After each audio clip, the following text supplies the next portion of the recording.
relax, unwind, and step into the golden age of radio.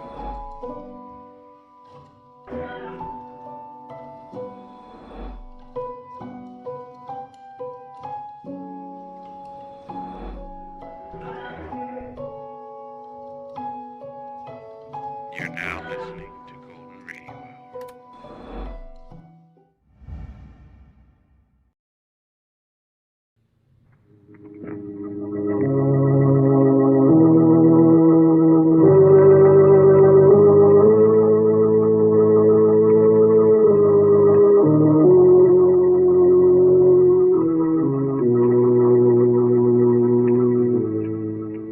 Who knows what evil lurks in the hearts of men? The shadow knows.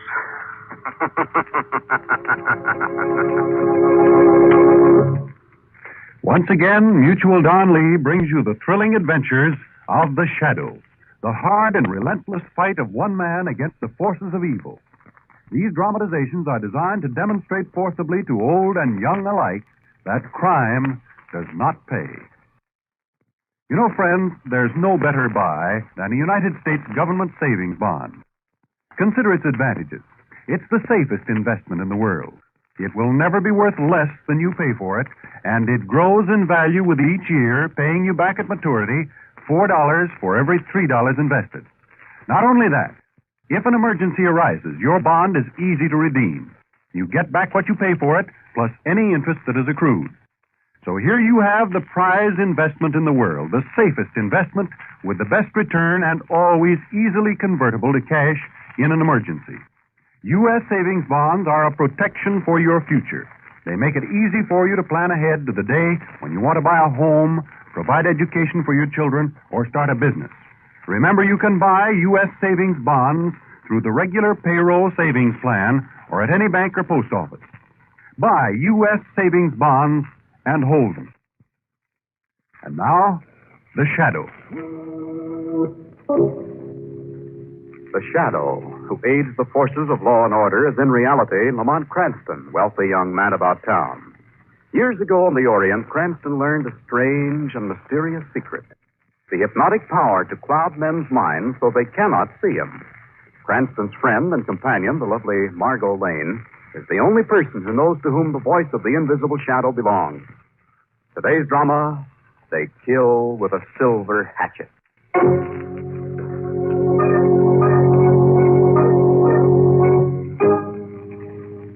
It is the hour before dawn. Along the shabby waterfront of the city, a strange boat bearing even stranger cargo pulls silently into a secret port. Two men crawl up into its deck.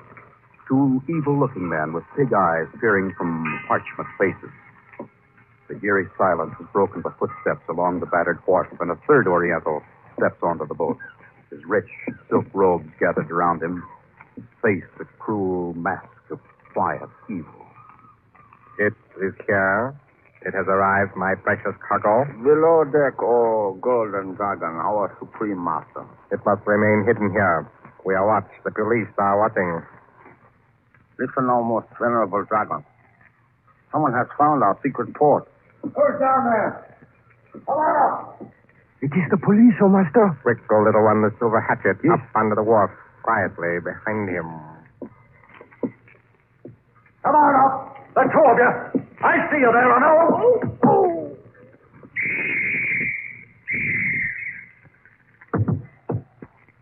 My thrown hatchet has killed him, O Dragon Master. Not soon enough.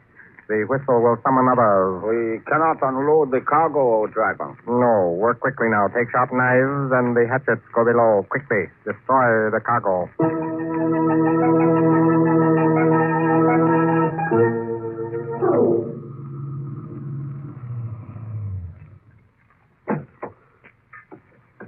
Mr. Weston.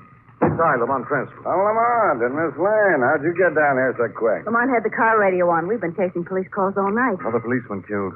Another hatchet murder. Yeah, there's the body on the wharf. Slater this time, Lamont, and he's the fourth. Oh, Commissioner Weston, haven't you any idea why these hatchet murders have been committed? I don't know. Maybe you can tell me, Lamont. Jump down here on this boat with me. All right. Be careful now, darling. I'll help you. Thank you. I wouldn't look if I were you, Margot. Oh, it's slippery. Lamont. There's blood on this deck. Take a look down here in the hold of this old tub, Lamont. Oh. West. I'd slaughter. Strange cargo, isn't it? Somebody did a thorough job. Poor devils. Well, they'll never be able to tell us what happened.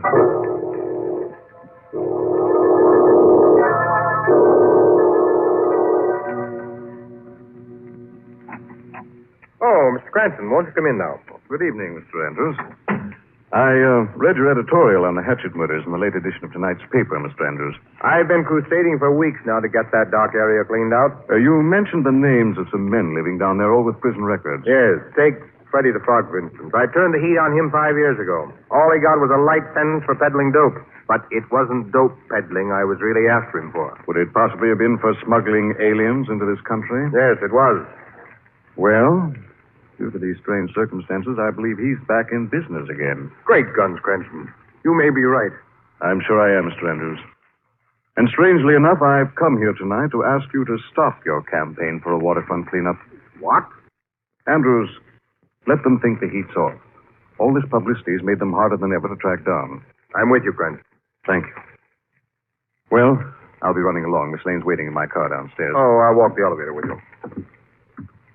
Andrews, look out! What? What happened? Why'd you shove me like that? Merely to save your life, Mr. Andrews. Look. The nice, bright silver hatchet stuck there in the wall.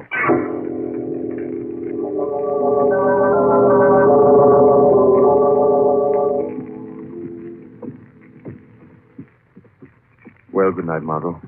Get a good night's sleep. Isn't there anything I can say to keep you from getting mixed up in these Hatchet murders? Not a thing, darling. All right. Good night, but Good night. will you call me in the morning? I will, darling.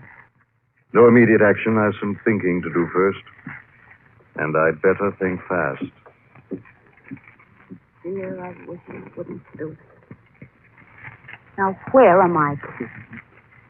Oh, shucks, I've forgotten them again. I wonder... Oh, good, I did leave it unlocked. What? Who are you? What are you two doing in my apartment? We come to offer our felicitations. Quickly, little one, record. Let me go! Let me go! Now, her mouth, little one, so she cannot call out. You see the strange, twisted, dry herbs we have piled in this bowl? One touch of this match, so they burn and fill the air with poison oriental perfume. Come, little one, quickly. Make sure the door is locked behind us. Pleasant dreams, lovely lady. Soon comes visions of terror, then madness and death.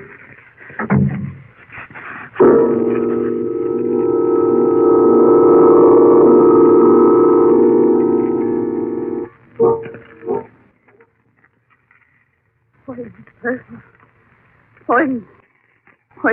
Darling, Men. you're all right. Closer. Madness. Margot. Poison, perfume, and madness and death. Death. Margot, darling. Madness. Lie quietly. Margot. You're all right now. Oh, Lamont, it's you. But, Lamont, there's poison, perfume in here. I found you in time, darling. You dropped your keys in my car. I saw them getting out at home. Oh, I did, thank goodness. Lamont, What is it? look there, sticking in the wall. Silver Hatchet. Spinning a note of some kind at the wall. Those men are the Hatchet killers. Listen. The gods of evil will death to those who interfere with the dragon's work. The death of the girl is a warning. Lamont Cranston will not interfere. Signed the dragon. And that means they know you're after them. Dragon. So that's the insidious mastermind behind this horrible slaughter. Lamont, you've got to get out of this. No, Margot, I've got to get in it, and quickly. I'm going after them, darling, and I need your help now. How? Now we've got something to go on. You've seen two of the murder gang you can identify. Yes, but what are you going to do? Tomorrow I'm disguising myself and getting a job as a waiter at a waterfront saloon known as the Cafe of Freddie the Frog.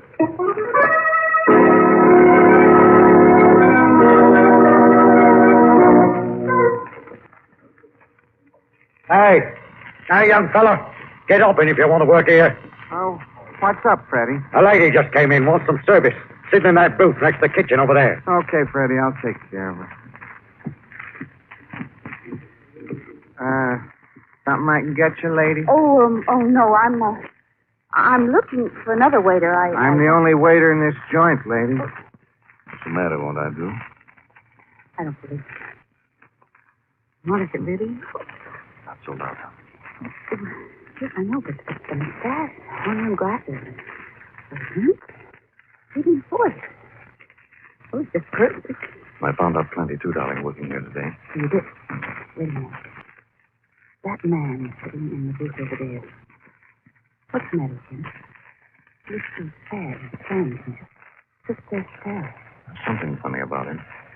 He's pretending to be drunk. Couldn't be on what I've served him. Oh? He mentioned that name, Margot, the dragon. Asked me if I heard it, didn't know if he lived around here. Well, I did everything you told me. I waited until after dinner and then came in and took this booth next to the kitchen. So what now? There's something funny about that kitchen. Freddie, the owner, warned me never to go in there. He said the cook was a screwball and would slit anyone's throat that interfered. Well, that might be true. Well, I've noticed something else peculiar happening. Seen several Orientals slip out there when they thought I wasn't looking. None of them have come out again. How'd you get the job so quickly? Bribed the regular waiter to keep away. Told the boss he was sick and sent me to take over. Oh, Freddie's suspicious. Stay in this booth, door closing. Better get you something to drink.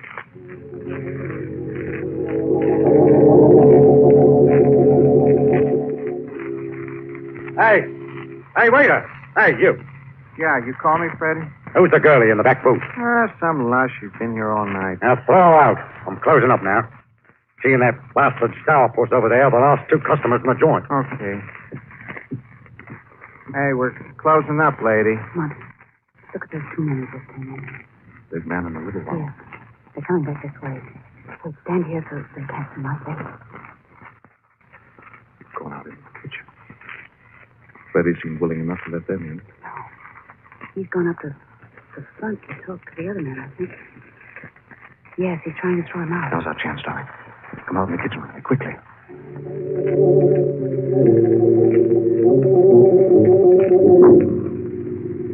Well, there's nobody out here, Lamont. Stand by that door. Keep an eye on Freddie. Okay. Sign of an exit or any way out of this room. He's thrown the young man out. He's coming back. Sign of a door. Lamont, Freddie's coming this way. Don't let him see you. Get away from that door. Well, here he comes. What do we do? Margot, look at this icebox. Cold storage room. It's big enough for both of us. Come on, we can hide in here. Hurry. It's awful dark. Wait, I can see this little pane of glass in the door. Freddie's putting on his hat and coat. Oh, thank goodness he's leaving. I'd hate to be frozen alive. He's coming over here to the icebox. What was that? He's turned out the lights. He's leaving. Lamont, what was that noise? He had a padlock in his hand, Margot. He put it on this door. You mean we're locked in? Well, they'll find us in the morning, won't Yes. Wait.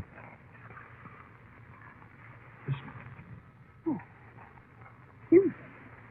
Not coming from the kitchen. Must be another way out of this cold storage room. That's how those others got out of here. There is another door in the back? Yes. Quickly, Margot, take my hand. Music's louder.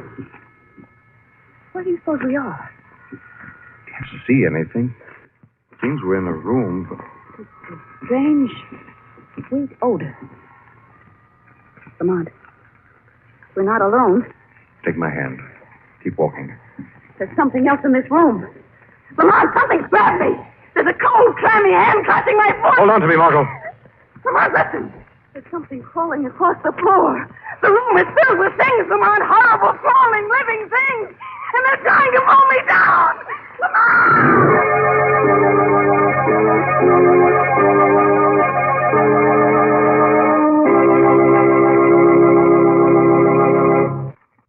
You know, friends, there's a thrill and a lesson in a boxing match.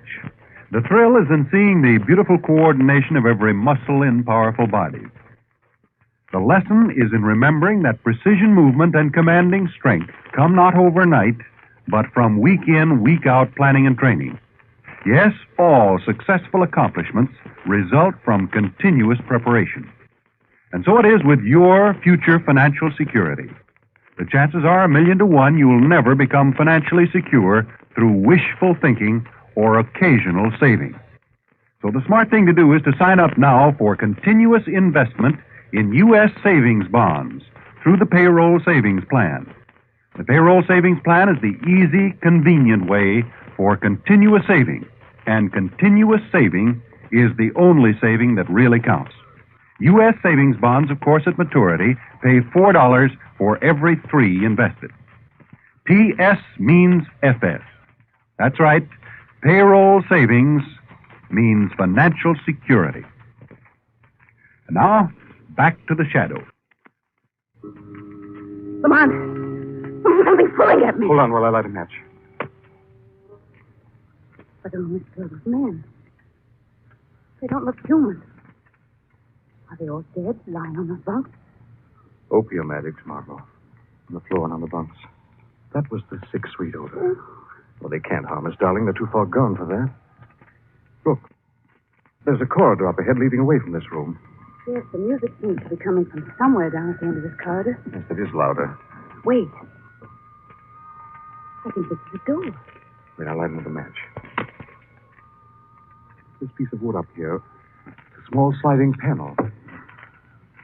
The music sounds like a funeral. Right. Margot, look. I can't believe my eyes. Like a room of Arabian Nights. But there's a man sitting on a chair carved like a throne. Carved in the forms of gold dragons. Margot, it's our dragon man. Looks like some gargoyle. Some horrible statue. And there are the 2 men who tried to kill me. There are other Orientals lying on the floor in front of the throne. What is that big bronze idol there? Look, there's a door in it. And a fire inside. Lamont, it's a furnace. Margot, don't look. The big man and the little man are putting the bodies into the fire. The dragon's just watching him. Bodies on the floor, they're all dressed alike. Like the Orientals slaughtered in that boat. See that pile of money, bills, and jewelry in front of the throne? Belong to those poor devils, probably. So that's what's become of the Orientals the dragon smuggles in. Can't look. It's so sickening, Lamont. Margot, look out. You're falling against the door. It's opening. They've heard us. They're looking this way. Lamont, Come on, we've got to get out of here. They're coming after us, all 3 of them. Try to walk, There's darling. no way out. The other door is padlocked. There's no use going back.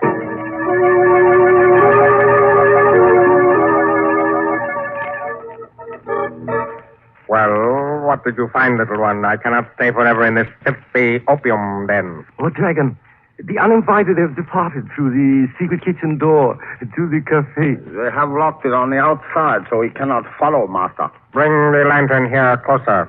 I felt something here on the floor. Yes, Almighty Dragon. A man's wallet. American wallet. Dropped by the seeking one. There are cards inside. L.C. are the gold initials on the leather. Lamont Cranston is the name on the card inside. Dragon Master, he has found us. He did not heed the warning when we killed the girl. We shall send this man an invitation to pay us a call. Oh, mighty Dragon, he would not come to you and come alone. I shall see that he does. When he comes to see the dragon, he shall find death instead. Lamont, they've gone. Yes, darling. I guess it's safe to come out. Ooh, would you help me out of this awful bunk? Those burlap covers nearly smothered me. Well, we fooled them anyway, darling. Mix in with the opium sleepers. They're still trapped, you know. No, they must have another exit. We'll watch through the panel till they leave, then follow through their exit. Yes, but Lamont, the dragon found your wallet. He knows you were here. Exactly what I wanted, darling. I planted my wallet on the floor.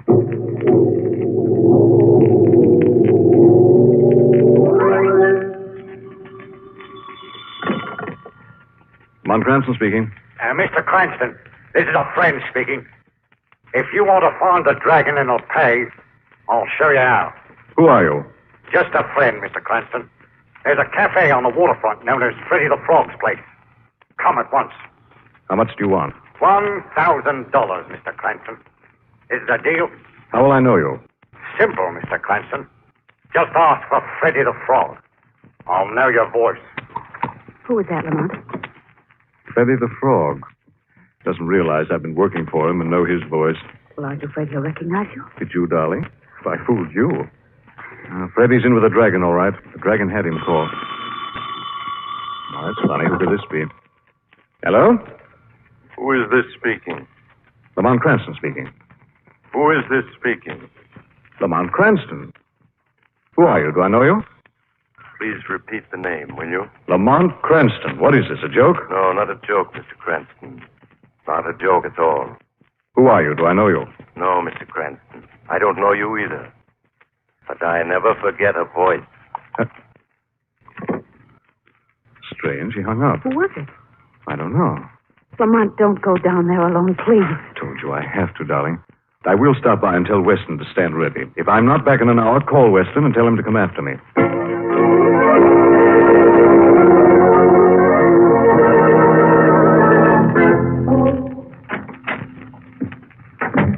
Hello.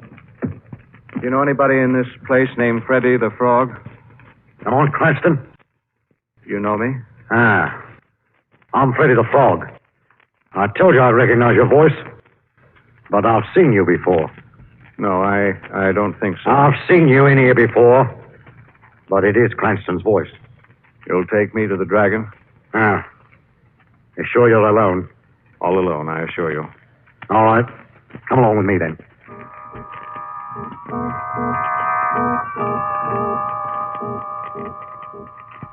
I am indeed honored, Mr. Cranston. We meet at last. But why were you such a fool to come here alone? It's the only way I could get you, dragon. I got all of you now. He's got a gun. Grab him. Let go of me. You would try to kill the dragon. For that, you shall die. Let me go. You saw the dead bodies in the hold of that boat. Therefore, there was nothing to what my hatchet men shall do to you. No. The Silver Hatchet, Cranston, will put an end to you. No. Ready, strike. No! Strike again and again. We must be sure he is dead. Cut it out, Dragon. Can't you see he's dead? That is enough, big one and little one. You have done a fine job. I hear footsteps, O Dragon. Coming toward the palace room. Down the corridor. This man Cranston has told someone else of our secret palace room. That's the police, maybe. Let's get out of here. You promised us safety, Dragon. A new secret door. Yes, the most clever. They will never find this. Open the door to the bronze furnace. There is no fire inside. Yes, we crawl through to another passageway, then turn on the flames. I will go first. Come, you three, follow me. Come, little one. Crawl in with me. Come. Follow Freddy the Frog. There ain't much room, but I think I can crowd through with you.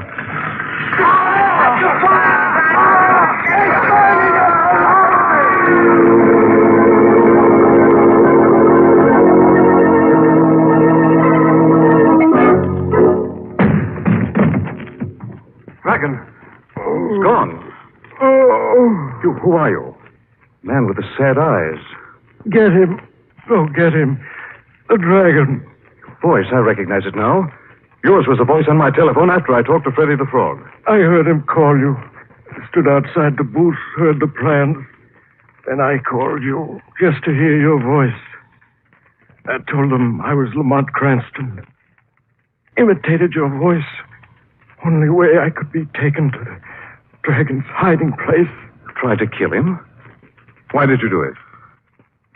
Revenge.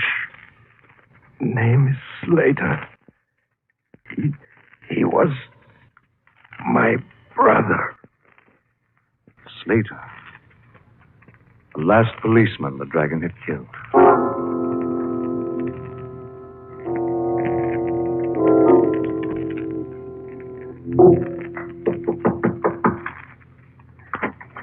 Mr. Andrews. Lane. Oh, thank goodness you're here. I've called everywhere for you. I just got here to my office. Yes, I know. First I tried to call Commissioner Weston, but he couldn't be found. You've got to help Mr. Cranston. He's gone down to the waterfront alone after the dragon. It's been nearly an hour and he hasn't returned. Please go now, Miss Lane. There's nothing I can do. But you're his friend, Mr. Andrews. Yes, I want to be, but you don't understand.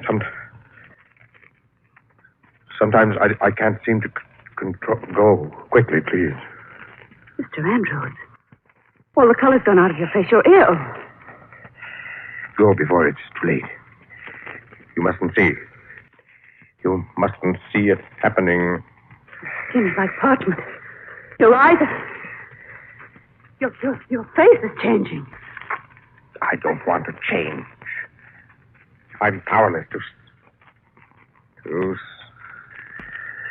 stop it now. My mind is blank. I can't remember anything. You're not Andrews now. You're that man. That horrible man, the dragon. I am the dragon. You were with Lamont Cranston. He's dead, and you too must die. No, please, stay away from me. This Please. silver hatchet on the desk, it was meant for that blundering fool Andrews, but with it, the dragon will kill you. No, don't throw the hatchet. Don't, please. The dragon's secret dies with you. No one else knows. The shadow knows, dragon. Never again will you kill. The silver hatchet. Something snatched it from my hand. Too many times have you inhaled the strange oriental perfume. Gave you sleep at first and dreams of the Orient, strange rites and great power. Everything your prosaic world as Andrews could never yield. I am the dragon, all powerful. No, dragon. This time the change came without the use of incense. The drug has mastered you. No, man, no drug is master over me. I am all powerful, master of all the world. All life bows before me. I am lord of creation.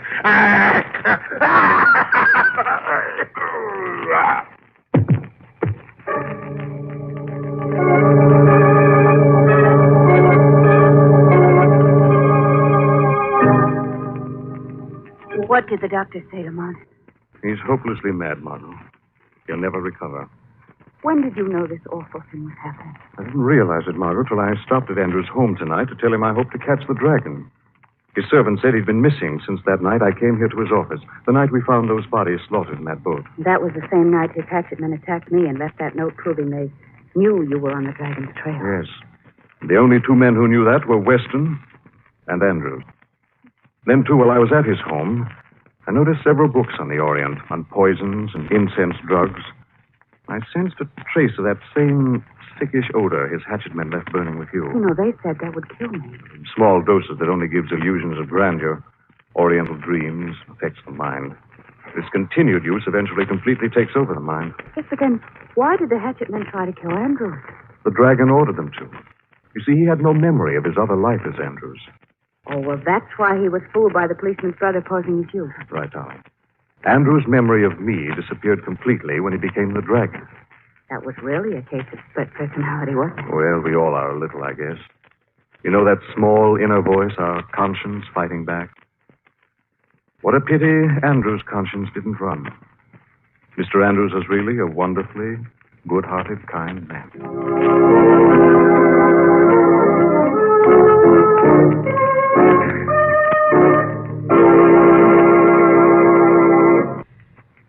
Good habits are hard to make and sometimes harder to keep. One good habit is the habit millions have found as a solution to their future plans. Millions of people today are buying United States savings bonds through the payroll savings plan. Each payday, they have a regular portion of their pay applied to the purchase of their bonds. At maturity, 10 years from now, these bonds will provide the funds for buying a new home, for putting children through college, or perhaps laying the groundwork for a new business.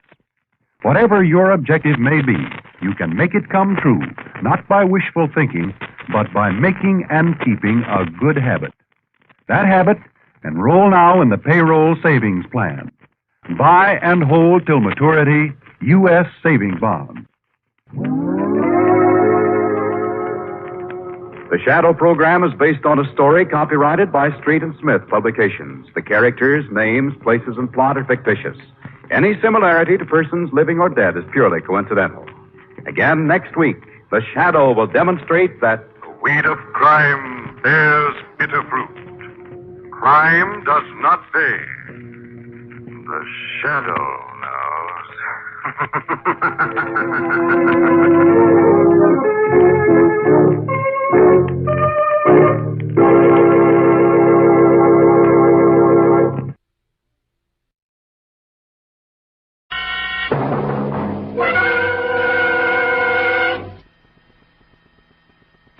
Keep you in suspense.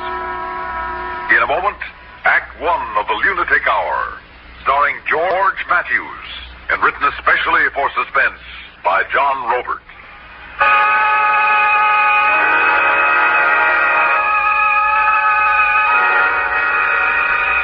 It's no good for a man to outlive his guilt. No good. Who knows better than me? Tom Morley. Crazy old Tom, they call me. Coyote. There's more of them critters out on our prairie here than there's people in San Ventura. San Ventura, population 638. Trains stop in San Ventura only when we signal them. When I signal. I'm station master here. This time each year, haunted by trains. By one in particular. Yes, crazy Tom Morley's haunted, all right. Because that's what grief and guilt will do to a man. In fact, don't I see a devil risen before me now?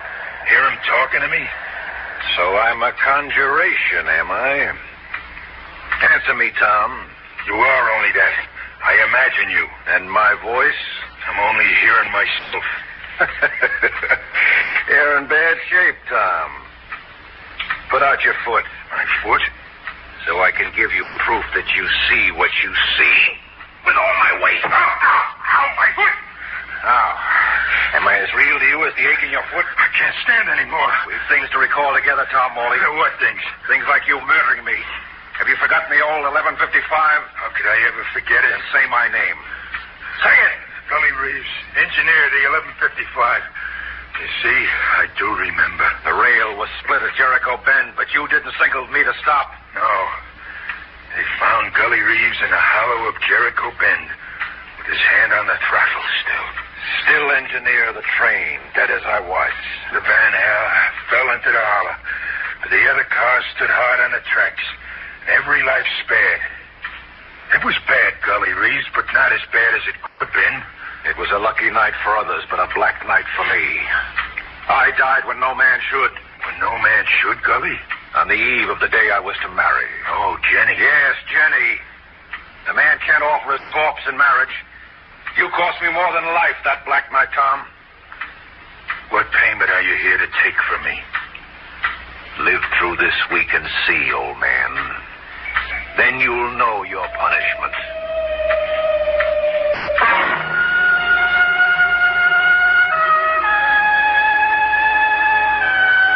Only a devil's apparition can crush your foot. Gully Reeves, whose death was on my hands. Gully Reeves had come back from the earth, and I had his promise now. By the end of the week, he'd square accounts with me. I'd know my punishment. I had the devil's own promise for that. Live through the week and see. Huh? Open up. It was Will, my stepson, bringing me coffee like every night. Why the locked door, Pop? Against prowlers. Here? That's a joke. The only prowlers around here are stray dogs and coyotes. Well, there's some coffee for you. Oh, I'm going home to bed now. Wait. Help me off with my shoe. The left shoe. Oh. Well, the foot's swelled up again. Go easy. I've the devil's own pain in my toes. Okay. Wow, it certainly is swollen. I'll take your sock off and let's see. That foot didn't only puff up. No? The toes are blue. That big one looks crushed. A crate fall on it? Wasn't a crate. Oh, what was it? It was Gully Reeves. Gully Reeves? He spoke to me. He spoke to you and invited you out of your mind. Well, son, I'll swear. I saw him like I see you. But don't call me son. Not when you act and talk like an old fool. I murdered him, he said. At a time when no man should die. He had a girl. Jenny promised to him.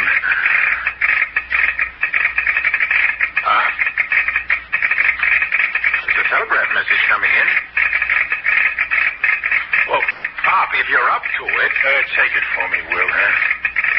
Okay. It says the 11:55's due by... in 1 minute now. It's right on time. Yeah, it's on the button. Oh, wait a minute. Pop, move over. Huh? Make room in the dark for a relative. Make room? There's more to the message. The last half says, I'll be riding the van again. Signed, Gully Reeves.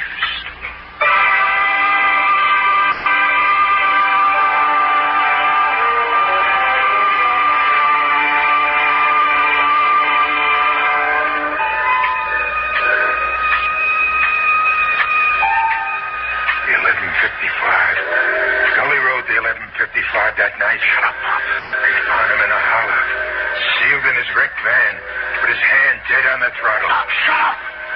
Shut up!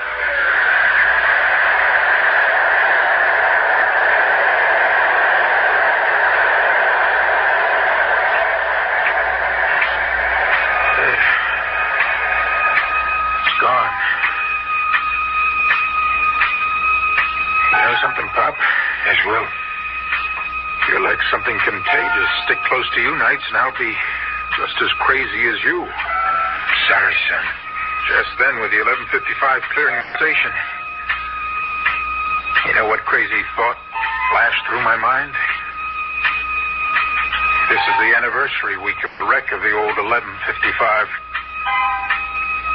It would really be one for the books if the ghost of Gully Reeves rode the 11:55 into another wreck.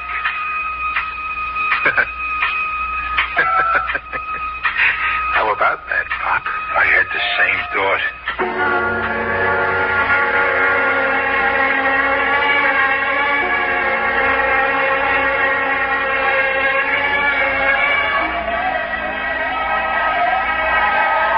It was impossible to sleep that night.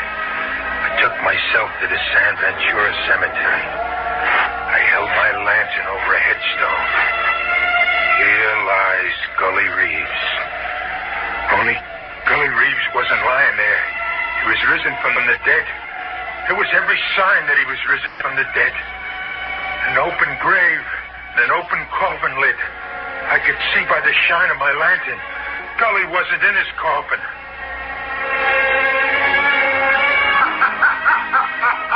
Then I could hear his ghost laughing. You came to see with your own eyes whether I was in my coffin or not. That's smart of you, Tom. Gully? On the path. Plain in the light of your lantern. See me? Yes. Live through the week and see. And since you're here to visit the dead, why not take yourself over to Jenny? To Jenny? 5 graves from mine. Count 5 graves from here. Go on. Ask Jenny to tell you how she died.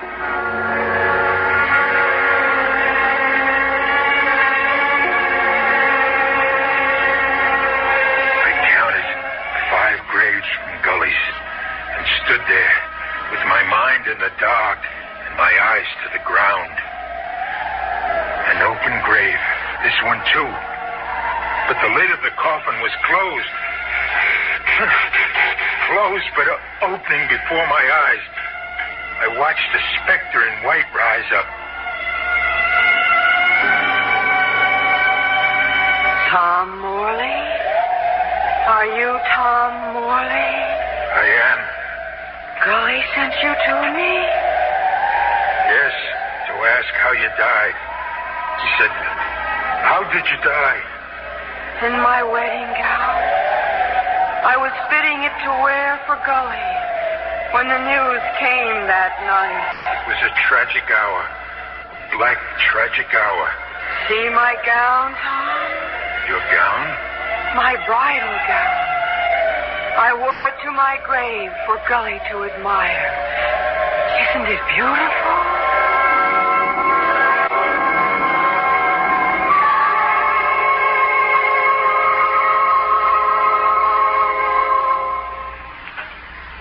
So long. Have a nice trip. Don't forget your phone. vacation or a weekend trip, well, long distance can be a big help. You decide where you want to go, then just pick up your phone and call ahead for reservations. Make sure of a good place to stay. And while you're away, it's so easy to keep in touch with home by telephone. Well, have a good trip, and don't forget the phone.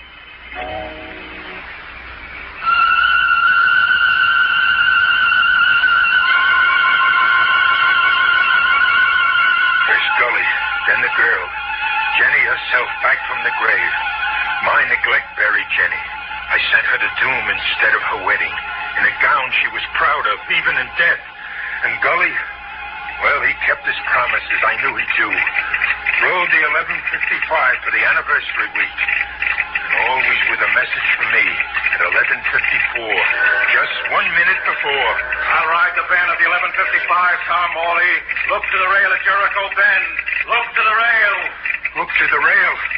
Gully meant to ride the 11:55 to his death again.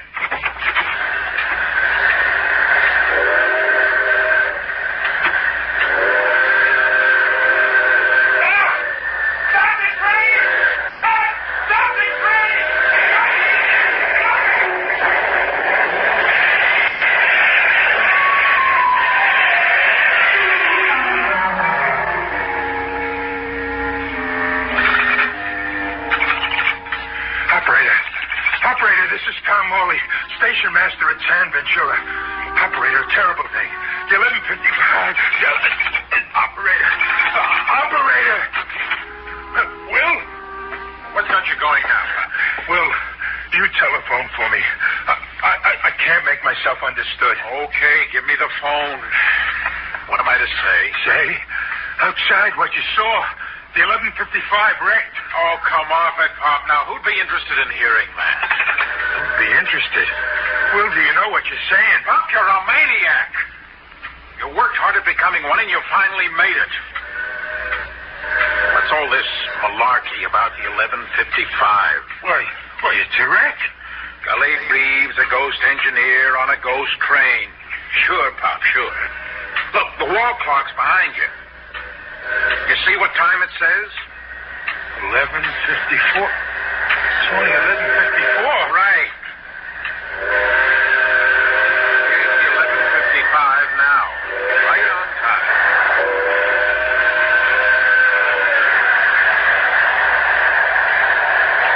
Your 11:55, Pop. Crashed in your head.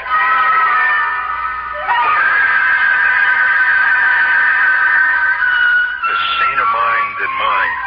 I needed a saner mind than mine to take me in hand, to show me what was real and what was imagined. Mr. McHale, the town supervisor, I pleaded with him and came back to San Ventura Cemetery. This hallucination, Tom. The engineer, Gully Reeves, risen from the grave. The late Jenny is standing up in her coffin. How long has all that been bothering you? 10 years, Mr. McHale. Since the day Gully was killed. And the spirit visitations? Oh, only these few nights. This week. This anniversary week. Anniversary? The wreck was 10 years ago this week. Oh, I see. Oh, which of the two graves? Over here is Gully Reeves. This grave. This grave? It says Gully Reeves on the gravestone. I'll hold the lantern to it. Do we see different things, Mr. McHale? Well, I see an open grave. An open grave and an open coffin.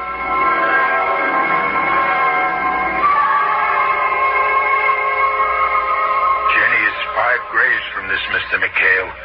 Count 5 graves. 5. I've counted 5. I'm an old man and I've lost my reason. But not you, Mr. McHale. You're the slickest mind in San Ventura. The town supervisor. Hallucinations, yes. I'm sick with them. Sick with grief and guilt. But not you. Tell me we see different things. Maybe not, Tom. Maybe we see the same things. This grave now, Mr. McHale. It's right and proper. Like a grave must be, so soul can rest. No, Tom, I can't say that it is. You can't? What do you see? Well, the grave is unnatural as the first. And you have hallucinations, too. The grave is open and the coffin empty, like the first.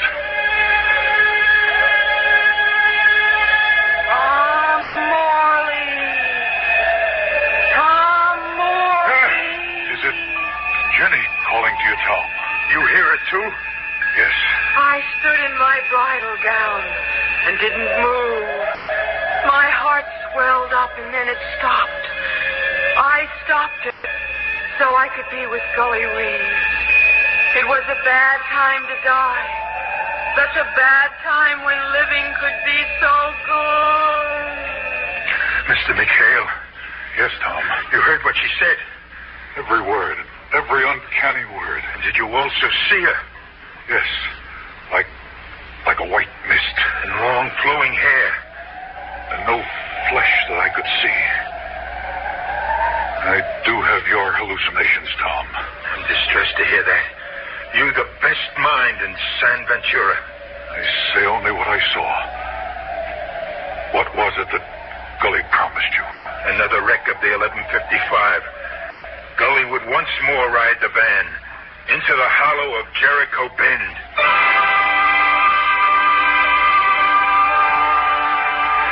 In the morning, Mr. McHale put his hallucinations to rest. McHale was such a man. Things had to make sense to him. I ordered an arrest, Tom. The arrest of your stepson, Will. You arrested Will? I'm sure he's behind this and others in with him. Looting graves and dressing up to masquerade as ghosts. Why would Will go against me? To drive you into the madhouse. To drive you to your death. I can't believe it. I know it's a great shock to you, but the boy hates you, Tom. Why does he? Well, unbalanced as you've been these 10 years, an unsteady, brooding man. Will's mother died to shut her eyes to you, Tom. She couldn't stand any more of a life with you. The boy thinks this. You're saying that Will blames me for Margaret? For his mother's passing? Yes, and there's your house and land. With you gone, it'll pass to him. There's a profit in hate for Will. I've reasoned it out. Now, let's see what the ghosts will do.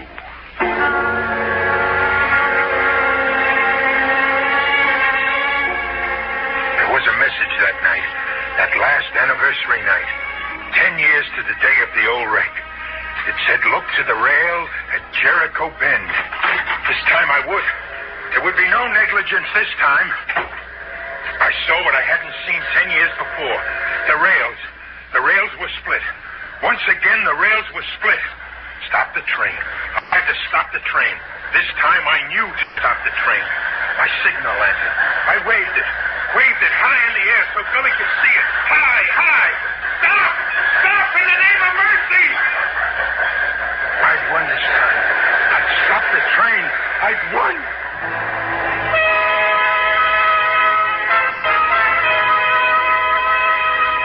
From a long sleep in the outdoors, with someone standing over me. Mr. McHale? Yes, it's me. Did I faint? Died, I thought, these last 10 minutes, Tom. Hardly a pulse to you, hardly a breath. Like your heart had stopped. Stopped? The 1155, Mr. McHale. The 1155. 1155 came and went. Came and went? You signaled it to stop, and it stopped. It's gone now.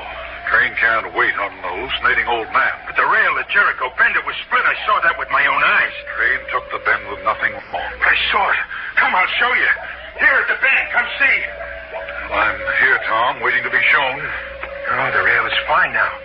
What I saw, I didn't see. Except in your mind. Yes, in my mind. And what I see now, only I see. Now? Now what? Even now, I see things the devil directs me to see. I see things invisible to you. What do you think you see now? On the ground there in the hollow, if you have eyes for the dark, Mr. McHale, I see a body, a lonely body in the night. But you don't see the dead, Mr. McHale. It's only for me to see. No, we see the same things again, Tom. A dead man? You see a dead man, too? Dead man, yes. It's Gully Reeves, dead where he died before. No, Tom, not Gully. We've a strange corpse in this one. A man who died tonight. Tonight? Blood soaked in his clothes and in the dirt. See? And still bleeding. The old dead don't bleed, Tom. And the old dead don't wear police handcuffs. Police handcuffs, you say? See, on his wrists. And a bullet hole in his head. See? This one was shot to death.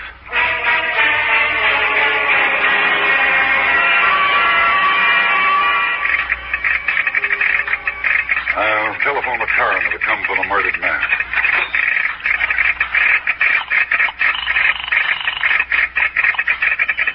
Operator. Mr. McHale, wait. Wait with the telephone. It's Gully on the wireless again. Oh, Gully, is it? Let's not go through that again. I'll take the message, Tom. What is the message, Mr. McHale? An awakening. I'm beginning to understand things. And I owe your stepson Will an apology. An apology to Will? Yes, the looting of the graves and all that dressing up to make you see ghosts. It wasn't Will's doing. His scheme against you, as I'd reasoned. Will had nothing to do with it. I was wrong, lad, dead wrong. The message told you that? No, but I know that now. I put it all together. It was a message from a detective who was on the 1155 tonight. He lost a prisoner he was escorting to the state penitentiary. Chip Stavago, a convicted man. The message says we're to look for a short man, bald, wearing a dark suit, and handcuffs. Handcuffs? That's the murdered man out there. Now listen carefully, Tom.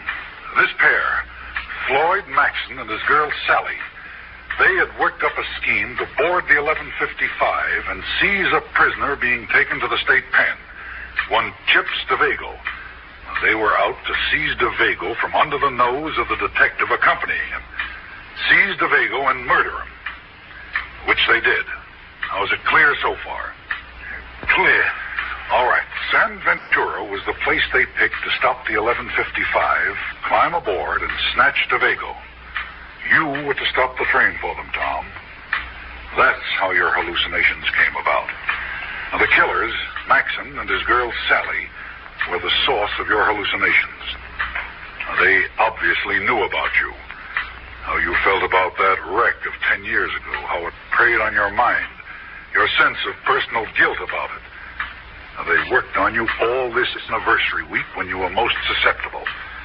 They played on your imagination, made you hear voices, see ghosts, all to get you to stop that train tonight. Mr. McHale. Yes, Tom? That story you were telling me about people scheming against my sanity. I'm asking you to tell it to me again. Sure, but not tonight, Tom. Your mind's been burdened enough for one night. Tomorrow, when the anniversary week is over and Gully Reeves isn't in your thoughts. Tomorrow, Tom, we'll go over the whole thing again tomorrow. Suspense. You've been listening to the Lunatic Hour, starring George Matthews, and written especially for Suspense by John Robert. Suspense is produced and directed by Fred Hendrickson. Music supervision by Ethel Huber. Heard in tonight's story were Les Damon, Donald Buca, Rosemary Rice, and Dick Keith. Listen again next week when we bring you With Murder in Mind, written by Erwin Lewis. Another tale well calculated to keep you in suspense. This is the...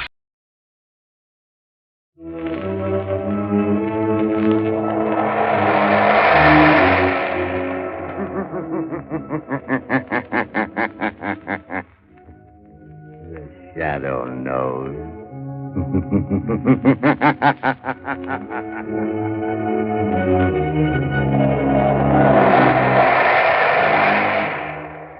Again, Blue Coal Dealers present radio's strangest adventurer, the Shadow, mystery man who strikes terror into the very hearts of shopsters, lawbreakers, and criminals. Today, Blue Coal brings you the Shadow's latest adventure, the White Legion. Ladies and gentlemen, in just a moment, our last adventure with the Shadow for this season will begin. In the meantime, let's give a thought to the special heating problems of the spring season. Springtime means warm days, cool days, showers, and uneven temperatures that bring colds and sniffles. So guard against uncertain weather. Burn blue coal in your heating plant, for blue coal protects against varying temperatures. Its harmless blue color is your guarantee of steadier, more dependable heat at less cost. So when you're buying fuel, insist on blue coal, Pennsylvania's finest anthracite. Order a trial ton from your nearest blue coal dealer tomorrow. And listen for the Shadow's important message at the end of the program.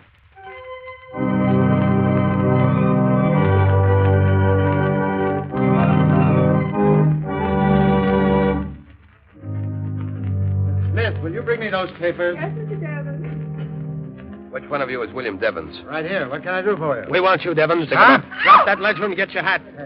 I've got you all covered. Stand up against the wall. Oh, they've got masks on. Let go of me. What do you mean barging into my office? Do as you're told. The White Legion wants you, Devons, and we go in wherever we have business. Move. What are you? Shut up. Now, the rest of you stand back. We're the White Legion, and Mr. Devons is going to learn a lesson he'll never forget.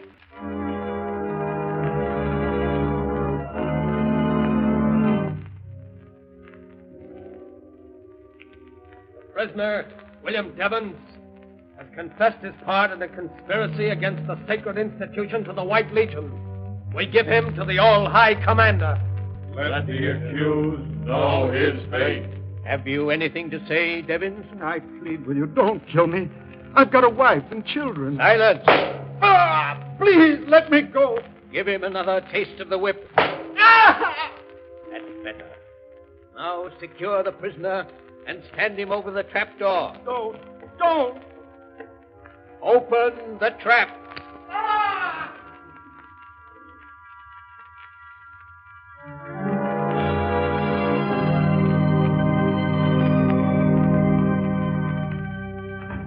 Well, glad to find you in, Margot, and up. How about a little shopping with me this morning? I'd love it, Lamar. But isn't 10 o'clock a trifle early for you? Not this morning, at any rate. I've already paid a call on Commissioner Weston on my way over. Poor man's up to his neck as usual. What's the trouble now? Well, he's got quite a few things on his mind, one of them being William Devons. William Devons? Isn't he the chief of the Bureau of Markets? He was. But this morning, his body was found far out at sea, bound hand and foot, and apparently thrown from a ship. Oh. Peculiarly atrocious murder. Good heavens, Lamont. Any clues? So far, none. Another thing bothering the commissioner is the matter of this White Legion. The White Yes. Legion? It's a band of men calling themselves Avengers of Injustice, who are taking the law into their own hands, terrorizing, assaulting, and abducting, often in broad daylight and in the most unexpected places. Well, that's strange. I haven't seen anything about it in the papers. So far, it's been kept out of the papers, but in spite of that, enough has gotten out so that demands are being made of Weston that something be done immediately. Poor Commissioner Weston. He seems to have his hands full. And on top of all that, young Alton Parker's life has been threatened. He's the assistant district attorney, you know. His life threatened? Why? Well, Parker's prosecuting a case against Red Collins, the gangster accused of killing Boss Houseman a couple of months ago. The trial comes up this week. Oh, it's all sinister politics, I suppose. Weston seemed to think the White Legion was mixed up in that, too. Then the White Legion has some connection with politics? It's possible. However, if we're going to start suspecting people, we could begin at the top of the City Hall crowd and go to the bottom. It's Weston's problem, not ours. Want to go shopping with me? Why not? What are we going for? Oh, a little exercise and a few shirts. Come along.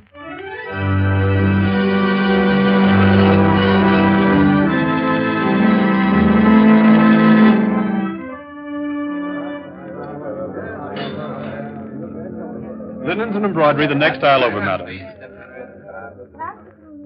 Look, darling, don't you think this airplane luggage is just the thing for our trip south? Oh, it's nice, dear. But I can't seem to enthuse about this trip somehow, Alton.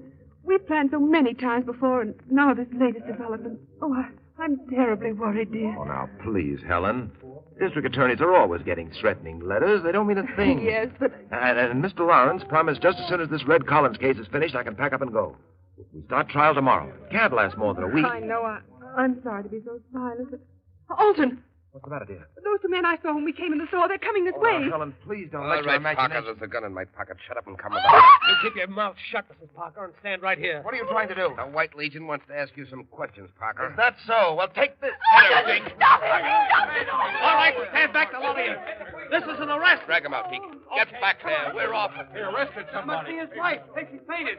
Look out, there's me. Will you please clear the aisle, please? That Keep the guy- aisle clear, please. They put that guy in the car and drove off with him. The cop at the corner went after him. Oh, dear, will somebody please look after her? I'd better phone the police. Yes, I'll take care of her. She all right, Margot? I think so, Lamont. Just fainted. I beg your pardon. This must be her husband's briefcase. Papers scattered all over. I'll pick them up. Here, let me help you. Alton. Oh, my husband. Save him. There now. Save him. They've notified the police. Who is your husband? He's the assistant district attorney, Alton Parker. Alton Parker? Those men who took them away. They're from the White Legion. I heard them say it. Oh, please do something. Will you come to the first aid room, madam? They're sending over detectives. Oh, yes. Please, I feel so weak. Oh, excuse me, Mrs. Parker. I'm Hardney Clays, owner and publisher of the Globe. Is this your husband's briefcase? Yes. Well, Yes, I'll be very glad to deliver it to the district attorney's office if you say so. There may be valuable papers, you know. Oh, yes, if you will, please. Thank you, Mr. Clay. Now, if you come right this way, please, Mrs. Parker. Thanks. Excuse me, Mr. Clays. Oh, who are you? My name is Mark Oh, Hudson. well, what do you make of this? If what she says is true, it's more of the White Legion's handiwork. Oh, you think so? I understand they were mixed up in the murder of Boss Houseman. Oh, that's pure hearsay. There was no real evidence. Still, Red Collins is going to trial for shooting Boss Houseman, and Alton Parker is slated to prosecute. It all hangs together, doesn't it? Well, I suppose so. Anyway, I intend to take this matter up editorially in my paper this very afternoon. The Globe has kept away from the White Legion up to now. So much politics mixed up in it, you know. Yes, I know. Yes, but this is terrible. I'll see what Commissioner Weston is doing about it. Well, I must go along now. Oh, wait, let me see. Is that paper on the floor out of this briefcase? Yes? No. It's been nothing but a sales folder. Special today. White goods sale. Oh, yes, I see. Well, I'll get this briefcase down to the district attorney's office. Glad to have met you, sir. Very glad to have met you, Mr. Clays. Oh, there you are, Margot.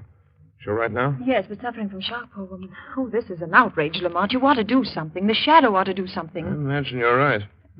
Where did you get those papers? I think they fell out of Alton Parker's briefcase, and they're rather important, I believe. You see the title on them? Yes. Evidence, The State versus Red Collins. But why are you... Oh, I'm beginning to see. Yes. The Shadow is doing something about the White Legion, Margot. What's more, I expect to have a very busy afternoon.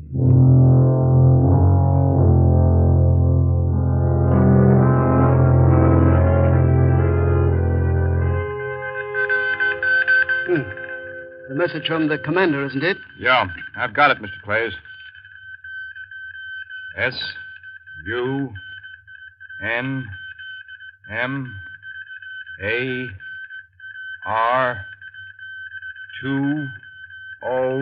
SUNMAR2011. There you are, sir. I'll put it on your desk. Thank you. Oh, see who that is at the door. Yes, sir. Telegram for you, Mr. Clays. Telegram? What can this mean? Oh, yes. Congratulations on your splendid editorial in this afternoon's Globe. It was almost convincing. What? Signed, The Shadow. What? The Shadow? Stop trembling, you fool. But if the Shadow is after us... We'll take care of the Shadow just as we take care of the rest of them. He can't bluff me. Wait. The door's opening. Pardon the intrusion, Mr. Clays. Who is that? Who speaks? I am the one they call the Shadow. He's here. In this room. I've heard of you and your tricks, Shadow. Where are you? Here, in the shadows. But don't be alarmed because you can't see me. I've only come for a short visit, Mr. Clays. Why honor me with your presence? As a newspaper editor, I thought you might like to hear the news. What news? The White Legion is about to be exposed. The White Legion? Exposed? I presume you'll want to run an extra on that. Why, yes, of course. I'm sure I'll be very pleased. Fair-minded citizens of this city and state can force an expose of that organization. You sound like your own editorials, Mr. Clays. If you're insinuating that I have some connection with the White Legion, you're very much mistaken. I never insinuate, Mr. Clays. I simply wanted to keep you posted. The next time you hear my voice, Clays, be ready to run your extras. It will be the signal that the White Legion is doomed.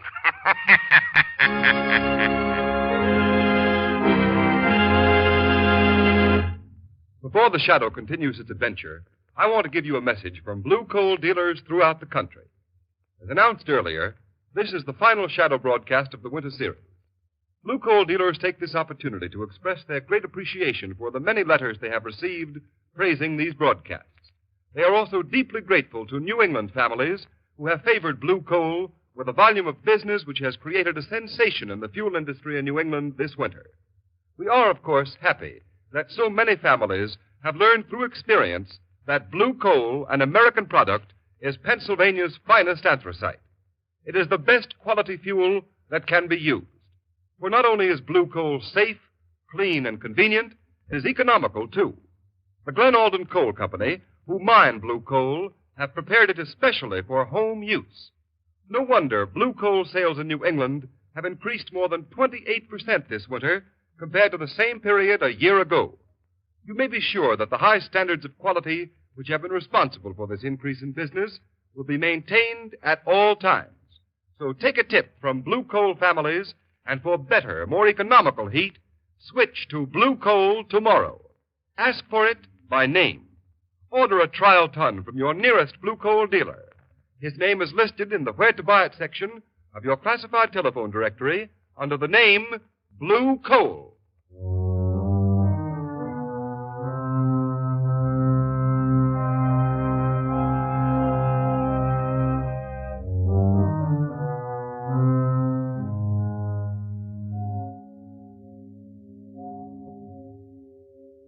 Let me see those notes, Margot. What makes you think Hot Nick Clays is mixed up with this White Legion, Lamont? A little deductive reasoning, Margot. I've noticed that since this White Legion stuff has broken in the papers, Clay's paper, the Globe, has been deliberately playing it down. Clay's editorial policy seems to be that the atrocities of the White Legion have been greatly exaggerated. It does sound peculiar. Exactly. Clay seemed rather confused when I appeared to him this afternoon as the Shadow. Let me clean up matters. What have you got there? It's a copy I made of a memorandum that was on Clay's desk. Let's see. Oh, what in the world does it mean, these two words? Convocation Water Chapel. Then this string of letters and numbers. SUNMAR2011. Doesn't make sense. Yes, it does. SUN is Sunday. MAR is March. Yes. And then 20 and 11, Convocation Water Chapel, Sunday, March 20th at 11. But that's today. Yes, probably at 11 tonight. And I have an idea that the Water Chapel is the place where they're holding Alton Parker prisoner. We're going to find out. Bring the car and meet me in the block next to Clay's house at 8 o'clock, Margot. Yes.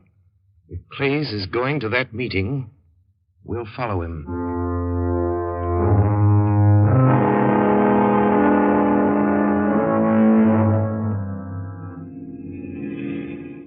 Slow down, Margot. You want to get too close to Hartley Clay's car. This fog rolling in. We'll be lucky if we don't lose them entirely.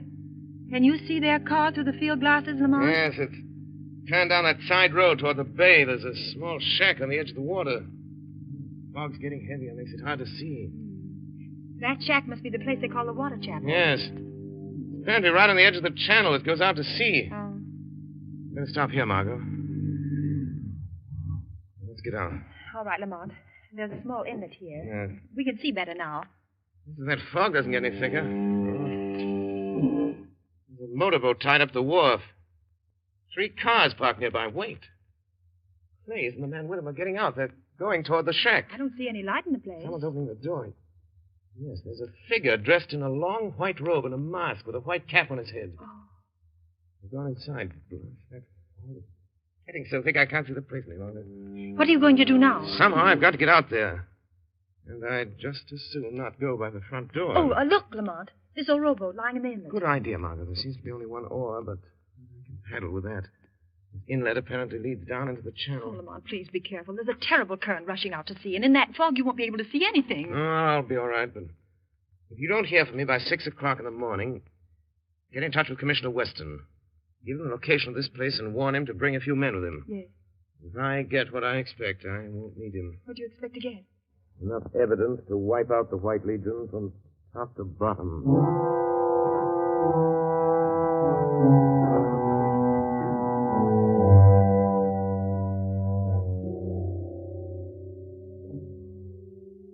All right, Parker, get yourself ready to meet the judgment of the White Legion. What judgment? The judgment of death. I'll be back for you in a minute. Judgment of death. Alton Parker. Who's that? Quiet. I am the Shadow. I've come to help you. Shadow? Keep your chin up and do what they tell you. We'll see this through. Step out, Parker, and follow me.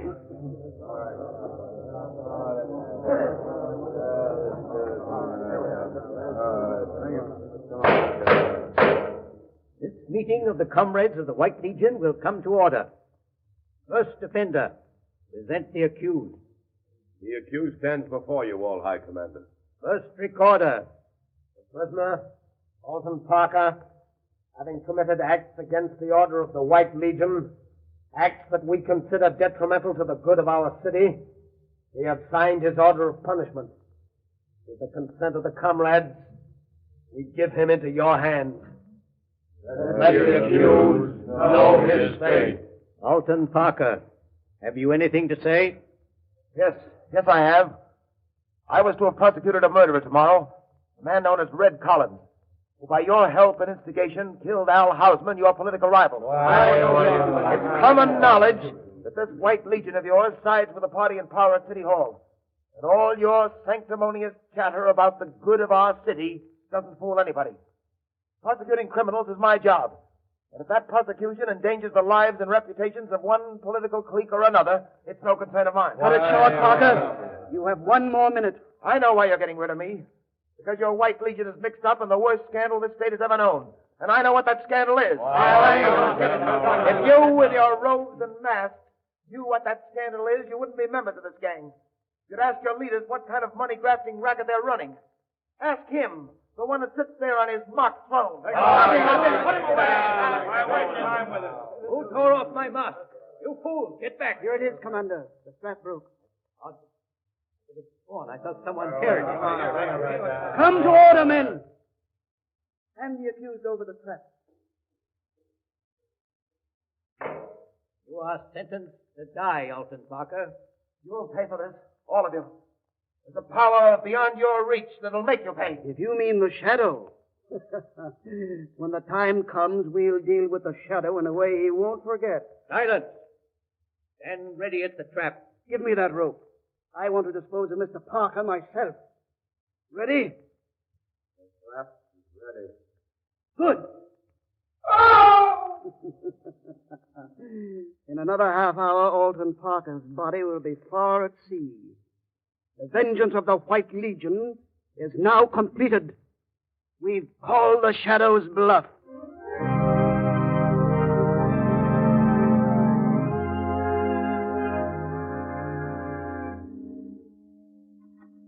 Mr. Weston speaking. Good morning, Commissioner.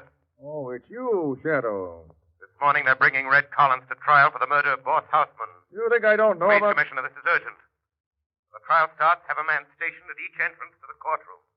Don't let anyone in or out without your authority. And wait yourself by the main entrance. I think you'll have a surprise. What's the idea? I'll do it if you tell me what... I can't tell you anything more now, Commissioner, except this. If you don't do it, you'll regret it the rest of your life. Well, I don't know what you're planning, but it better be good. Oh, it'll be good, Commissioner. I'll promise you that. It'll be good.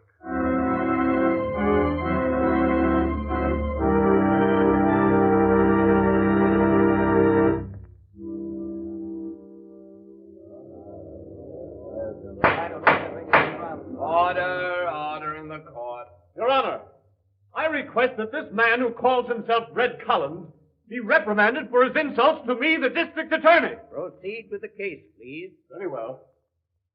Collins, who paid you to murder Boss Houseman? Defense objects, Your Honor. Objection sustained. All right, Your Honor. Perhaps you'll answer this question, Collins. Were you ever a member of the White Legion? I was not. I told you that once before already. Defense requests that the prosecutor stick to the case in hand. The murder of Al Hausman. The case in hand, as the defense and everybody else knows, goes far beyond the prosecution of this gangster. Why, that's immaterial. I intend to prove, Your Honor, that this man Collins killed Al Hausman. But that Collins acted under the instructions of the notorious gang known as the White Legion. The same gang who caused the mysterious disappearance of my able assistant, Mr. Alton Parker. Confine yourself to the case at hand. The district attorney seems to have some trouble doing that. Yeah. Look at this note, Collins. You deny sending that to Houseman the day before he was killed? Sure. I wrote the letter and sent it to him. I told you that once already, too. Why? Why did you write him such a threatening letter? To scare him into paying me the money he owed me. That's why. I told you that once, too. Mr. Mr. Collins is lying. Hey, who's that? He can neither read nor write. Who is speaking? I demand that he identify himself. Is there someone in this courtroom who wishes to be sworn as a witness? Where are you? Who are you? I am the Shadow, Judge Roscoe. I have some unsworn testimony that may interest you. The men who paid Red Collins to commit murder are in this room. They are the leaders of the White Legion. They have secretly milked the city treasury of over $10 million in the past 3 years. Their hands are red with blood. I protest at this ridiculous procedure. One of those men is sitting here in this courtroom. His name has been honored in the past. But he is a murderer. Silence, I tell you. Who is it? Tell us who it is. His name is Hartney Clays. Hartney Clays. A sanctimonious crusading editor who used his influence and position to learn the movements of the law and keep suspicion away from himself. If there is any further disturbance, I will order the courtroom clear. Judge Roscoe. Yes. I insist this part be concluded. If this Shadow accuses me, let him present evidence. The evidence is ready. Order. You are making a fuss of this court of justice, whoever you are. If you don't stop, I will suspend the hearing. No, let the Shadow talk. Yes, I have talked enough. I now call your attention to the young man who was just entering the door with Commissioner Weston. Nelson Parker! It's Parker! The assistant district attorney that disappeared! I demand the suspension of this trial! No! This trial won't be suspended until I present the evidence for conviction. You couldn't find that evidence, could you, Mr. Clays? It wasn't in my briefcase. Killing me wouldn't have destroyed it, because it's right here. After I was kidnapped in the store, these papers were sent to Commissioner Weston. Enough evidence to send Red Collins to the electric chair. To put an end forever to this murdering gang of hypocrites who call themselves the White Legion. I order the arrest of Hartney Clays. Commissioner Weston. Right here, Mr. Parker. Stick out your hands, Clay. You realize what you're doing? Yes, I'm slipping a pair of handcuffs on you, mister. You'll be locked up and charged with the murder of William Devons, among others. Go to it, Parker! Run out the rat! Get him out! I relinquish the bench. Just a moment, sir. Now I move a suspension for the presentment of new charges to the grand jury. Those charges will show that the city funds have been tampered with. They will name the 6 leaders of the White Legion, including its all-high commander, the brains and moving force of its murderous atrocities, the man who sits on the bench at this moment, Judge Matthew Roscoe. Here we are, all of you. The doors are guarded. Sergeant, have your man place Judge Roscoe under arrest, and all 4 men at the defense table. Right, sir. Come on now. Quiet, please. Quiet. Quiet. There's one thing more. I want to pay this public tribute to the one who, more than any other, is responsible for this triumph of justice. The one who calls himself the Shadow. My fellow citizens, I thank you. Let me remain a voice that wakes the guilty conscience, brings terror to the wrongdoer, and comfort to the oppressed. Know me only as the Shadow.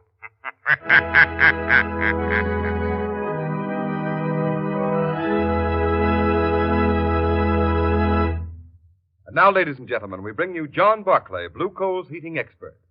But before we hear Mr. Barclay, we want to remind you that at the close of the program, the Shadow himself has an interesting message for you. Be sure to listen. And now, Mr. Barclay. Thank you, Ken.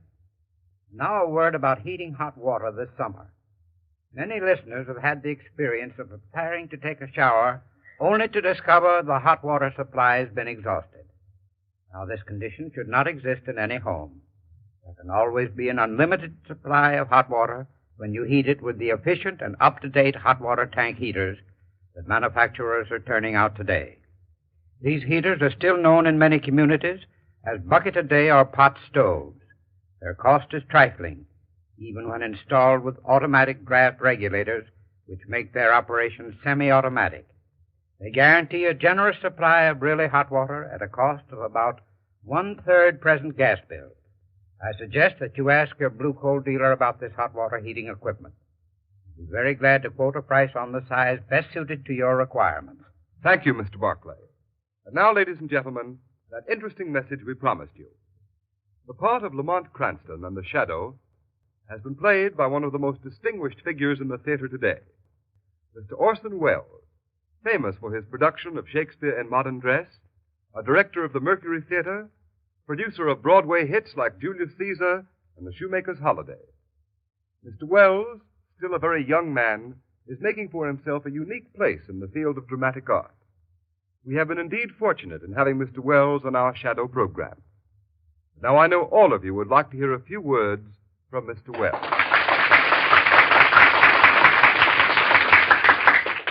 Good evening, ladies and gentlemen.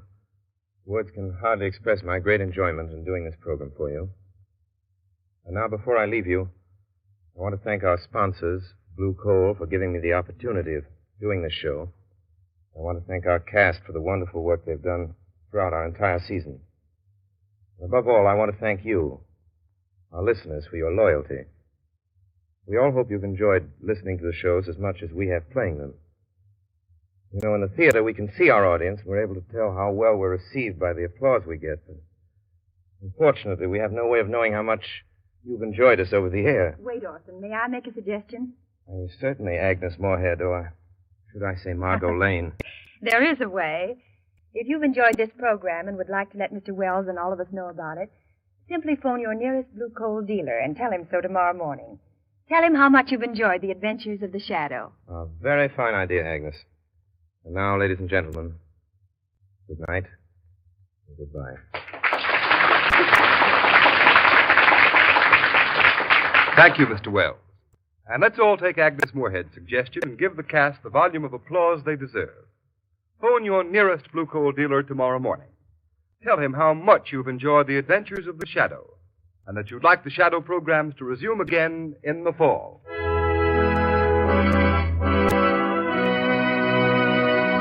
You have just heard a dramatized version of one of the many copyrighted stories which appear in the Shadow magazine. All the characters and all the persons named are fictitious. Any similarity to persons living or dead is purely coincidental.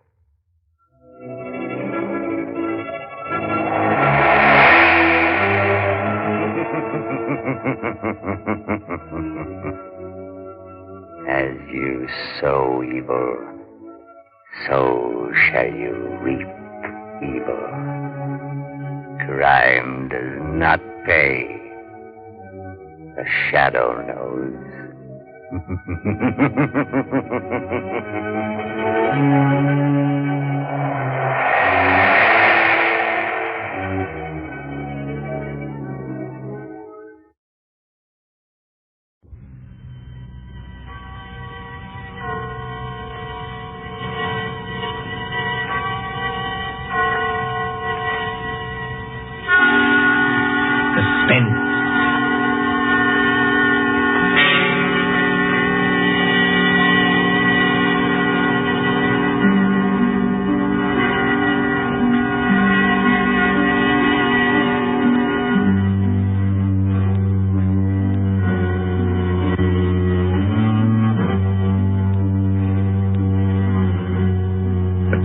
Nighttime, the hushed voice and the prowling step, the stir of nerves at the ticking of the clock, the rescue that might be too late, the crime that is almost committed, mystery and intrigue and dangerous adventures.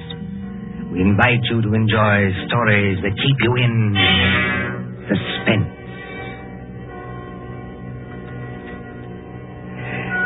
Can a man stake his life against $25,000?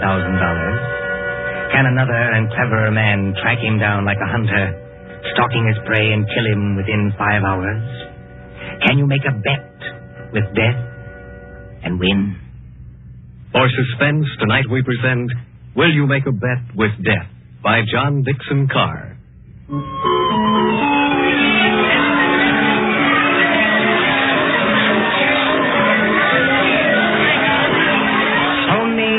On a summer day. There's the beach, bright-colored with bathing suits. There's There's the boardwalk, all straw hats and summer dressing. There's the Ferris wheel and the roller coasters. There is all humanity eating hot dogs and having a good time.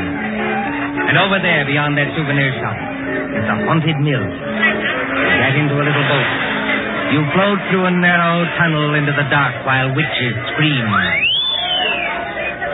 But that fools nobody, does it? There couldn't be any real terror, could there? While the bands are playing and the crowd goes by and... Ladies and gentlemen, a unique attraction. It hurts me to see you stand there and miss this. Only 10 cents, 1 dime, the 10th part of $1 to go through the old haunted mill and get the thrill of your life. An overstatement, if you ask me. 1 ticket, please. Did you say 1 ticket, lady? That's right, 1 ticket. What's the thrill? Beg pardon, lady? I said, what's the thrill? Lady, the gals who come here with their boyfriends don't have to ask that. 10 cents, please. This way and mind the gate. Thank you. Step right up, ladies and gentlemen. Get your ticket for the old haunted mill where ghosts will walk and talk. Give me some tickets. Hurry. Just a minute, young fella. I know you want to get into the old haunted mill, but there's plenty of time. How many tickets? I don't know. Better give me 10. 10 tickets. You hear that, ladies and gentlemen? Here's a young fella who likes the old haunted mill so much he buys 10 tickets. Don't call everybody's attention. Listen, I've got a better idea. Whatever boat comes after mine, I'll give you an extra $1 to send that boat through empty. Now, what's the matter, son? The cops ain't after you, are they? No. It's nothing like that. Will you do it? Well, let me talk, young fellow. Okay, go ahead. Isn't there an empty boat here? Well, really? You've got such a great objection to riding in the same boat with me? Oh, I'm sorry. I didn't mean that at all. Don't misunderstand. Then you'd better get in if you want to go. This boat's starting to move. Yeah, I better sit down. You certainly had. Look here, I want to apologize. That's quite unnecessary. This place is rather childish anyway, isn't it? Yes, isn't it? But I've seen everything else, so I may as well see this. Here we go in the dark. What was that? One of the ghosts, I imagine, from a machine. It sounded like him laughing. There isn't anybody in the boat behind us, is there? I can't see. It's pitch dark. Listen, Miss... My name is Andrews, Betty Andrews. If it's customary to exchange names in a place like this. Mine's Pendrell. Bob Pendrell. Did you say Pendrell? Yes. Do you know it? Oh, no, not exactly. It's an unusual name, that's all. I don't want you to think I'm out of my mind, though I very nearly am. But I've got 5 hours to go. Just 5 hours. At the end of that time, either I'll have won $25,000 or else... Or else? Or else I'll be dead. You know, I wish I'd kept you away from this boat. Well, there's nothing to get alarmed about. For you. I can't tell you much, but I had to tell somebody that or I'd have started yelling. There's just one other thing. Is there? In these places, they've usually got little dim-lighted rooms along the way. Yes, exhibits boats and things. Yes. Well, when we come to one, I'm going to get out of this boat and hide there. Just don't get alarmed, and don't tell anybody when you go out. Why should you do that? I think I see a light ahead. There is a light, but... Dim, too. That's all for the good. Yes? We're coming around the corner. Look, I'm going to have company when I get off. A waxed dead man on a pile of straw. Oh, I hope I can stand these noises. Goodbye, Betty Andrews. I wish we'd met at a different time. Mind the boat! Here, what are you doing? Getting off, too? Don't be an idiot. What's the idea? You need looking after, Mr. Pendrell. And if we must hide, I suppose this is as good a place as any. I won't have it. Quick. There'll be more boats along. Over behind that dead man on the straw. He'll hide us. Hurry. Well... Now, Mr. Pendrell, in the queerest place I ever get into, please tell me what this is all about. I can't tell you. You said it yourself. If you don't tell somebody, you'll go crazy. Maybe you're right. It's against the strict terms of the bet. But this is the last day. And I tell you, I can't hold out any longer. Lower your voice. There's a boat coming.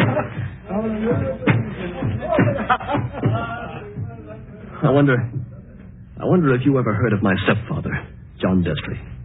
Yes. I imagine everybody has. He's a millionaire, and I'm not. I'm just a chemist, an analytical chemist. Not very successful.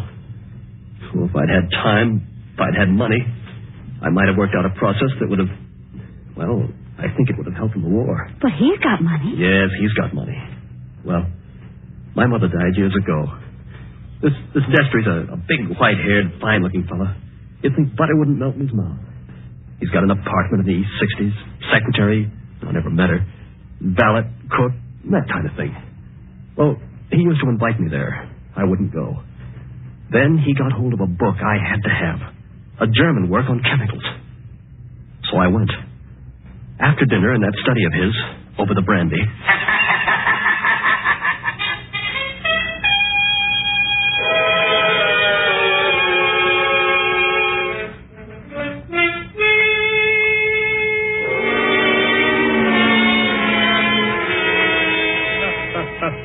Oh, my dear Robert, you're quite welcome to the booth. Don't mention it. Oh, what do you think of this brandy, by the way? It's excellent, thanks. Yes, I thought you'd like it. And now that we're all relaxed, comfortable after dinner, tell me something. Yes, Mr. Destry? You hate me, don't you? Frankly, I do. And always have. Good.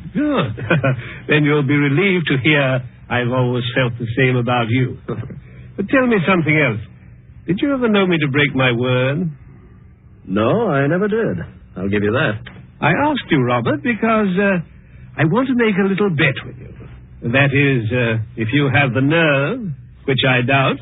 Well, I'm afraid I can't afford to make bets. You were always careless with money, Robert. Well, I've been thrifty. I saw that when your mother was alive.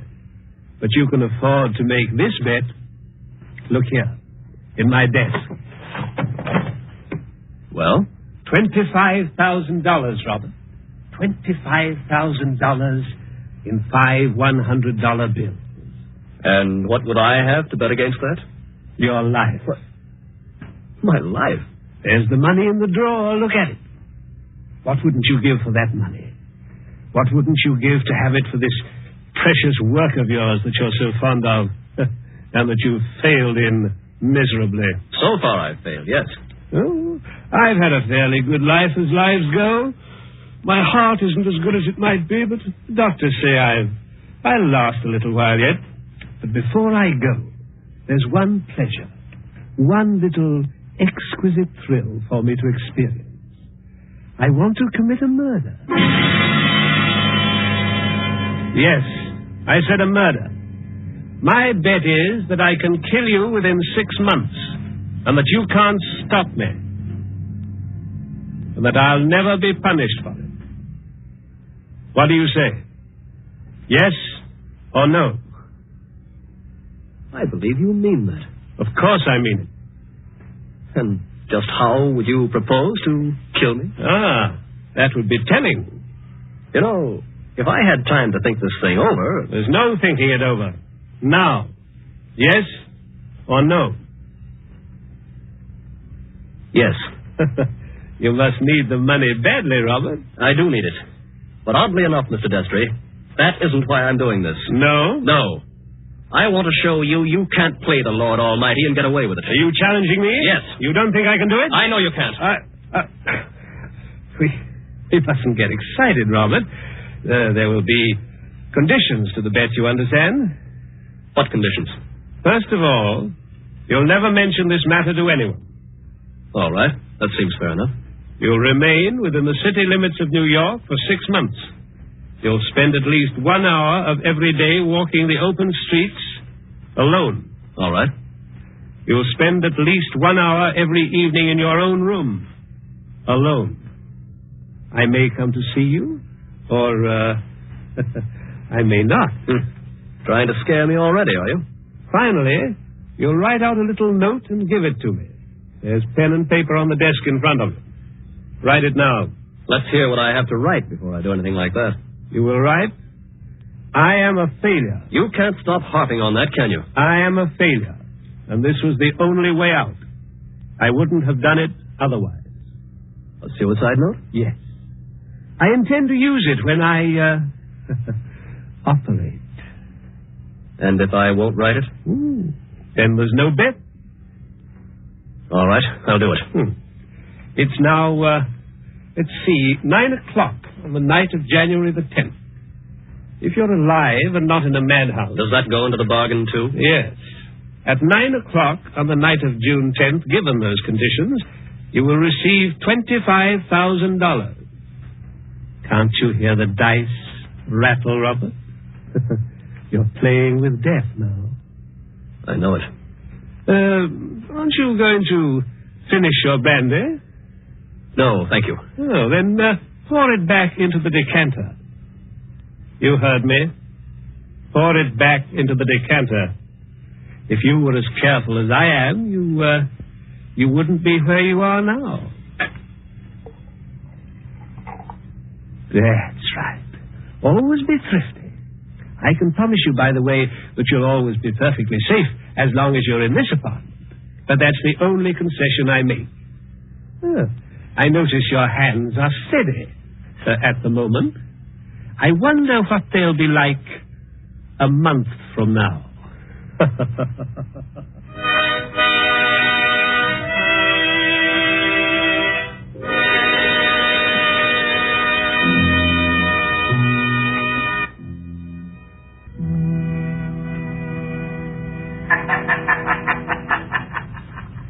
So you were fool enough to make a bet with John Destry.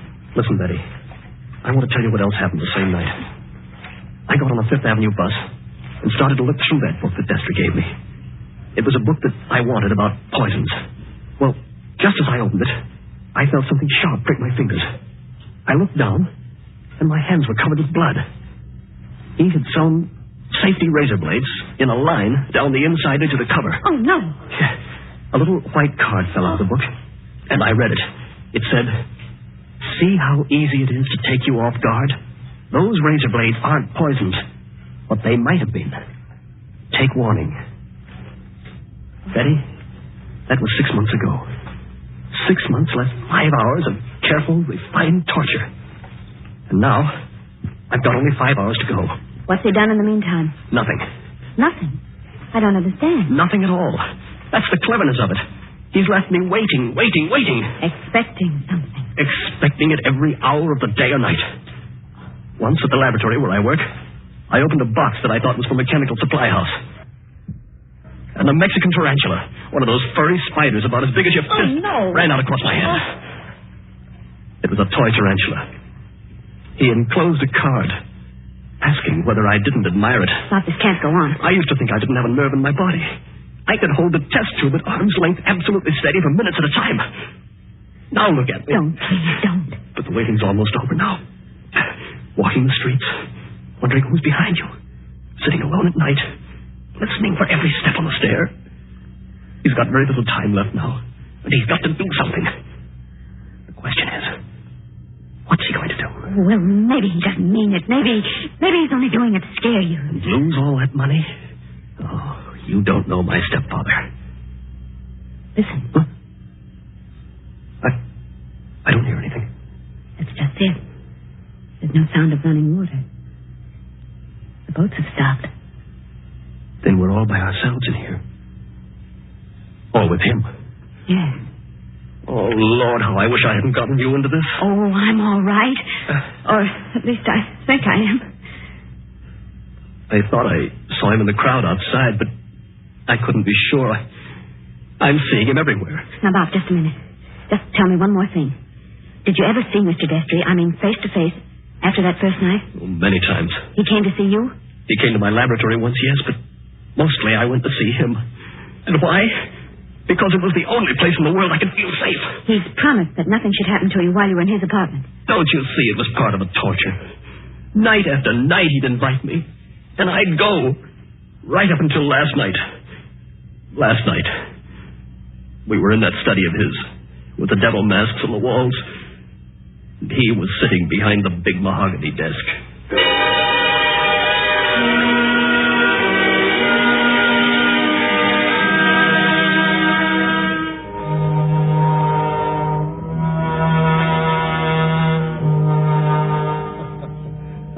My dear Robert, I'm pleased and even touched to have you here on the last night before you... Why don't you say die and get it over with? Oh, well, let's not say die. No, the clergy contend that we never die. We only change. Now let that be a consolation for you. Must you be going so early? There's that 1 hour at home rule to our bet, if you remember. I remember. You're keeping to the rule. Yes, and I mean to beat you at this if it's the last thing I ever do. The last thing I ever do. That's an unfortunate choice of phrase, Robert. My boy, you haven't a chance. Something's going to happen to you within the next 24 hours when you least expect it. Will you answer me one question? If I choose. Have you decided how you mean to kill me? I decided that 6 months ago. And you still think you can get away with it? It's a method which has never been known to fail. I give you my word of honor on that. Is it sudden? Yes, and no. Wouldn't you like to know what it is? Good night, Mr. Destry. I think I'd better be leaving. No, my dear boy, you mustn't go yet. Sit down. Pour yourself a glass of brandy. No, thanks. Then perhaps you wouldn't mind pouring me a little. My doctor allows brandy, though I'm forbidden spirits. I notice your hands are shaking quite a good deal. They weren't like that 6 months ago, were they? No. You were full of confidence then. Oh. And it grieves me to see you waste tobacco by lighting a cigarette and putting it out immediately. Well, it's no use lying to you. But I'm going to beat you just the same. You wouldn't like to back out now? After what I've been through? You'd still have your life. I'll keep it, thanks. That's very unwise of you, Robert. Still, you must decide. I was expecting my secretary a little later to dictate some letters. But now, I think I'll leave her a message that I've gone to bed and turn in myself. Tomorrow is likely to prove an interesting day for both of us. Here's your hat, here's your briefcase, and let me wish you a fond, peaceful, and happy good night.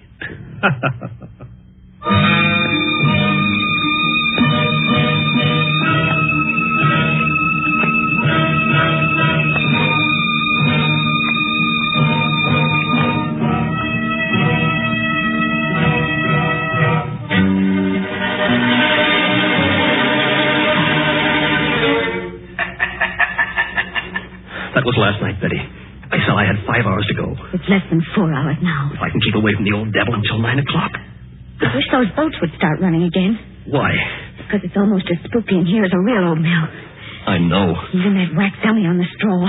Any minute now. You're expecting to see him move? So am I. Now don't stand up. It doesn't matter. If the boats aren't running, we can hear anybody who comes along. I hope so. Do you think Destry's got in? Bobby can't have got in. He can't even be here. Why not? Because Mr. Destry told me. Mr. Destry told you? I'm his secretary. You know, Betty Andrews, I'm sorry it was you who did this. Did what? You can't guess, can you? Oh, Bob, I didn't come here to trap you or spy on you. If that's what you're thinking, I swear I didn't. No. You only got me to tell you the whole story and lose my bet. I haven't heard a single word you said. Bob, please believe that. He didn't send you here, of course. No. And of course you never saw me at his apartment last No, night. I swear I didn't. I got there late. He'd gone to bed. I didn't even take off my hat or gloves before I left again. Don't you understand, Bob? I hate him, too. I want to see you beat him. You've got to beat him. You mean that? Look at me and see if I mean it. Betty, I almost believe you. You must believe me. And Anything else? we better hide behind that dead man in a hurry. Those boats have started up again. I wish I could tell you, Betty, what that means to me. Come on, hurry. Wait a minute, you two. Stay just where you are. Where's that voice come from? Along the tunnel, I think. But it's not Destry's voice. No, it's a man standing up in the boat. He's coming around the corner. I can see him now. Hurry. The old haunted mill, eh? My golly, if this ain't some place to make a pinch, I never heard of one. What do you mean? Make a pinch? Just what I said. Your name, Robert Penrell? Yes. Who are you and what do you want? Police headquarters. You're to come along with me. I want to see you over in New York. About what? I wouldn't know, lady, but it might be about the murder of John Destry. Oh, no! Did you say the murder of John Destry? That's right. Somebody poisoned him last night with mercury cyanide. I wouldn't have got you at all, maybe, if the barker outside there hadn't thought the cops were after you to start with. Betty, Yes, Pop? he's beaten me. He hasn't beaten you. Oh, yes, he has. And I know now the weapon Destry was going to use in killing me. What weapon? It never fails. The electric chair. You mustn't talk like that. Don't you see? He never once intended to kill me in the way I thought. Are you coming quietly, Mr. Pendle? Just a minute. He's poisoned himself. But he's left evidence to show I did it. He's killing me the worst way possible. He's won the bet. The money doesn't matter now. If I'm in the death house for murder, what use have I got for all the money in the world?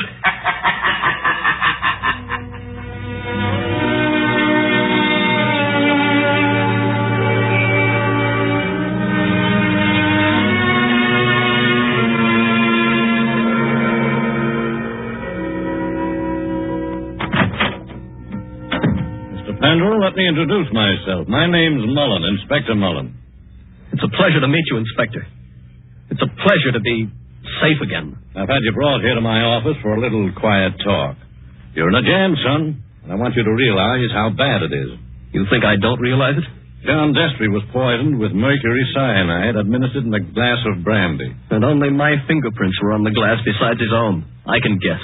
Mr. Destry's body was found this morning lying behind the desk in the study. There was an empty glass with traces of brandy and cyanide. We haven't had the full autopsy report, but the smell of that stuff is pretty distinctive. Tell me, you're a chemist, Mr. Pendle. That's right. The boys find that 8 grains of mercury cyanide are missing from your laboratory. Where he visited me a month ago. And in your briefcase, which you took away from his apartment last night... He handed it to me. I remember. We found over $1,000 in cash. Now, take a look at this note. Ever see it before? What? Yes. I wrote it. You admit that? Yes. It says, I was a failure, and this was the only way out. I wouldn't have done it otherwise. Where did you find it? Torn up in little bits. You started to write a confession, and then you couldn't face the consequences. But you shouldn't have left the pieces behind. You're infinite, my boy. Unless... Unless what? Now, if you'd like to confess here and now, and maybe we did a little deal about second-degree murder... Inspector, why bother to string me along? What do you mean, string you along? There's no second-degree murder on a poison charge. It's the death house and nothing. He saw to that. It's too bad you had to go and kill him, son. Didn't you know he had an aneurysm? A what? Fatal heart disease. He said that he had heart trouble, but... Heart trouble? His doctor says he couldn't have lived 8 or 10 months anyway. And you might have got something in the will. So that's why he did it. Did what? Kill himself. You still stick to that crazy story you told the boy? He's going to kill me, isn't he? With 3,000 volts of electricity. Inspector Mullen. What are you doing here, Sergeant? Didn't I say I wasn't to be disturbed? All the same, Inspector. I thought I'd better do it. There's a young lady here, Miss Betty Andrews. I think you'd better see her. I'll see her when I'm good and ready. And I think you'd better see her, Inspector. We've just heard from Mr. Destry's lawyer. Well? He said that young fellow there, Mr. Pendle, inherits $25,000 in Mr. Destry's new will. Did you hear that, son? Do you see what you'd have gotten if you hadn't gone and killed him? He was keeping his promise, that's all. A fine lot of good it'll do me now. But look, Inspector, I've just talked to the medical examiner, and he says there's no poison in Mr. Destry's body. Say that again? There's no poison in the old man's body. Somebody's kidding you. An empty glass with the smell of mercury cyanide and a dead man with a congested face behind the mask? What did kill him then? Well, you'd like to listen to Miss Andrews, Inspector. She's right here now. I think you'd better listen, Inspector. I've been trying to tell you all afternoon. Go ahead, Miss Andrews. I've been over and over it. But until I got the medical report, nobody would listen. Can you tell us what killed John Destry? Yes. Poison killed him. But the sergeant's just been saying there was no poison in the body. Inspector, will you listen? I was at Mr. Destry's apartment late last night. Well, so what? You didn't kill him, did you? The servant said he'd gone to bed. So I looked into the study to see if there were any instructions. Was Mr. Destry dead then? I don't know. I couldn't see his body because it was hidden behind the desk.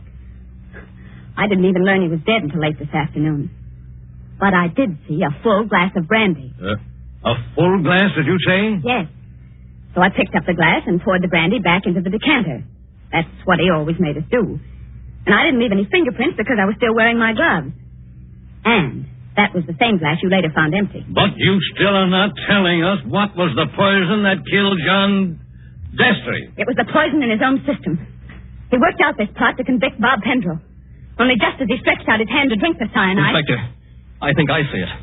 It was his last great hour. He couldn't resist such gloating as he'd never known before. That's it. His heart wouldn't stand it, and he fell dead behind the desk.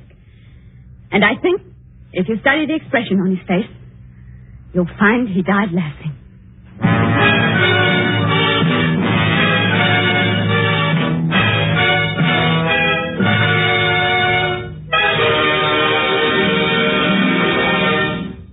And so ends Will You Make a Bet with Death? Tonight's story of suspense. The part of Bob Pendrell was played by Michael Fitzmaurice. Betty was played by Leslie Woods. John Destry was played by Nicholas Joy. And in supporting roles were Ted DeCorsia and Charles Slattery. Again next Tuesday at 9:30 p.m. Eastern Wartime. A story dedicated to the thrill of the nighttime, the hushed voice, and the prowling step. Another adventure in suspense. William Spear, the producer, Mark Slobe, the director in the absence of John Dietz, and John Dixon Carr, the author, are collaborators on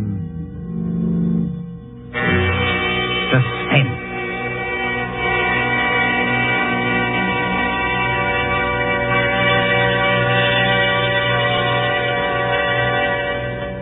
This is the Columbia Broadcasting System.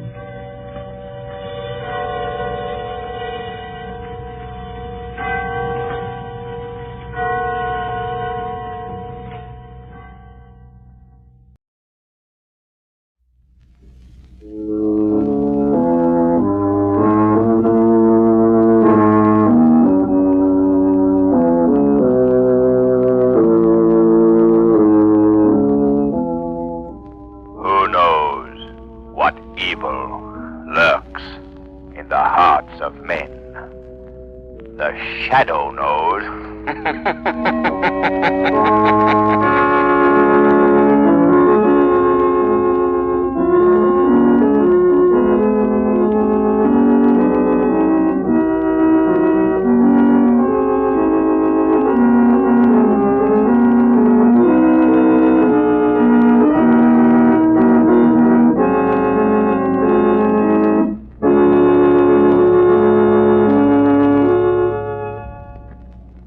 Before the Shadow's latest adventure begins, here's something every motorist should realize. When a child darts in front of your car, in 101 situations you're liable to meet on rainy days, it's the ability of your tires to stop quicker and safer that may mean the difference between life and death. It pays to play safe. Equip your car with the new Goodrich Safety Silvertown. This new kind of tire is the only tire that has the Lifesaver tread. This amazing tread acts like a whole battery of windshield wipers, actually sweeps wet roads so dry you can light a match on its track. And that, in a nutshell, is the secret of why this new Silvertown gives the quickest non-skid stops you've ever seen. For safety's sake, get Goodrich Safety Silvertown.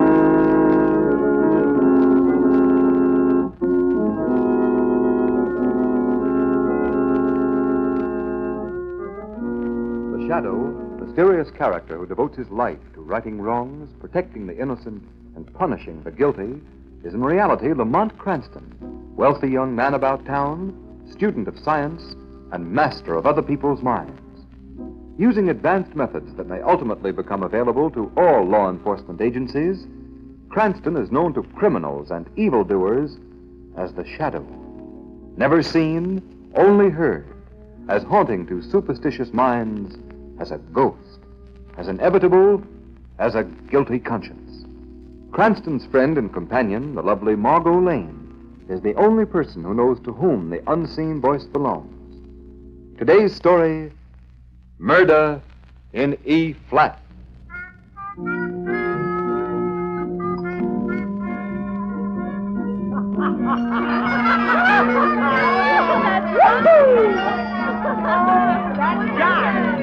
Eddie, look. Yeah? Isn't that Martin Charlie sitting over there? Well, doggone if it isn't. Hey, Charlie. Hi, Eddie. Come on over here, you and Marge. Okay, come on, Never expected to see them here. Well, hello, Helen. Hi, You got room for us? Oh, sure. Hey, waiter, 2 more chairs. What do you think of this band? Heard words. Boy, this skinny butler's the hottest truck in town. Well, I'll still take Louis Prima. Boy, there's my idea of a band. Quiet. Now, let's listen. All right. Come on! Skinny, roll it over!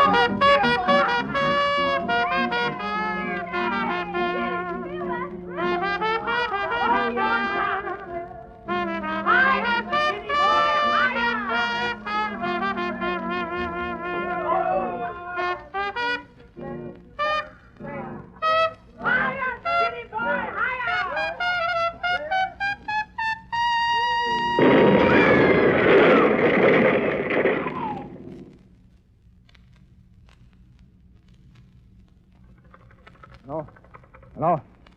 Yeah, Chief. I thought it was cut off. Yeah, that's the place. That new swing joint on 50th Street. Had a jitterbug. Oh, nobody seems to know what happened. The band was playing and the joint just blew up. Now, we don't know yet how many were hurt. Our thing was, we found a note nailed over the bar. Don't make much sense, though. Read it? Yeah, sure, here it is. It says, the only real music is the music of silence.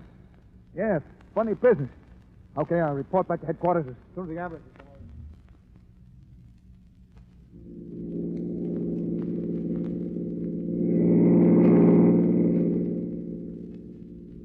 Go on, Henry. Pass that car in front. But, my dear, I can't without crossing that white line, and Oh, besides... now, then make him pull over.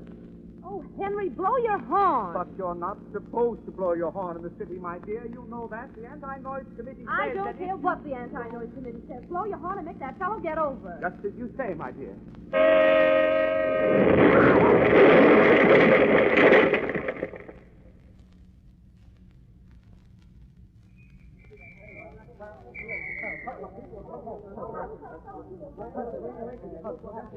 Yes, officer.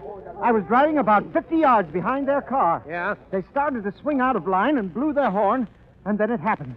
This awful explosion. I tell you, I've never but known this my... note. Where'd you get this note? After the explosion, I noticed it lying in the front seat beside me. Somebody must have thrown it in through the window. What do you suppose it means, officer? Let's look at it again. Let this be a warning to you. Auto horns are playthings of the devil. Silence. What does it mean, officer? I don't know, mister. But if I were you, I'd forget I had a horn.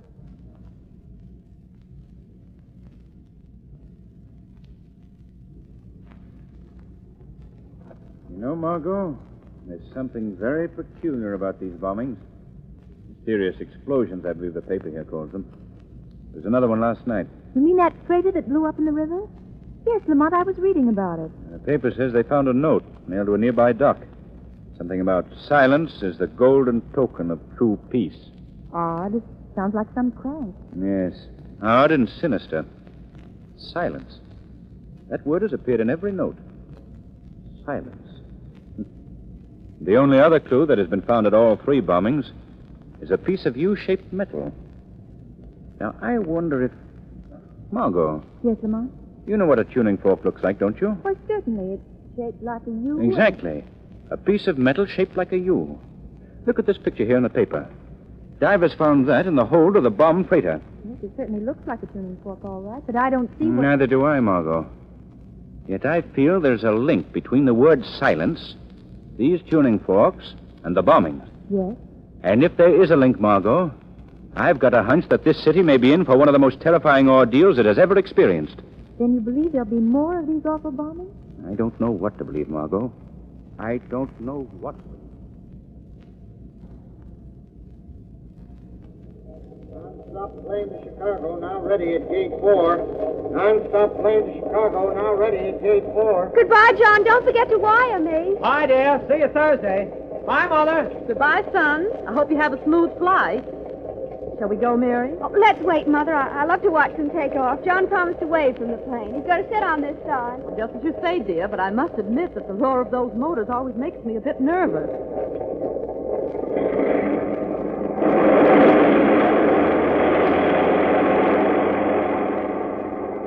There he is, Mother. There's John. Bye, John. Bye.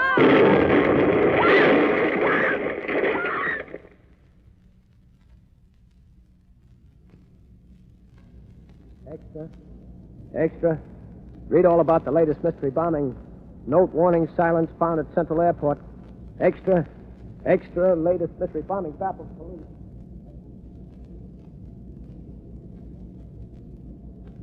Sergeant, you say Traffic Officer O'Grady found this bomb? Yes, Commissioner Weston. It was stuck in a refuse basket. And this note here was pasted on the police phone box next to the basket. I see it. The roar of traffic is a roar of doom. Silence. That infernal word's been in every note we found. Yes, sir. What's the laboratory report, Sergeant? What explodes the bomb? The bomb's attached to a photoelectric cell. One of these here U-shaped pieces of metal like we've been finding at all the bombings. I see. Well, how's it work? Well, it's sort of like this, Commissioner. The laboratory says that this U-shaped piece of metal is a tuning fork, an E-flat tuning fork. Yes? Well, this here tuning fork is placed so that when the sound of E-flat vibrates it breaks the light beam of the photoelectric cell that's attached to the bomb. And when the light beam is broken, the circuit's closed, the bomb goes off. I think I see what you mean. Just like your body breaks a light beam and opens the doors of some of these new hotels. Yes, sir, yes. That's the idea. There were sounds reported just before each of those bombings. The sound of that trumpet, that auto horn, and that foghorn on that freighter, and the noise of those airplane motors. Yes, sir. They could have done it all right. Whoever thought that one up is dumb, like Einstein. But I still don't get these notes, these warnings about silence. There must be some reason why... Hello, Commissioner Weston speaking. Hello, Commissioner. A shadow. Right you are, Commissioner. Well, what do you want? I'm busy, very busy, and I'm afraid I haven't any time I know, Commissioner. These bombings are getting a bit out of hand, aren't they? I suppose you know all about them. No, not all. If you'll answer a couple of questions, I think I might be able to help you. Well, what is it? These pieces of U-shaped metal you've been finding. Tuning forks, aren't they? How did you know that? Never mind. Aren't they? Yes. At least that's what our laboratory calls them. E-flat tuning forks, hooked up to a photoelectric cell attached to the bomb. When the sound vibrates the fork, it passes in front of the cell's light beam, and that... And that closes the circuit and explodes the bomb. Very neat, eh, Commissioner? Very. Anything else I can do for you? Just one thing more, Commissioner. Yes? Do you realize what all this means? Why, Each of course of the notes has contained the word silence. You must broadcast a general warning to the city at once. Use the radio, use the newspapers. Use any means at your command. But warn the people immediately that there must be absolute silence until the murderer is caught. They must not play any musical instruments, blow their auto horns. In fact, they must not do anything to make a loud noise of any kind that might set off another of these tuning fork bombs. For the penalty may be death.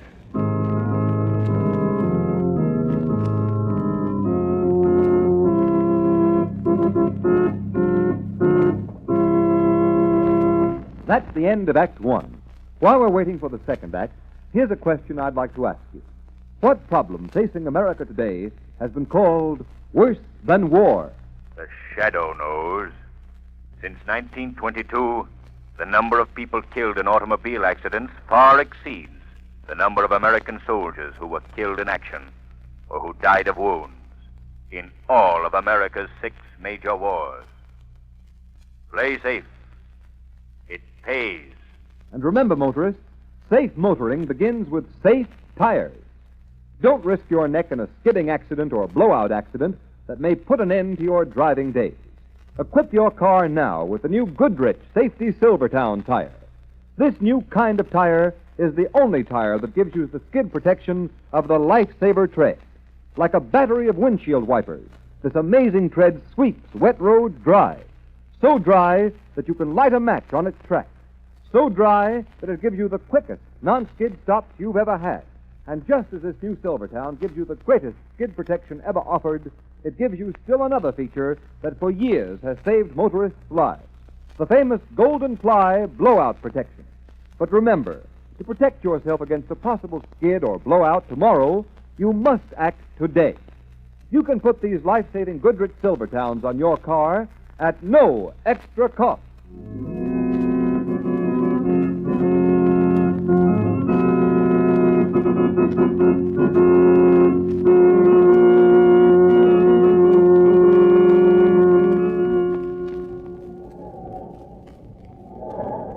It was right here they found one of the bombs. hidden in one of these trash baskets. Yeah.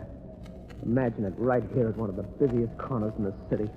I tell you, it's enough to give it the creeps. Certainly is. Look up the avenue there.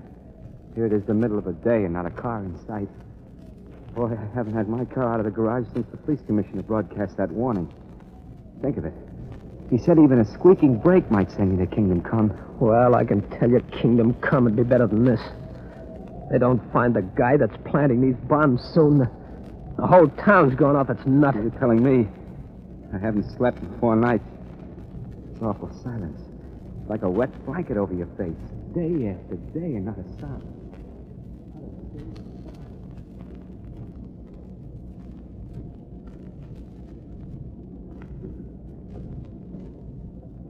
Stop pacing that floor, Robert. You're making me so nervous I could scream. You nervous? That's good. How about me? I tell you, I can't stand the silence much longer. I tell you, I can't stand... Quiet, Robert. Remember Commissioner Weston's warning. No one knows where the bombs are planted. Even a shout might... I know. Even a shout might be an E-flat. The note of death. That's what they're calling it now. It's silly, isn't it? But what do they call this awful tomb we're living in? Quiet, Robert, please. Come on. We're going to get out of this town. Start packing. We're leaving on the first train. I don't know where we're going, but we're going anyway. Any luck, Margot? No, Lamont. You? None. Commissioner Weston has already checked all the music stores, but I still feel he might have overlooked one. Several of the stores I checked had sold tuning forks recently, but only one was an E-flat. And that was purchased by the Board of Education. Beginning to look hopeless, isn't it, Lamont? Not yet, Margot. Not until we've checked every music store in the city. Now, here's the list of stores. We'll separate again. You take these I've marked in the list, and I'll visit the others. Yes, Lamont. We must hurry, Margot. Every minute moves us closer to the next explosion. Ghastly, isn't it? All morning as I walked these deserted streets, I felt like I was moving through some city of the dead. Yes, it's like a plague. A plague of silence. But we must be on our way, Margot. It's not a moment to lose. I'll meet you at the Andrews Music Store. The first store we visited this morning. Yes, I know the one. I'll see you there. No, sir. We haven't sold an E-flat tuning fork in months. Was there anything else, sir? No, miss. We're wholesale, you see. We only sell to music schools and such. Even they don't buy tuning forks very often. What's that, mister? Tuning forks? No, we just handle sheet music, radios, and records. Maybe you'd like some sheet music. And what can I do for you, miss? Nothing, thank you. I'm just waiting for someone, if you don't mind. Oh, no, not at all. By the way, weren't you in here this morning? Yes, I was. Yes, I remember you now. You were with a gentleman who wanted to know if we'd sold any tuning forks lately. Yes, that's right. You said you hadn't. Yes, and after you left, I did remember one sale, but that was to one of our regular customers, and it was a long time ago. That wouldn't be what you... No, I suppose not. No. Dr. Bedeau is a very fine man. Fine musician, too. He's bought a number of musical instruments from us. Of course, it did strike me a bit odd. Odd? What was odd? Well, Dr. Bedeau wanting all of those tuning forks for the same pitch. E-flat, I believe it was. E-flat? Yes, but you know how musicians are. Surely you don't... Oh, no, of course not, but I suppose I should see this Dr. Bedeau, just for the record, you know. Would you like his address, then? Yes, if you'd be so kind. Yes, sure, I'll write it down for you. Dr. Andre Bedeau, 2218 West 9th Street. Nice. Well, thank you. And if the gentleman I'm waiting for should arrive while I'm gone, tell him to wait, please. Yes, His name is Lamont Cranston. If I'm delayed, tell him to meet me at Dr. Bedeau's.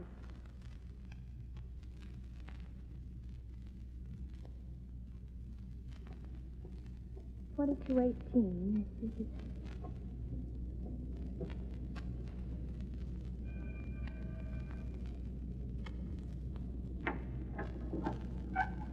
Yes? Dr. Bedeau? Yes, that is right. Dr. Bedeau, Doctor of Music, Bachelor of Arts. And you, my dear? My name is Margot Lane, Doctor. I'm a voice student. Oh, musician. And so beautiful. Do come in. Thank you. This is my studio. Oh, it's charming. You teach here? Oh, no. I seldom teach, my dear. I'm composer. Great composer. Though I'm afraid that is still my own little secret. Well, then you wouldn't have time for a simple student like myself. No. On the contrary, my dear. It has always been my especial pleasure to encourage real talent, especially beautiful talent. Yes. Mm-hmm. Yes, well, that's very nice, but I'm not awfully talented, Monsieur Vidot. I don't really believe you'd be interested. Oh, no, but I have already decided I would be interested. Most interested. But first, you are just in time for a treat. A rare treat. Well, I'm afraid I must go now. I just remembered an appointment. You should remember that before you interrupted my work. Now that you are here, you shall remain on until it is my pleasure to dismiss you. But you can't do that. Quiet. Sit down. There. I did not ask you to disturb me, but now that you are here, you shall share a secret with me. You like secrets, no? Most young women like secrets, but can't keep them. I rather think you shall keep this one, my dear. Shadow. Yeah, what is that? What did you say? What? Oh, you are wasting your breath, my dear. Really you are. The studio is soundproof, completely soundproof. And now for my secret. You see this beautiful electric organ? Yes. Yes, of course, this but electric organ shall reveal my secret. My greatest composition. I shall play it for you now on this beautiful organ. Oh, pardon me, just a moment, my dear. The door seems to have blown open. Yeah. Turn of the lock will guard us against such interruption. Don't lock that door. You hear me? Let me out of here. Quiet! Really, you don't seem to realize what a great honor I am to bestow on you. For you shall be my first and the last to hear my greatest composition.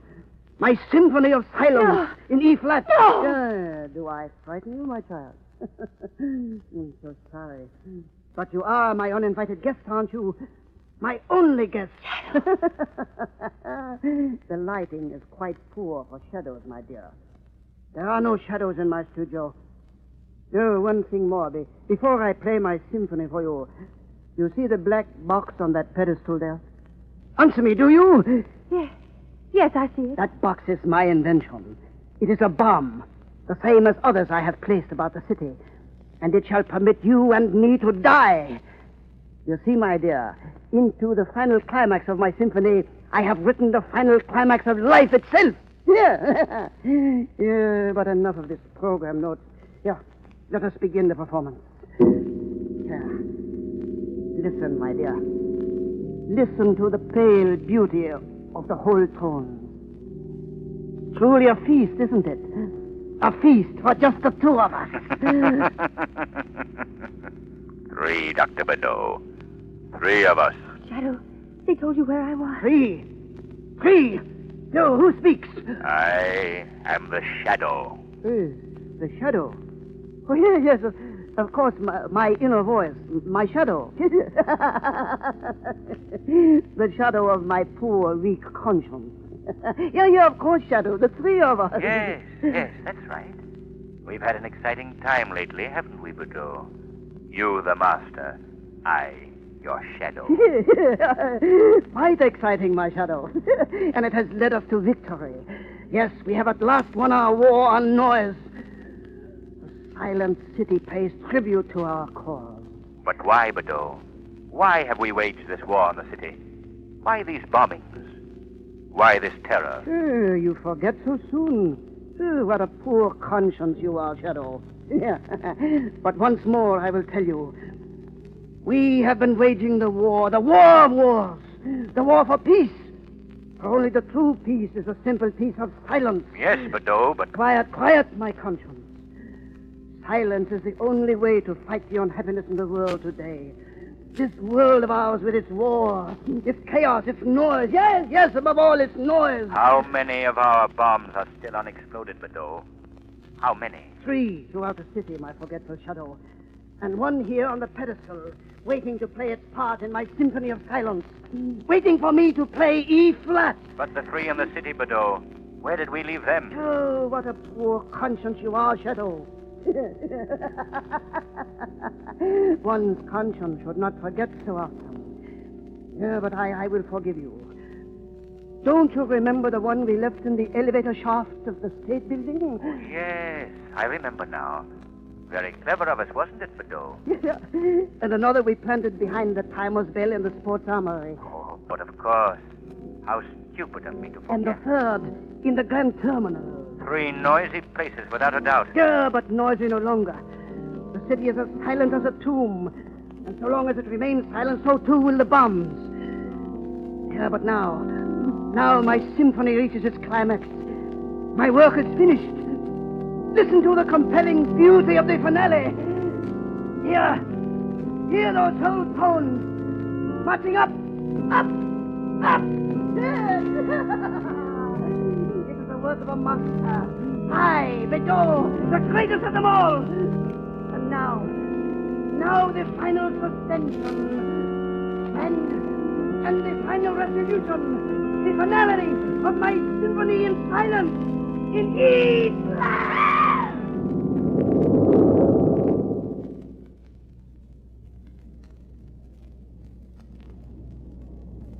There, Margot. Just rest a minute. Everything is all right. But the explosion, Lamont. There was no explosion. But Dr. Bedeau, look. Lying there across the keyboard. Is he? Yes. Dead. Quite dead. It was Bedeau's body pressing against the keyboard that caused the rumbling you thought was an explosion. But I still don't understand. What happened? All the time I was talking to Bedeau, I was standing beside the pedestal on which he placed the bomb.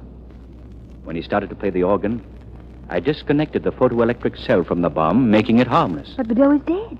Heart failure, my dear Margot. A victim of his own hypnosis. He was so sure that the explosion would occur that it did, in his distorted mind. Oh, thank heaven it's all over. Yes, the symphony of silence is over. The terror is ended. Once more, the city can return to its normal life.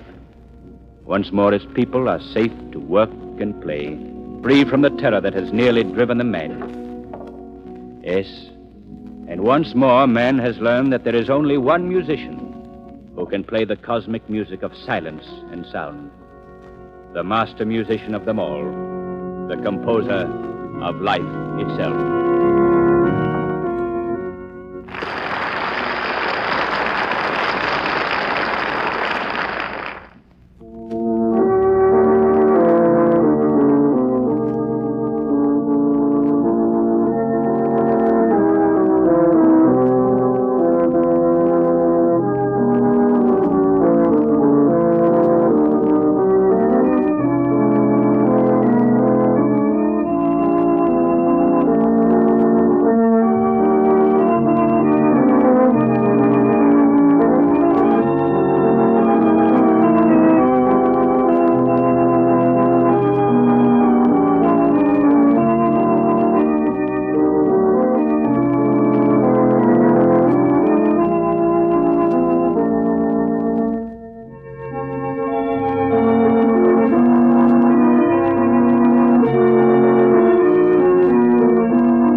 Today's program is based on a story copyrighted by the Shadow magazine.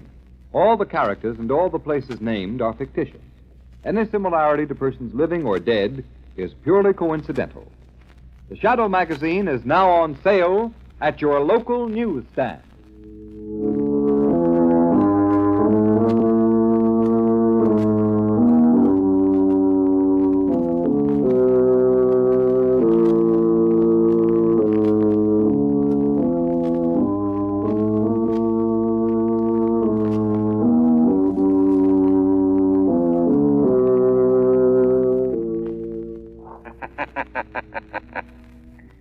Let no man tempt you into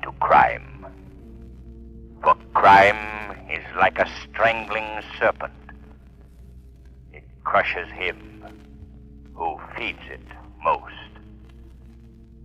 Beware lest the serpent of crime ensnare you in his folds. Remember, crime does not pay. The shadow knows.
For our story of suspense tonight, we invite you to enjoy The Devil in the Summer House by John Dixon Carr.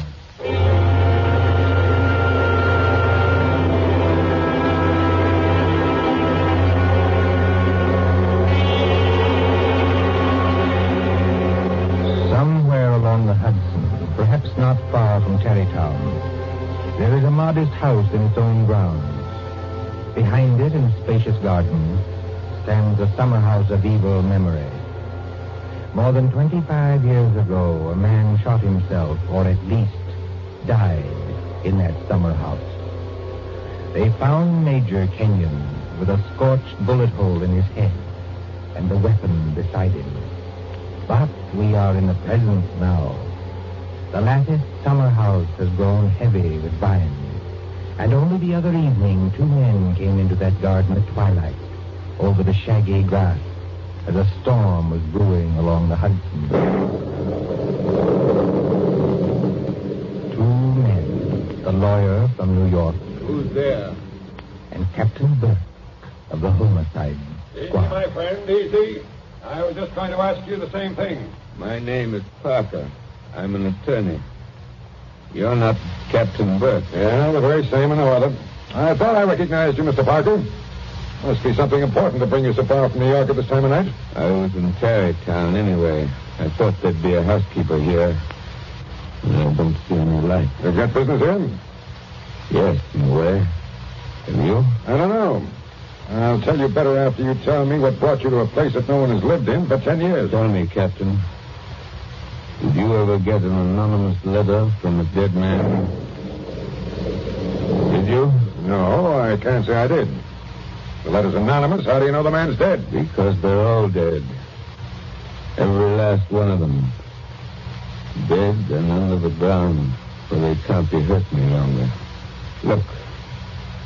There's the summer house where Jerry Kenyon used to work. There are the windows of the library and the dining room. Confound this lightning. Makes the windows blaze, don't it? Jerry Kenyon hadn't a care in the world. Yet he shot himself. I'll show you the letter. Now, look, Mr. Parker, I couldn't read anything in this light. But if we can get inside the house... Certainly we can get into the house. I was the family attorney. I've got the keys. Why should a dead person send me a letter?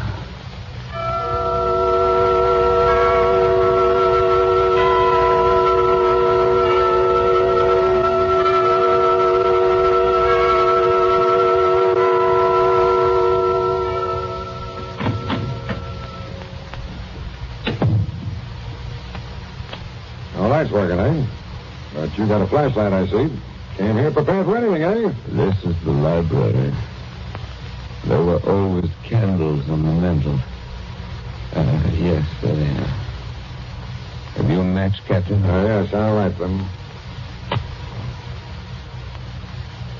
That's better. Same old heavy furniture. Same old thick carpet. Same old glove mat. Mr. Parker, this letter that you were talking about. Yeah. Read it. Hey, wait a minute. This thing is dated November 2nd, 1918. That's right, and be careful of that paper. You see how old it is? But it was mailed yesterday. From where? I don't remember. I didn't keep the envelope. Read it.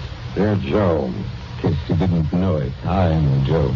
Dear Joe, if you want to know how Major Kenyon really died... But we know how he died. It was suicide. Are you sure it was? Whoever wrote this letter doesn't seem to think so.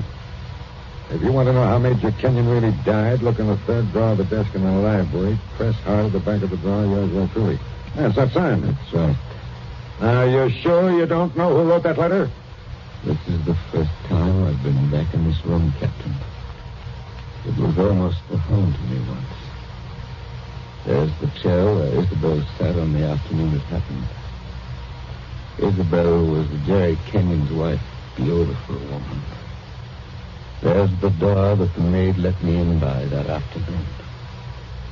You know, Captain, seems to me they're all here tonight. Who?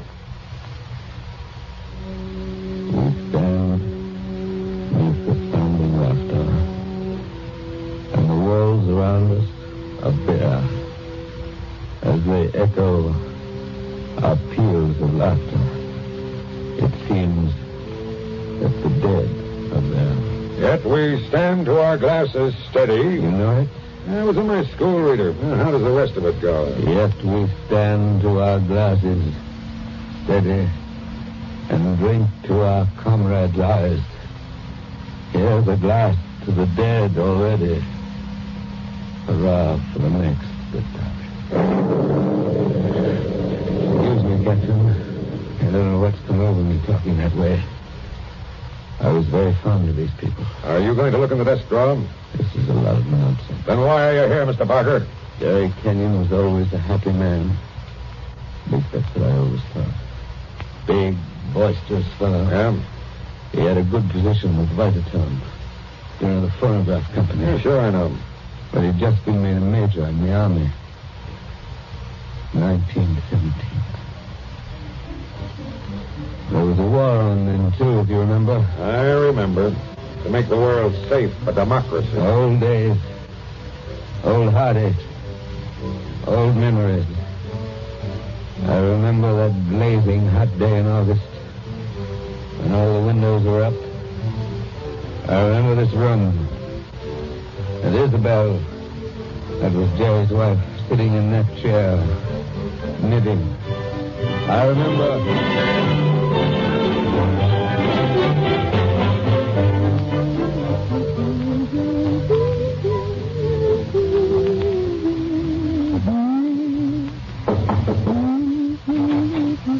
Oh, yes, Kitty. What is it? There's a man to see you, Miss Kenyon. He says his name's Parker. Yes, I'm expecting him. Show him in, please. All right, ma'am. So I take your knitting in your knitting bag? Why should you take my knitting? I don't know, Miss Kenyon. I just wondered. You can come in now. Thank you. Hello, Joe. Hello, Isabel. You sent for me? Joe, I must apologize for Kitty. Servants are getting to be a problem nowadays. She looks pretty enough to get along. Oh, Kitty's got large ideas. She wants to go on the stage, if you please, and do imitations, like Miss Draper. She only knew how hard it was acting all your life. Isabel, you've been crying. I have not. At least... Is that why you sent for me? I've missed you. You haven't been here in over a week, Joe. I had an idea Jerry was getting a little tired of having me around this house. Oh, no, Joe. Why, Jerry... Yes, what about Jerry? I wish I knew, Joe. That's why I wanted you here. Where is he, by the way? I want to say goodbye to him before he leaves. He's probably out in the summer house where he works with all those papers. He's got a lot of work to catch up with. He's going overseas tomorrow. Yes, I know. He's out there. He's been out there all day. His last day here. I've been alone. That sounded like a shot. Yes, it was a shot, Jerry dear. Doesn't seem to worry you. It's only Paul. Jerry's brother, Paul. Oh, but you'd gotten him off your hands for good. Jerry asked him out. He got here 2 nights ago. That doesn't make it any easier for you, does it? No, I don't mind. Jerry's fixed him up with a pistol range in the cellar. Paul's a terribly bad shot. Not like the rest of us. You don't seem to like it, Joe. Shall I have Kitty go down and tell him? No, it's terrible. As long as he keeps away. Poor Joe. But, about Jerry, who is it this time? Joe, Jerry's been home 5 days on leave from camp. Well, never mind what camp. But he spent 4 evenings of those 5 with that Fisk woman. Diane Fisk? The redhead with all the money? Oh, she got money? Well, She must have some attraction then. Please understand me, Joe. It's not that I'm jealous any longer. It's just no, that of course not. Jerry goes his way and I go mine. I may not be without admirers myself, if it comes to that. You've no idea how true that is, Isabel. No, I was thinking about Jerry. He may not always be lucky. He may meet some girl who's not as broad-minded as I am. And then when he gives her the go-by... Paul must be getting really furious down in that cellar. He's not hitting anything. He must be using a lot of ammunition. Now, your trouble, Joe, is that you're too much of a gentleman. And if you really want to see Jerry, there he is now. Where? Just standing in the door of the summer house. Look out the window. It's finally bright out there. Doesn't he look noble in his new uniform? Sam Brown belt and revolver and everything. Look how he turns around and waves his cap at us. Like a real soldier. Real soldiers don't exactly wave their caps, do they? He does. Jerry! Jerry! Hello there! Jerry, Joe Parker's here. Who? Joe Parker. He wants to see you. Give him a drink or something. I'll come in a minute. Into the summer house again. Not a care in the world, Now, Henry. listen, Isabel, you've got to slow down. You'll be crying again in a minute. Come on over here and sit down.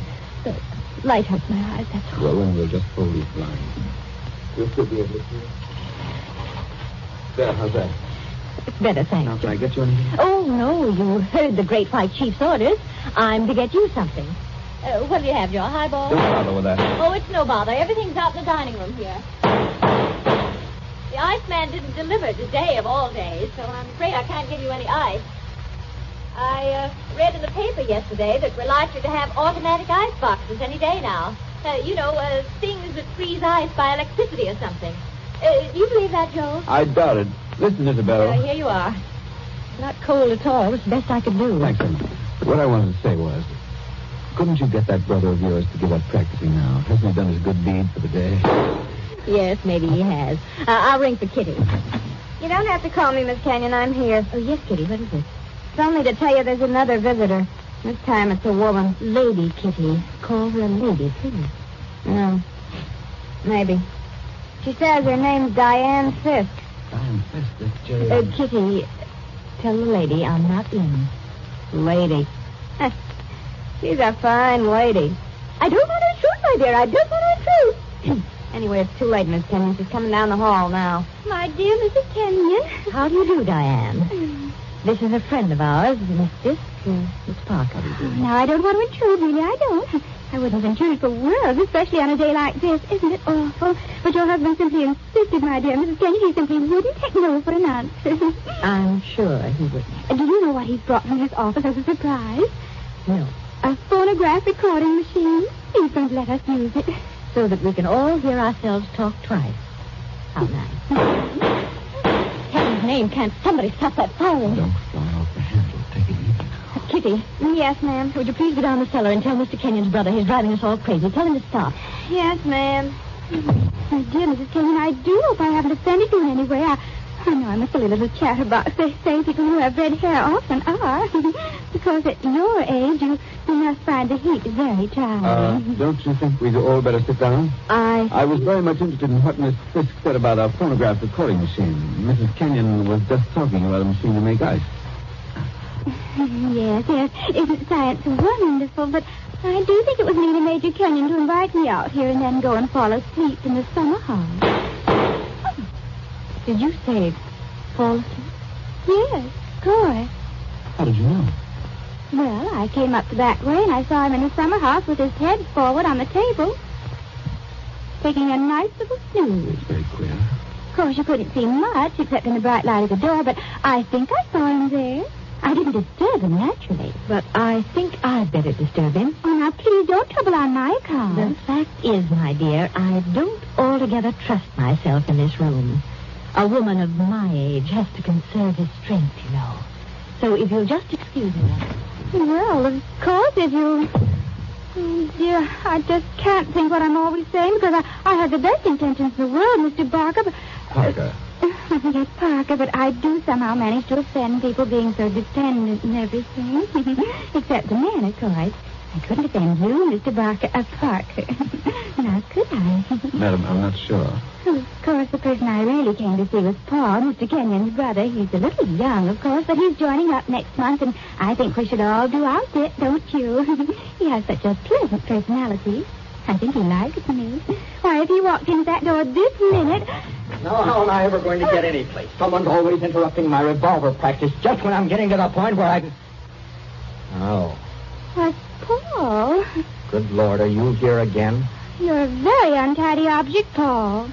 It's pretty untidy in this cellar. And dirty. I've got cockroaches on me, so keep away. Did you have a good day shooting? Swell. One of the best. Hit the target? On the only shot that mattered, I hit the target dead center. That sounded like Isabel. I think it was Isabel. Why have you got those blinds down? Get them up. What is it? What's wrong with you? What are you looking at through that window?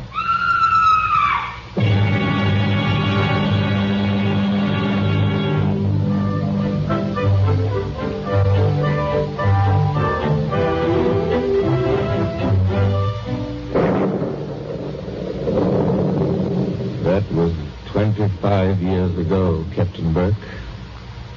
We found Jerry Kenyon lying across the table in the summer house. He'd shot himself through the head with his own revolver from the holster. It was lying on the floor beside him. Shadows, now, babe. I see. When Isabel found him, he'd been dead about half an hour. The doctors proved that, did they? Yes, that shot had been fired against his head. The front of his uniform cap was powder burned where the bullet entered. There's no doubt about that. None at all. We never noticed the real shot because that young lad was shooting off guns like a maniac in the cellar. Precisely. Now they're all dead. By accident, illness, they're all gone. Isabel Kenyon died less than a year afterwards. I think she died just because she was so fond of Jerry. I suppose you've guessed my little secret. Oh, I think I can sort of read between the lines. You were in love with Isabel Kenyon, weren't you? Yes. Well, these things happen. I never let her see it, you understand? Women know, pretty generally. So, they're gone. The youngest of them. And I'm left alone with old tunes, old ghosts, wondering why a fellow ever killed himself. Why? Why? And this morning, out of a clear sky, I get a letter saying, if you want to know how Major Kenyon really died, look in the third drawer of the desk in the library. But I tell you, we know how he died. Well, aren't you going to do it? Naturally. I've got a key somewhere here that fits the drawer. Now, listen, Mr. Parker. In my father's country, in Ireland, they got a saying that when a man's going to commit suicide... I thought of doing that, too. Then the devil comes in and takes him by the hand and talks to him. They say you can see the devil as plain as I see you, just before you pull the trigger. The devil must have been in the summer house that afternoon. Oh, no, he wasn't. What do you mean? Major Kenyon didn't kill himself. He was murdered. My dear Captain Burke, the police covered all that at the time. Everybody had an alibi. They did they? Well, think of what I've told you. Isabel and I were together all the time. Paul, her brother, was shooting off guns in the cellar. Yes.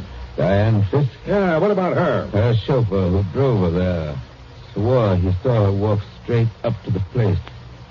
She passed the summer house, but didn't stop there. Well, that checks. Even Kitty the maid could prove she'd never stirred out of the house until just a minute or so before Isabel went herself. Oh, and why did the maid have to leave the house at all? She was taking Jerry the black coffee he drank every afternoon. He'd already been dead half an hour then.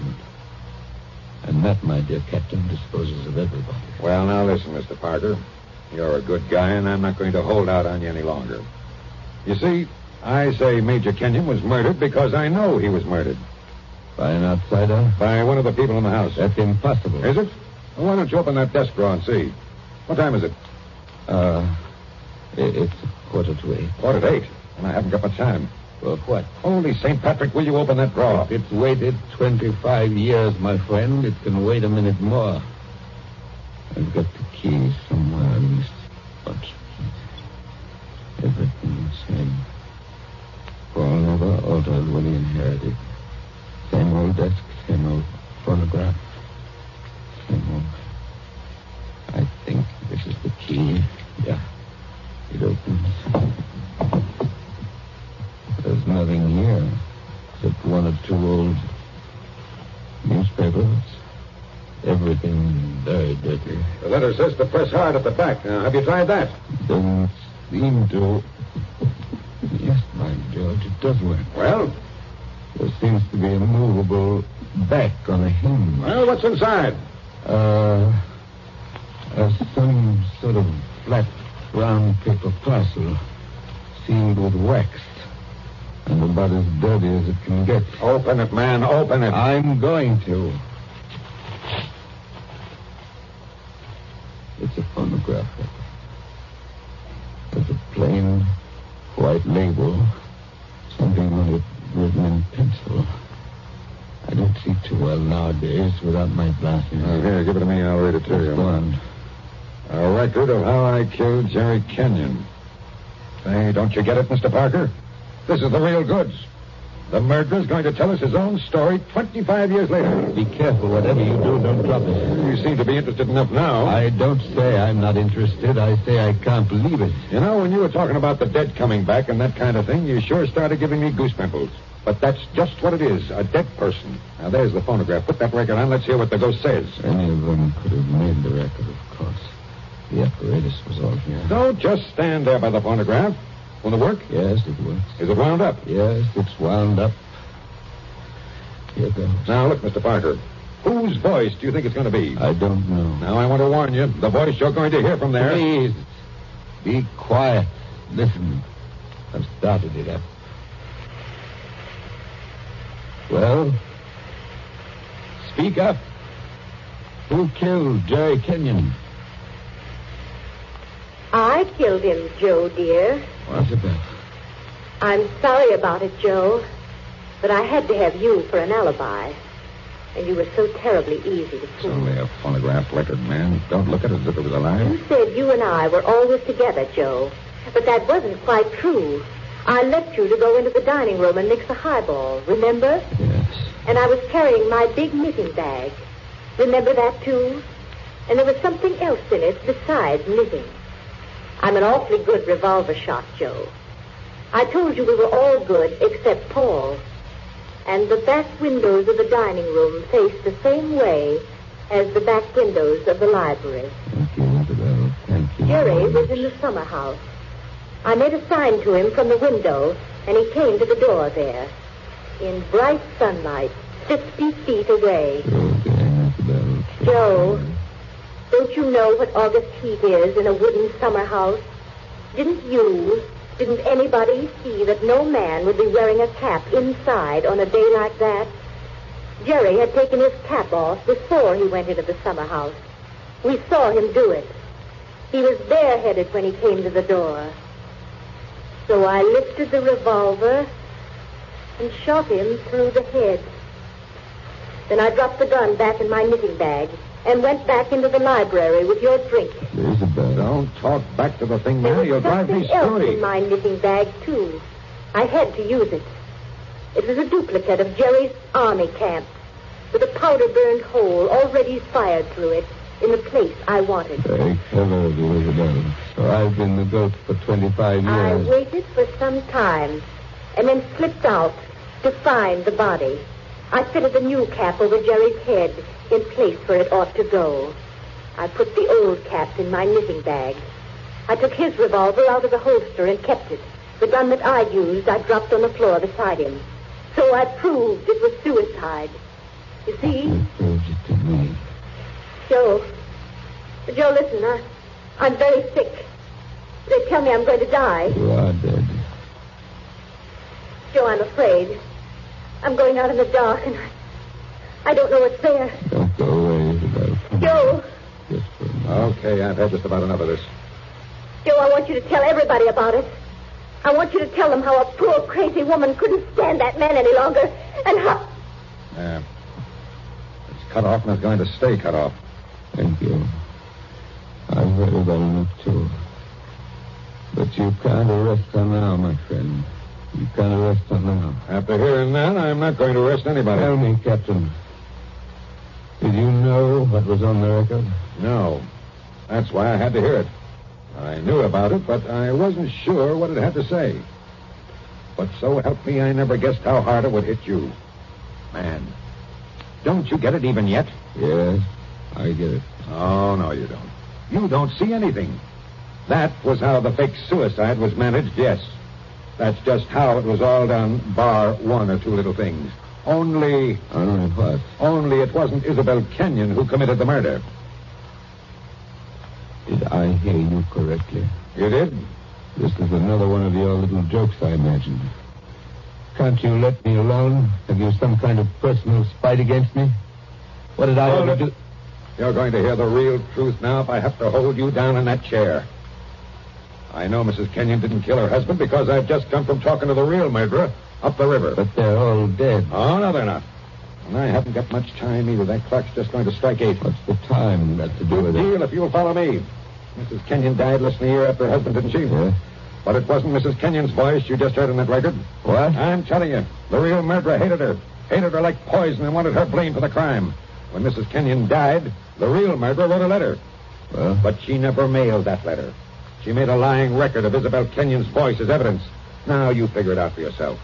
Who was pretty enough to take Major Kenyon's eye and strike back like fury when she got thrown over? Who wanted to go on the stage and do impersonations? Kitty, the maid. Ah, you're talking sense. She shot Jerry from the dining room window. When she couldn't borrow Mrs. Kenyon's knitting bag, she went out to the summer house with a gun and the fake cap wrapped in a napkin on a coffee tray. She did go out, I remember. Actually, she got there before Mrs. Kenyon did. But the summer house was dark inside, and Mrs. Kenyon never noticed her. The next day, Kitty wrote that letter, but she couldn't bring herself to send it. So she kept that letter till the day before yesterday. Then one of the boys at Sing Sing, Wait a minute. thinking he was doing her a kind action, put a stamp on it and mailed it. Did you say Sing Sing? Yes. They're electrocuting her tonight for the murder of an Italian down at Collier's Hook. I found out about the record all right. But the one thing I wasn't sure of was that she had done the job alone. Now, frankly, the way you acted, I thought that you might have been in on it, too. Well, that's why I had to hear it through. And it was anything but a joke. And now, here it goes to blazes forever.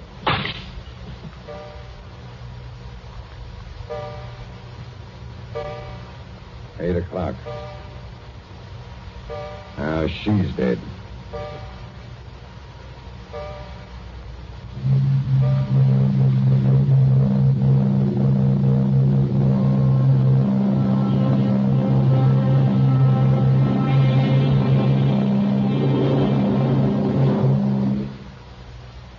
And so ends The Devil in the Summer House.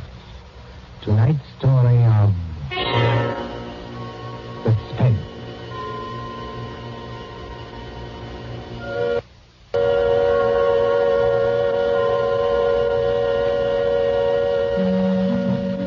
The part of Mr. Parker was played by Martin Gable.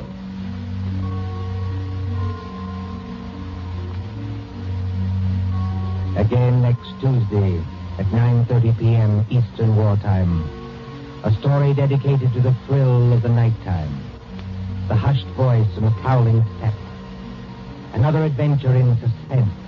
William Spear, the producer, John Deep, the director, and John Dixon Carr, the author, are collaborators on Suspense. This is the Columbia Broadcasting System.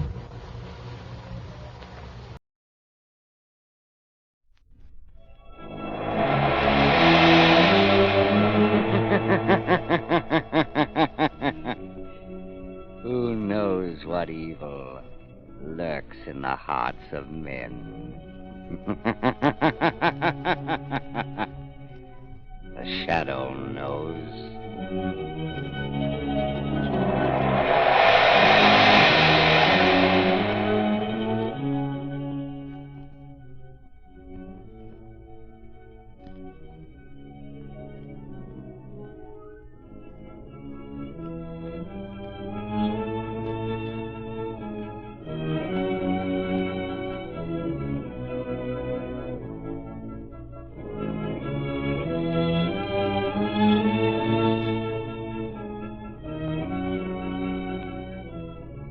Ladies and gentlemen, in a moment, the Shadow will be on the air with a thrilling new adventure. But first, let me tell you about a new kind of tire that makes wet weather driving safer than you've ever dreamed possible. It's the new Goodrich Silvertown tire with the Lifesaver tread. Next time it rains, just notice the way your windshield wiper sweeps the water right and left to give you clear, safe vision. Well, that's how the amazing Lifesaver tread on the new Goodrich Silvertown tire performs on a wet road. It sweeps the water right and left, forces it out through the deep drainage grooves, makes a dry track for the rubber to grip, gives you the quickest non-skid stops you've ever seen. And you get this life-saving skid protection plus Golden Ply blowout protection at no extra cost. So play safe. Equip your car with Goodrich Safety Silvertown.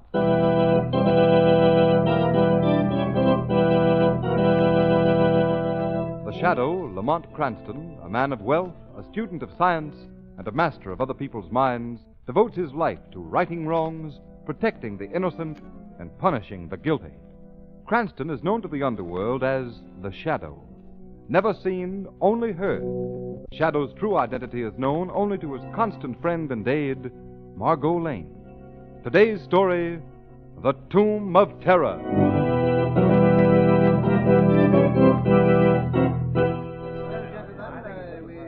And so, gentlemen, we are gathered here on the grounds of the City Museum to pay tribute to those who have successfully brought to this country the building that stands before you, the authentic tomb of the Egyptian pharaoh, King Khufra-Tep. It is my pleasure to present to you now the man who is largely responsible for its discovery, transportation, and reassembly. The director of the expedition, Dr. Romney Hale. Thank you. Thank you. Directors of the museum and fellow workers, I am very grateful. It has been through your cooperation that this work has been made possible, although perhaps we owe a vote of thanks to good King Khufra-Tep himself. In spite of the legendary curse that all who gaze upon King Khufra-Tep's mummy shall die, the bulk of our job is finished. Now, before you are admitted for the inspection, will you excuse Mr. Avery, Mr. Johnson, and myself while we make a brief check of the interior of the tomb? Harry, Jack, will you come with me? Oh, surely, Doctor. Oh, certainly, Doctor.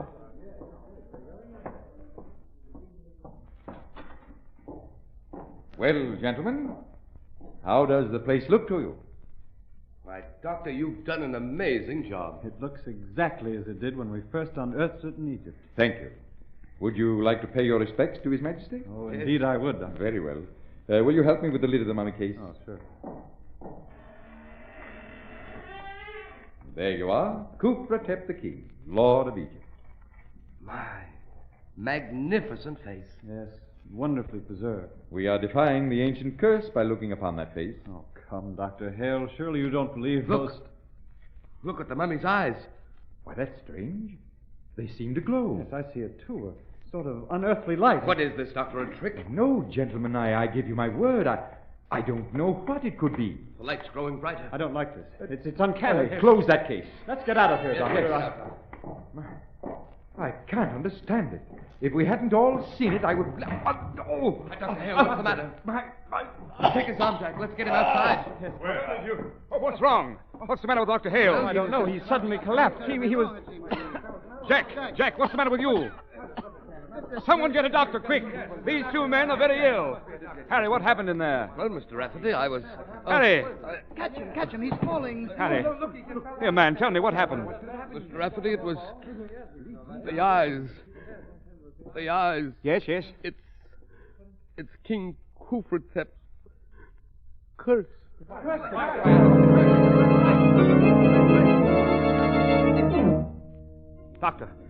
Doctor, tell me, how are they? All three of these men are dead. Hold those presses. What do you got, Chief? A terrific yarn. Dr. Romney Hale, the archaeologist, and two of his assistants died mysteriously an hour ago in King Cooper's tomb. Play up the curse angle and spread it for all it's worth.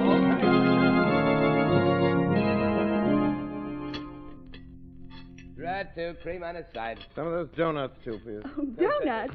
Lamont, do you suppose we can dunk? Well, certainly, Margot. Lunch wagon etiquette not only allows dunking, it encourages it. There's your donuts, Chief. That'll be 20 cents. Here you are. Just keep the change. Thanks. Say, Bud, is there anything new on them guys that kicked off over at that coffee, the Kipper, that Egyptian king? No, nothing new. Hey, how about my ham on rye? Right with you. Just what do you make of that tomb affair, Lamont? It's most amazing, and the newspapers are playing up the superstition fallacy. You don't think that all three deaths were due to coincidence? Hardly that, but I certainly don't hold to the Kufretep curse theory. But something strange must have happened in that tomb. Unquestionably. According to the newspaper reports, one of the three men before he died was heard to mutter something about eyes, terrible eyes. And his last words were King Kufretep's curse. They were undoubtedly terrified by something they saw in there. Did not die of fear. Oh, I know. According to the doctors, they all died natural deaths. Yes, that's quite true. One of pneumonia, one of typhoid, and one of heart disease. That's the way the doctors had to write their death certificates. Perhaps when the truth is known, they will have to be changed. Changed? What do you mean, Lamont? Have you finished eating? Oh, yes. Shall we take a walk? All right, let's go. Good night, boss. Good night. Night. Lamont, what did you mean the death certificates will have to be changed? 3 men do not die within seconds of one another of different diseases without a single underlying cause. Oh, that's true. Margot, the mysterious deaths of those 3 men must challenge the imagination of the Shadow. I must find out the medical details of the deaths of those men. Then you think there's more in it than the papers have printed? I know there is. I can get those details for you. Good. As soon as you have the necessary information, communicate with me. The Shadow will await your call.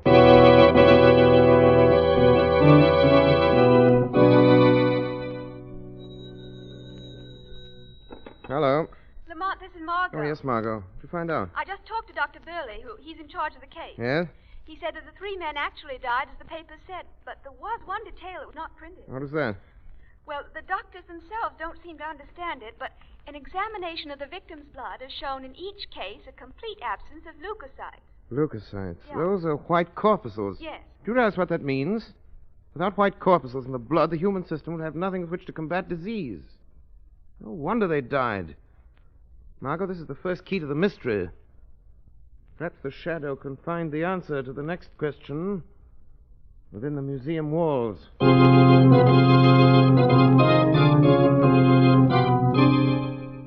I tell you, we must go through with the public opening of the tomb, as originally planned. But will the public be there? We'll have to take that chance. Gentlemen, I wish we had never started this project. Now, see here, Kent. You've been acting like an old woman about this whole thing. But, Mr. Rafferty, We've poured thousands of dollars of the museum's money into the tomb, and it's up to us to dispel this nonsense about the Kufretep curse. I am not so sure that it is nonsense. Rubbish. No, you can't dismiss the fact that 3 men died. They all died natural deaths. I wouldn't be too sure about that, Mr. Rafferty. Who's speaking? Who is that? I am called the Shadow. The Shadow? I've heard of you. What do you want of us? I've been investigating the deaths of your 3 colleagues. But I've come to warn you that no one must be permitted within the walls of the tomb. Why do you say that? Because anyone who enters may not come out alive. Are you implying that there is truth in the Kufratep curse? I'm telling you, Mr. Rafferty, I have reason to believe that the name of the curse of Kufratep is cold, premeditated murder. Nonsense. Not nonsense, Mr. Stevenson. With all respect to your unsolicited information, we are not going to be intimidated by an unknown voice. Speak for yourself, Mr. Stevenson. I am inclined to respect the Shadow's warning. Quiet, Kent. On what grounds, Shadow, do you base your statement? You will have to accept what I've said on faith. I've had enough of this. Wait, Mr. Stevenson. No, I'm going to rid us of this hocus-pocus once and for all. Yes, what do you propose to do, Stevenson? I'm going into that tomb tonight, right now. Don't do that, Mr. Stevenson. I know what I'm doing, Shadow. Well, who'll accompany me? Don't tell me that you're all afraid. Why, no, not at all. But perhaps none of us should be too hasty. Very wisely spoken, Mr. Rafferty. Very well. Then I shall go alone. You are very foolhardy, Stevenson. We shall see. Who has the key to the tomb? I have, Mr. Stevenson, but... Now, give it to me. Mr. Rafferty, can't you persuade him to change his mind? Don't you think, Stevenson, Kent, we might... give me the key. Very well. Here you are. Thank you. Wait. We'll accompany you to the door of the tomb. All right. You may be going to your death, Stevenson. I'll chance that. Come along, men. Well, here we are. Have any of you changed your minds? Mr. Rafferty? No, thank you. Hawkins? I prefer to wait outside. I know there's no use asking you, Kent. Don't go in there, Mr. Stevenson. Don't go in. There may be something horrible waiting for you in there. Give me that flashlight. I'll find that out for myself. He's in the tomb. Nothing horrible has happened in here yet. Don't touch the mummy case. Why not? Might as well make the investigation complete. Don't, Stevenson. You mustn't. Can't any of you stop him? What can we do? I'm opening the mummy case. We've got to get him out of there. I'll go myself. Here, come back here, Kent. Stevenson! I'm looking at the mummy's face. Hey, that's strange. There's something peculiar here. Come away from that mummy, Stevenson. Kent! Stevenson! I insist that you both come out of there at once. But there's something here that I don't understand.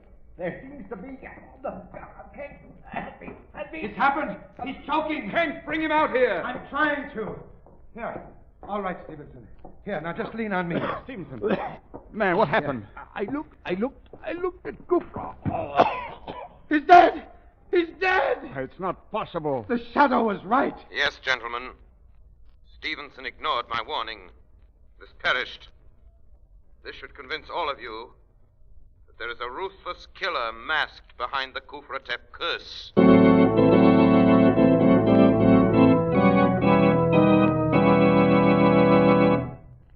Ladies and gentlemen, one warning from the Shadow strikes fear into the hearts of his adversaries. Yes, and just one skid is enough to put the fear of wet, slippery roads into any motorist's heart. The Shadow knows.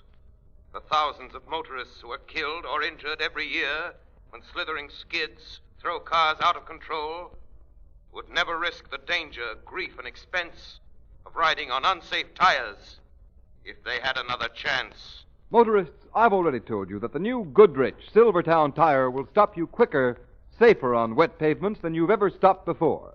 But you don't have to take my word for it. Here are the facts. Exhaustive road tests of both regular and premium price tires of America's 6 largest tire manufacturers were made by the nation's largest independent testing laboratory, the Pittsburgh Testing Laboratory. And here's what they found. The new Goodrich Silvertown with Lifesaver tread gave greater skid resistance than any other tire tested. Yes, and that included those tires listed at from 40% to 70% higher in price. The Goodrich Safety Silvertown gave more non-skid mileage than any other tire tested in its own price range. Averaged 19.1% more miles before the tires wore smooth. That's performance in any car owner's language. The kind of performance that spells safer, more economical driving for you. Remember, there's double protection in these life-saving Goodrich Silvertowns at no extra cost.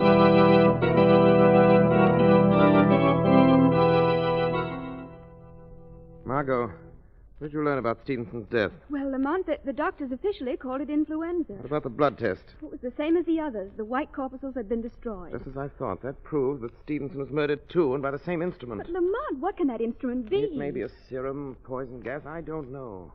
More important than the killing device is to find the killer's motive. You found out something, Lamont? Not exactly, but I saw a man at the museum about whom I should like to know more. Who is he? Aldous Kent, an assistant curator.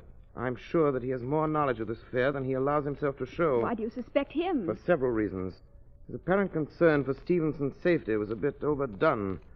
For a scientist, he was surprisingly naive about the Kufratep curse, and, most important, in spite of his outward fear, he followed Stevenson into the tomb. I'd like to know more about that man, Margot. And that's where you can help me. Yes, Lamont, but how? By visiting Kent as a newspaper woman. Interview him about his career. Find out whether he's interested in any branch of science other than archaeology.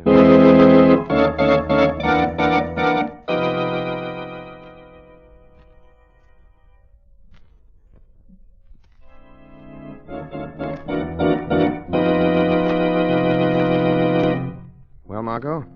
I saw Aldous Kent. Yes? He hasn't always been an archaeologist. He worked at many things. For instance? Well, before he went to work for the museum, he was employed as an assistant by Dr. Faber. You know, the well-known biologist. Very interesting, Margot. I think that's all I'll have to know. Lamont, does that have any bearing on the murders? May have everything to do with them. I'll be able to answer that question after the Shadow pays a call on Dr. Faber.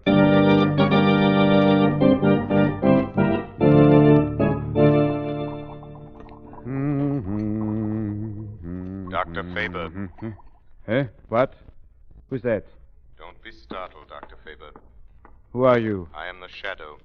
Are you in this room? I can't see you. I regret that I must remain in the shadows. What do you want? I am seeking information. Well?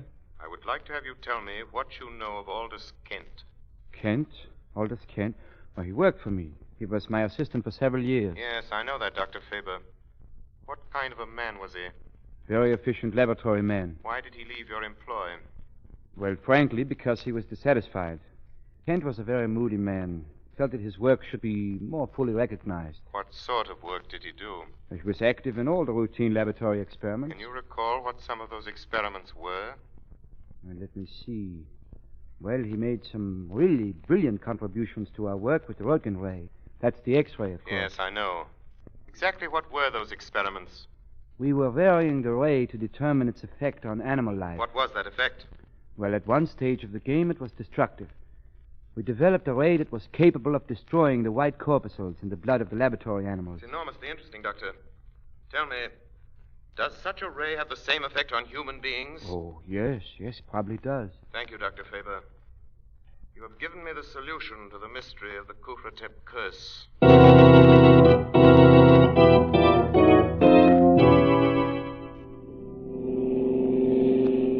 I feel certain, Margot, that the machine of death is concealed somewhere within Kufratep's tomb. But why must you go there tonight? Because I can investigate without danger of interference. There's no time to be lost. Well, can't you confront Kent with the information you already have? No, Kent's a clever man. He might give him time to destroy the evidence.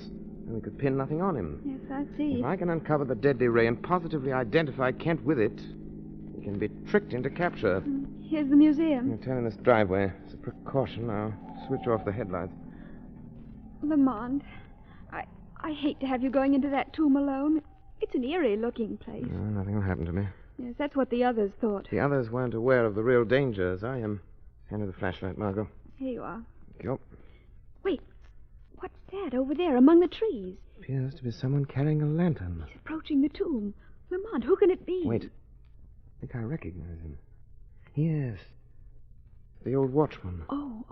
Shall you wait now until he goes? I'm not sure that he's going. He seems to be entering the tomb. Lamont, isn't it strange, after all that's happened, that he should dare to enter there alone? Very strange, and I'm going to find out why. Won't need this flashlight, Margot. What are you going to do? It is the Shadow who will enter that tomb for a little conversation with the old watchman. Shall I wait for you? No. Take the car and return home. Stand by for the shortwave wireless. I may need your help in communicating a message of vital importance.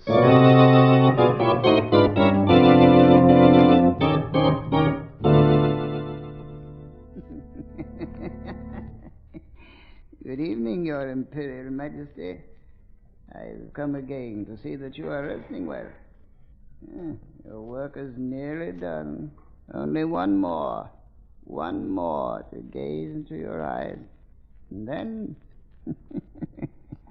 then the vengeance is complete. You have served me well. Who speaks? Who indeed would speak within the resting place of the king?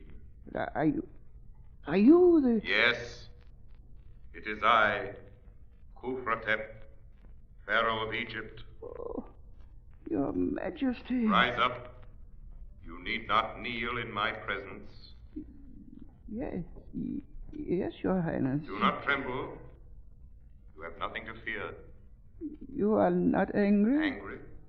Why should I be angry toward one who serves my interests? I have come to reward you. To reward me? Yes. But first, I must have an accounting. What do you mean? You must tell me how you brought death to the defilers of my tomb by the curse which bears my name. Oh, the credit is not mine, Your Majesty. Whose then? Aldous Kent. Aldous Kent? Why should he concern himself with me? It is not your vengeance alone that he seeks, but his own as well, and mine. Kent is a great man, but no one will recognize him. They keep him slaving in the museum day after day, doing all the real work.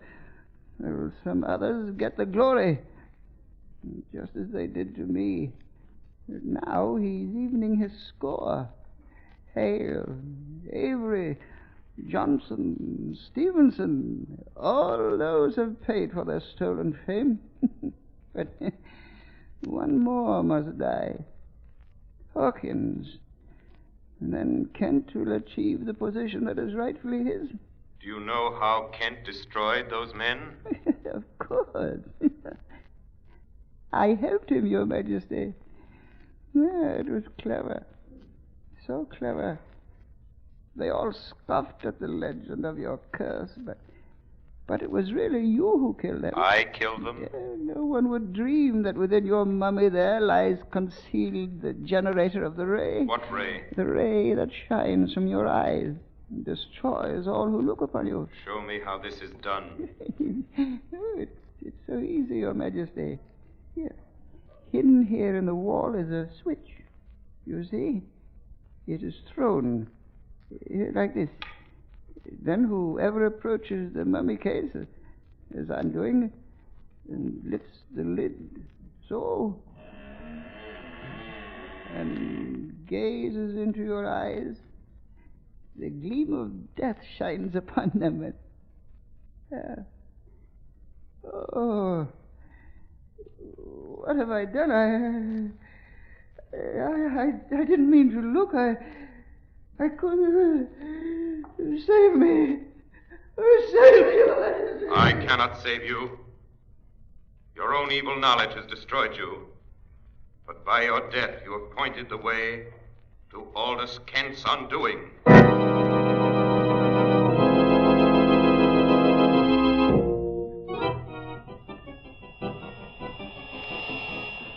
Margot Lane. Calling Margot Lane. Calling Margot Lane. Communicate with Rafferty, the director of the museum, at once. Tell him to arrange the public opening of the tomb tomorrow as planned. Be sure that both Kent and Hawkins will be there. This is important. Margot, tell Rafferty that he must follow my directions implicitly. A man's life is at stake.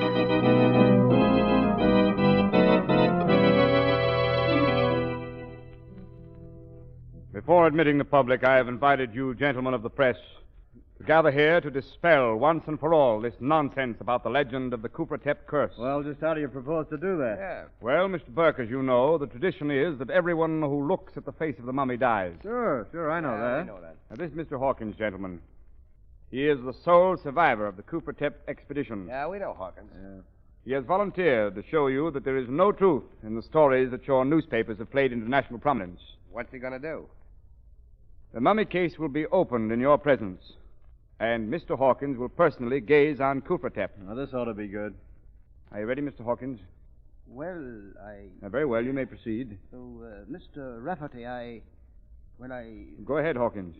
Mr. Rafferty, I can't. I changed my mind. What? But, Mr. Hawkins, do you realize what this means? Yes, Hawkins, you must go through with it. I'm afraid not, Kent. I've lost my nerve. The prestige of the museum is at stake. Well, you seem to have changed your attitude, Kent. Well, I disapproved of this plan at the beginning, but as long as you've gone this far, I think you should carry it out. Well, Kent is right. Well, I'm sorry, but, well, when I think of the others, what happened to them, and seeing them die, I just can't. Well, boys, looks like the show's over. Let's go. Wait, gentlemen, don't leave.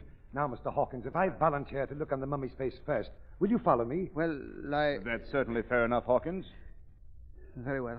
Have I your permission to open the mummy case, Mr. Rafferty? Yes, you have. You're very brave, Mr. Kent. Who's that? It's the Shadow. The Shadow? Boy, what a yarn this is going to be. Shadow, why are you here? I anticipated your performance, Mr. Kent, and I came to see that it was carried out properly. What do you mean by that? Before you proceed, I suggest that somebody throw the switch concealed in the carving on the wall. I don't know what you're talking about. You do know, Mr. Kent. I want your demonstration to duplicate Hale's, Stevenson's, and the others. The switch was thrown then. Oh, this is absurd. Here it is. I found the switch. Please turn it on, Mr. Rafferty. There you are. It's on. Good. Now you may continue your little performance, Mr. Kent. This whole thing is ridiculous. I refuse to be made a fool of. Are you trying to back out, I Kent? will not continue under these conditions. I thought you wouldn't. You know that to look on the mummy's face when the switch is on would mean death. That is not true. But it is. And no one should know better than you. Concealed within that mummy is a murderous ray. That ray is your own conception. That's a lie. There is no ray. Then why don't you look on Kufratep now? Because Then you shall be forced to do so. Oh, no. Rafferty, Hawkins, lead him to the mummy case. Come on, Kent. I won't. Let go, man. Let go. Somebody lift the lid of the case. Let go. I won't look. Now, Aldous Kent, stare long into the eyes of Kufratep. You see the evil light that glows within them? That's what the others saw. No. I did it. I killed them, I confess. I killed them, but don't make me look at it. Ah! He's dead. Then it's true. There is a ray. Not any longer, gentlemen. I removed the machinery that generated that ray. All that you have just seen was carefully staged to trap Aldous Kent. He is dead. He died of fear. Fear of the thing which he himself created. You have all witnessed the end of the curse of Kufratep. A curse which fell justly on the true desecrator of the tomb.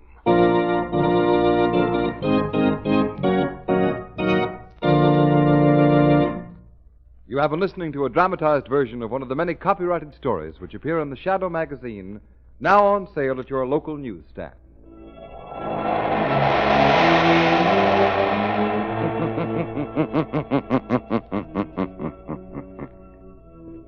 The weed of crime bears bitter fruit. Crime does not pay. The Shadow knows.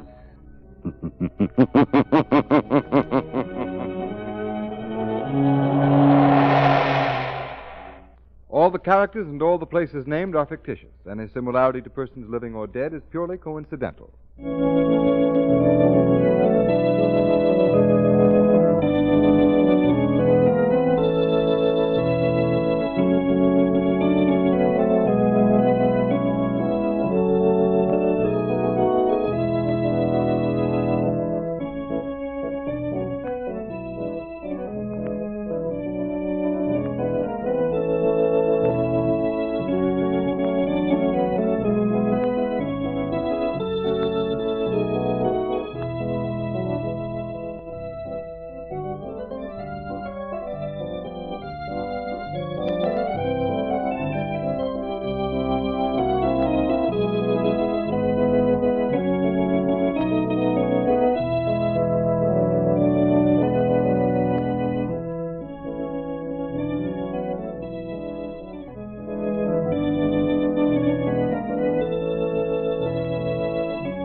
Now, Roma Wines present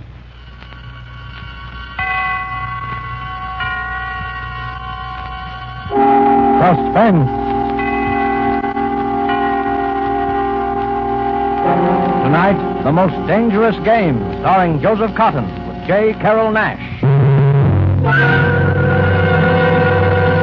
Suspense is presented for your enjoyment by Roma Wines. That's R-O-M-A, Roma Wines.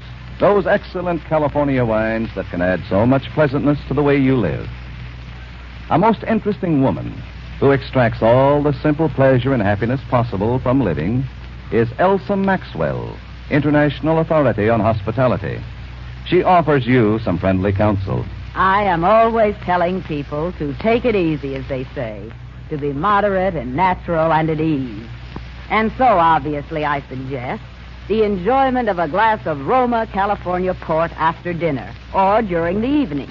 It is also very smart to serve when friends drop in, for this is one of the most glorious of all wines, richly fruity in flavor, with wonderful deep red color, utterly delicious.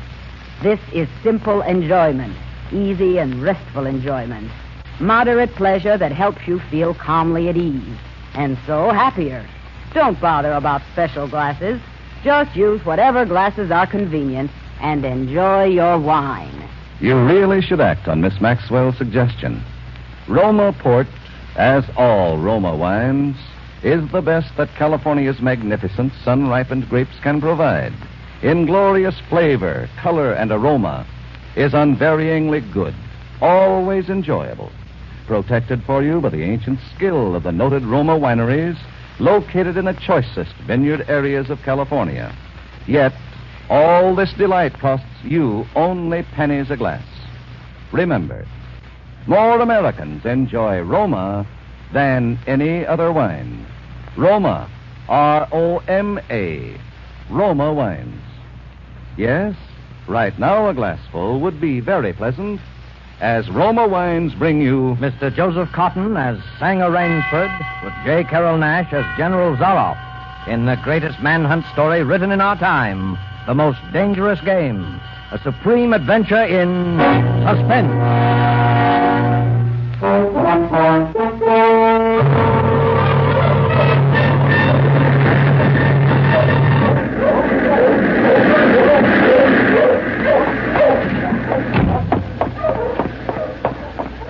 I haven't much time. Any moment now, I may come in. When he does, I'm going to kill him. It's him or me. And I'm going to do my best to make it him. Maybe it sounds crazy to you. I guess it does.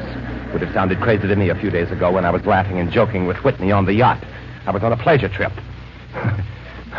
A pleasure trip. How could I or anyone realize then the horror and torment I was to go through? How was I to know of Ivan and the Death Swamp and the hounds? How was I to know of Zoroff? Think of it. It was only 4 nights ago that the ship went down. We'd been talking about the island. Ship Trap Island, Whitney said it was called on the charts. He was sleepy and started on down below to turn in. I was mixing myself a nightcap when I looked up and saw it. A tremendous reef racing at us out of the fog. It screamed out a warning, but it was too late. We were right upon it.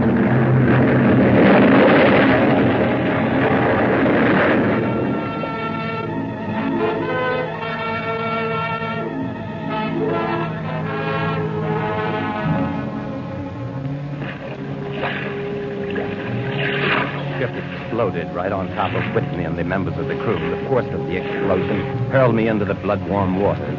Terrified at this suddenness and surprised, my stomach weak and sick at the thought of the others.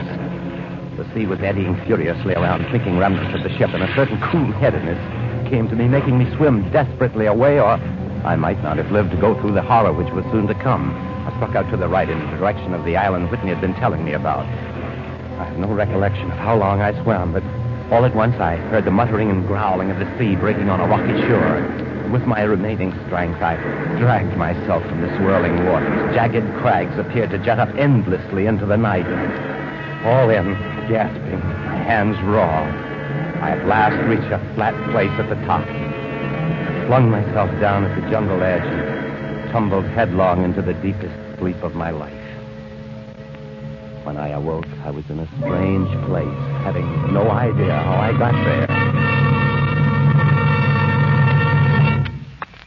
Our friend seems to be awakening. What? Where is this? Where am I? Where's Whitney? Oh. Do not be alarmed, my friend. My man Ivan found you on the cliff.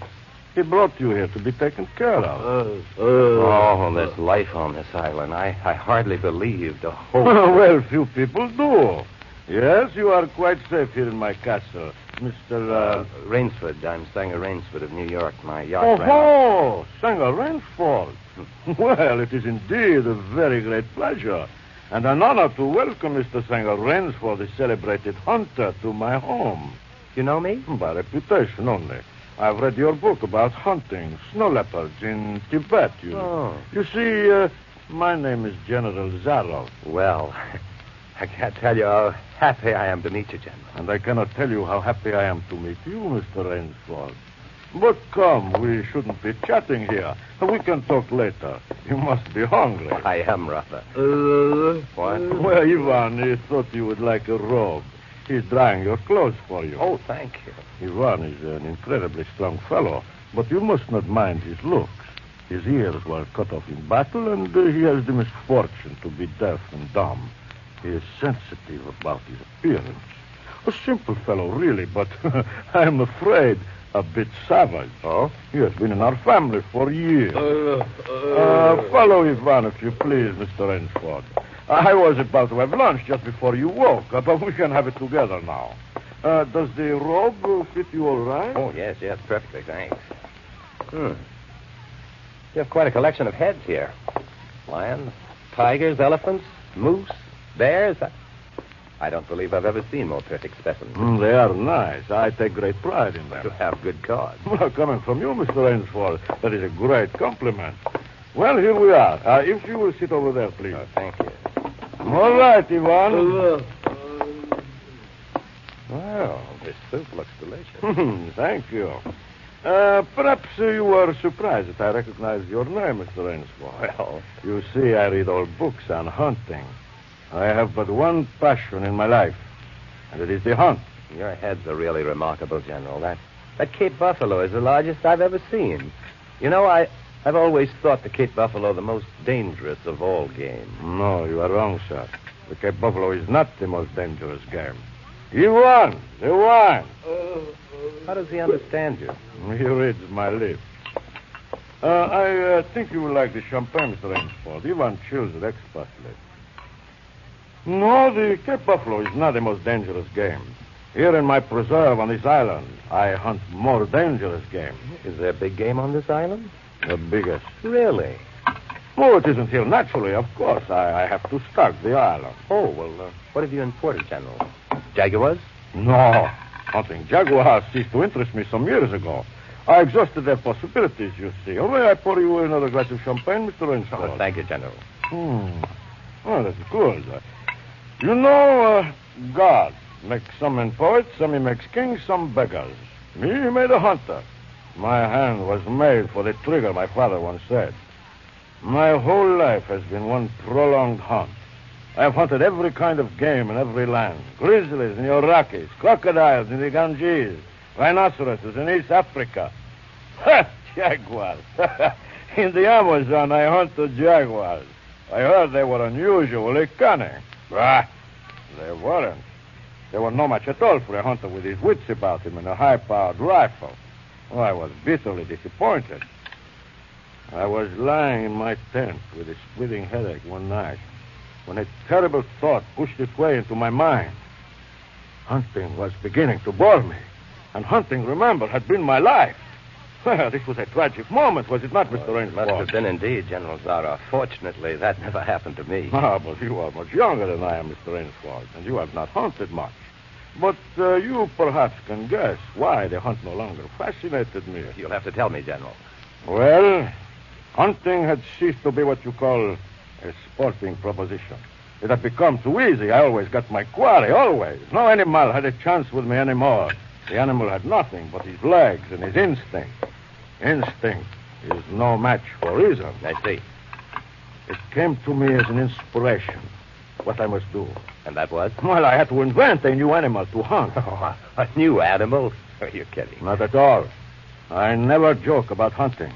I needed a new animal. I found one, so I bought this island, built this castle, and here I do my hunting. The island is perfect for my purposes. There are jungles with maze of trails in them, hills, swamps. But the animal, General Zorro. Well, I wanted the ideal animal to hunt. So I said, what are the attributes of an ideal quarry? And the answer was, of course, it must have courage, cunning, and above all, it must be able to reason. But no animal can reason. My dear fellow, there is one that can. One? One. You can't mean... And why not? Oh, I can't believe you're serious, General Zorro. You're just joking. Joking? I'm quite serious. I'm speaking about hunting. Hunting? You're speaking of murder. Dear me, that unpleasant word. But I think I can show you that your scruples are quite ill-founded. I doubt that. I hunt the scum of the earth. Sailors from tramp ships, lascars, mongrels. But they are men. Precisely. That is why I use them. They can reason after a fashion. Oh, they are dangerous. But where do you get them? Well, we will visit my training school. It is in the cellar. I have about a dozen pupils locked down there now. They're from the Spanish bark, San Lacal. They had the bad luck to go on the rocks out there. Well, a very inferior lot, I regret to say. Another glass? No. You see, it is a game. I suggest to one of them that we go hunting. I give him a supply of food and an excellent hunting knife. I give him 2 hours start. If my quarry eludes me for 3 whole days, he wins the game. If I find him, well, he loses. Suppose he refused to be hunted. Well, I give him his choice, of course. He need not play that game if he does not wish to. If he does not wish to hunt, I turn him over to Ivan. Ivan used to be official knauter to my old king, and he has his own ideas of sport. Invariably, Mr. Rensford, invariably, they choose to hunt. And if they win? Well, to date, I have not lost. Oh, I do not wish you to think me a braggart, Mr. Rensford. Many of them afford only the most elementary sort of problems. Occasionally, I strike a tartar.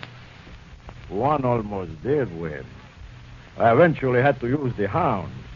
The hounds? Well, this way, please. Come, I will show you. See, wait a minute. I'll open the window. Nice boys. Hello, boys. Well, they are a rather good lot, I think, huh? They are let out at 7 every night. If anyone should try to get into my castle or out of it, something extremely regrettable would occur to him. But enough of this. Come. I want to show you a collection of heads I'm quite sure you've never seen before. Will you join me in the library for coffee? Look here, General Zorro. I appreciate your hospitality and your rescuing me more than I can say, but I'm not bored with hunting. Well, good, excellent. Tonight we will hunt then, eh, Rainford? General, I wish to leave this island at once. Tonight we will hunt. You and I. You're wrong, General. I won't hunt. Oh. I won't murder. That is too bad. Well, as you wish, my friend. The choice rests entirely with you. But may I not venture to suggest to you that you will find my idea of sport more diverting than Ivan? Now, wait a minute. My dear fellow. You don't mean you plan to hunt me? My dear fellow, have I not told you I always mean what I say about hunting? This is really an inspiration. I drink to a foeman worthy of my steel. At last. I simply can't believe... This must be some sort of a dream. Your brain against mine, your woodcraft against mine, your strength, your stamina against mine. Outdoor chess. And the stake is not without value, huh?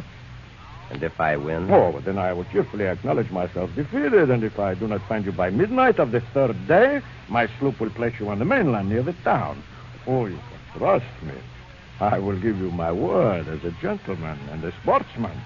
Of course, You, in turn, must agree to say nothing of your visit here. I'll agree to nothing of the kind. Oh. Well, in that case... Well, but why discuss that now? 3 days hence, we can discuss it, unless... Well, what is your choice, Mr. Rainsford? I'm a hunter. You know my choice. Good. Ivan here will supply you with hunting clothes, food, and knives. I suggest you wear moccasins. They leave a poor trail. I suggest, too, that you avoid the big swamp in the northeast corner of the island. We call it Death Swamp. There's quicksand there. Well, I must beg you to excuse me now. I always take a siesta after lunch. You will want to start, no doubt. Well, au revoir, Mr. Rainsford. Au revoir. Look here. Isn't there any way I can...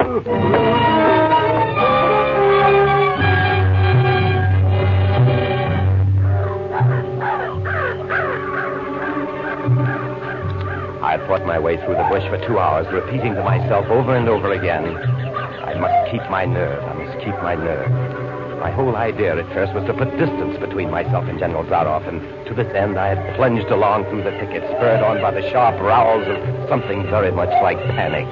Now, I had got a grip on myself. It stopped and was taking stock of the situation. I saw that straight flight was futile. Inevitably, it would bring me face to face with the sea. I'll give him a trail to follow, I muttered, and I struck off from the rude path I had been following and into the trackless wilderness. I made a series of intricate loops. I doubled on my trail again and again, recalling all the lore of the fox hunt and all the dodges of the fox. Night found me exhausted, my hands and face lashed by the branches on a thickly wooded ridge. My need for rest was imperative, and I thought, I played the fox, now I must play the cat of the fable. A big tree with a thick trunk and outspread branches was nearby, and taking care to leave not the slightest mark, I climbed up and stretched out on one of the broad limbs.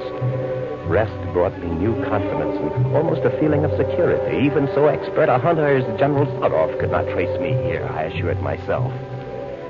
An apprehensive night crawled slowly by, my mind keenly alert for any sound, any warning. And towards the dawn, an instinct I never knew existed, like an animal must possess, impelled me to look far in the distance in a westerly direction. Sure enough, following the trail with the sureness of a bloodhound, came General Zaroff. Nothing escaped those searching black eyes. No crushed blade of grass, no bent twig, no mark, no matter how faint, in the moss. My heart pounding furiously, I slid down quickly from the tree and struck off again in the woods. I knew I had to do something desperate, and I knew I had little time in which to do it. 300 yards from my hiding place, I stopped where a huge dead tree leaned precariously on a smaller living one. Throwing off my sack of food, I took my knife from the sheath and began to whack with all my energy. The job was finished at last, and I threw myself down behind a fallen log 100 feet away. I did not have to wait long.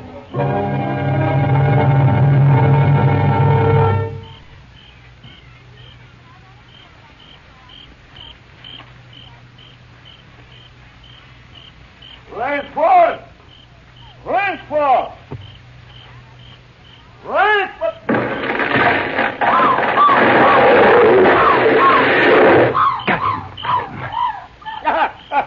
What? Hey, Rainsford! If you are within sound of my voice, as I suppose you are, let me congratulate you. Not many men know how to make a Malay man-catcher. Luckily for me, I, too, have hunted in Malacca. You are proving interesting, Mr. Rainsford. You are proving interesting. The tree brushed my shoulder as I jumped back. I am going to have the wound dressed. It is only slight. But I shall be back, Mr. Rainsford. I shall be back.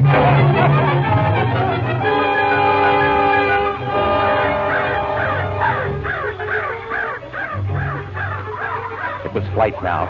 A desperate, hopeless flight that carried me on for hours. I don't know where I got the strength. I kept telling myself over and over again that I must keep my nerve, that I was competing with a monster, a super huntsman. Dusk came, then darkness, and still I managed to press on. The ground grew softer under my moccasins. The vegetation grew ranker, denser. Insects bit at me savagely.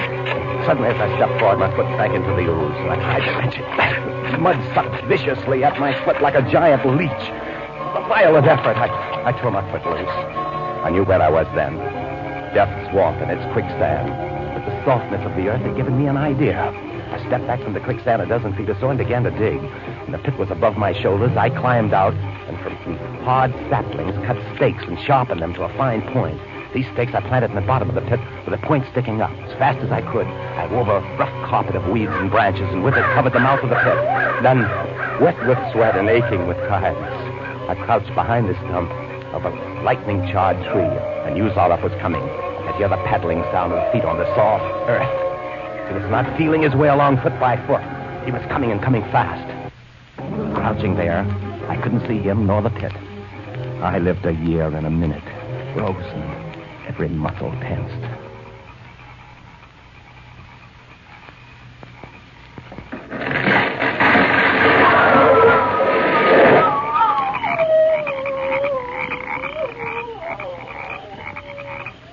Excellent, Rainsford. Yes, excellent. You have done well. Your Burmese tiger pit has claimed one of my finest hounds. Again you score. I think, Mr. Rainsford, I will see what you can do against my whole pack. I am going back to get them now. Thank you for a most amusing evening.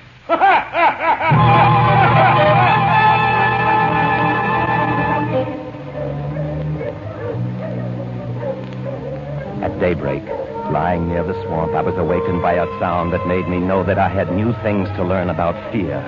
It was a distant sound, faint and wavering, but I knew it. It was the baying of a pack of hounds. I could do one of two things. I could stay where I was and wait. That was suicide. I could flee. That was postponing the inevitable. I put my every last hope into that tiger pit. For a moment I stood there thinking. All at once an idea that held a wild chance came to me, and tightening my belt, I headed away from the swamp. The baying of the hounds grew nearer. It would be on me any minute now. My mind worked frantically. I thought of a native trick I had learned in Gandhi. I caught hold of a springy young sapling and to it fastened my hunting knife with the blade pointing down the trail. With a bit of wild grapevine, I tied back the sapling. Then I ran for my life. The hounds raised their terrifying voices as they hit the fresh scent. I knew then how an animal at bay feels. At last, I had to stop to get my breath. The baying of the hounds stopped just as suddenly. And with it, my heart stopped, too. They must have reached the knife. Excitedly, I shinnied up a tree and looked back. My pursuers had stopped all right. But the hope that had been in my brain when I climbed died. For in the shallow valley, I saw that General Zaroff was still on his feet. But Ivan was not. Apparently, he had come along to hold the hounds. The knife, driven by the recoil of the springing tree, had splintered through his chest. I partly tumbled to the ground when the pack took up the cry again. Nerve, nerve, nerve. I panted as I dashed along. A blue gap showed between the trees, dead ahead. The hounds were almost on top of me. I forced myself toward the gap. I reached it. It was the shore of the sea. Across the cove, I could see the gloomy gray stone of Zaroff's castle. 20 feet below me, the sea rumbled and hissed. I hesitated. I heard the hounds. Then I reached far out into the sea.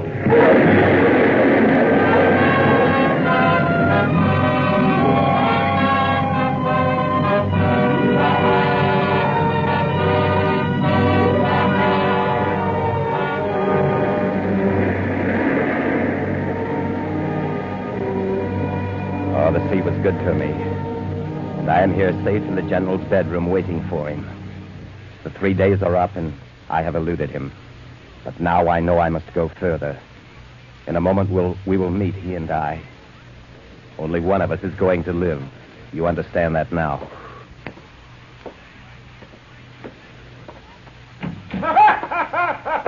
The rooster, rattler, thunder up a pulsa, rattler,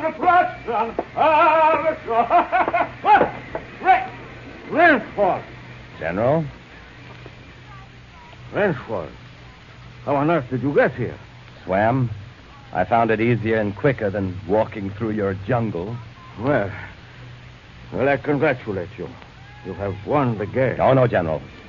I'm still a beast at bay. Here. Get ready, General Zaroff. Oh? Yes, 2 of them. Oh.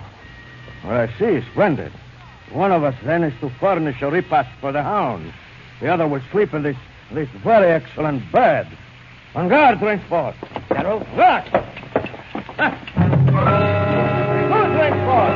Ah, General. What now, Rainsford? Come on!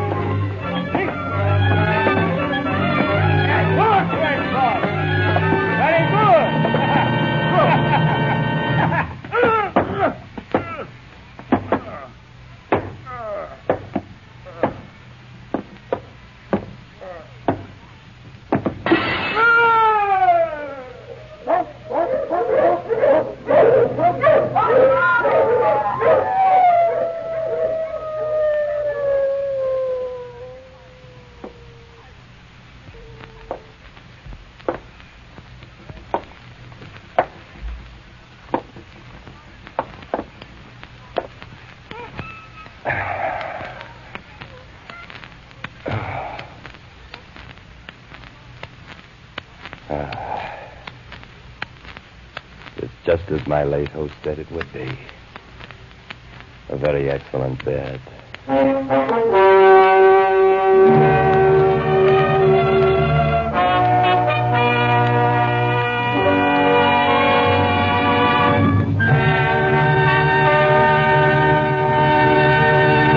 And so closes The Most Dangerous Game by Richard Connell, starring Joseph Cotton as Rainsford with J. Carroll Nash as General Zoroff. Tonight's study in Suspense. Suspense is produced, edited, and directed by William Spear. Probably no woman alive has been hostess to so many famous and distinguished people as Miss Elsa Maxwell. This is what she says about Roma wine. When you entertain friends, you do everything you can think of to add to their enjoyment.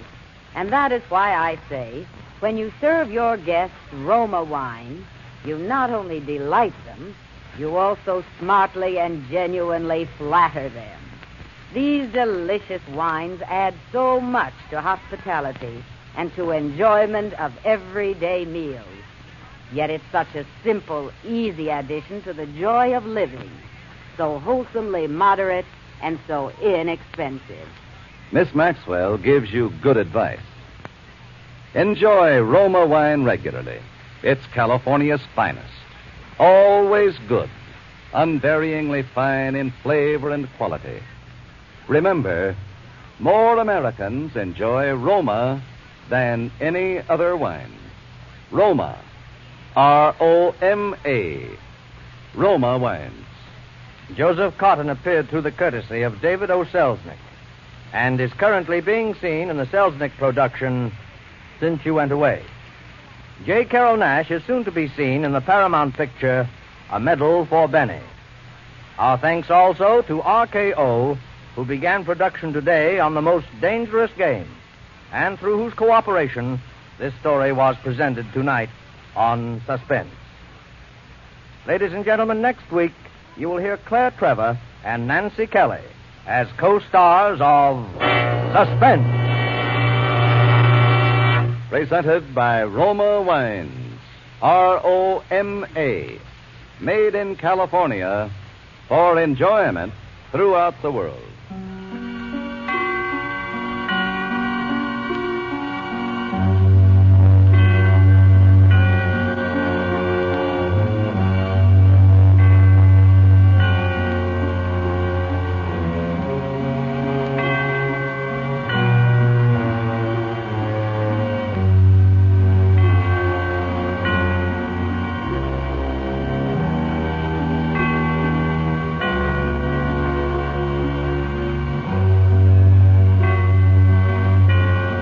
This is CBS, the Columbia Broadcasting System.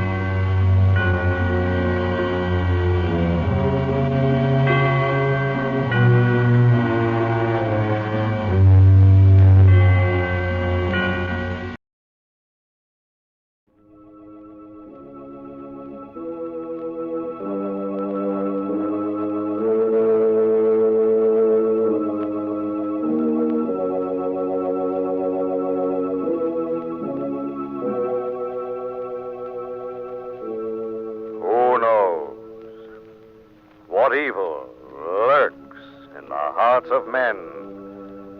The Shadow knows.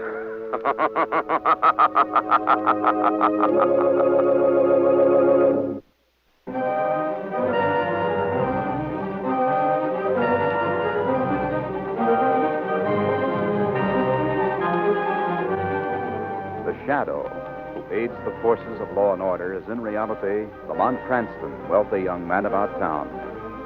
Years ago in the Orient, Cranston learned a strange and mysterious secret: the hypnotic power to cloud men's minds so they cannot see him.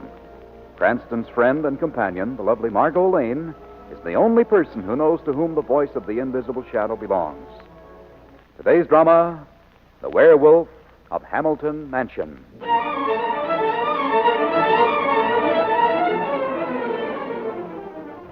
And I was saying to Mr. Hamilton only the other day... Wait a minute, Scotty. Hi, Jonas. What is it? Look. Huh? Small spots in the snow. Dark red spots. Blood. There's a trail of it leads right to them bushes there. Let's have a look. Aye. Oh, the poor, poor thing. Dead, all right. Aye, Jonas, that it is. Dead as them other 2 dogs we found last week. The thing that's responsible is the thing we've heard howling away in the night. The wolf? Wolf. Wolf. I wish it was a wolf. What are you trying to say, Scotty? I know more about these things than you do, Jonas. I've heard about them in the old country. Wolves that howl at night, killing like this one is doing. They're werewolves. That's what they are. Werewolf? You mean like a man that's supposed to change himself into the shape of a wolf? The next time the werewolf strikes, it'll be a human being.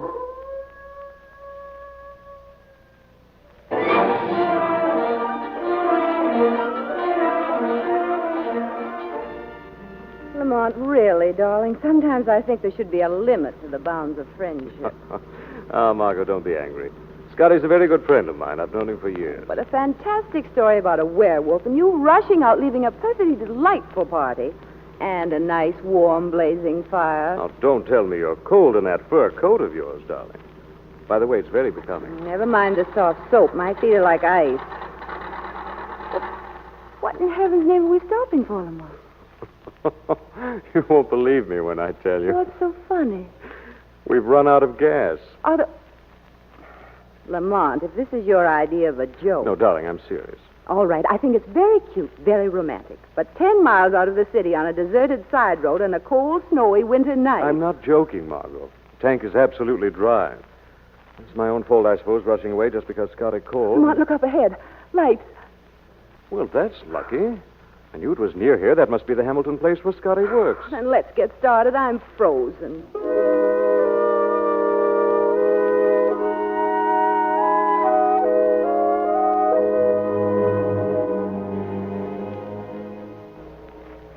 Sometimes I don't know why I allow you to drag me all over places like this. We're almost at the house now, darling. Look, Margot, here in the snow. The prints of an animal. Yes, but look at this. They probably have 2 or 3 dogs around the estate. These look like wolf tracks. They stop right here, Margot. Yes.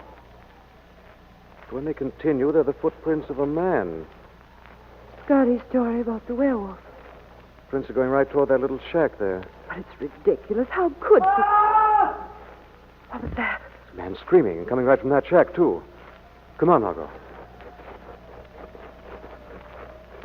Stay behind me, darling. I'm going in. Well, at least the lights are on. Everything seems to be in order. What is it? Over there. Good Lord, it's Scotty. Oh, his throat. Yes. I'm afraid we're too late. Oh, how horrible. Who could have done something like this, Lamont? Who? I'm afraid that's your answer, Margot.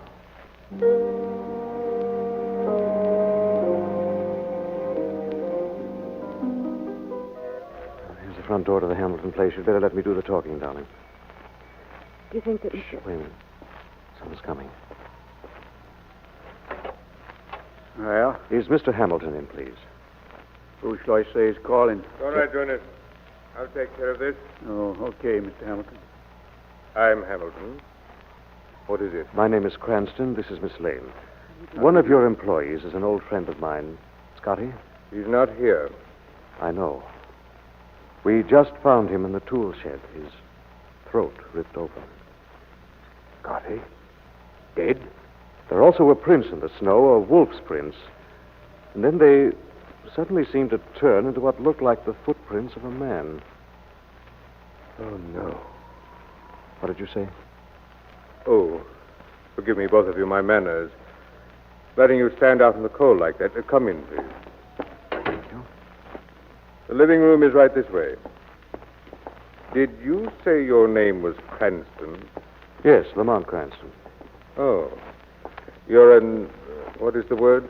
Amateur criminologist, aren't you? I suppose that's what you could call it.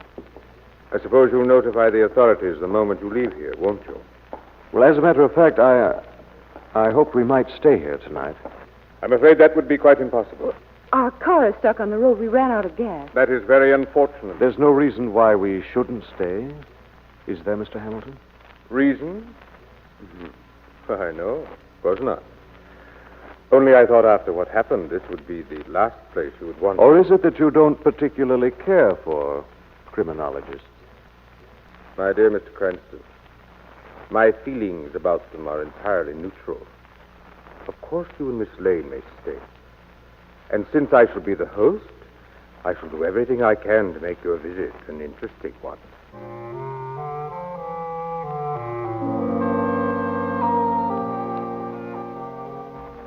Well, you can't say that Hamilton isn't a good host. Your room's even more attractive than the one he gave me. He certainly wasn't very anxious for us to stay, though, was he? No, and I'd like to find out why. Well, I managed to get myself a rough layout of the house, and I know where Hamilton's study is. If there's any snooping to be done, Mr. Cranston, I want to be in on it. That's why I came to get you, darling. Oh. Hamilton left his study just a moment ago.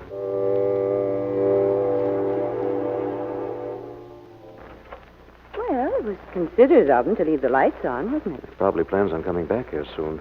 Better stand by the door, Margot. Let me know if you hear anyone coming. All right, darling. Everything looks in order. Big walnut desk, papers neatly arranged. Hello, what's this? Did you find something, Lamont? Look at these books, Margot. Let's see. Study of lycanthropy. What is lycanthropy? Lycanthropy is the technical term given to the study of werewolves. Werewolves?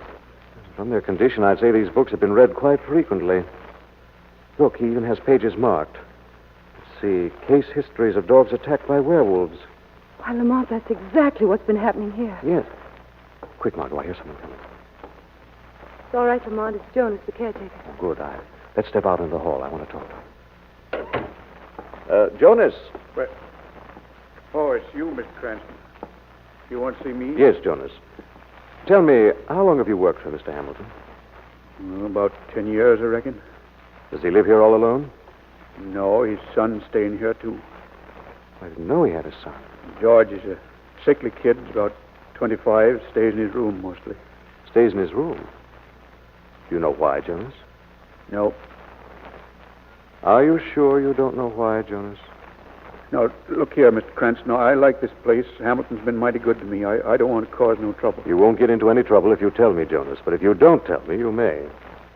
Well, all I can tell you is I've heard George screaming in his room. Screaming? Hamilton never lets me in at that time. Keeps me downstairs. Even brings up George's nightly milk himself. That's all. Have you any idea of why George screams? No, sir, no idea. Jonas? I just know when he screams. Well? Every time one of them dogs was killed by that werewolf. That's when you heard George screaming.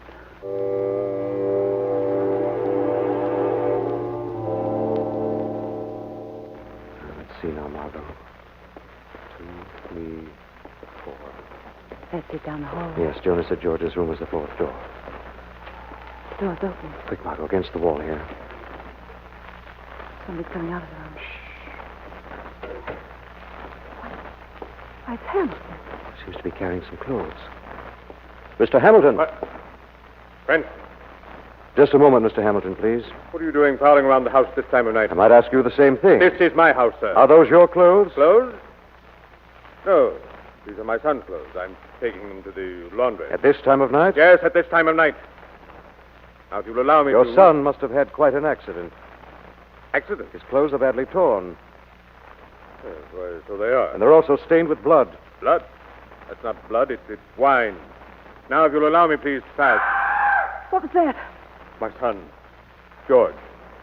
He must have awakened. Does he always wake up with a scream? My son is ill. He's sick. I'm very anxious to meet this son of yours. Stay where you are, Mr. Cranston. I won't allow you in that room. I'm afraid I'll have to go in anyway. Cranston, will you leave us alone? Will you mind your own business? Let me by, Hamilton. Stop, Cranston. For the love of heaven, don't go in that room.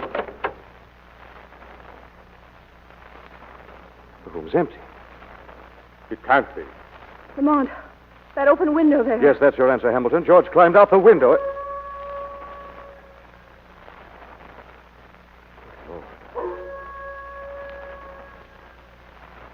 George. George. Why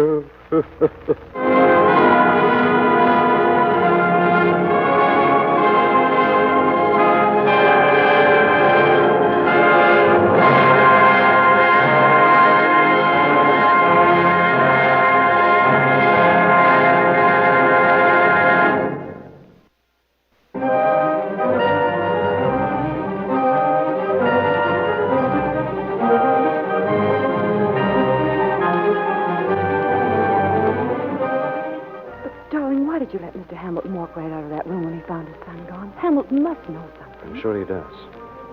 Lamont, you mean you actually think that George is a werewolf? It's one of the things I'm going to find out, Margot. I think it's time the Shadow asked Hamilton a few questions.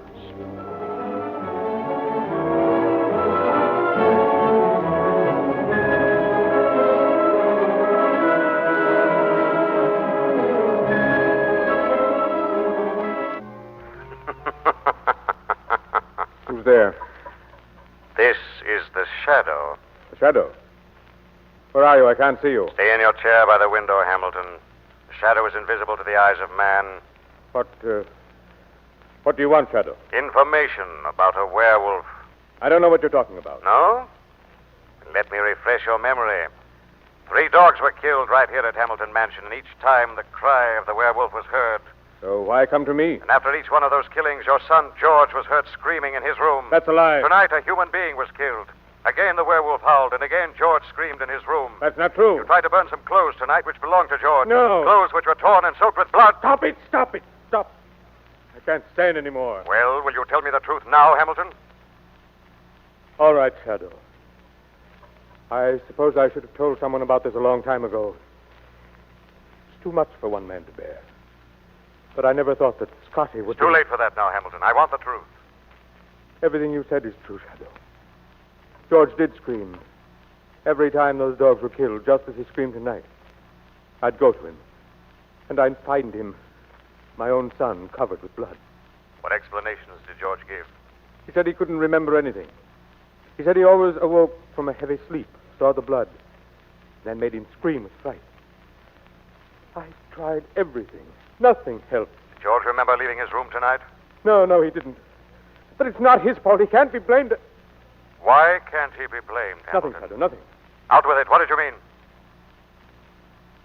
There's been insanity in our family. My wife died in an asylum. I'm afraid it has suddenly come over George. Do you believe that your son turns into a wolf? Such things have happened before. I have books in my room downstairs. Did you ever witness this transformation from man to wolf? No, but is it necessary? Do I need any more evidence? Why haven't you done something about George before this? Stupid family pride. A man doesn't like going around broadcasting insanity in his own family. Lamont! Oh, that sounded like Miss Lane. Get away from that window, Hamilton. But Miss Lane? Manson will take care of her. I'm going now, Hamilton, to find your werewolf. I want you to stay here in your room where you can cause no harm, where no harm can come to you.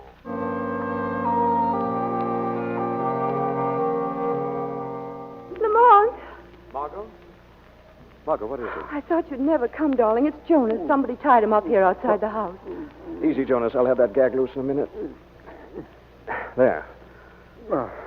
Oh, much obliged, Mr. Cranston. I'll have the rest of the ropes in a second. Who did this to you, Jonas? Can't rightly say, Miss Lane. I was going back to my shack. I seen somebody leaping out a window up there. When I came to, here I was, tied up like a Christmas package. Well, didn't you see who attacked you? All I can tell you is I saw him running up the old abandoned mine. That's all I know. Where is this mine? Straight up there where I'm pointing. It's been abandoned 8 years now. Lamont. Yes, I hear it. That was the wolf. It's coming straight from the mine. Suppose you take us up there, Jonas. Me go up there?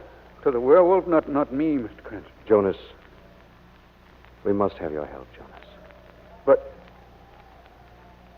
All right, Mr. Cranston. Let's go.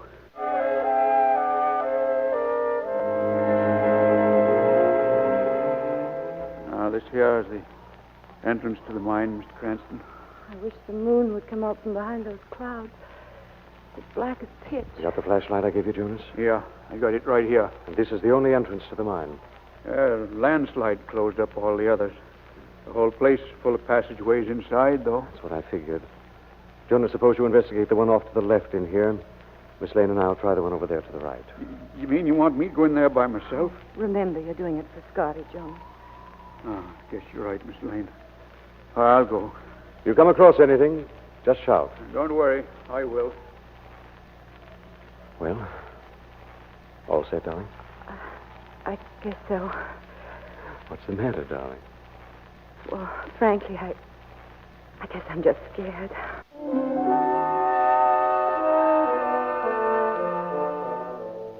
Ooh, those walls are damp and mossy. Every time I touch them, I can feel spider webs getting the creeps. Be careful where you step, Margot. Awful lot of loose rocks underfoot. How far does this tunnel extend? No idea. Can't be too far, I suppose. Still scared, darling? Well, a little, I guess. Now, pull yourself together. There's nothing yet. What was that? I don't know. It seems to come from around this bend here. We'll know in a moment. Come on, look. Get behind me, Margot. Somebody's crouched there in the corner. What do you want? Must be George. Oh, get out of here. Leave me alone. Get out of here, or I'll kill you. Stay back, Margot. We may be violent. All right, Lamont. George. Get out of here. George. Leave me alone. Sorry I had to do that. Who are you? My name is Cranston. I'm visiting your house. I know the whole story, George. I guess it's all over now, isn't it? What's all over? Well, you said you knew the whole story. You know that I'm the werewolf. Why are you so sure it's you, George? God must be. I kill in my sleep. I wake up with blood all over me. It's horrible. Horrible. Why did you leave your room and come to this mine? Oh, when I saw the blood again and heard about Scotty, I just couldn't face anybody. Don't you see? Nothing helps me anymore. Send me away, Mr. Cranston, before I kill any more. Easy, George, easy. Now tell me, why did you attack Jonas and tie him up? Attack Jonas? I didn't attack Jonas. George, are you telling me the truth? Why, I swear it, Mr. Cranston. Now listen to me very carefully. When you woke and discovered the blood, did you have a strange taste in your mouth? Think hard, George. Everything depends on it. Come to think of it, yes. Yes, I remember a funny taste after every killing. And you had this taste only after a killing? Yes, but what... And that is the explanation. George, you've been the victim of a very vicious plot. On the night of those killings, you were drugged. You mean somebody drugged me, and then sneaked into my room and smeared the blood on my clothing? Exactly, and one more thing. Who always brought you that glass of milk every night? Your father? I know it was Jonas. Jonas? Yes, Jonas. Did you hear that, Margot? Margot?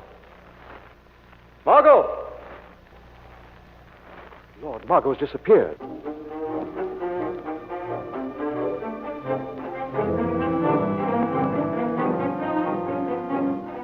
Sorry I snuck up on you like I did, Miss Lane, while Cranston was listening to George yapping away.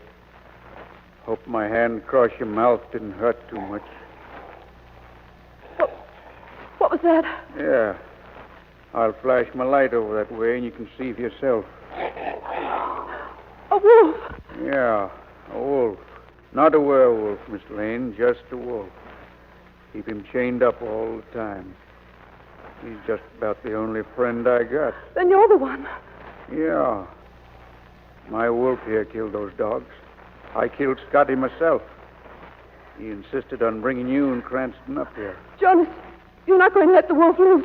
Yes, Miss Lane, when Cranston comes here, he'll find you dead. I'll tie myself up again like I did at the house. Easy, boy, easy. I'll have this catch loose here in a minute. Jonas, listen. I'll have clear sailing with you and Cranston gone. Hamilton will send George to an asylum. Yeah, that's enough to break the old man's heart. Jonas, don't let that wolf loose. Now, that catch is stuck here. Who's got hold of me? This is the Shadow, Jonas. Where are you? Here beside you, Jonas, but you'll never see me. Okay. You're invisible, but without this flashlight, you can't see me neither. Now we're even, Shadow. You can't get away with this, Jonas. Well, we'll see about this. You may be invisible, but my pet here can smell you. Now he's loose. Now go get him, boy. Go get him both. Stop him, Jonas. Stop him, I said. But who turned on that light? Where'd that flashlight come from? You forgot about me, didn't you? Turn that light off. Turn it off. The wolf's coming for me. Turn off the light, George. I see how you like being mauled by your pet, Jonas.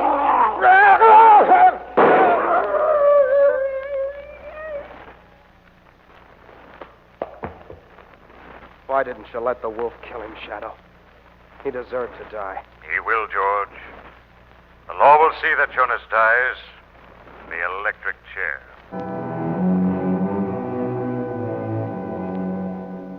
Well, aren't you glad we're on our way back to the city at last hour? I certainly am, Lamont.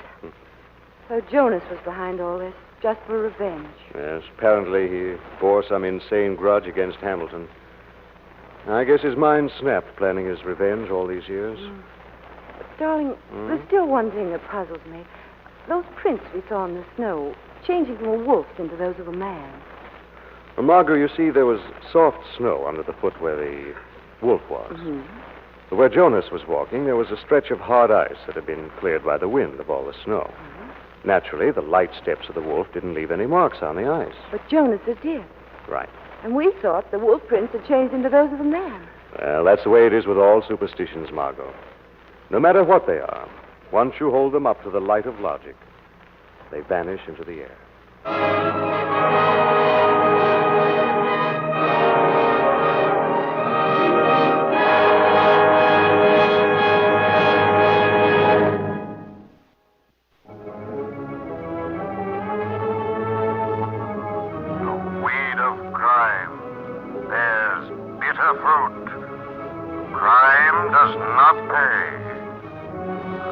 Shadow knows.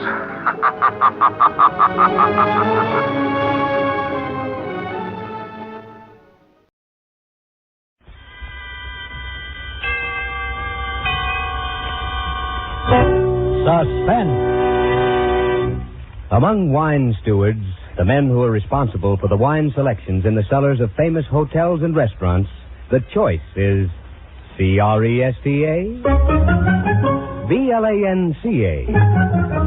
Cresta, Blanca, Cresta Blanca. Cresta Blanca. Yes, with professional hosts who know how to please the palates of America's most discriminating guests, Cresta Blanca California wines richly bespeak gracious hospitality. So compliment your guests by serving the best. For distinguished entertaining, pour magnificent Cresta Blanca sherry, port, muscatel, or any Cresta Blanca wine. From the finest of the vines, it's Cresta Blanca wine. Shenley's Cresta Blanca Wine Company, Livermore, California. And now, Shenley brings you radio's outstanding theater of thrills, Suspense. Presented by Roma Wines. That's R-O-M-A. Roma Wines for your everyday enjoyment. Tonight, Roma Wines of Fresno, California bring you Mr. Walter Abel in Quiet Desperation, a suspense play produced, edited, and directed for Shenley by William Spear. It was during my lunch hour one day. Funny, I can't even remember the name of the book. Anyway, the sentence was, "The mass of men lead lives of quiet desperation."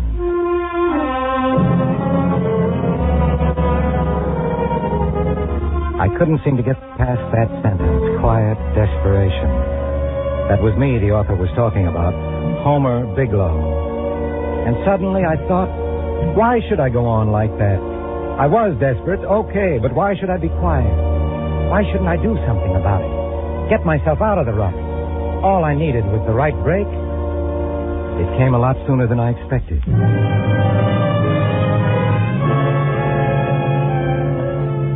One day, just before my vacation, I happened to overhear Mr. Pearson, he's president of the bank, talking to one of the bank's directors, Corbin Vandergrift. Usually their conversation is about debentures or first mortgages or government issues. That stuff doesn't interest me. Today, their talk was a horse of another color. It was a hot day, and the door of the boss's office was open.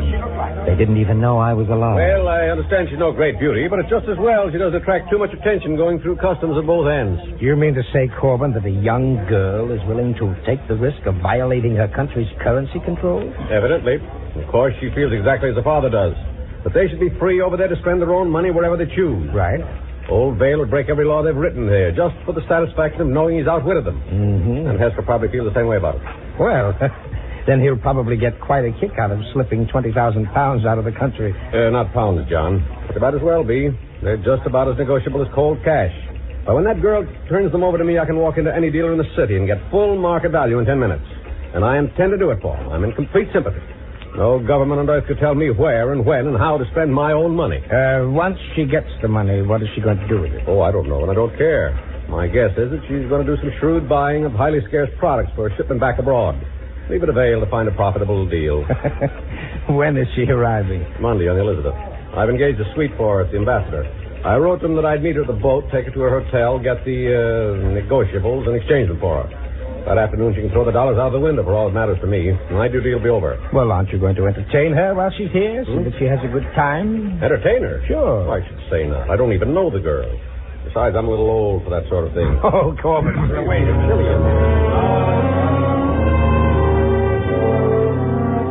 I wondered what Mr. Pearson would say if any of us employees at the bank were to play fast and loose with the law the way Corbin Vandergrift and that snooty dame Hester Vale were doing. He wouldn't be quite so sympathetic and understanding. You can bet your bottom dollar on that. That kind of skullduggery was labeled strictly for the rich. I should have put the whole thing out of my mind, but somehow I couldn't. 20,000 pounds. $80,000 in American money. I stood there outside Mr. Pearson's office. I was shaken out of my quiet desperation somehow. I just stood there, dreaming about romance and adventure that you could buy with money. Well, Homer, you all set for your vacation? Oh, yes, sir. Leaving Friday for good old Eel River.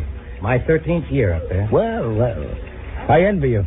I won't be going up until September. Well, then you'll be fishing up at Eel River again this summer, too. Oh, yes, indeed. I wouldn't miss it for anything.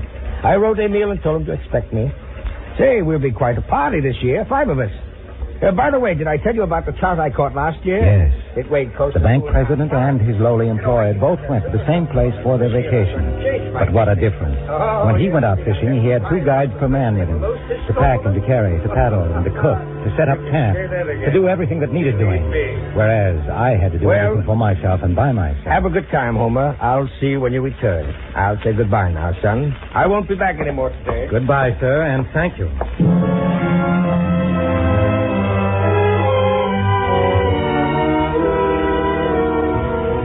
I had my lunch that day as usual. In the boardroom, Jenny, Mr. Pearson's secretary, had left the door to his office open so that if the phone should ring, I could take the message while she was out. The phone did ring, and it was Corbin Vandergrift. Who is this? This is Homer Bigelow, Mr. Vandergrift. Oh, yes, Homer. Excuse me. Make sure to give this message to Mr. Pearson. I'm laid up here in the country with a cold. Won't be able to get into the city for that appointment on Monday. Mr. Pearson knows about it. I say Mr. Pearson knows about it. Ask him to meet Miss Vale at the boat for me and see to it that she's settled at the hotel. Tell him not to expect me back in the city until next Wednesday at the earliest. Yes, sir. Tell him I'll take care of that financial matter for Mrs. Vale when I get in. It can wait until Wednesday. Yes, sir. And tell him not to bother to call me. I'm going to spend this week in bed. I don't want to be disturbed. Yes, sir. Thank you. Thank you, Homer. So Mr. Vandergrift was indisposed. Too bad. And now the girl would have to be met by a substitute, a stranger.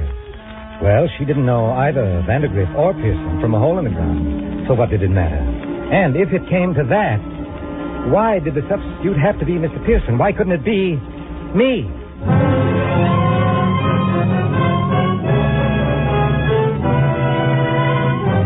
For suspense, Roma Wines are bringing you Walter Abel in Quiet Desperation. Roma Wines' presentation tonight in radio's outstanding theater of thrills, Suspense.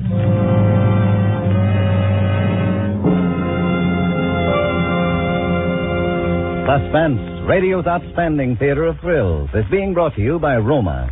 That's R-O-M-A, Roma Wines, America's largest selling wines. Mark Twain once said, "Everybody talks about the weather, but nobody does anything about it." Well, that may have been true in Mark Twain's time, but today it's a different story. Today, there's an easy way to beat the heat. Just half fill a glass with better tasting Roma wines, such as rich Roma Tokay, fruity Roma Zinfandel, or mellow Roma Claret. Add ice, fill up with soda, sweeten to taste. and garnish with fragrant mint or fruit slices. Then, lean back and enjoy Roma Wine and Soda, America's smartest, coolest summer drink. I'm sure you'll agree that Roma Wine and Soda, so delicious, so refreshing, so cool to come home to, is the perfect warm weather thirst quencher. Perfect for summer entertaining. So inexpensive, too. It's a hot idea to treat your family and friends to cold, refreshing Roma Wine and Soda made with better tasting Roma wines. America's favorite wines. And now, Roma Wines bring back to our Hollywood town stage Walter Abel as Homer Biglow, with Kathy Lewis as Hester Vale in Quiet Desperation, a play well calculated to keep you in suspense.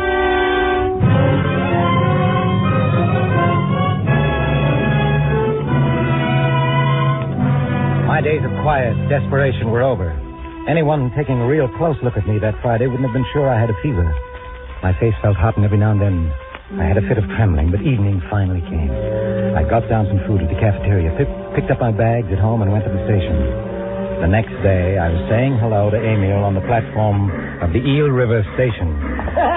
Hello, Homer. Comment ça va? Hello, Emil. Glad to see you again. How is my bon ami, Mr. Pearson? Fine. He sends his regards. How's the fishing? Oh, magnifique. The best ever, eh? Many others on the river, Emil? Not a one. The fish are hungry like anything, and not the one to give them small fry to eat. Now you come, Homer, and they will be all for you. That's fine. I'll get started right out. Is everything all set? Oui, tout prêt. Everything is ready, eh? Cut.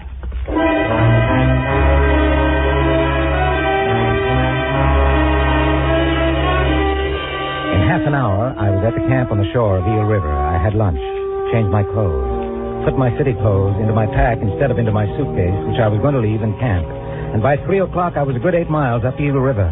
By 4, I had hidden my canoe and equipment in some bushes along the bank, and, dressed again in city clothes, was walking slowly through the woods toward Loudon's Corner 3 miles away. It was a local stop on the railroad just below Eel River, and the train south was due in at 9 that night. I had plenty of time to catch it and make the transfer to Boston for the night train to New York. At the Boston station, I bought a cheap suitcase and a couple of shirts, and when the train dropped me at Grand Central early Sunday morning, I went straight to the 49th Street Hotel, which was just a couple of blocks from the Ambassador. I scrawled the name Henry Smith in the register and was shown to my room. I had a whole day and a night to wait, and for once, with all that time on my hands, I didn't read a book.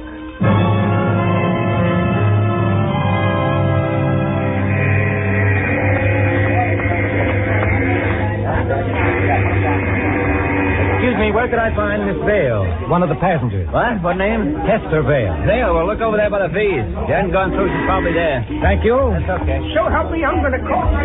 Miss Vale? Miss Vale? Oh, good morning, Miss Vale. You're Mr. Vandergrift. That's right. So good of you to come. My father promised you'd meet me. How is your father? Very well, thank you. Still growling about Europe's ruin. It's been a beastly nuisance, this waiting. Hi. Very warm in America. Is there anything I can do to help? Thank you. That chap's finally finished mucking about in my boxes. You'd think I was an adventuress, smuggling something priceless into your country, wouldn't you? Had nothing to declare, you know. Came with an empty trunk. Expect to fill them up while I'm here. Can't buy a thing in Europe, you know. Europe's a dreadful nightmare. So I understand. Father told you all about it, did he? Foolish of him to write. The mail might have been opened. Oh, no. After all, the war's over. Is it? Well, shall I take you to your hotel? You probably want to rest. Rest? Not at all. I'm scooting out to the shops right off. You have enough money for shopping? They allowed me £100. I still have most of it. That'll do for a starter. If they'd only known, you know. If you care to turn the contraband over, I could see about converting it into dollars for you. Contraband? Spies and all that sort of thing. Describe it exactly. It's very nice. Not now. I'll dig them out at the hotel. All right. Is there anything you'd like to do this evening? Oh, dear. I don't want to impose on your time. You're not imposing. It's a pleasure. But I'd like to see a play. One of your bright American musicals, if possible. I think that can be arranged. Nice. Suppose I call for you at 7. We can have dinner and then go to the theater. That's splendid. It's frightfully kind of you. No, forget it. I haven't seen a musical myself. Well, not for a long time, anyway.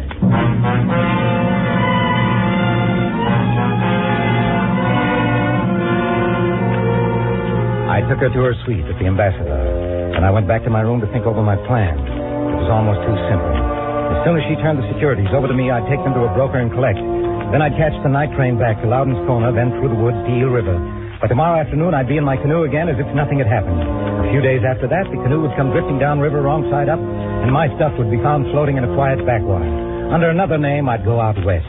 With $80,000, I'd never have to go back to that old life of quiet desperation. No, sir, I was through with that forever. As for the man who posed as Corbin Vandergrift, he'd never be found. And no one would ever connect him with the Homer Bigelow, who was drowned on a fishing trip in the swift waters of Eel River 250 miles away.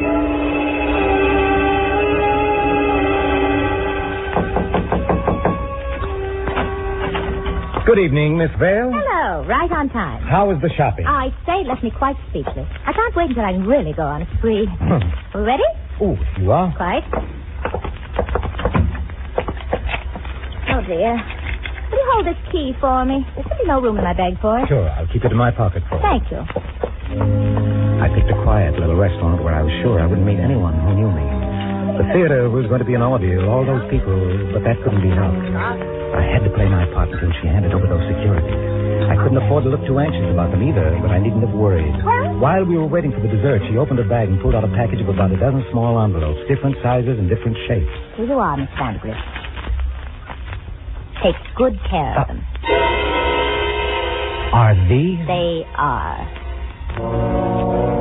I put them in my inside pocket. All the way down Broadway in the taxi, I felt them. The envelopes were too small, it seemed to me, to hold securities. Maybe if they were folded over. But even then, they would have to be bulkier than they were. I had to look into those envelopes to know if the securities were really there.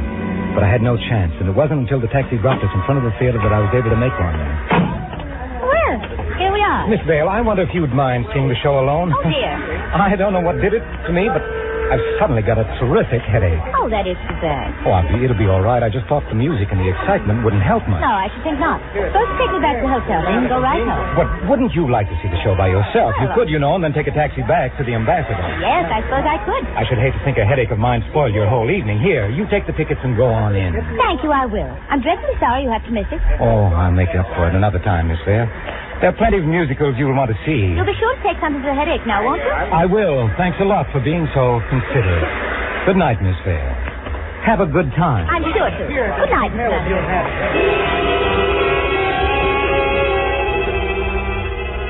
Back in my hotel room with shaking hands, I opened the envelope. There were nothing but letters from her friends, sent to her from different parts of the world. Not a single security in any of them. Could it have been a mistake? Did she hand me the wrong package? It didn't seem possible. Maybe she suspected something was wrong and played a trick on me. I was sweating and reached for my handkerchief, and that's when I felt her hotel key still in my pocket. I threw the package of letters into my suitcase and walked over to the Ambassador 2 blocks away. Her key opened the door, and I was alone in her suite. I had until at least 11:30, 2.5 hours. I took my time about it, making sure to put everything back exactly as I found it. I searched her baggage, the bureau drawers, the closet, every conceivable place, even under the rugs, and found exactly nothing. She had them on her then. I turned the light off and went into the bedroom to wait. Soon after 11:30, I heard the outer door open. Really, I'm terribly sorry to have caused this trouble, Mr. Vandergrift, for suddenly taking with a headache, or I'm sure he would have forgotten to return my key. Oh, that's all right. It really doesn't matter. You can use this duplicate until he returns it to you. It's a bother, though. Oh, not at all, Miss Vale. Happens often. Good night. Thank you. Good night. Oh. Mr. Vandergrift. What are you doing here? I'm sorry to disturb you, Miss dear. Vale, but I had to come back. You see, you forgot to give me the securities. Securities? Yes, the securities I was to have sold for you. But, my dear man, I did give you the securities. Oh, no, there wasn't anything in the package except some letters from friends of yours. Who are you? You're not Mr. Vandergrift. Miss Vale, what my name is doesn't matter very much. By this time, it's enough for you to know that I want those securities, and I mean to get them. Hand them over. You get out of here. I warn you, Miss Vale, I don't want to get nasty, but I'm not going to leave without them. Stay away from me. The securities, Miss Vale. Say not, no. Where are they? No. Well, tell me. I don't want to hurt you. The more she struggled, the tighter I gripped her throat. Her arms beat weakly against my sides. Suddenly, I got so mad at her that Where are they? Where are they? Tell me, where are they? My fingers tightened and strained against her soft flesh. Then suddenly, she quit struggling. And when I loosened my grip, she fell down on the floor, unconscious. Where was that purse of hers? Out there. I ripped it open. Nothing there but a powder compact and a lipstick and some change. Where could they be? She'd have to tell me. I'd make her. Miss Vale. Wake up. Miss Vale. She didn't move. And then I saw she wasn't breathing anymore. I'd killed her.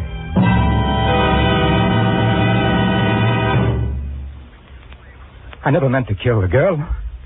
I hadn't any idea I was choking her that hard. All I wanted was... But no, I had to get away. I couldn't stay here with that limp body sprawled on the rug. But I had to be careful. I couldn't afford to make a mistake now. I tried to remember everything I'd read in detective stories. You had to be careful about fingerprints. I ran to the bathroom, grabbed a towel, and with it wiped every surface I might have touched. Then I dragged the body to the bedroom and put it on the bed. I shut the door behind me and turned the lights off in the sitting room. I listened a couple of seconds at the outer door. Everything was quiet. I ducked out and went to the stairs. The lobby was empty. I crossed over and went out into Park Avenue. 5 minutes later, I was at my hotel. It was 12:30. I could still catch the 1 o'clock train for Boston.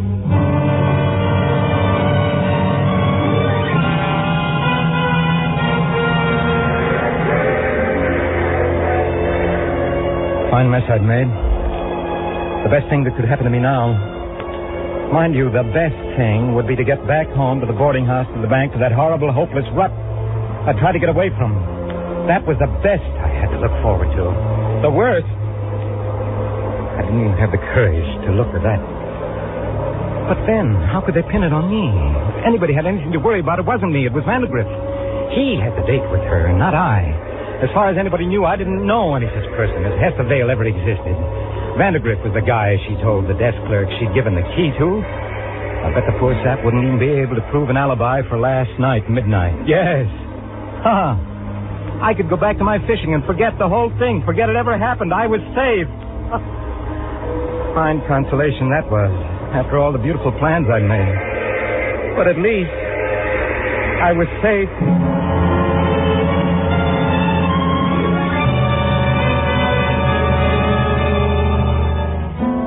In Boston, I checked the new suitcase. I could pick it up on the way home. The local dropped me at Loudon's Corner. By noon, I was sitting over my campfire, having a bite just like any other fellow out on a fishing trip. 10 days later, on a Saturday morning, I was back at Emil's camp. Well, Mr. Bigelow, how is the fishing, huh? Fine, Emil, fine. Oh, you get nice sunburn. Lasts the rest of the year anyway. Did I really get that, Brom? Like a berry, huh? Yeah, real nice and quiet, no?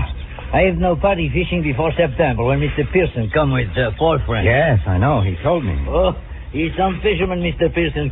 Always try for record. But you don't care for record, eh, Mr. Bigelow? You lead a simple, quiet life. I guess so. But you enjoy it, no? Enjoy it? Well, I try my best. You have other hobby, maybe, huh? No, I don't have any other hobbies except reading. Oh, Mr. Pearson and me, we have same hobby. That's why we such good friends. I didn't know that. Oh, we great one for philately, the stamp, you know, huh? Someday I show you my collection. It feels 3 albums. But I have no so good collection like Mr. Pearson. But then I no have so much money. Neither have I. Oh, you make joke. Mr. Pearson, he very wealthy, I know. But still, Emil can give him some stamp once in a while. I have few duplicates. You do me big favor and give them to Mr. Pearson avec mes compliments, eh? What? Oh, sure, I'd be glad to. Yes. Now I drive you to station. Next year you come again, no? Yes, I'll come again.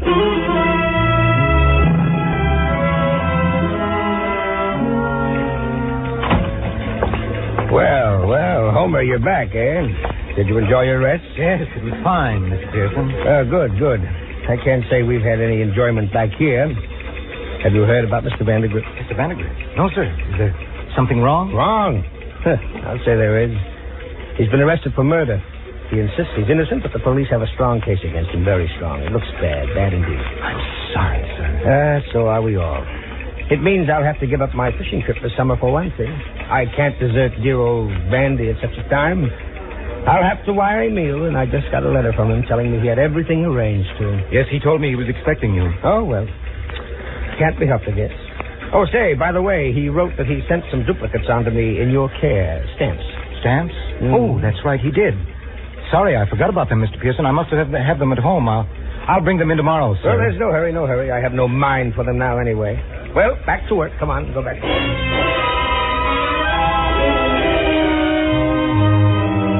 That night I looked for the stamps, but couldn't find them. How I ever managed to lose them, I'll never know. Now I'd have to explain to Miss Pearson. No, I wouldn't have to explain. I still had those letters, her letters. They were from foreign countries. I'd take the stamps from those envelopes and give them to Miss Pearson. He'd never know the difference. I knew how fussy he could get about a little thing like lost stamps. Rather than get him started on a lecture, I got out the package of letters, cut the stamps off, and then burned the letters and the envelopes. The next day... Yes? Here are the stamps, sir. I found them at home, all right. Oh, well, just put them on the desk, Homer. Thank you very much. Don't mention it, Mr. Pearson.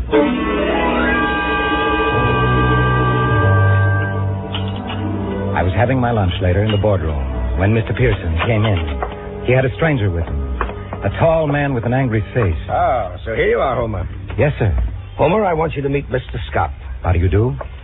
All right. Those stamps you gave me, Homer, are you sure you got them from Emile? Oh, yes, sir. Just before I left, he gave them to me for you. No, Homer. No, I just called Emile. He told me he gave you some recent French issues. Those weren't the stamps you gave me. Well, Mr. Pearson, I guess you found me out. You see, I lost the stamps Emil gave me, and I didn't want to disappoint you, so I went to a stamp dealer's and picked up a dozen odd stamps to replace them. I didn't think it would make much difference. Is that your story, Bigelow? Why, what do you mean? It's true. They were very rare and valuable stamps, Homer.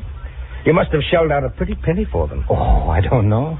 Mr. Pearson feels a man in your position couldn't afford to buy stamps like those unless... Unless what? Unless you didn't buy them at all, Bigelow.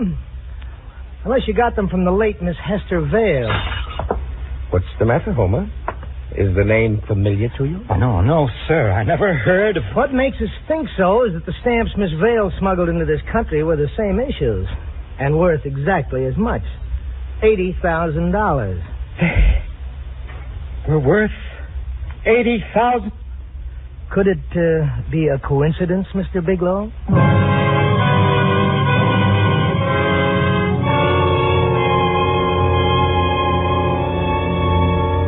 Quiet desperation. I've been catching up on my reading here in prison while waiting. I found another good quote. Happiness is the absence of pain.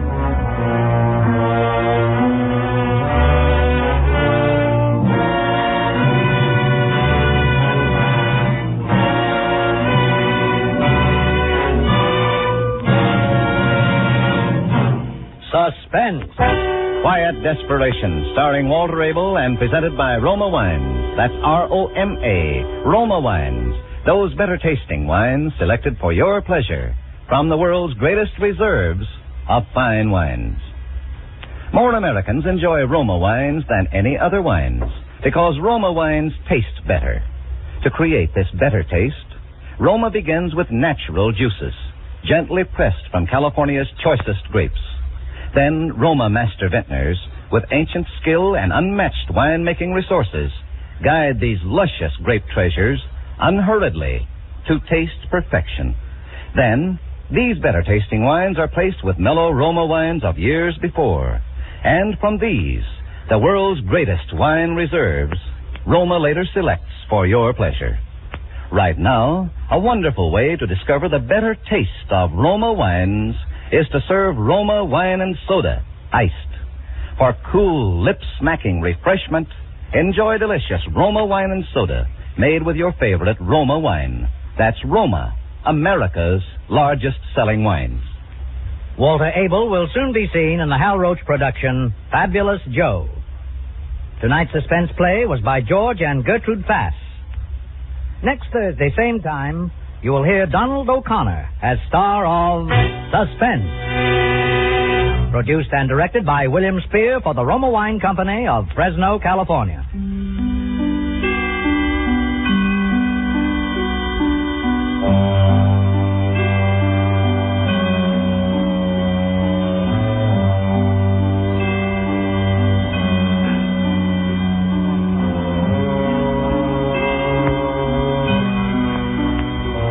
In the coming weeks, Suspense will present such stars as Edmund O'Brien, John Lund, Lloyd Nolan, and many others.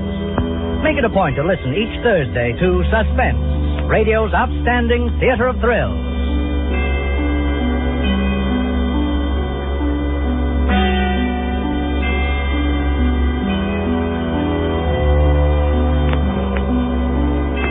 This is CBS, the Columbia Broadcasting System.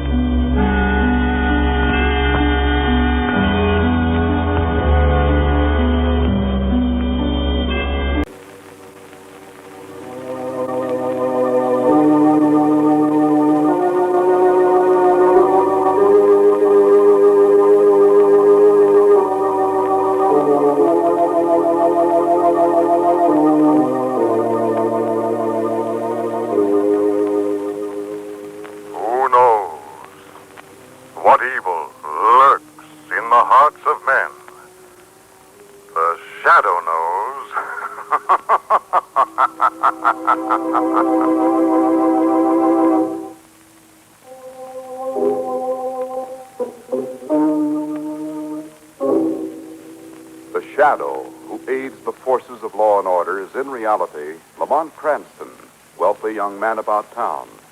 Years ago in the Orient, Cranston learned a strange and mysterious secret, the hypnotic power to cloud men's minds so they cannot see him. Cranston's friend and companion, the lovely Margot Lane, is the only person who knows to whom the voice of the invisible shadow belongs. Today's drama, The Walking Corpse.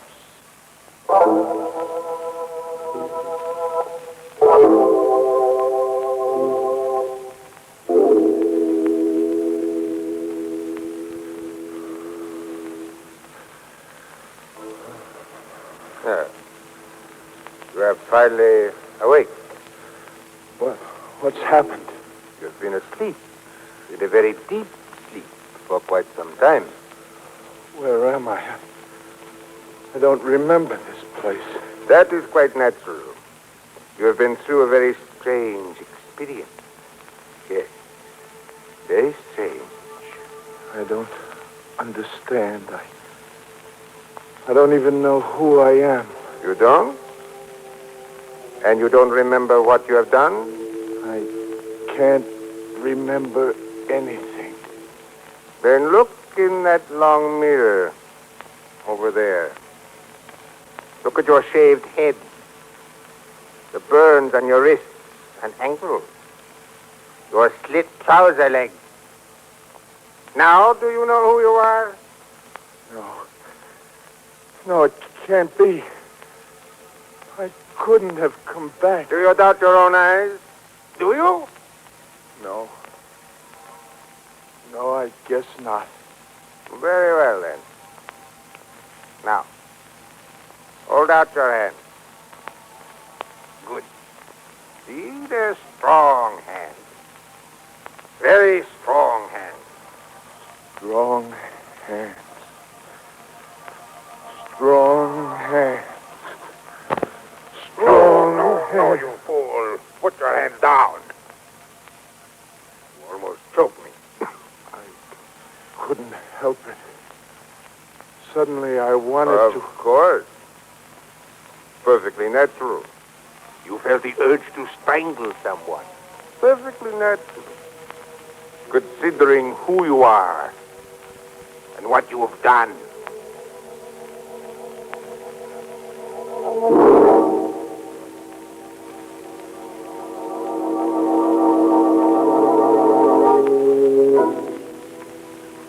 Lamont, this is Helen Borelli.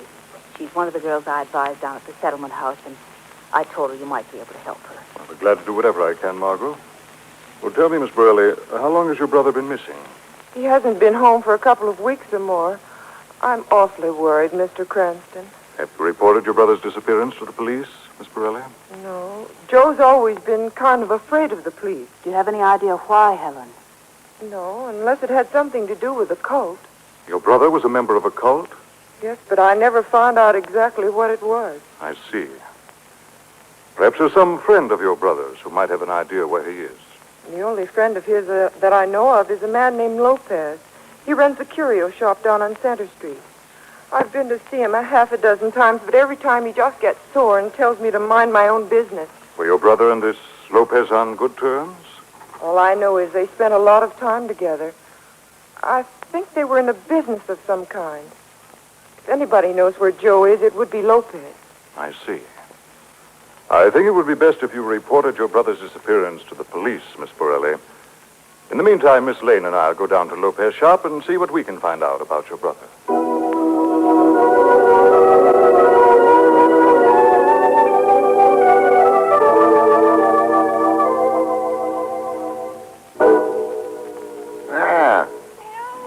Let us see how the little music box works, Toby.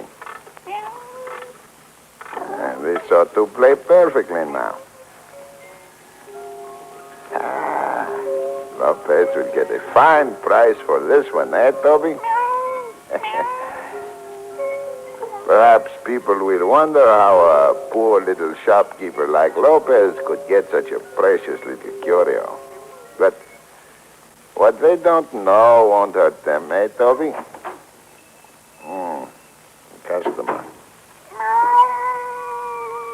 What is the matter, Toby? It is only a customer in the front of the shop. Toby, why do you arch your back so? Quiet, quiet, Toby. He's coming back.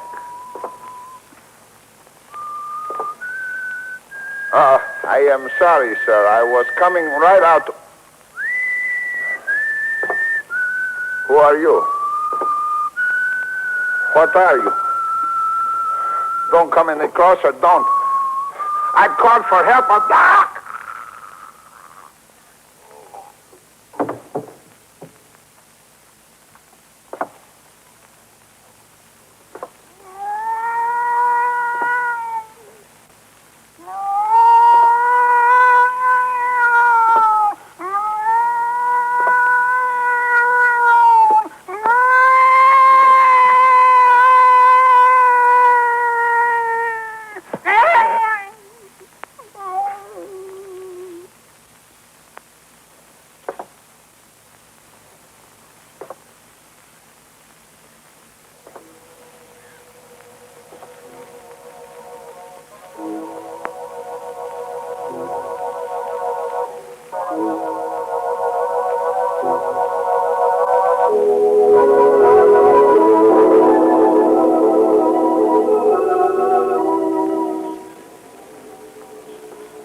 Margot.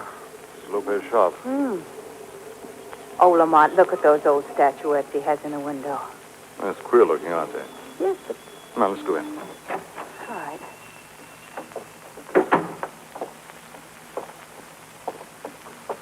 Well, nobody seems to be around. Well, maybe he's in the back. Mr. Lopez certainly has an unusual assortment of gadgets. Oh, look at these strange little figures on that shelf. They look like native charms. You mean the kind that ward off evil spells? Probably. Well, I wonder what this Lopez is.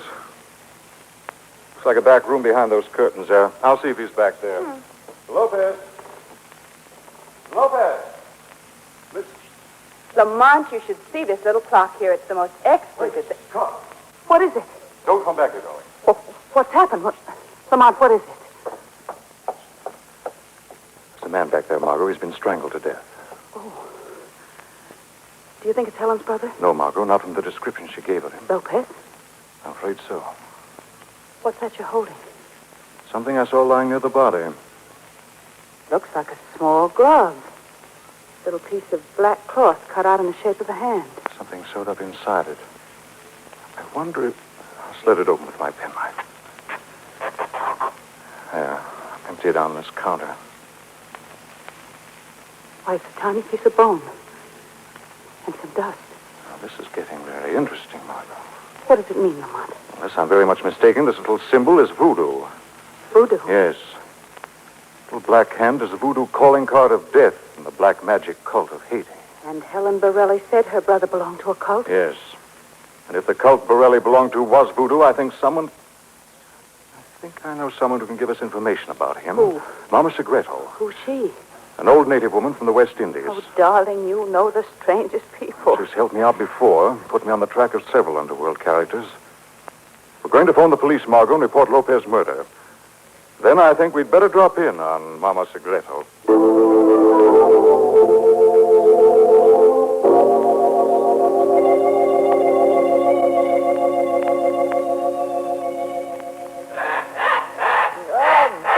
Still, feathered one, be still. You must forgive my pet bird, Mr. Cranston. He still thinks he is on the island. Mama Segreto, we've come for some information. Well, what do you wish to know? We're looking for a man named Borelli. Borelli is no longer one of us. Do not seek him here. Then he was a member of the voodoo cult. Yes. Yes, he was, but he is no longer one of us. Do you know where Borelli is now, Mama Segreto? No. The man Borelli is evil. We do not allow criminals among our people. How do you know he's a criminal, Mama Segreto? It has come to my knowledge. A man by the name of Lopez was strangled this morning. Lopez? Yes. You know him? No. No, I do not know him. This little black hand was found near his body. You recognize it? It is voodoo. Lopez had many native curios in his shop. Perhaps Lopez stole them from a native burial ground. Perhaps the cult appointed Joe Borelli to avenge the wrong, and perhaps you're hiding Joe Borelli in this house right now, Mama Segreto. No, the man Borelli is a lawbreaker, a criminal. I know nothing about Borelli. Nothing.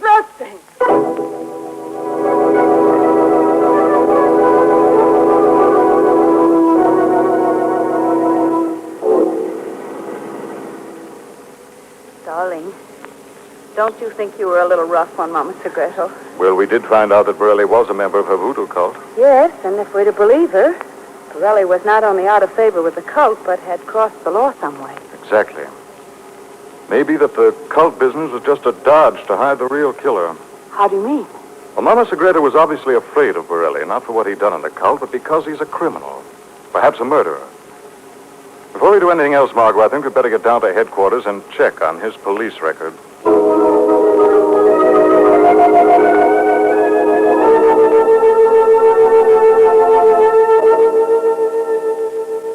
Hello, Lamont. Margot. Hello, Mr. Weston. Well, I suppose you two want to get the latest dope on that Lopez murder you reported. Yes, Commissioner. Anything new turn up? Oh, we've got a dragnet out for Borelli, but we're not going to have to wait for the boys to bring him in to find out who the killer is. You know who the killer is now, Commissioner? We will in a few minutes. We found the killer's fingerprints all over Lopez's collar. As soon as we confirm the analysis of the prints, we'll have our man. You think they're Borelli's fingerprints? Maybe. Lopez and Borelli were mixed up in some hot goods racket together. They've both got records. So Borelli does have a police record. Yeah, sure. But this Lopez probably had plenty of other enemies, Margot. Yes, he might have had a lot of enemies.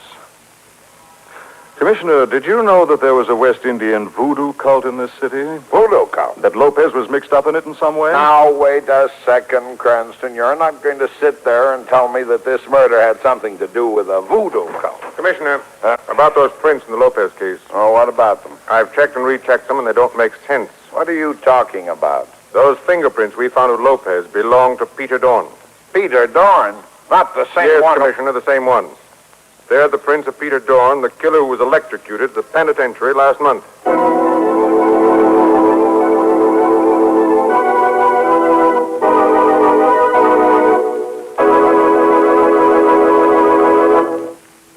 The Shadow returns in just a moment. Friends, the shooting war is over, but your Red Cross is still in there fighting, planning new invasions against suffering, hunger, and loneliness. And speaking of loneliness, let's not forget the Low Point boys still overseas. There are more than 1,500,000 of them spread out all over the world, including godforsaken islands in the Pacific. Many of us already have forgotten, but your Red Cross never forgets. It's still there with our rear guard, helping to make life a little brighter, helping to ease the burden. Yes, the job of the Army of Occupation, according to both Generals Eisenhower and MacArthur, would be 10 times tougher if it were not for Red Cross activities overseas. The Red Cross Club is G.I. Joe's home away from home. And wherever he sees the sign of the Red Cross, he knows that America isn't really thousands of miles away. So give as generously as you can to help your Red Cross fight this battle against loneliness, as well as all its other conflicts with disaster and suffering. Give generously to the Red Cross for its wide and diversified program of service to humanity. Now, back to the Shadow.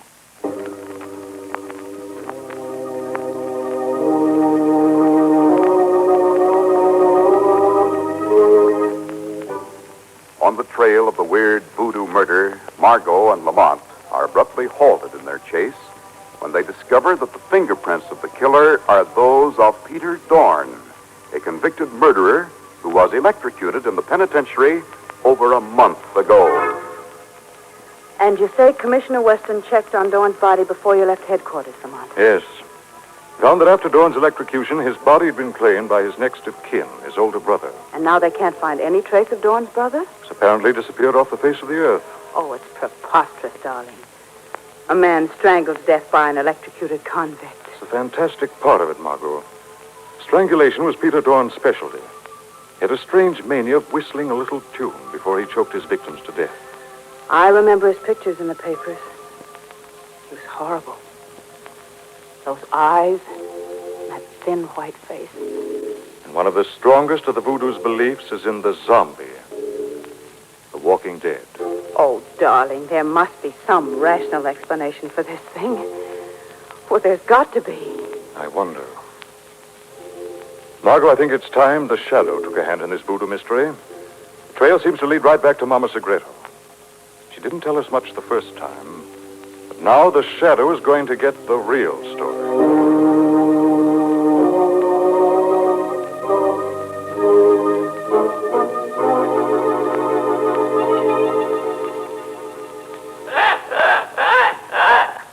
You are hungry, my feathered one. Here, sit on your little perch and let me give you your dinner. Ah, there now. Is that better, my pretty one? Mama Segreto has a visitor. Now be still, my feathered one. It is just a caller. Who is it? Why do you not answer? I'll see who walks into my house. No. No. It is not real. You... No. No, put your hands down. Do not touch me. Help! Zombie!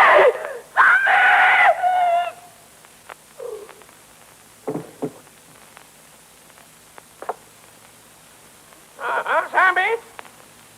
Zombie! Zombie! Zombie! Zombie! Zombie! Zombie!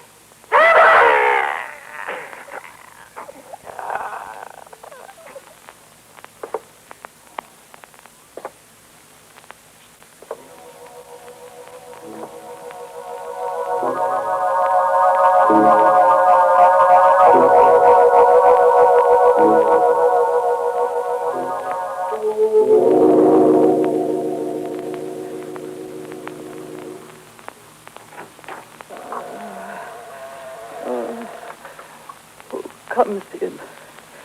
Is it the zombie again?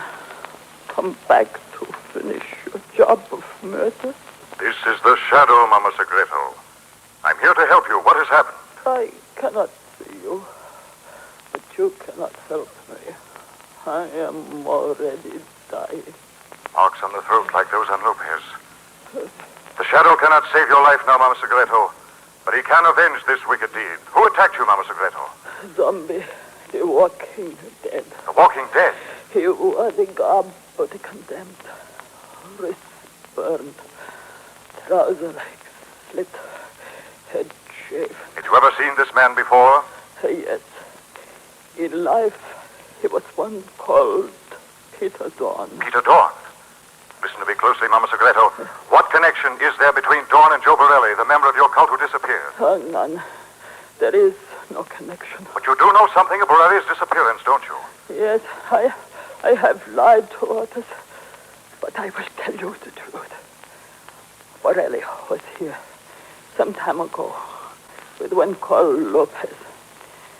They had done evil, and the police had shot Borelli. He was badly hurt. Did he die here in your house? No. A man who called himself a doctor came and took him away. Where can the Shadow find this doctor, Mama Segreto? I have his name. All information hidden in the little face. There.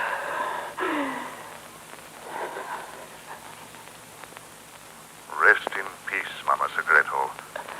The Shadow will avenge your death.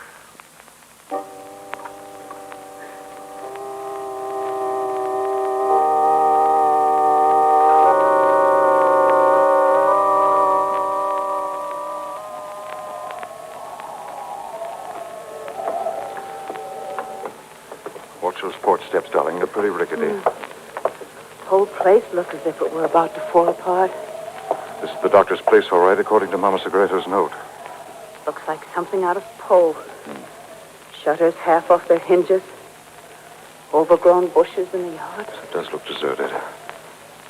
No lights in any of the front rooms. No.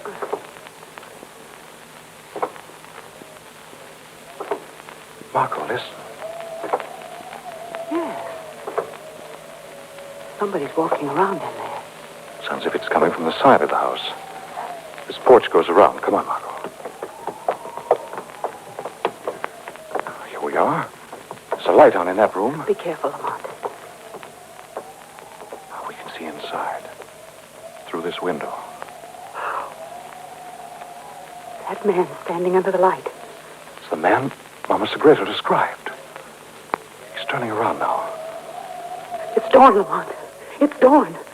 I recognize him from the newspaper pictures. He's alive. He's turned out the light. Margot, we've got to get into that house, and we've got to get in right now.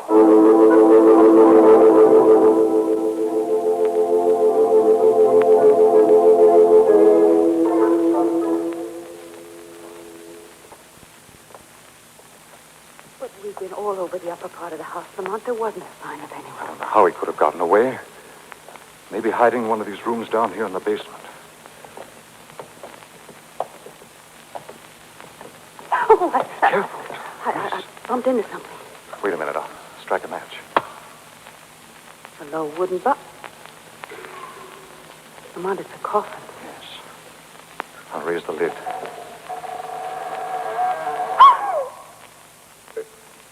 It's a body. Yes. The man we saw through the window. It's Dawn. Please, Lamont, let's get out of this place. Steady, please, darling. Please.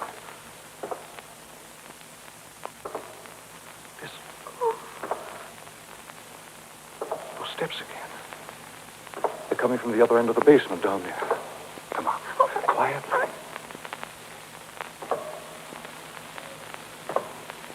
Yeah, listen.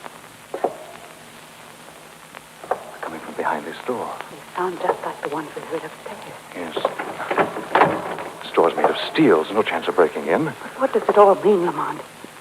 If that was Dawn's body in that box back there, how can they... I'm going back and have another look at that body.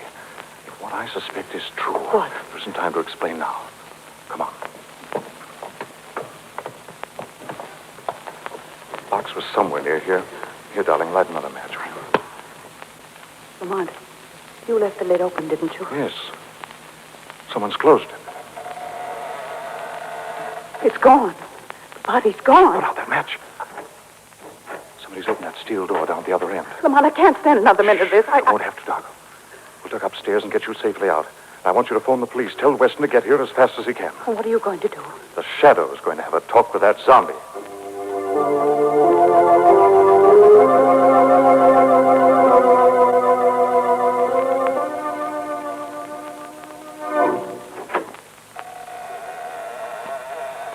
Who is it?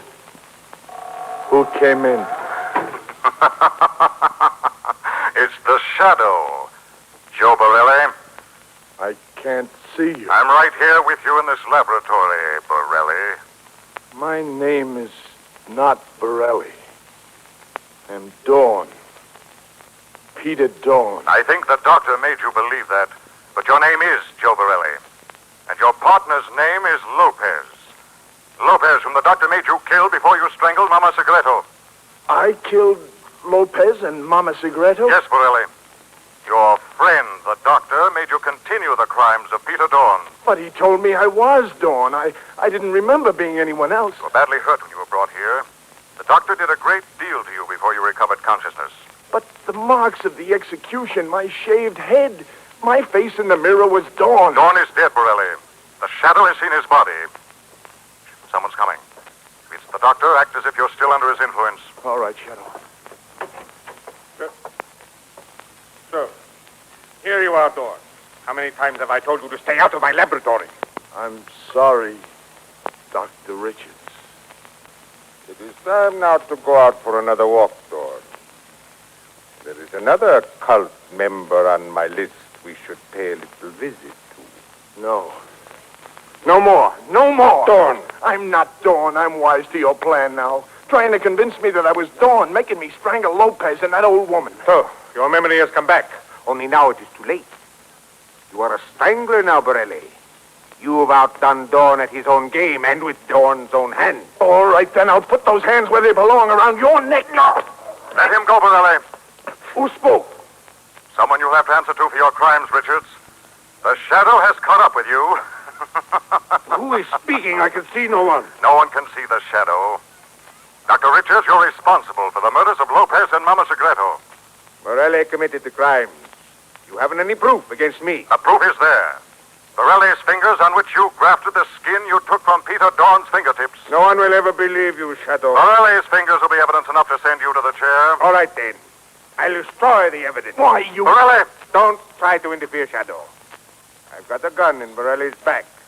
I'll kill him if you touch me. Start walking, Borelli. Oh, no. See this sunken tank in the middle of the roof floor? No, not that. The electric current in that tank will boil the skin right off your body, Borelli. I'm going to push you into it right now. And then there'll be no evidence. Look out, Borelli!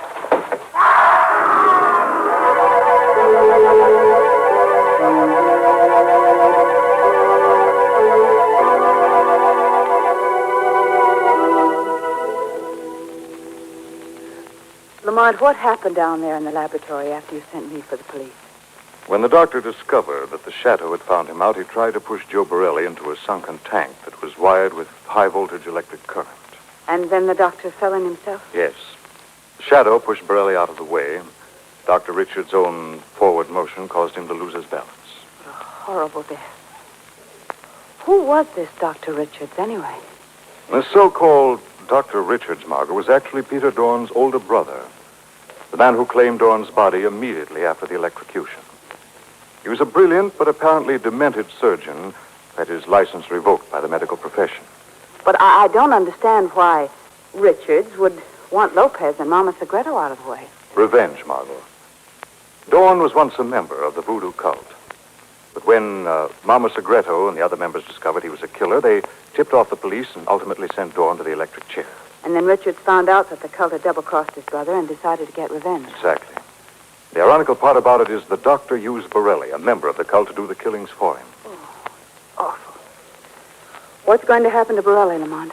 I'm afraid he'll have to stand trial, Margot, but I think the jury will take into consideration that under the insidious influence of Dr. Richards, he wasn't entirely responsible for his own acts.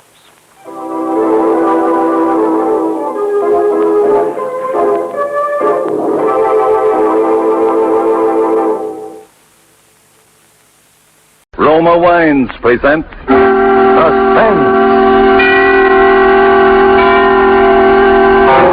Tonight, Roma Wines bring you Miss Nancy Kelly and Miss Kathy Lewis in Dark Journey, a suspense play produced, edited, and directed for Roma Wines by William Spear.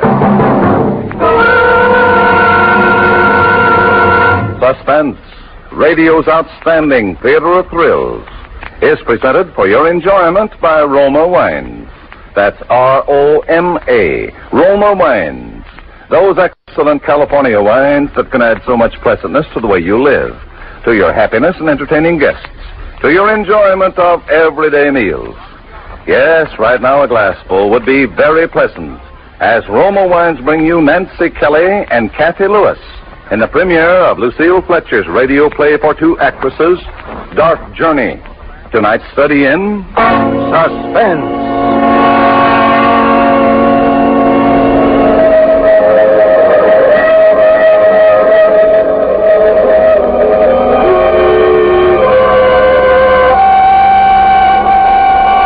Today I am going on a journey. I am going to see Anne Brodie again after 15 years. When the news came yesterday, terrible as it was as though a shadow had lifted from my life. A secret horror that I could never quite forget. I have been afraid of Anne Brodie now for 15 years. But there is no need to be afraid of her anymore.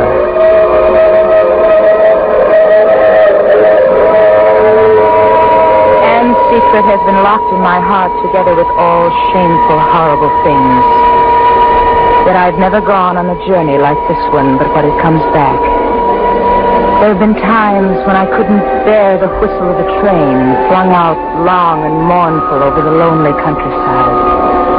I couldn't bear the smell of a day coach, the feel of the plush seats, the rattle and bustle. Only because everything came back. Every detail of that long and terrible weekend we spent together 15 years ago.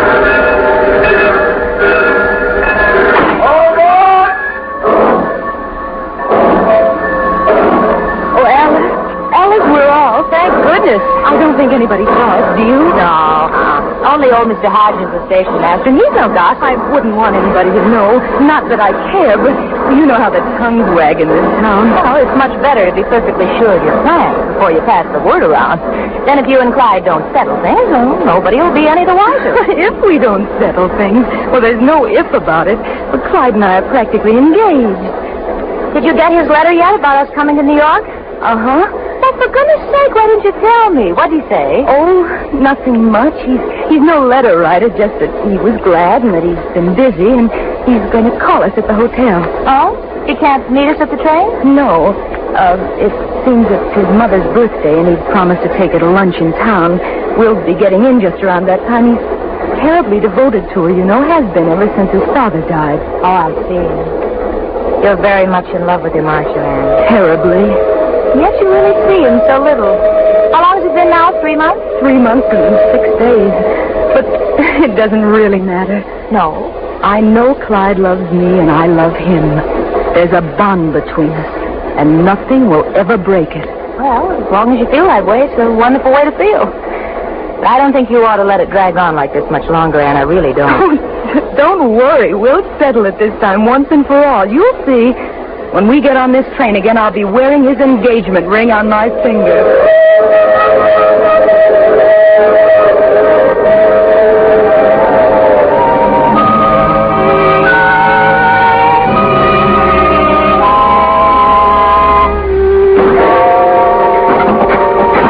Well, doesn't anybody ever open a hotel window?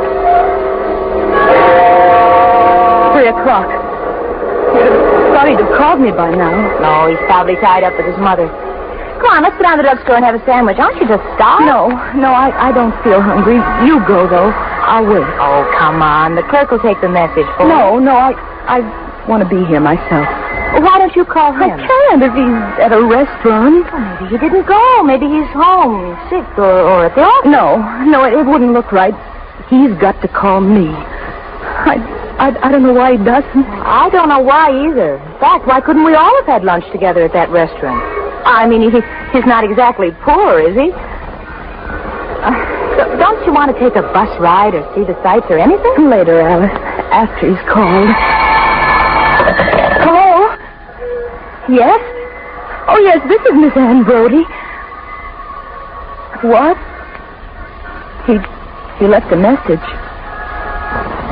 Oh. Thank you. What is it? He stopped by and left a message. He has a previous engagement. A hotel, and he didn't even... Oh, he's gone away from me. He's not mine anymore. Alice, you know what Clyde has meant to me these 3 years, how I've lived for him and worshipped him. It's just as though my world has been cut away. It's like having a lump of ice for a heart. Alice, Clyde is my heart. Oh, I've got to see him. I've got to tell him. Oh, Anne, dear, wouldn't you like to lie down? No, I can't lie down. I'm going to sit here in this chair by the window. I wish you'd go, Alice. I want to be quiet and think about him. Anne, I wouldn't. Something's happened to him. There's some barrier. I've got to wish it away, to break it down. What are you talking? I can do it, you know.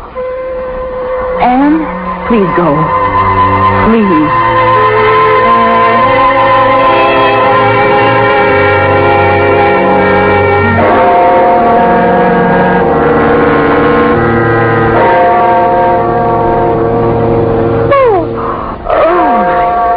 Don't tell me it's 9 o'clock. I didn't mean to sleep so late. We better get up and get breakfast. Alice, Alice, what am I going to do? What am I going to do? He hasn't called me. I haven't slept. Why don't you call him, Anne? Call him and have it out with him once and... No, I couldn't. Well, maybe there's something bothering him. Maybe it's some family situation. After all, his mother didn't have lunch with you yesterday. Maybe there was a reason. What reason could there be except that she didn't want to meet me? She doesn't want him to marry anybody. She wants them all to herself. Well, isn't that enough to upset any fellow? Oh, come on. We'll get to the bottom of this thing. What's his number? I'll get it for you. I haven't his number. I never called him at home. But his address is 3254 Sunset Drive, Riverdale, New York. 3254 Sunset Drive, Riverdale, New York. Hello.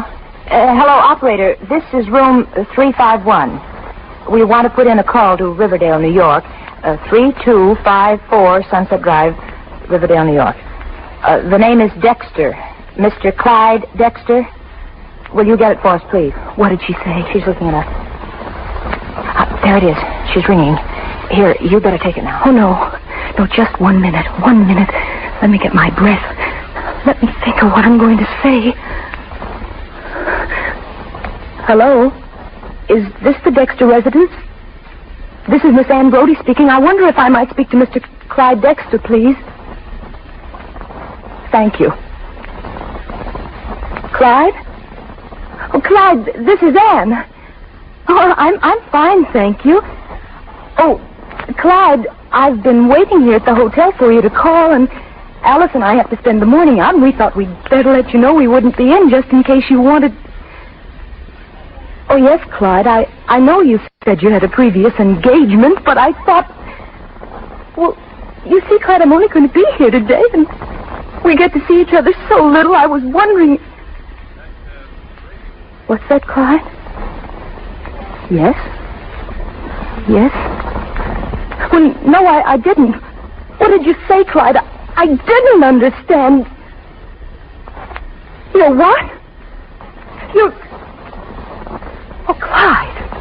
Oh, Clyde, it's not true. It can't be. But, Clyde, wait. But, Clyde, you can't do this to me. I've considered myself engaged to you. Anne, give me that phone. No. Oh, no, I just want to say goodbye to him, please. No.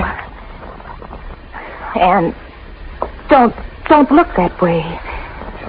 What did he say? He told me he's engaged to marry a New York girl this September. Oh, Anne. Well, he just isn't worthy of you. He couldn't have been if he treats you like this now. I love him. I love him. I'll love him till the day I die. Anne, I'm sorry. Oh, please, Alice, please, don't talk.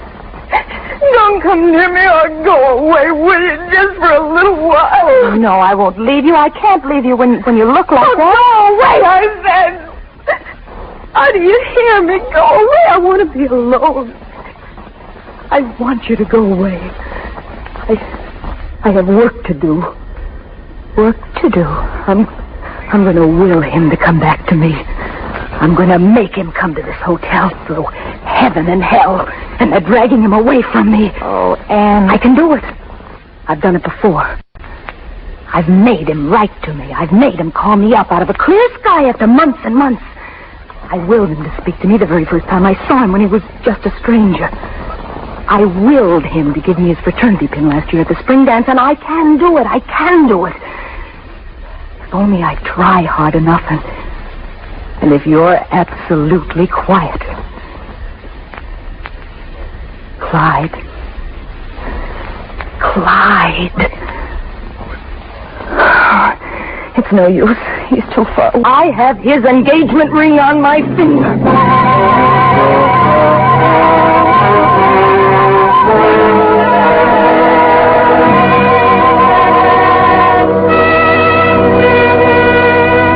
Suspense, Roma Wines are bringing you Nancy Kelly and Kathy Lewis in Dark Journey by Lucille Fletcher.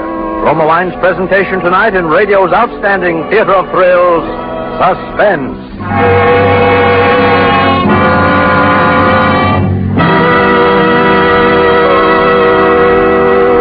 Between the acts, this is Truman Bradley for Roma Wines with a little domestic drama. It's happened to you before and will happen again.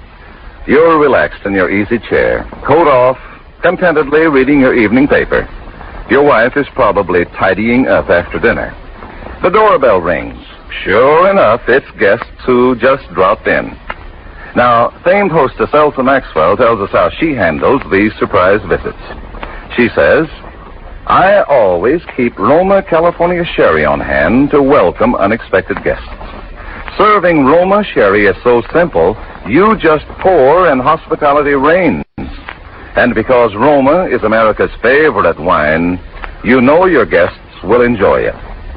Yes, there's no easier way to gain a reputation for gracious hospitality than by keeping Roma sherry ready for guests. And Roma, America's taste favorite, the wine more Americans prefer, costs no more than ordinary wines. So make a note to get mellow, golden amber Roma sherry tomorrow.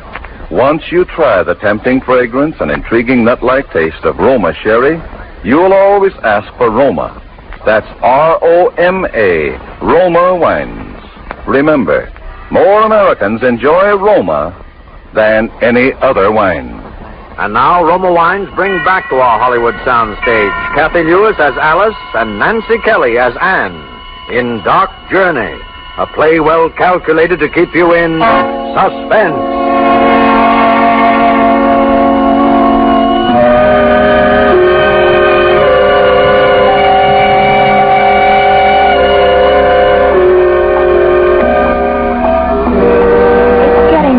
I don't think we ought to be wandering around here like this. There might be strange men. There's the street, Sunset Drive, and there's the house. I've seen pictures of it. I'd know it anywhere. Anywhere. Oh, Anne, please. This is doing you no good. Oh, hush. I've dreamed about that house, dreamed of myself and him living in it together. I've dreamed of our children playing on that lawn and the sound of music inside and our car standing outside. But it wouldn't mean a thing to you, Anne, if Clyde didn't love you. I've dreamed of the years we'd spend together. I even named the children Clyde Jr. and Peter and Charlotte. That's his mother's name. I never liked it, but I was going to call one child that just to please him. And now, what have I got? Nothing. Nothing is gone. Come on with me, Anne. Oh, there's a light going on upstairs. Suppose it's his room. I wonder if he's home. Clyde. Think of me. Come back to me. Oh, love me, Clyde. Love me. Love me. Don't, Anne, don't. Somebody might hear you. The shadow at the window. Oh, it's Clyde. Oh, no. No, it's someone else. It's a woman. A gray-haired woman.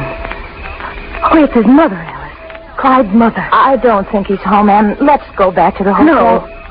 No, I want to see her. I've heard so much about her. She always turned her nose up at me. He never admitted it, but I knew. He was the only son, and she thought there wasn't anybody good enough, and he was always under her influence, just believed everything she said. I could tell the way he talked. It was always mother says this and mother says that. I bet it was she who turned him against me, who picked out that New York girl. Oh, Anne, please, come on. You're just tearing your heart out. She's up in his room now. She's straightening his things. She's happy up there. She doesn't care that she's made me miserable. Oh, I can feel it now, Alice. I can feel the barrier in my heart. Something's coming. Let's go. We're doing no harm. We can stare, can't we, if we wish? Come on. Come on, we'll walk past the house. We'll the fire. We'll go up and ring the bell, and then when she comes down to answer it, we'll ask, is Mrs. Clyde Dexter at home? And then when she asks us who we mean, we'll laugh at her face. Oh, Anne, you're just beside yourself. Yes, I am beside myself because I feel it, Alice. He's lost to me as long as she's up there.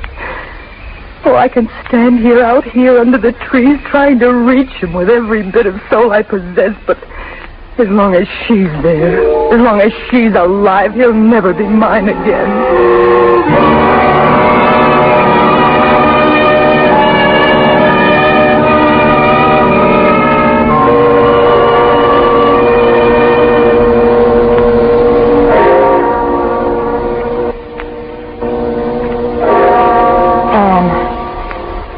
Anne, this is terrible. You've got to pull yourself together and get some rest. You've been sitting in that chair now for 3 hours. Please, don't talk. Just let me alone. You're working on that willpower thing still, aren't you, Anne? And it makes me awfully nervous. Be quiet. It's coming. Something's coming. Something's going to happen. I feel it all around me. I'm going to get a doctor if you don't shut. I feel it. I feel something. You're just as white as a sheet. You're shaking all over. I absolutely refuse to let this go on. Do you hear me? You get into bed. No. Let me take off No, leave me alone. It's as though there were a big lump being moved off my heart. As though the ice inside me were going. As though I could cry at last. Oh, it's happened. Oh, thank you, God. Thank you. All right. I'll lie down now. I'll go to sleep. If you could sleep, you'd feel better. If you just relax. I've done it, Alice. You'll see. He'll be here in the morning. So lie down now. There he is. Didn't I tell you? There's Clyde now. Hello? Yes. Yes, this is room 351. Yes, this is Anne Brody speaking. Yes. It's Riverdale calling. Riverdale. Clyde? She didn't say. Oh. Hello? Yes? Yes, I'm Anne Brody. Why, yes, I'm a friend of Mr. Clyde Dexter. Who did you say this is, please? The police. The police. Oh, something hasn't happened to Mr. Dexter, has it? Oh. What? Oh, yes. Yes, my friend and I were out to the house late this afternoon, around 6 o'clock. Well, yes, I did wear a white hat and a green dress, and she... Oh, but we took the subway, the White Plains Express, on the Interborough line from our hotel. We came back around 7. We just walked past the house 2 or 3 times, but... Well, what's the matter? Why are you asking me these questions? No, I haven't seen them. What? Give me the phone, Anne. Let me speak to them. You're in no condition to... Keep away. You know what they're saying? Do you? That Clyde's mother has been murdered. What? Oh, no. No, I haven't. Yes? No. No, we didn't. We just came right home. We didn't even ring the bell. Is Mr. Dexter there with you? I see. Well, I'd like to speak to him, please, when he gets through. Will you ask him to call me? Yes. We'll stay here in the room. Oh, Anne. It was a hammer. At 8 o'clock tonight. She was struck from behind by an unknown assailant. Oh, how awful. Well, why did the police call us? What have we got to do with it? Clyde was home when we walked by the house. He saw us standing there. I'm going to tell him, Alice. I'm going to tell him the truth. Truth? What truth? There's always been that power inside me. I've known I had it, and sometimes it frightened me. Things have happened. I've been afraid sometimes to use it, afraid it would turn against me. And tonight it did turn against me. And what do you mean? By an unknown assailant. Murdered by an unknown assailant. You know who that assailant was? It was me. Anne, are you crazy? You were up here in the room every minute. I was up here in the room, but I was wishing she were dead. I was willing him to come to me. I was trying to destroy the barrier. Oh, surely you can't believe that, Anne. It was only a coincidence, a terrible coincidence. I was trying to bring him back, to touch his heart, but the power didn't touch his heart. His heart's like steel against me. It struck his heart and glanced off and struck her dead. Anne, please, you're talking like a... But you don't understand. People like you can't understand. People like you... But there's violence to will. To store it up takes years. To send it out of yourself is like sending a powerful hand with fingers. Will can't kill somebody, Anne. Not pure will. The body is one thing, the mind's another. Mrs. Dexter is physically dead. Her heart stopped beating. There was a blow. Somebody real, somebody human did that. She was struck from behind. She was alone in the house. They said the doors were locked. She had no enemies. It came out of nothing, and it went away again. Oh, I never dreamed. I didn't want it to happen that way, but it's getting beyond me. It's assuming forms and accomplishing ends I don't plan. It's turning against me, Alice. Turning against me. Do you think a police court will believe you? You'll only confuse the testimony. You'll only hurt Clyde. Oh, Will, you talk about the power of your will. Did you have any real power these last 2 days? Did it bring Clyde to this hotel? Did it make him love you or even call you up? Yes. Don't you touch him. I won't let you speak to him. Get away from that phone, Alice. Do you want to get us in trouble? Do you want us to go to jail and spend weeks in court? He'd put you there. He wouldn't care. Get away from that phone, Alice. I don't believe you, do you hear? I think you're mad. You're mad as a hatter. Get away from that phone. No!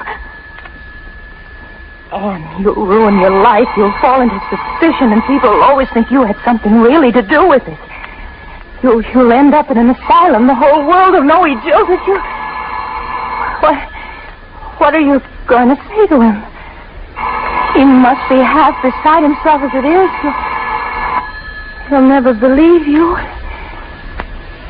What? All right. Thank you, Alice. You see? It is there, isn't it? I made you do what I wanted. And I can make anyone. Hello? Hello, Clyde. Oh, Clyde, darling, I just heard the terrible news. How terrible for you. I'm so sorry. Yes, Alice and I were out there this afternoon. We came by to say hello, but we got cold feet and came home. Oh, no, Clyde. No, we didn't. Not a soul. Oh, yes, my darling. I understand how terribly broken up, and my heart goes out to you. Oh, I will, Clyde, dearest. I will. I'll be right over. I'll help you in any way I know. Goodbye, Clyde. Anne, you didn't tell him. You're not going to tell him at all. No. Why should I? He's mine now.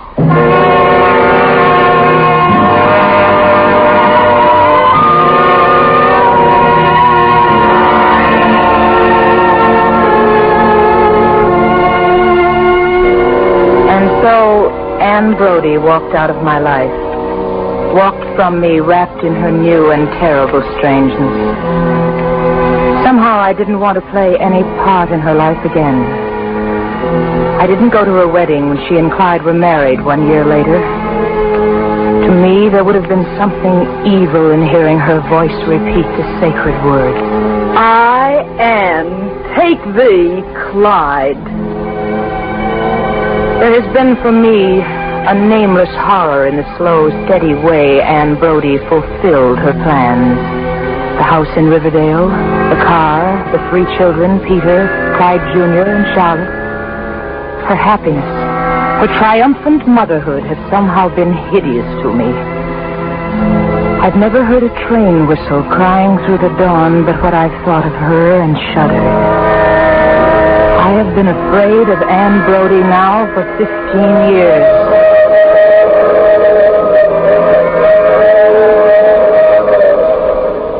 Today, I know I've been a fool. Today, I know that it was a real murderer who murdered Mrs. Dexter with a hammer from the service porch. Today, I'm going on a journey to Riverdale. I am going to see Anne Brody again. Lying will-less and struck down in her coffin.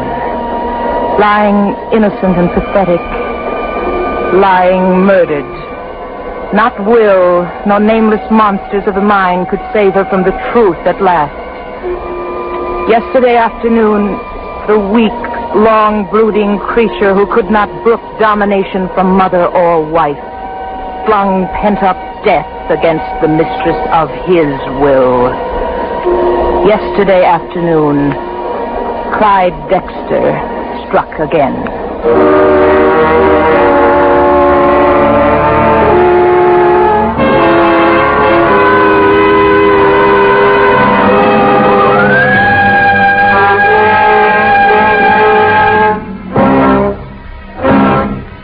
Suspense. Presented by Roma Wines, ROMA, made in California for enjoyment throughout the world. This is Truman Bradley for Roma Wines with a tip on how to win praise and increase dining pleasure. Today, millions of clever homemakers are enjoying dinner table compliments by giving everyday dishes tempting new meal appeal. Here's the secret.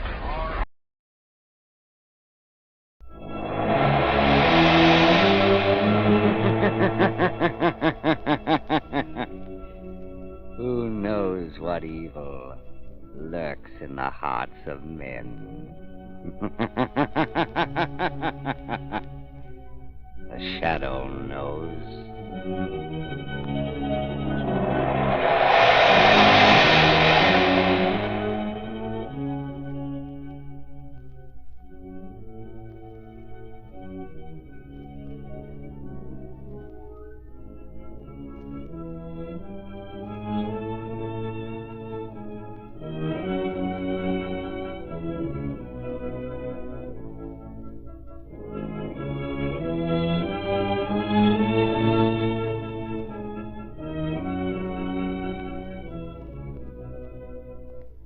Ladies and gentlemen, the Shadow's latest adventure starts in just a moment. Right now, here's a short safety reminder. Next week, next month may be too late to replace smooth, unsafe tires with new Goodrich Safety Silvertown. What if your tires suddenly lose their grip and skid wildly over a wet highway? What if a heat blister forms inside of your tire and bang, without warning, a high-speed blowout throws your car out of control? The sooner you equip with new Goodrich Silvertowns, the safer your family will be. I'll guarantee you'll never know what the word stop really means until you've felt the non-skid grip of the amazing lifesaver tread on a wet road. Yes, and you'll never know what real freedom from blowout worries is until you've discovered the peace of mind that comes from riding on the only tires built with the famous Golden Ply. Treat your family to two-way protection against skids and blowouts at no extra cost. For safety's sake, ride on Goodrich Safety Silvertown.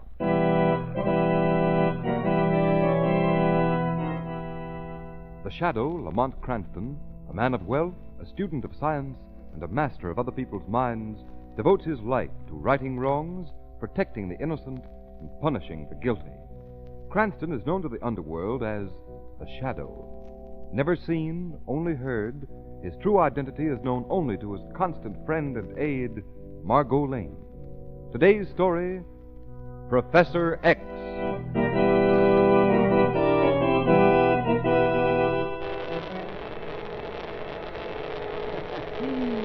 Yeah. 3,000 volts on the plate. 6,000 volts on the fourth amplifier. Yeah, that's right. Now I send a little more current to the millimeter and we see what... knocking. Why do people bother me all the time? Oh, yeah, I come. Oh, bothering a man. How can I get my work done? Well, what is it? What are you... Hiya, Professor. Oh, Mr. Martin. I did not know it was you. Yeah, that's what I figured. Working late as usual, Professor? Well, yeah, there's so much to do and so little time in which to do it. Yeah. Mr. Martin, you didn't come over to take everything away from me. Hey, I sunk a lot of money in this laboratory, Professor. But please, a little more time. Take it easy, Professor. All I came over here was to see how far you've got with your work. Now, why don't you show me? Oh, yeah, sure. I show you.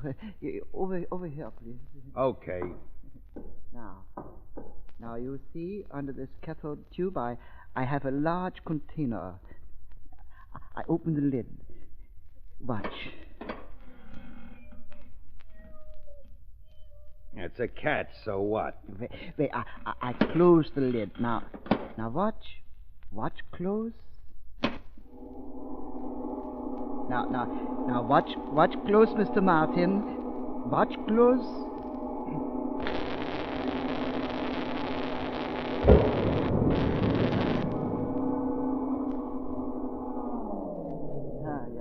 Yeah. You see, I have done it. Done what? You throw a switch, a lot of sparks fly, a bang like a firecracker. So what? Yeah, but look in the box. Okay. The cat. Why, it's gone. Yeah, it is gone. Disintegration. Complete disintegration. You mean that cat is gone into thin air? Yeah. The rays of the tube cause tremendous electronic activity in the living body placed beneath it. With the result that when the potential reaches a high enough peak, the body disintegrates completely. Never mind the scientific stuff. What I want to know is, why didn't you tell me about this before? I put up the dough for this place on a crack-brained idea so no one else would listen to. Now you got put it over and you didn't want to tell me about it. What's the idea? Oh, yeah, but you don't understand. My work is not done. I saw it with my own eyes. Yeah, but that is only half of it. Reintegration, the assembly of the body at another point, that is yet undone. Talk English. When my work is complete, I will be able to disintegrate living flesh so that it can be sent across space by wires, like messages are now sent. You hear me, Mr. Martin? Living flesh by wire. What good will that be? Why, it will change the world. Human beings will be able to travel from one place to other as quickly as radio waves now travel.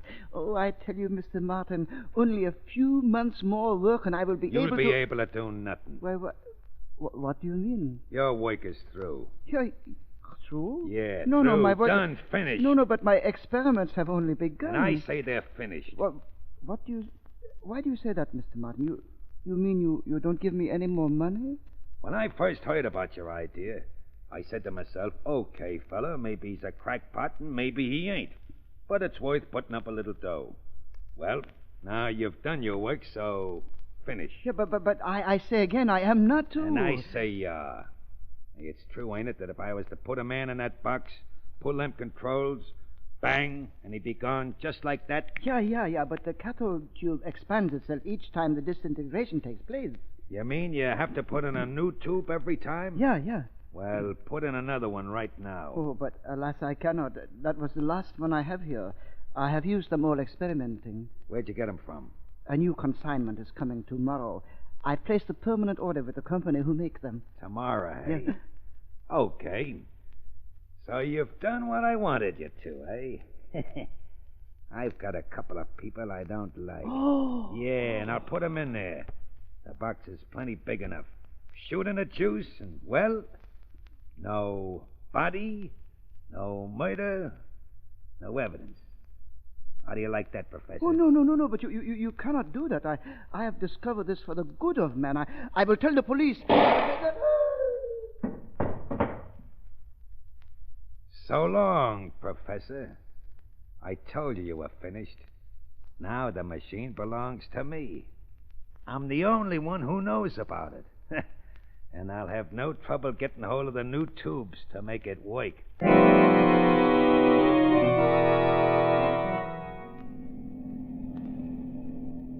What a strange sort of road this is, Lamont. So it's leading us to a very strange man, Margot. What do you mean? Well, Professor Kramer isn't exactly a simple character. The man's been on the faculty of some of the greatest universities in the county. Great inventive mind, yet he's a man whom very few people know about. But why go all the way out here to this place to visit him? Congratulations. Why congratulate Because me? in spite of the fact that you're a woman, you've controlled your curiosity for exactly 1 hour and 15 minutes of driving. All right. Make fun of me. But I do want to know. Why come out here? Professor Kramer is one of my instructors in school. For some reason, he took a sort of liking to me, and I haven't heard from him for some time. In fact, I haven't even known where he's been. You see, he left the university some time ago and has been conducting some private experiments, something to do with cathode tubes. Whatever they are. Now, to make it simple, call them X-ray tubes. At any rate, I haven't heard from Professor Kramer until yesterday. And then? Then I got a rather mysterious note telling me that he had something very important to show me, something that no one else in the world had ever seen. Well? So here we are, on our way. Something that no one else in the world has ever seen. Now, you are interested, aren't you? Oh, I should hope so. But it's so late. How much further do we have to go? I understand he lives in the house right at the top of this hill we're climbing. Something that no one else in the world has ever seen. Intriguing, isn't it? Well, here we are at the top, but I don't see any house. If this is a wild goose chase... Oh, no, Lamont, look. Look through the trees. Yes, you're right. This is a house. What a weird-looking place to live, miles away from town. Professor never liked company. Well, let's go see what's up. All right. Trees are awfully thick, aren't they? There's a path. Come on, take my arm.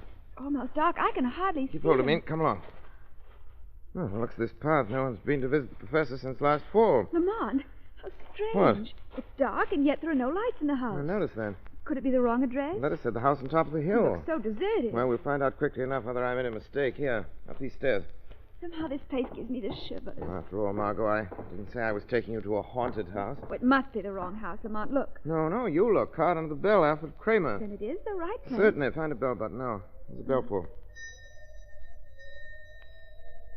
She'd open the door. It's cold out Must here. be asleep. I'll try again. Not a sound from in there. Strange you should be asleep so early. I'll try knocking. Lamont, the door's open. Open all the time. Come on. Wait for me, Lamont. Professor? Professor Kramer? Oh, dark.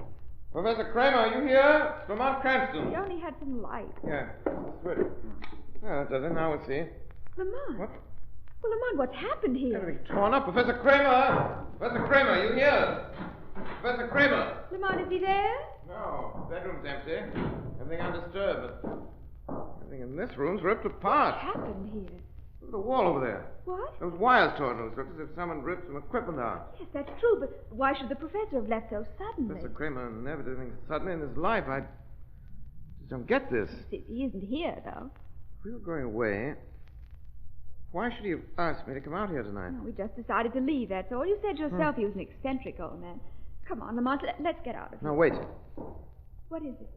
The wall. Look. What is it, Lamont? Over here. See? New plaster, wet. Wet plaster? Yes. You see, Margot? This whole section here has been replastered within the last few hours. What does that mean? I'm going to find out what it means. Lamont, what are you going to do with that stick? Stand aside, Margot. I'm going to find out why this wall was replastered. Lamont, you shouldn't.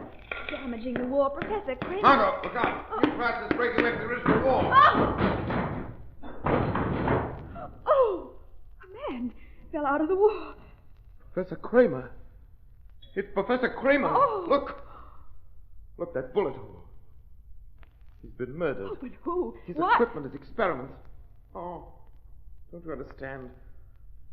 Whatever it is, he wanted me to come up here tonight and see. Someone murdered him and stole that equipment. How horrible. A poor old man who spent his entire life devising things to help humanity. And for that he gets this, a bullet through his head and a plaster wall for a grave. Well, Professor Kramer, I promise you this.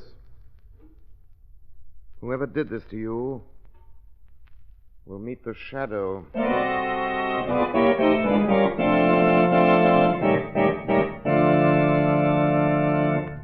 Ladies and gentlemen, before we again join the Shadow, let me ask you this question. If you're trying to squeeze the last few miles out of your tires, if you're driving around on smooth, worn tires, do you know what a chance you're taking? The Shadow knows. It doesn't pay to gamble on tires. Thousands are killed or injured every year when skids throw cars out of control. Yes, motorists. And before you experience that sickening pit-of-the-stomach feeling, equip your car with the new Goodrich Silvertown tire. Then you will have the greatest skid protection ever offered, the skid protection of the Life-Saver tread. And if you're wondering how the new Goodrich Silvertown stacks up against other tires, listen to this. The engineers of America's largest independent testing laboratory tested the regular and premium-priced tires of America's 6 largest tire manufacturers with these results.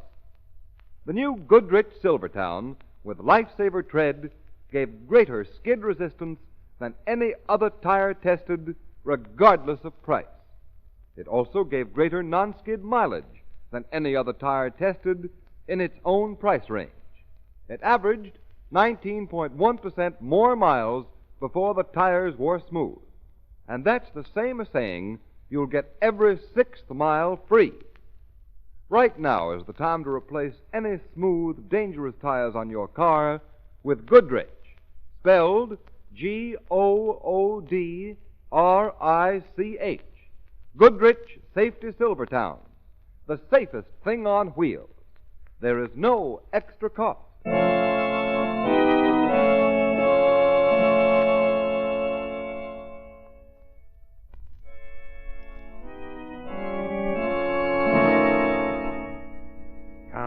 Come on.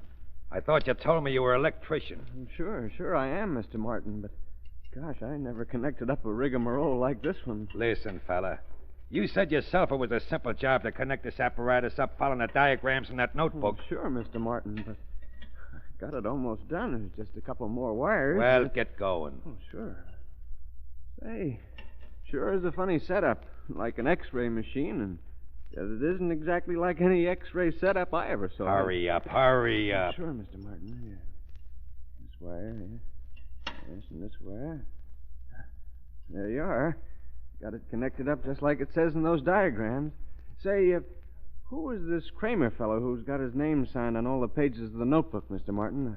Is he the fellow who built this? All connected up, eh? Yeah, sure. Just like it says right here. The new cathode tube has been put in? Oh, yeah, and the power's ready to be turned on. You're going to tell me now, aren't you? Yeah. I'll let the machine itself tell you. Well, what do you mean? Gun? What? You've been asking a lot of questions, fella. Yeah, what are you pointing the gun at me for? Open the lid of that box by the machine. Well, why? What are you going to do? Open it. Okay. I don't know what you intend doing, but... Cut the talk and open the box. There. It's open now. Now, get in there and lie down. In the box? Yeah. I ain't done nothing, Mr. If Martin. I don't want you to drill, you get in that box. Now, lie down. Yeah, but, Mr. Do you want me to drill you with a bullet? That'd make you lie down fast enough. Oh, no, I'll do it. Don't shoot. Now. Don't shut me in the box. I ain't done nothing. Mr. Martin. Hey, let me out of here. I can't breathe.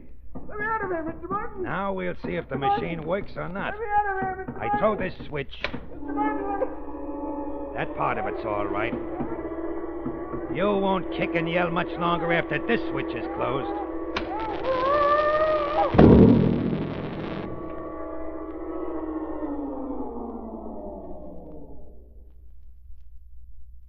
So, maybe it does work. I'll know as soon as I open the box.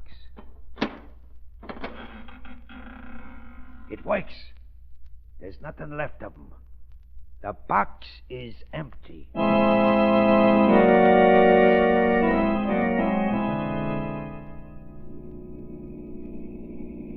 right, Margot, this is as far as we ride. We'll walk the rest of the way. Whatever you say, Lamont. Let's go. I don't understand why you came all the way out here, Lamont. What could these farms out here possibly have to do with the murder of Professor Kramer? Well, the man who murdered the old man didn't think it possible that anyone would call on Kramer before that plaster wall dried up. Yeah, walk down this road. But what was your finding the professor got to do with this trip, Not Lamont? expecting anybody to dig behind that plaster wall, the murderer didn't go through the professor's pockets. And in one of those pockets, I found a letter signed Joe Martin. Martin? Who's he? I checked carefully on Mr. Martin's career, and I find he's a rather strange individual to be having dealings with a man of Professor Kramer's caliber. What do you mean? Martin is a man who made a great deal of money during Prohibition days, and a great number of enemies. Police suspect him of at least half a dozen murders, but there's never been any tangible evidence against him. So many of his bootlegger friends were gunning after him. Shortly before Prohibition ended, he left the country. Returned just a short while ago and has been living in seclusion. Why he should have been furnishing money to the professor, as the letter indicated, is something the Shadow wants to know. And Martin lives out here? Right. This farm right ahead. Well, look at that fence. A barbed wire fence all around the place. Don't bother with the gate. Come on. Slip through these strands of wires and sort of surprise our host, Mr. Martin. You'll tear my dress. No, I'll hold the wires apart and you can slip through. Here. Oh, Lamont! Wait! Oh! No. No, don't come here. Wire the charge. Lamont, it's burning your hand. Can't you get loose? No. The high voltage has paralyzed my muscles. Get a stick. Get a stick. Try to... there? What are you doing? There's someone coming. Martin. You mustn't see me. Hey, where are you? Get away, Margot. You've got to get away. Oh, I'll get you loose. No, get clear of me. Don't touch me. Margot, you all right? I'm all right. You took the whole force of the voltage through your own body in order to pull me loose. Margot, you're the Stay bravest. where you are, woman. Stay where you are, I'll shoot. I'm not running away. Who'd you pull off the wire? Wire? Don't stall. I saw you pull somebody loose. Where is he? I don't know what you're talking about. Don't give me that. Something short-circuited the wire. I got the alarm at the house, and I ran out just in time to see you pull someone off. Now, who was it? Where is he? You see, I'm quite alone. Oh, so you're sure about that, are you, sister? Of course. Okay. That's swell. If there's no one with you, you can come along with me. Come along where? In the house.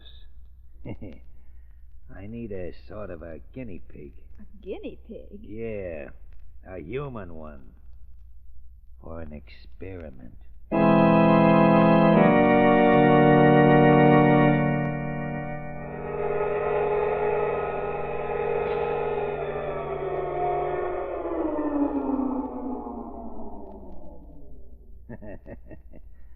Works okay, don't it? What is it? Not scared much, are you? Why should I be frightened? Yeah, you're a funny one, all right. You're alone, there's no question about that. I found your car where you parked it, and nobody else in it. I don't know, sure can't figure it out. I thought I saw a man on the wire. Tell me why I should be frightened. Now, why not, sister? I don't look like a Boy Scout now, do I? And this room full of electrical stuff, it don't look like a soda fountain now, does it? Still see no reason to be frightened. No? Well, something tells me that before you're 10 minutes older... Yeah, you know what you're going to be doing? What? You're going to be screaming your head off. Because you're going to be more scared than any dame's been scared in all her life. Do you always talk in riddles? Come on. Take a look at this box. Come on, take a look, I tell you. What's in it? Interested, ain't you? Take a look. Why, it's empty. Yeah, but not for long. You see, you're gonna be in it. I? Yeah. You remember what I said? A guinea pig? Yeah, pretty one, too. What are you talking about? Why should I get in that box? Kind of stalling, ain't you? Now, who are you expecting? The Marines? The boyfriend on a white horse? You've got to tell me what this is all about. Sure, I'll tell you. Why not? It's your one-way ticket to hell. The same ticket I'm going to issue to a lot of my pals. You mean kill me and others? Yeah. The old professor figured out a sure way to get rid of the rats you don't like. And a way no cop living or dead could figure out. You put them in a box, you pull a switch, and finish. No body, no nothing. Neat, eh? Too neat, Joe Martin. Hey, who's talking? A voice that should have talked to you a long time ago. Come on out wherever you are. Come on out and I'll let you have it. How can you send a bullet through something you can't see, Joe Martin? A voice. Why, it's right close to me. Hey, who are you? Call me the Shadow. The Shadow? From your face, I see you've heard the name. I heard it, yeah, sure. The voice that comes out of nowhere. But it can't be. Voices don't talk out of air. It's a trick. I will men not to see me. You, woman. That's why you weren't afraid. Expecting him, eh? And now he's here. But he won't get me. Get in there. Margot! Are you rat throwing her in there? No. I've got my hand on the electric switch. The minute you touch me or try to let her out of the box, I'll throw the switch and she'll be dead. And neither you or the devil will be able to get her back. Margot, it's all right, Margot. Yeah, it's all right as long as you don't touch me or touch that box. So you're the great Shadow that's got all the smart boys worried, eh? Well, what are you gonna do about this? Don't pull that switch. Now, why shouldn't I? I paid that old boy Kramer plenty for this chance. You murdered him. Oh, you know about that, too, do you? Well, maybe that makes me all the more anxious to throw the switch and get rid of your dame. What do you want? Oh, you're ready to make a deal, are you? Well, that's smart. What do you want? First, I want what no one else has ever been able to ask. What's that? Speak up. I want to see you. See me? Yeah, see you. See you in flesh and blood. Nobody's kidding me. You're not just a voice coming out of here. You've got a head and a body and legs and arms. And I want to see 'em. No one has ever seen me. Oh, Lamont, hey? Well, fella, you heard what she was yelling. No air. Are you going to let me see who you are? So maybe I can send a slug through you? Oh, not talking, eh? Don't like the idea of me getting the best of you, eh? All right, fella. I'm giving you the count of 3 to make up your mind. At 3, I throw the switch, and so help me, there won't be enough left of that dame to put in a matchbox. 1, 2. Do I get to see your shadow? Okay, then here she goes. 3. It's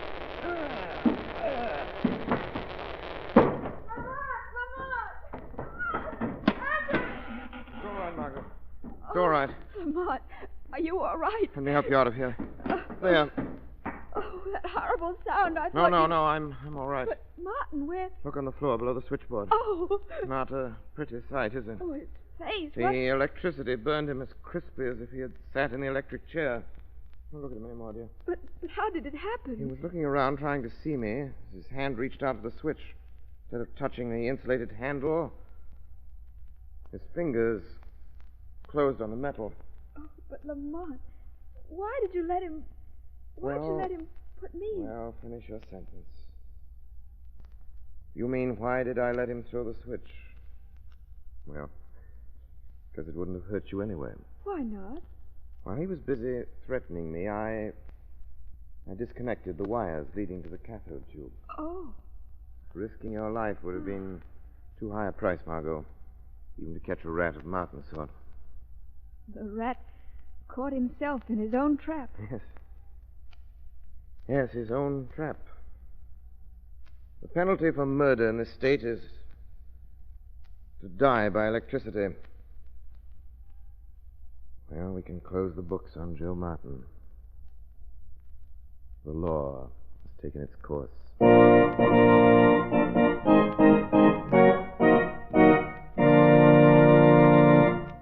You have been listening to a dramatized version of one of the many copyrighted stories which appear in the Shadow magazine, now on sale at your local newsstand.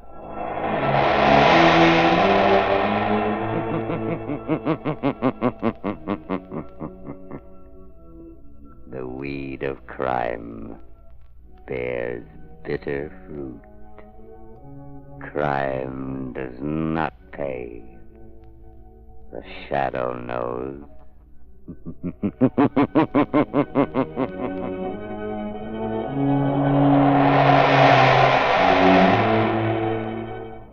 All the characters and all the places named are fictitious. Any similarity to persons living or dead is purely coincidental.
And now, another tale well calculated to keep you in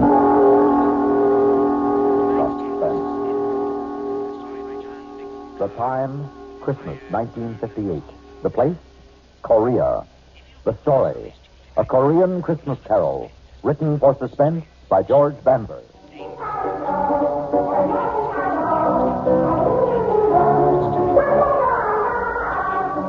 Sounds good, doesn't it? You hear kids singing, I mean. I can't understand the language, but I know what they mean. They sound so fresh and full of promise, almost as if they knew. But then I'm getting ahead of myself. The name's Connolly, PFC Larry Connolly. I'm a soldier in Korea. I was sent here just about a year ago, this time. That's where this strange story begins. Christmas, 1958.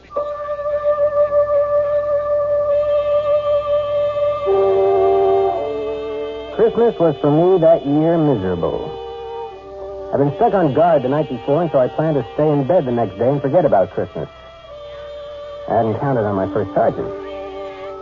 Since I was the first man he came to in the barracks, it's only logical that I should be the man he picks to drive a truck all the way to Seoul and back. It was night by the time I got on the road, headed back from Seoul. It started to snow. Big flakes coming down soft at first, then so thick and fast I could hardly see.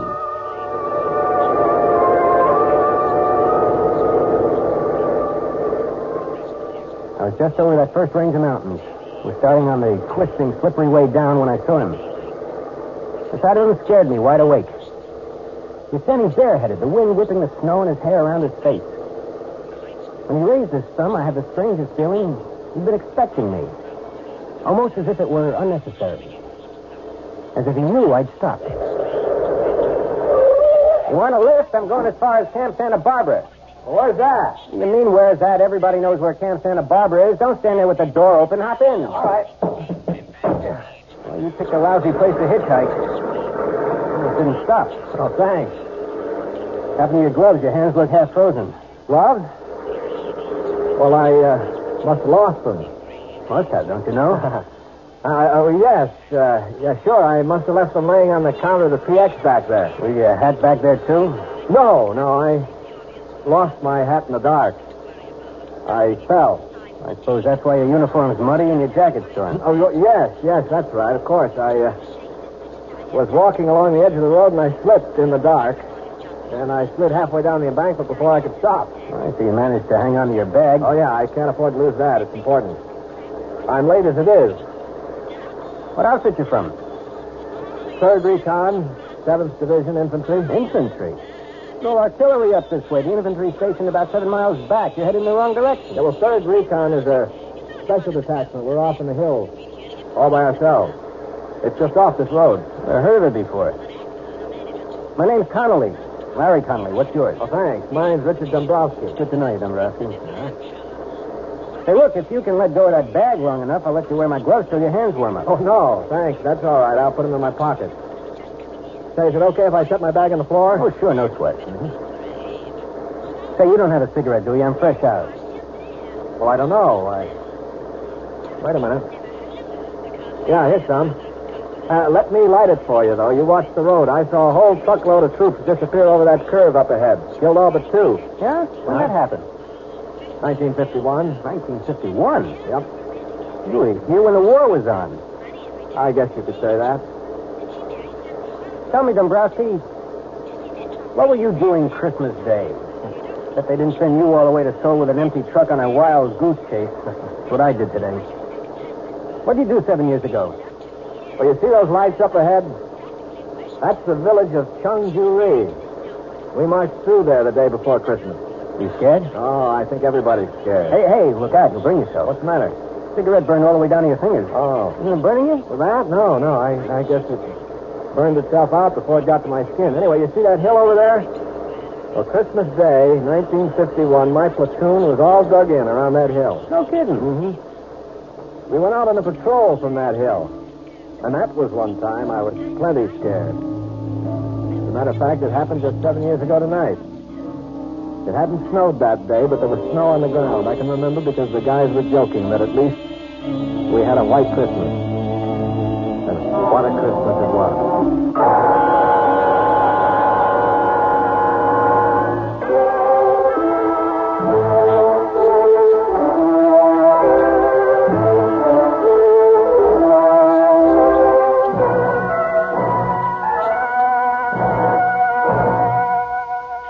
As I said, it was quiet Christmas Day, 1951.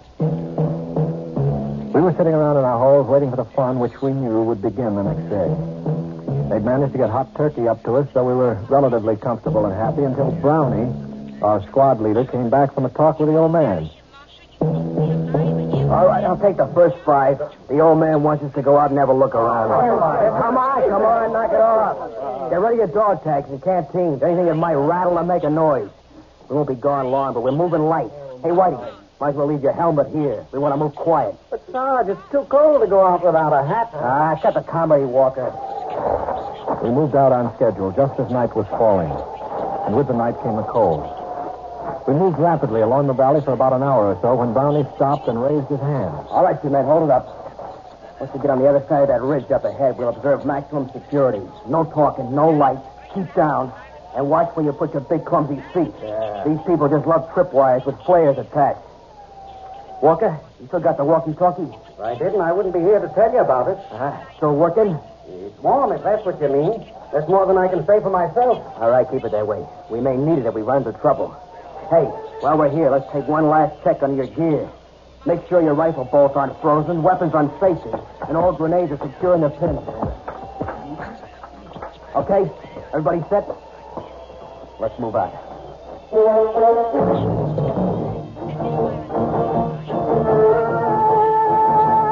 And so we did move out. The young one felt light in my hands, like I'd never realized how light and easy it was to carry a rifle before. The going was easy. The rice paddies were frozen over and covered with snow, and we stepped carefully between the clumps of rice stubble left over from the last harvest, so the dry straw made no noise. We walked steadily, quietly, maybe 200 yards without a sound, regularly stepping up and over each low rice paddy wall as we came to it, each one bringing us just that much closer to the top. And then it happened.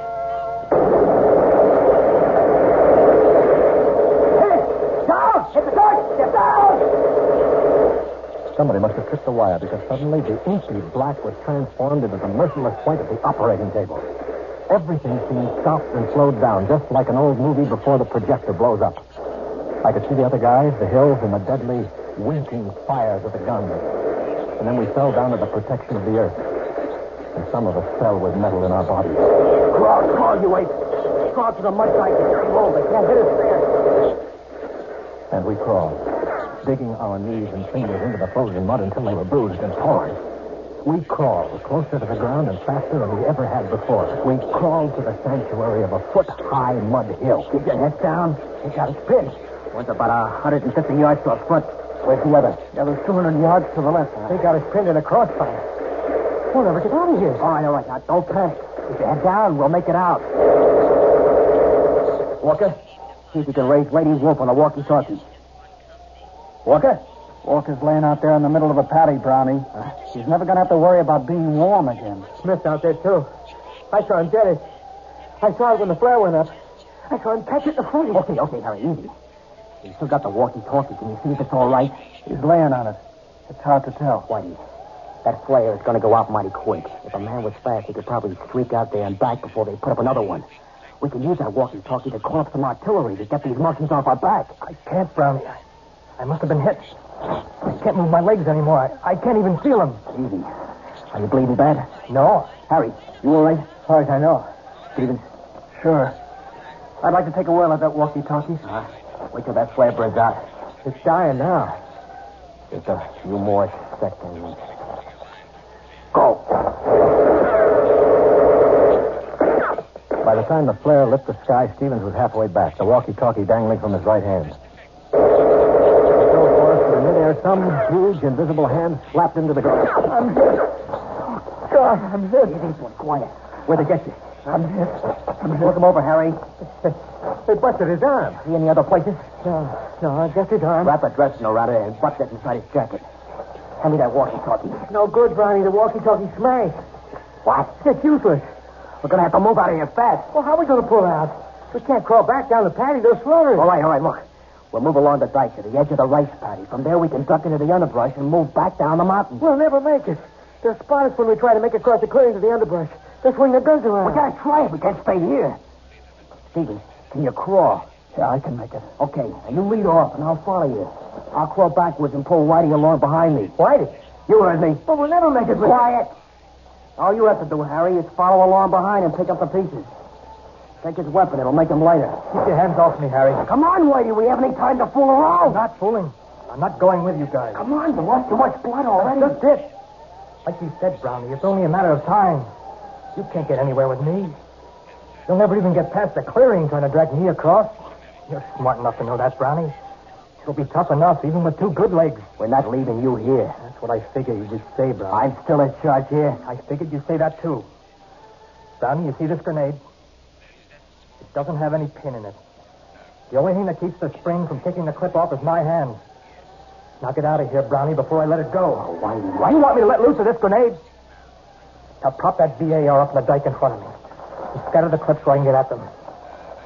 I'll wait until you guys get to the edge of the patio before I open up. Look, baby. I'm still holding the grenade, Brownie. Time is running out. You're going to have to hurry. I feel like I want to fall asleep, and I don't know how much longer I can stay awake. Just wish me a very Merry Christmas and beat it. Merry Christmas, Whitey. All right, you guys, what are you waiting for? Let's move out.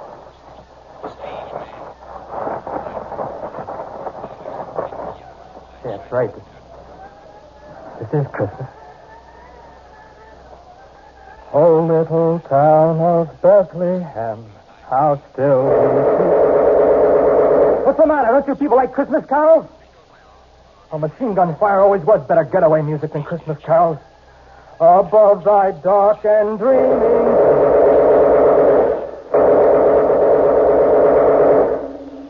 Whitey lay there until the others had crawled to the end of the low rice paddy wall. And then he threw his grenade. When it exploded, he opened up with the BAR, making enough noise to make the enemy think the patrol was launching an attack. Both machine gun nests zeroed in on him. But Whitey stayed well below the little mud wall of the rice paddy, humming his Christmas carol, loading the BAR with a fresh clip every time it went empty, and perhaps wondering briefly why he was going to die so far away from home. A little pond of frozen mud he didn't care about or even own. Still firing and singing, even after the rest of the squad had escaped into the underbrush, and until either the machine gunners found their mark, or else he finally fell asleep.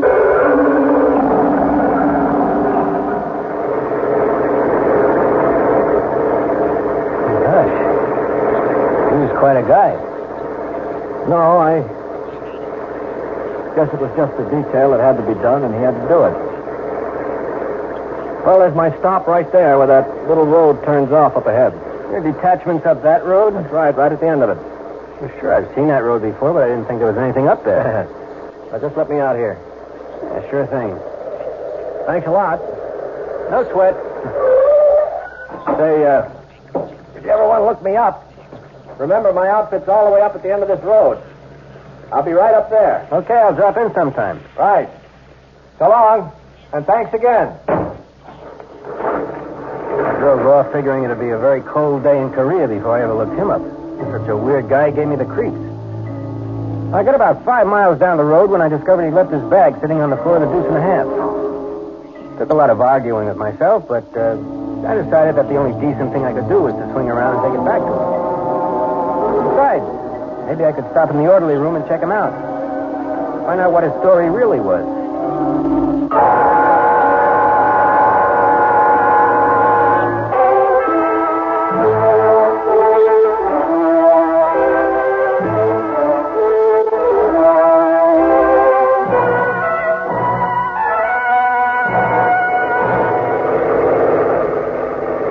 Back, I almost missed the road because it was so small and seldom used. I drove up it for about 10 minutes. was beginning to wonder if I hadn't gotten the wrong road after all. Because I passed no other vehicles or GIs or anything to indicate there was an infantry company around. Just when I was ready to turn back to the main road, I saw lights twinkling up ahead from what looked like a couple of Quonsets. It seemed impossible that an infantry outfit could be housed in two Quonsets, but I pulled a deuce and a half to a hole outside the gate and cut off the motor. I picked up the AWOL bag, got out of the truck, trying to figure out which one was the orderly room. I walked across the hard-packed snow of the yard to the first Quonset. I still couldn't figure it out. Light and warmth seemed to pour from the windows along with the music I remembered from somewhere, but couldn't quite understand. I stepped up to the first window I came to and looked inside. There were kids all over the place, kids of all sizes and descriptions, kids just old enough to sit by themselves, kids just losing their first teeth, some just starting their teens. I stood in the snow spellbound, just watching them sing. Finally, I tore myself away and headed for the front door, eager to be inside. A plaque made out of the howitzer shell stopped me. In the faint light, I could just barely make out the words engraved on the polished brass. But finally, I read it all. It said, "This orphanage has been erected and maintained in the memory of Corporal Richard Whitey Dombrowski, who somewhere north of the village of Chungju-ri, Christmas night, 1951, willingly gave his life that others might live." Suddenly, I didn't know where I belonged anymore. The AWOL bag dragged at the end of my arm like a 1,000-pound weight. I could figure what was in it, but I tore it open anyway. The bag full of candy, soap, and toothpaste and gum shined up at me, looking as rich and rare as frankincense and myrrh. I closed the bag, laid it up against the door, close, so they wouldn't miss it. And then I banged on the door as loud and long as I could, until I was sure that they heard me. And then I ran. I ran back down the road to my truck as fast and as hard as I could.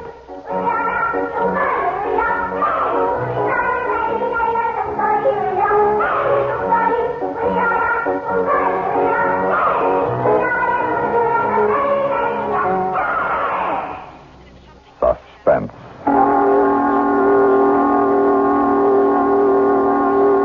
You've been listening to a Korean Christmas Carol written for Suspense by George Bamber.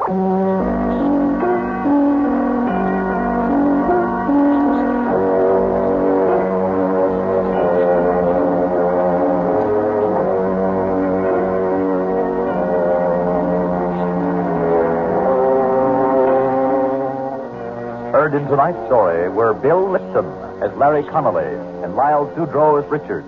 Also heard were Larry Robinson, Lawson Zerby, Bill Meader, Alan Manson, and Guy Rex. Suspense. On CBS.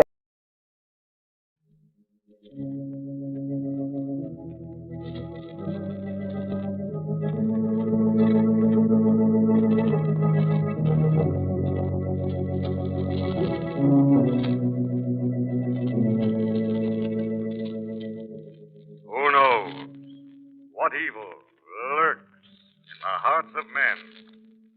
The Shadow knows. Now, the Carey Salt Company, producer of salt for every farm and home use, brings you the thrilling adventures of the Shadow, the hard and relentless fight of one man against the forces of evil. These dramatizations are designed to demonstrate forcibly to old and young alike that crime does not pay. Before today's exciting adventure begins, I want to bring best wishes for a prosperous new year to each of you from the Carey Salt Company.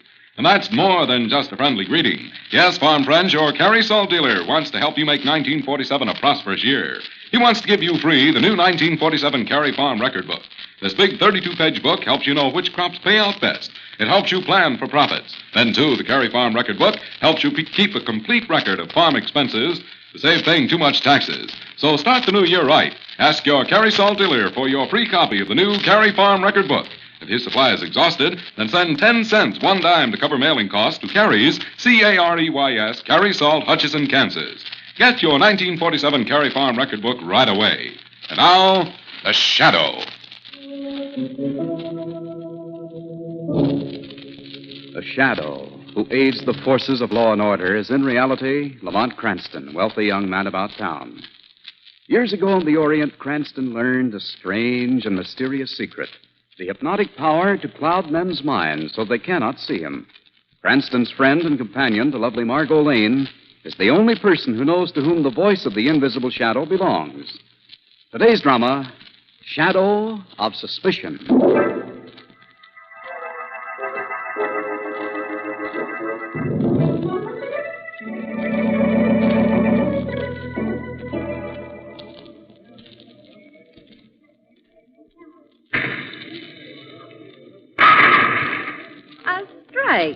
And how do you like that, Mr. Cranston? Very nice. Very nice indeed for a beginner, Margot. Now, if you really want to see some bowling, watch this. Here goes. Oh. Remember what you told me, darling. The ball is supposed to hit the pin. Oh, yes, the pins. My foot slipped, Margot. Hello, Mr. Cranston. Max, how are you? You remember how Max Margot used to run the Club Canary uptown? Why, yes, of course. How are you? Fine, Miss Lane. You should have told me you were coming down here tonight, Mr. Cranston. We'd have laid out the red carpet on the alleys for you. We looked for you when we came in, Al. Well, I see your high-class bowling emporium is really going to town. Yeah, and it's strictly carriage trade, too. We only cater to the E-line. That's very flattering, Mr. Max. Oh, darn it, I'm out of cigarettes. Al? Sorry, Mr. Cranston. I'm strictly a cigar man. I'll get some. I'll be right back. Hey, don't take her on for a fast game while I'm gone, Al. She's dying. You've known Mr. Cranston a long time, haven't you, Mr. Max? Since I opened my first boob trap. Incidentally, there's something I'd like to ask you, Miss Lane, confidential like. Why, certainly. Mr. Cranston hasn't had any financial reverses recently, has he? Well, I don't think so. Why? Well, he sent a messenger down here with a note night before last, asking me for a couple of $100 cash. What? Well, I'm not worried about the dough. Mr. Cranston's signature on an IOU is as good as gold. It's just the way it was done. You know, with a messenger and all. Oh, yes, that doesn't sound like Lamont. Don't tell him I asked you about it, whatever you do, Miss Lane. Oh, no, of course not. Where is Lamont? He should be back by now. Yeah, he should. Maybe he's over by the bar. I can't understand that business about the money. He's not over there. Maybe the Hatchet girl has seen him. We're looking for Mr. Cranston, June. Have you seen him? Yes, he got his hat just a few minutes ago and went out the front door, Mr. Mack. Went out? That's funny. Come on, the doorman may know where he went.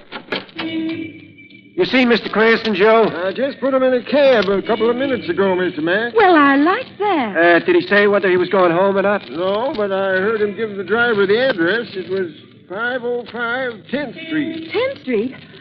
Call me a cab, please. Well, now, wait a second, Miss Lane. If you're thinking of following Mr. Cranston down there, that's a pretty tough neighborhood. Don't worry about me, Mr. Max. You better worry about Mr. Cranston. I don't like to be stood up.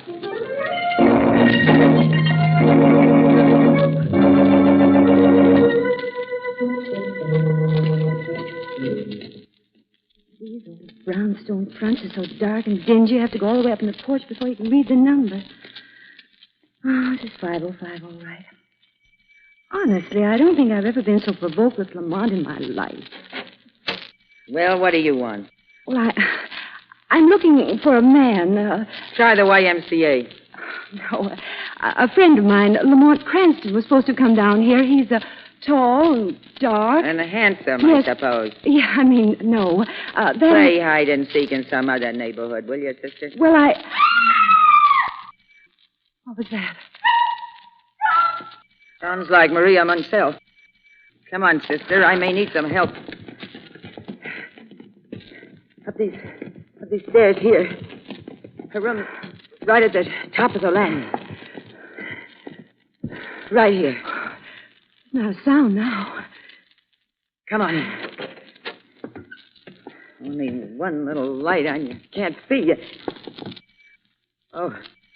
The knife. She's been stabbed. It's murder, that's what it is. It's murder. There's somebody in here. The killer. No, it's Lamont. This is where your friend was hiding. What's happened, Lamont? Just what I'm trying to find out. Get away from that body, you killer. As soon as I found what I'm looking for. Stop. You're trying to get away with the evidence. Darling, what in the world's going on here? I haven't got time to explain right now, Margot. You'll take time, mister, and you'll do your explaining to that cop. I'm afraid I can't wait for them. Where are you going, Lamont? I've got to catch a train. Come back here. Lamont!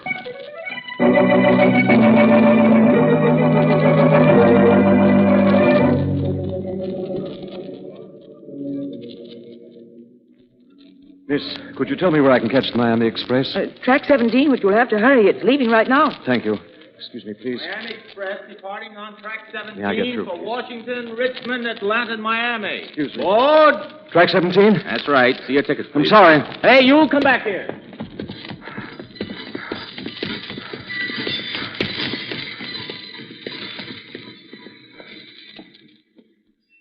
Oh, missed it. Well, it isn't Lamont Cranston.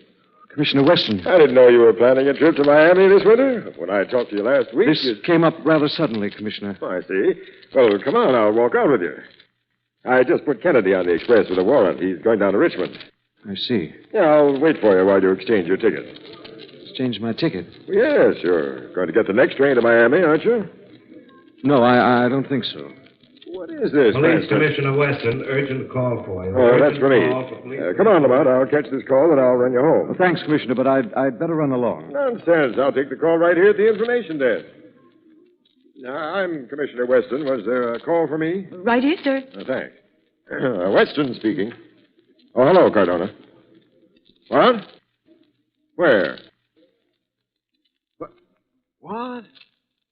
Wow, that's impossible. He's right here with me. All right, Cardona, we'll be right down. Yeah, I'll meet you at the office, and I'll bring Cranston with me. Cranston, what do you know about a girl being murdered over on 10th Street? I was there when it happened, Commissioner. Now, that's what Cardona tells me. And he also says it looks like you killed her.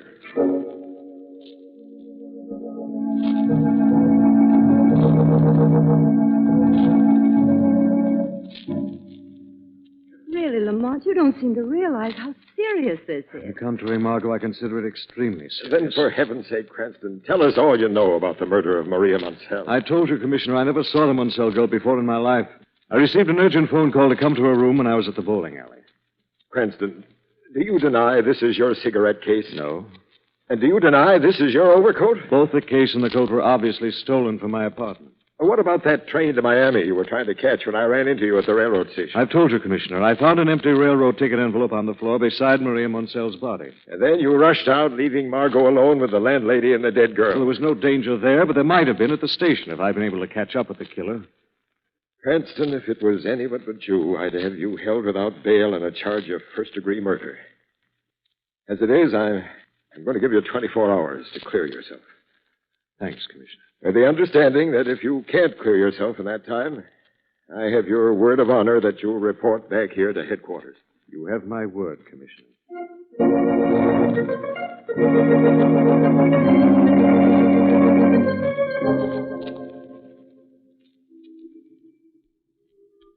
Margot, please try and understand. I'll call you as soon as I've had a chance to check on some things. Well, if you think I'll be the most help to you by waiting in my apartment. You will, believe me, darling. Oh, doggone it. Where is Shrevey? He said he'd be out here in front of headquarters, didn't he? He's probably up the hack stand on the corner. Wait here, darling. I'll get him. Pardon me, mister. You got a match? Yes, I think I have. Over to the car, mister. There's a gun in your back. What? You holler and I'll bring you down right here. Get in.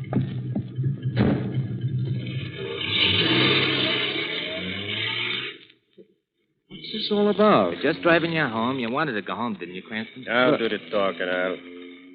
Well, if it isn't Big Nick DeSoto. When did you get back in town? You and the police commissioner thought you had me put away for a long, long time, didn't you? What's this all about, Nick? That's what I want to find out from you, Cranston. Did Eddie go gunning for you and lose on a fast draw? Or are you trying to get rid of the whole disorder family? I don't know what you're talking about. I'm talking about my kid brother, Eddie, the guy you killed. What? No use playing innocent, Cranston. We got you dead to rights. Where are we going, Nick? We're going to your garage. Like Al said, Cranston, you're going home. You're going home to die.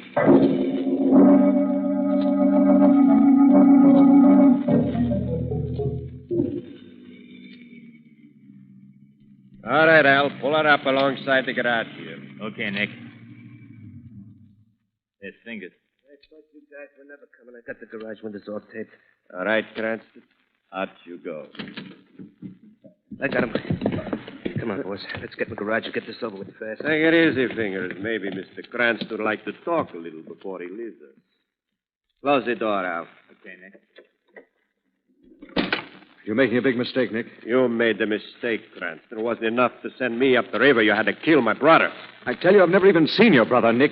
That's for lying. Tell him what you saw, Fingers. They came up to the alley just as Cranston's car was driving away. And there was Eddie. Somebody gave it to him right in the head. Go on. There was a cufflink beside him with Cranston's initials on it. Show him the cufflink. Yes. This is a frame-up. Why did you kill Eddie Cranston? I didn't, I tell you. Why? He ain't gonna talk, Nick. Okay, let's finish it. Cranston, you're going to commit suicide. Let go of me. Don't fight, Cranston. You're getting it easy. Al, help me hold his head under the exhaust. All right, Fingers. Start the engine. Breathe in, smart guy. Make it easy for yourself. How does it smell, Cranston? Pretty strong, ain't it? Okay. Now put him in his car in the driver's seat. Okay. Grab his legs. I got it. There he is. Okay, let's go. When you see Eddie Cranston, say hello for us.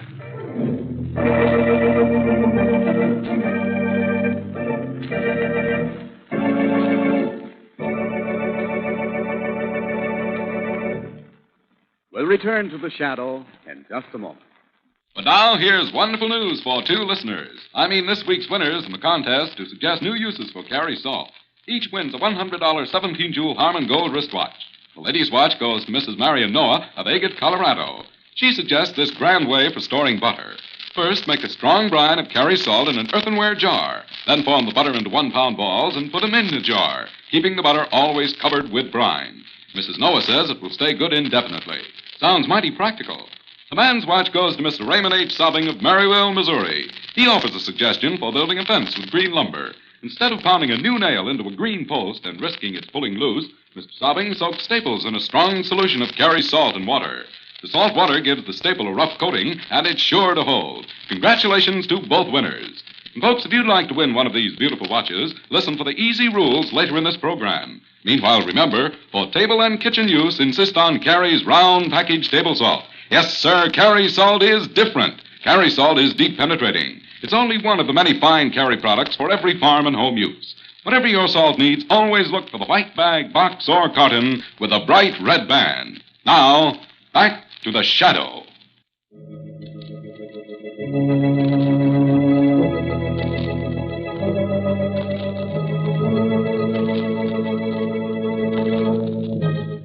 Lamont Cranston, suspected of the murder of a blonde dancer and accused by gangsters of killing one of their gunmen, has been taken to his own garage where he is beaten, thrown unconscious into the front seat of his automobile, and left to die of monoxide poisoning. As the deadly fumes begin to fill his lungs, Cranston's head slumps forward, strikes the horn of the steering wheel. The piercing sound rouses him from his stupor. Where am I? Car. Monoxide fumes. Turn off the ignition.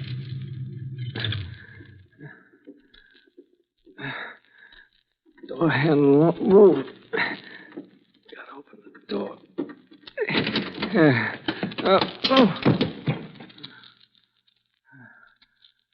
Floor. Crawl along the floor. Gotta get to the door. Get to the door.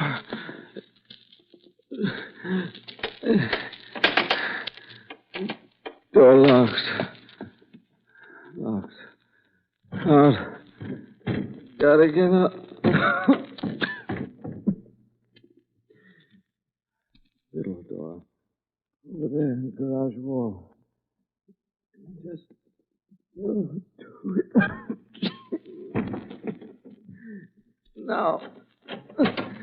There.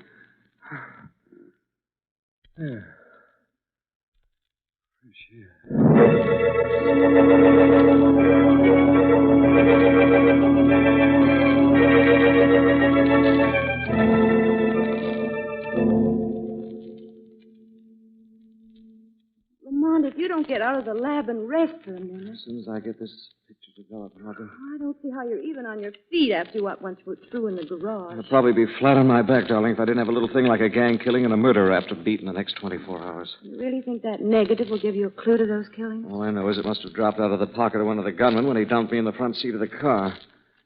Look, darling, the print's about developed. Yes.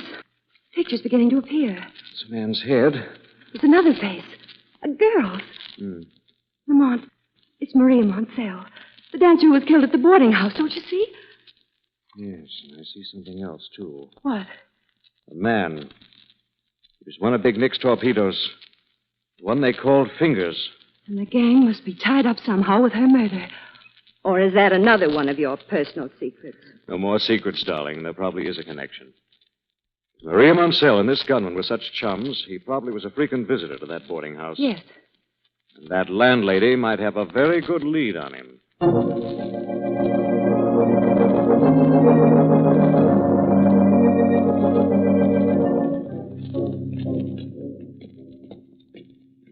Well, I hope we make a little more sense out of that old harridan this time. I would imagine she'll even speak to you, darling, after what went on last night. We'll soon see. Here comes someone. Ah, it's you two again. Hey, why ain't you in that jug, Buster? They're looking for a man who calls himself Fingers. Short, dark, black mustache. You're looking for a short, dark guy. Last night, your girlfriend was looking for a tall, dark man. What do you think this is, the Lonely Hearts Club? He's a friend of your late tenant, Maria Moncel. Listen, mister, I don't know whether you're out on bail or on the lam, but I'm not getting mixed up with any killers. See? Aren't you a little confused? I'm not the killer. I'm looking for the killer. I got eyes, ain't I? I seen you up in Maria's room right after she screamed. And don't give me that routine about you came here because you got a phone call. I'm not trying to give you any routine. I assure you, if you don't know this, Fingers... I don't. Very well, then. Come on, Margaret. But, Lamont... And this better be the last time I see you two around here. Well, now we're getting somewhere. Getting somewhere? This is the lead I've been looking for. I don't get it. Didn't you hear her say, don't give me that routine about a phone call? I didn't tell her I received that phone call at the bowling alley. That's right, you didn't. Well, how did you know about it? Because she's in on this whole frame-up, Margot, up to her neck in it. You think so? Yes. I'll be a lot surer when I've had a little talk with her as the Shadow.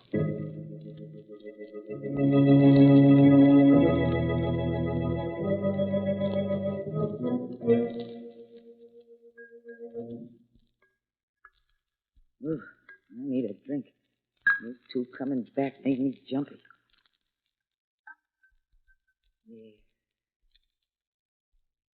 Yeah. Feel better now, Mrs. Hutchins? What? What was that? Drink didn't do much good, did it, Mrs. Hutchins? You're still jumpy. Couldn't be that you're hiding something, could it, Mrs. Hutchins? What are you talking about? Who are you anyway? Men call me the Shadow. I'm talking about a murder that took place right here in your house last night. Maria Munsell? Some guy named Cranston knocked her up. I want the truth, Mrs. Hutchins. That's the truth, I hope. I saw this Cranston in her room right after she was killed. Yes, but someone was in Maria's room before she died. How do you know that? Who was it? The hoodlum they call Fingers? Yeah, he's the one. He's the one who phoned Cranston and framed him for the murder. Where can the Shadow find this Fingers? I'll let you in on something big if you won't tell the cops, Shadow. The Shadow makes no deals, Mrs. Hutchins. Where is Fingers? He's about to blow town, but he's going to pull one more big job before he does. He cut me in on it to keep me quiet. It's a warehouse deal down by the waterfront. Fingers and the rest of the gang.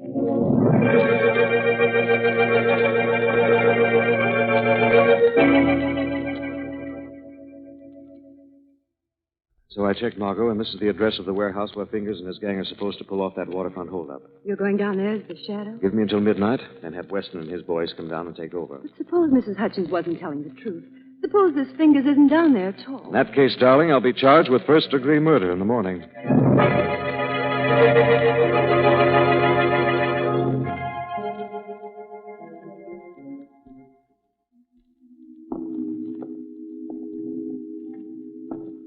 Stop walking up and down the deck, Fingers. You make me nervous. Job's taking too long, Nick. We can't spend all night cleaning out this tub without somebody along the waterfront getting wise. We're just about finished. You're the boss, Nick. If it was me, I'd be satisfied to take a little less of this stuff and getting out a little faster. But you're not the boss, are you, Fingers? No, I'm not the boss. Hey, Nick, Yeah? that's the last truckload. We're ready to roll whenever you say the word. And you were worried about the job taking too long, Fingers. You should take it easy. You'll get ulcers. I got ulcers. Maybe we better check down below just in case, boy. Good idea, Al. Fingers, you go down and see if the boys got all this stuff out of the hold. Oh, now, look, Nick, we ain't got no time for no inspection. I said go below, Fingers. Okay, Nick. Gotta get the boys down on the dock. The word, Nick. They're waiting. Everybody rushes me. Okay, boys, get those trucks rolling. Meet at my place outside of town. We'll follow you out. Hey, what's the matter with Fingers? He acts like he's just coming off a snow job. He's just a nervous type. Ah, what's the matter with him? Must have found something down in the hall. Come on. Come on down here. What do you got down there, Fingers? Boys, what's up there? There's not a whole case of stuff down here. Just another case. Let's let it go, Nick. I want all of it. Come on, we'll help him carry it up. We're coming down, Fingers. Okay. Pretty steep for a big guy. Here we are. I don't see any case. Where is the case, Fingers? There isn't any. But there's something else right here in my hand. Put down the gun, Fingers. Not this time, Nick. I thought you gave up the snow, Fingers. I did, Al. I gave that up when I gave up being small time. I'm going to be a big shot now. Let's talk about your personal life some other time. Let's not. Let's talk about it now. What do you want, Fingers? Things I can't get while you're living, Nick. I'm taking over your job. Wait a second. Don't worry, I'm not going to use the gun. I'm going to make it look like you two died legit. I'm going up the ladder, but you're staying down here. Look, Fingers, if you want a bigger cut. I don't want a bigger cut, Nick. I want it all. What are you going to do, Fingers? What are you leaving us down here for? I'll show you, Al. I'll show you. See these little bombs? He's going to blast us. Not exactly, Al. These are rat bombs, and they're full of cyanide. It won't take long, and it might look like an accident. Hey, Fingers, I'll make a deal with you. Have a rat bomb, big shot.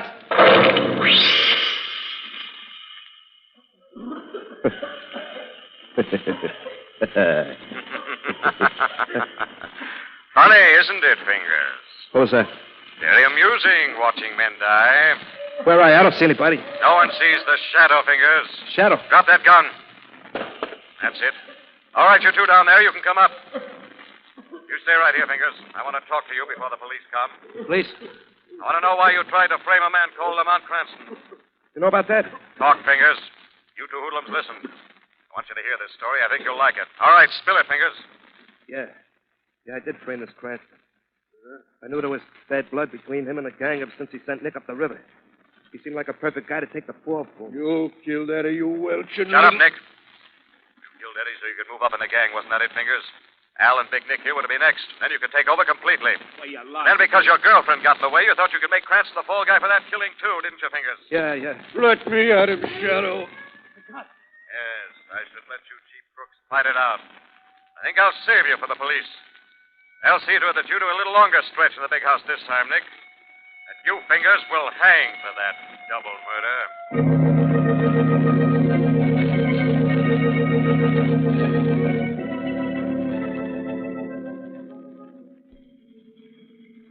You say, Commissioner, that Big Nick, Al, and Fingers confessed everything? Yeah, we busted that gang wide open. Well, you'll certainly be congratulated, Commissioner. Thank you, Cranston. I'm sorry, darling, but I still don't see why you were standing in that room with Maria Montell's body when the landlady and I found you. Well, apparently Fingers had timed it so that I arrived at the boarding house just a moment before he killed Maria. Fingers must have gone out the window and down the fire escape just as I came in the door. I apologize for not believing your story about that urgent phone call, Lamont. Fingers told us that he made Maria call you at the point of a gun and plead with you to come over. He used Maria to get Lamont over there and then killed her in cold blood. Nice guy. It wasn't enough he tried to frame me for 2 murders. He had to get himself a little ready cash and further incriminate me by forging my signature to an IOU. He incriminated you all right, Cranston. As the saying goes, he really cast the shadow of suspicion on you. Shadow of suspicion is right, Commissioner. Very right.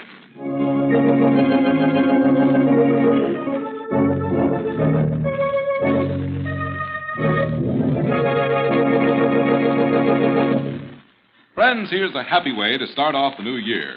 Sit down right now and send in your letter in the Carrie Salt contest. This week and every week, the Carrie Salt Company gives away 2 gorgeous $100 17-jewel Harman gold wristwatches. One man's watch, one lady's watch. And here's how you may win. First, write 100 words or less describing some new and unusual way of using any Carrie Salt product. Second, print your name and address on your entry. Third, mail to Carrie's, Careys, Carrie Salt, Hutchinson, Kansas. That's all, nothing to buy, no box tops to send in. You can write about deep penetrating Carrie's round package table salt, or Carrie's meat curing salt, or any Carrie Salt product. Letters postmarked before midnight Friday will be judged in this week's contest, and winners announced 3 weeks from today. The judges' decisions are final. All letters become Carrie's property. In case of ties, duplicate prizes will be awarded. Remember, the prizes go to the writers of the most interesting letters. So make your letters as interesting as possible. Send your letter to Carrie Salt, Hutchinson, Kansas. Better jot down that address now. It's Carrie Salt, Hutchinson, Kansas. Mail your letter today.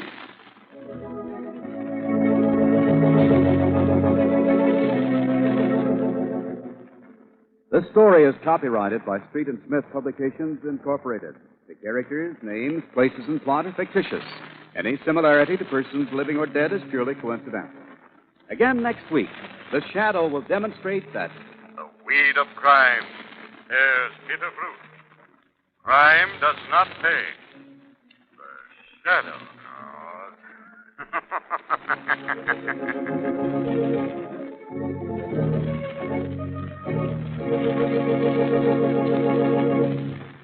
Next week, same time, same station, the Carrie Salt Company brings you another strange and thrilling adventure in the Shadow's daring battle against the forces of evil. Remember, there's the Carrie Salt for every farm and home use. Look for the package with a bright red band. And don't forget Carrie's exciting new contest with 2 beautiful $100 Harman Gold wristwatches given away every week. Mail your entry now to Carrie Salt, Hutchinson, Kansas.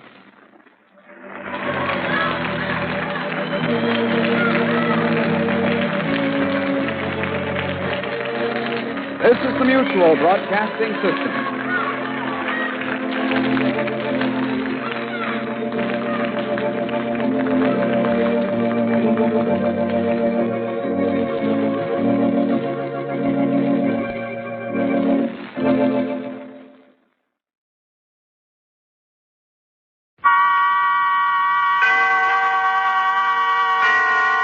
Autolite and its 98,000 dealers bring you Mr. Van Heflin in tonight's presentation of Suspense.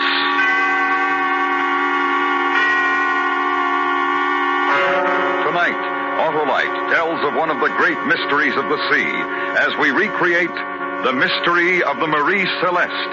Our star, Mr. Van Heflin.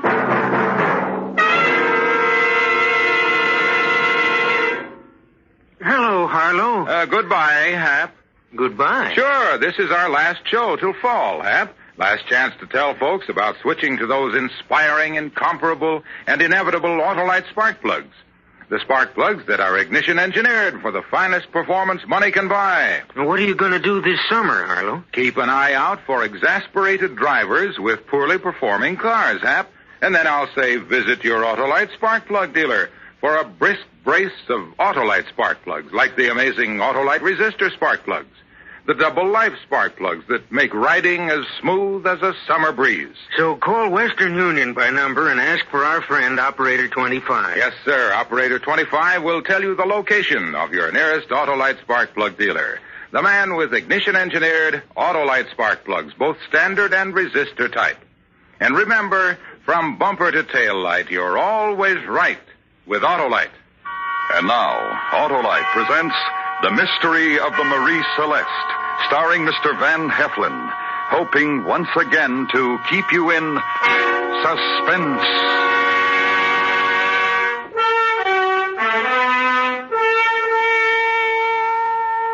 On December 9th, 1872, the American brigantine Marie Celeste was discovered adrift and derelict, close off the coast of North Africa. She had sustained some storm damage, but she was still an able ship. Her sails were set, her cargo was intact, conditions in her cabins and forecastle seemed normal. There was no evidence of violence. Yet, not a sign was found of the crew that had manned her.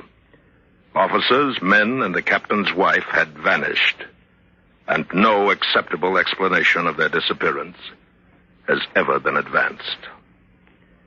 But perhaps this is that story. It would start in New York City's Harbor District on the night of November 7th, 1872, the eve of the Marie Celeste's departure from that same harbor.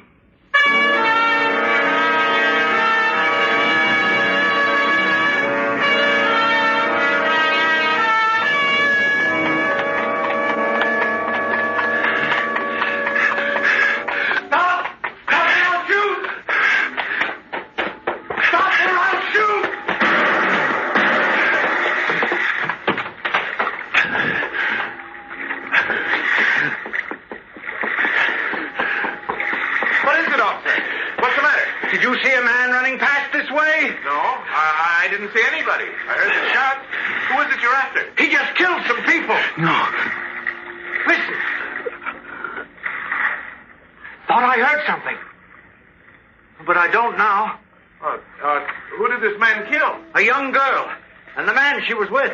And then he killed the girl's mother. He's a maniac that we've got to get. I look down this way. I'll help if I can. All right. More men from the force will be here shortly.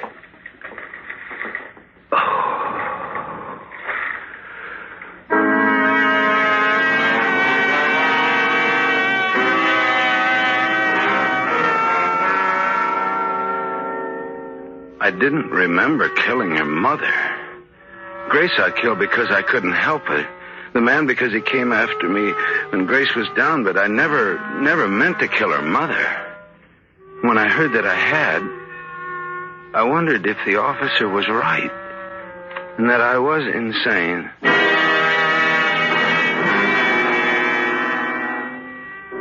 There wasn't time to think of it then. Only time to think of getting away. And through that night, I searched for a ship that was leaving soon. One that was badly guarded so I could slip aboard. When I found her, she was the Marie Celeste. The drunken deck watch stayed in his sleep until I was hidden in the number 2 hole. There I passed 2 days in a dream. Neither fully awake nor asleep, but always thinking of the horror I'd done. And I knew that escape was wrong. That I could never be sane until I cleared my soul of it.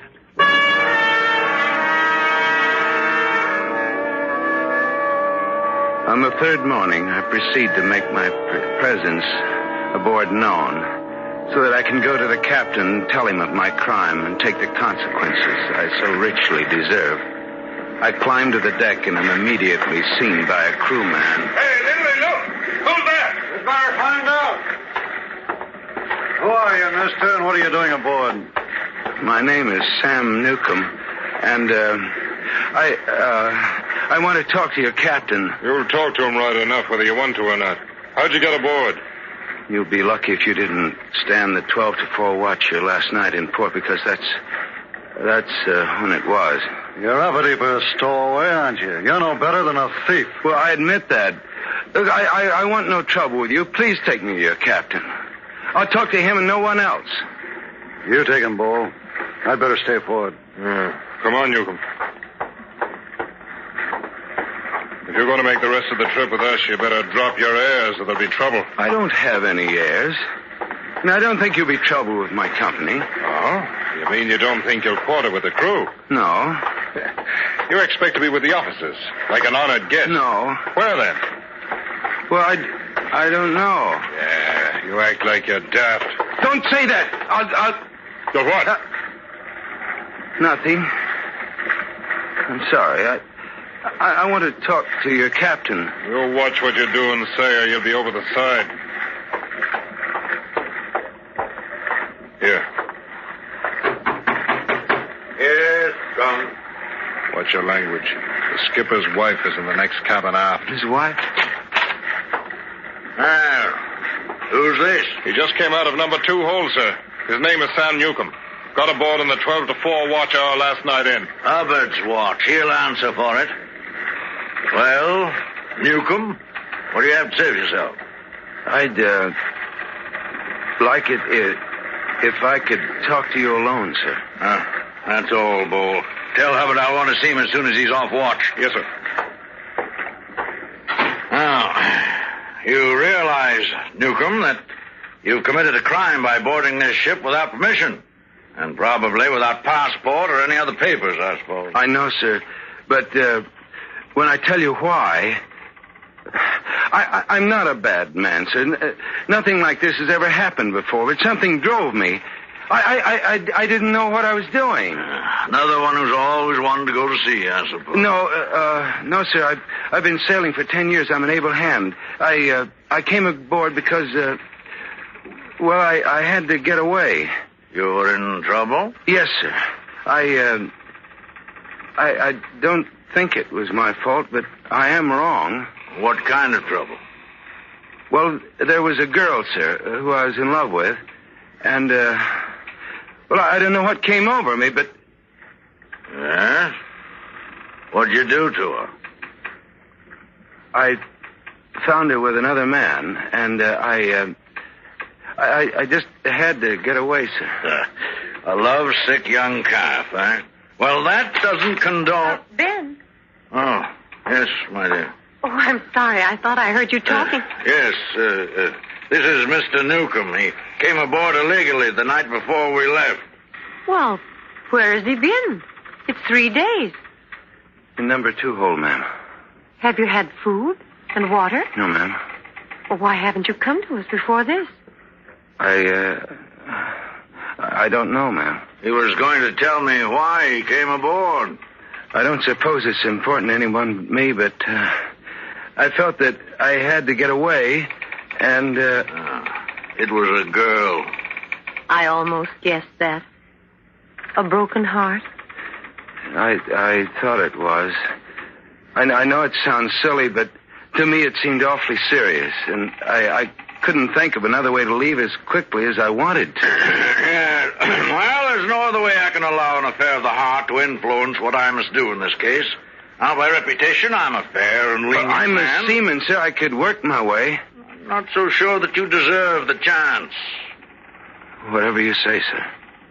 Ben. Now, please, Grace. Grace? What's the matter with you? Nothing, sir. My name. Grace is the name of the girl. Yes, ma'am.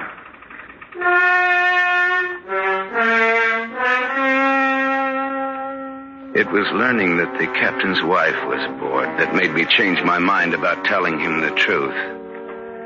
When I talked to him, especially after his wife came in, everything was turned about. It was though I was the captain, the stowaway was someone else. It was as though my wife, my Grace, had come in from the next cabin and together we talked to this stowaway. And we felt sorry for him and we wanted to be kind to him.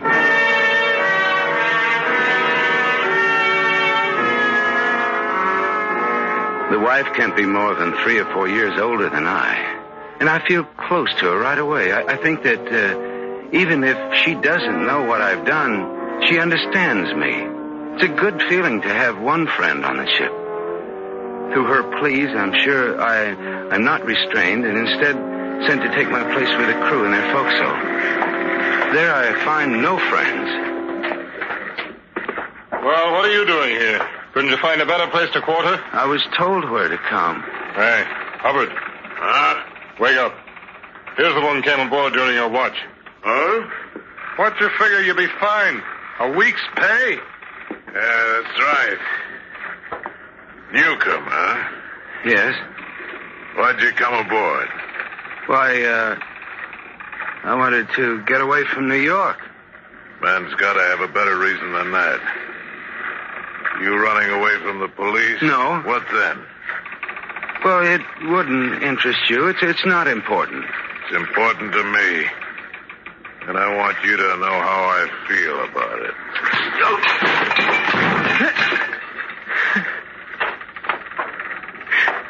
Are you going to get up? No. I don't want any trouble with you. You don't want no trouble. You caused me trouble, haven't you? I'll be called up in front of the captain because of you. Well, that's done. No way I can change it. We got 3 weeks before we make Naples. You'll pay for it. I'll see to that.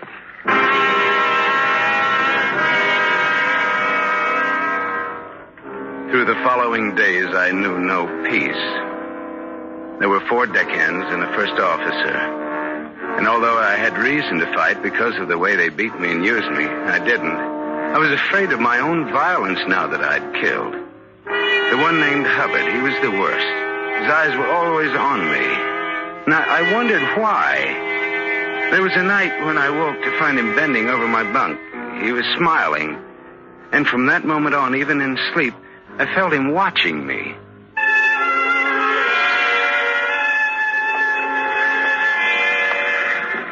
On another night, I'm on deck. I'm crossing from the port to starboard, and when I pass under the mainyard, a marlin spike falls from aloft and sticks in the planks beside me, narrowly missing my head. I look up to see Hubbard smiling down at me from the rigging. I try to avoid him, but he drops to the deck to face me. I dropped my spike. Yes, I know you did. What are you going to do about it? Nothing. You take more than any man I've ever known, Newcomb. Well, I'm not proud of that. Well, why do you keep after me? Why don't you leave me alone? Because I'm a curious man. I want to know truly why you're on this ship. Your story, the captain, about trouble with some woman just doesn't set right. Well, no, that's the truth. Not all of it. Why do you say that? Anybody ever tell you you talk in your sleep?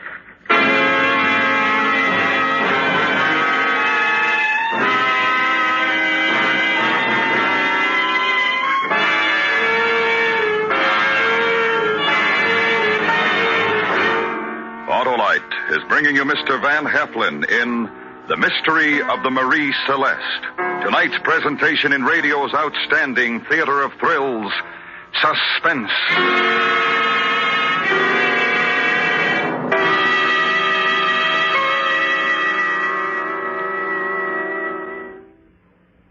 Well, Harlow, this is it. It sure is, Hap. The Autolite resistor spark plug.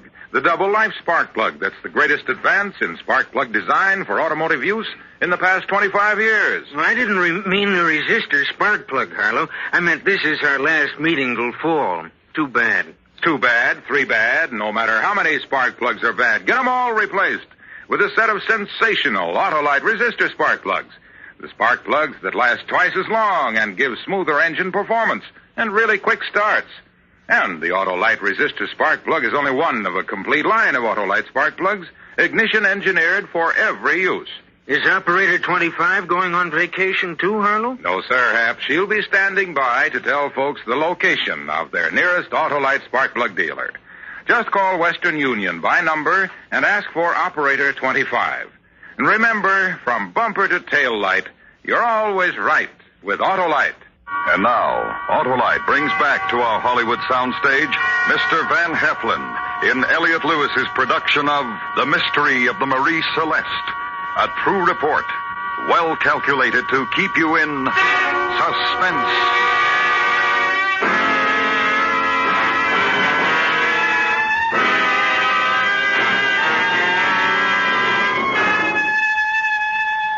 I'd never been told that I talked in my sleep until the one named Hubbard said I did. He may have been lying, but I couldn't chance that.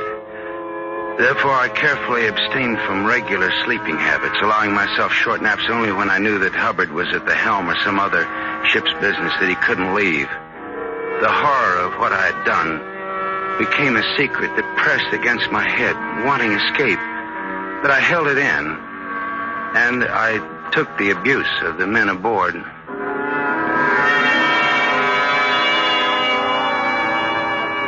The only kindness and relaxation I find are during the moments when I chance to meet the captain's wife. Off watch one night, when it's not safe to sleep, I'm alone taking a cup of tea in the galley. When she comes in... Oh, Mrs. Briggs. Why, Mr. Newcomb, I've been thinking of you. I haven't seen you. Well, you look ill.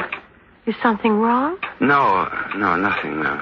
My My sleep hasn't been so good.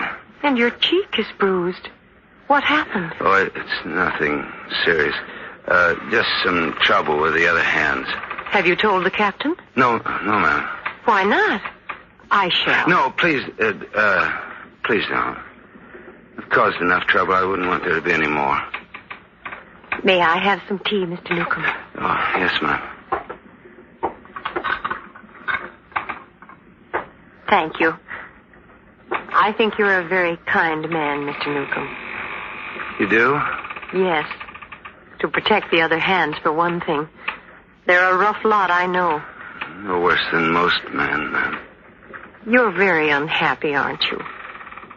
This girl, Grace. I know this is hard for you to understand, but really, no one girl is worth ruining your life for. Not even losing sleep over. Yes, ma'am. I wish you'd stop calling me ma'am. Perhaps if you did, you could talk to me about this girl. I think it'd do you good, don't you? Well, I don't know. Tell me about her. I'm sure she's quite beautiful.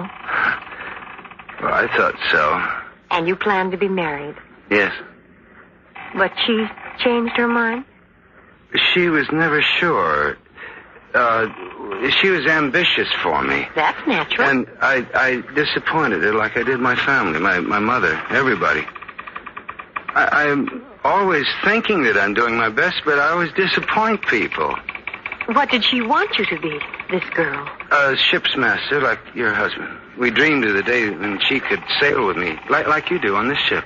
Well, you mustn't lose faith in yourself. It took my husband years to get his papers.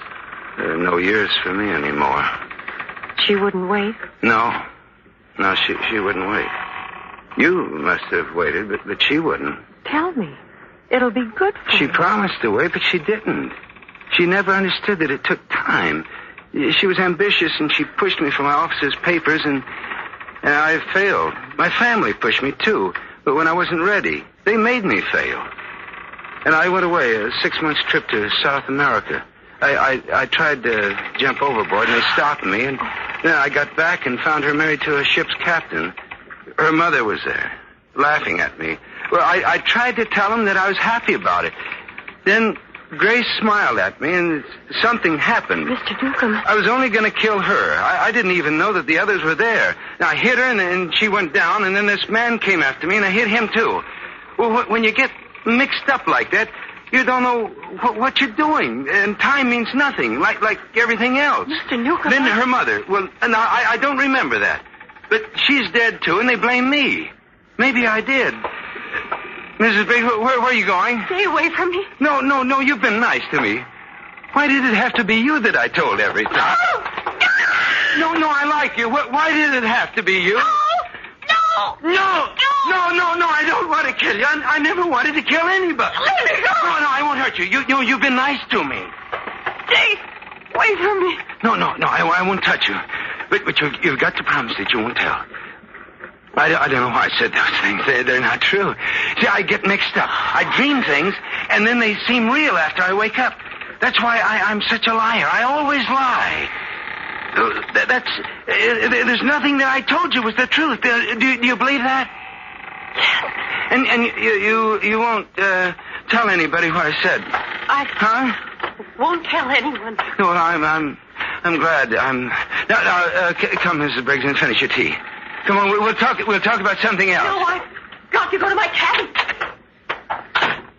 Mrs. Briggs, don't tell.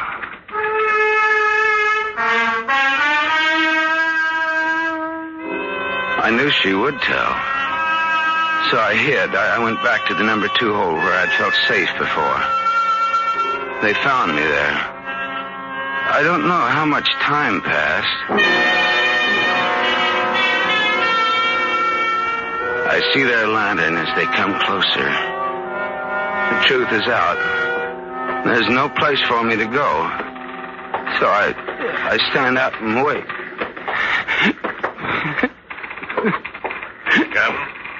Captain, I hear him, I think. Yes, Hubbard. Keep your pistol ready. You have to be careful. Yes, sir. They're are you, sir? Come out of there, Newcomb. Keep your lantern down, Hubbard. Keep us out of the light. He's dangerous. No, I won't cause any trouble, sir. Get him out of there. I won't cause any trouble. It's all right, sir. He's down. A dirty little scum. Lock him up.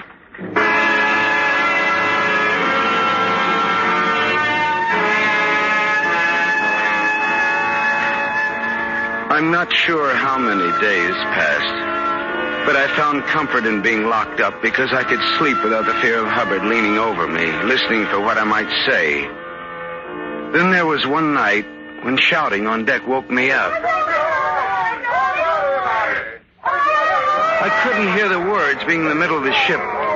Soon the shouting stopped and there was silence. It was a new silence that I studied for a long time. I heard no footsteps on the deck. I heard no voices. I heard no creaking timbers. It was a dead ship. I wait for the one daily meal that they allow me, and no one comes. And then I shout, "Let me out! Let me out of here! Somebody come and let me out!" If one were insane, he'd surely break at a moment like that. I was locked up and alone on a ship that was held motionless as if gripped by some great hand. But I didn't break. I dismantled my bunk and from the wood fashioned a ram with which I attacked the door. The task of freeing myself consumed most of the day, and such was my concentration that I didn't realize the exact moment that the ship began moving, as if a great hand had released its grip and set her free. And I was free.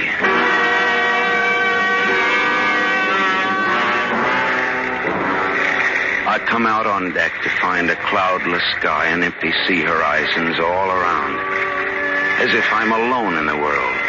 The wheels spinning idly with no one to attend it. I lash it after fitting a new course to the sails she's wearing. The whole ship is mine. I am master and crew. I found peace and well-being, as if I've been absolved of any wrongs I ever did. Because what, if not Providence, held the ship that night and sent the others to certain death in the endless sea? What, if not kind Providence, decided that I alone would survive? The meek and the humble shall inherit the earth. This narrative I swear to be true. And on this second day of December, the year of our Lord, 1872, I hereby sign it and seal it in a bottle to be delivered to the ocean's currents, in the hope that someday it'll drift back to the hated world from which I am forever parted.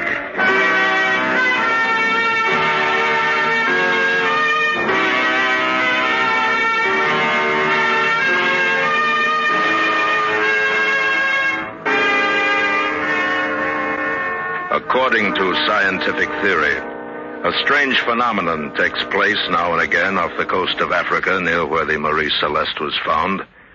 Great rivers of sand are swept out from the coastal deserts. When certain conditions prevail, this sand is concentrated by the ocean's currents. Millions of tons are massed until an island is born, lives briefly, and then is swept away by a shift in the currents that created it. One such island formed under a small ship during World War II, held it for a number of hours, then released it, much in the same manner that Sam Newcomb's Providence acted. A like occurrence could have caused the abandonment of the Marie Celeste, but no one knows. According to some reports, Sam Newcomb's signed confession did drift ashore many years later. If that is true, perhaps another of the many mysteries surrounding the Marie Celeste has been solved. That mystery was a short length of line that reportedly was found secured to the stern of the ship, close up under the transom where someone would hide. Attached to this line was a man's leather belt that had parted in the middle. Could Sam Newcomb have hidden there when the salvage crew was put aboard to sail the ship to Gibraltar? Could he have hung suspended there against the weakening belt until it parted and let him sink silently into the sea?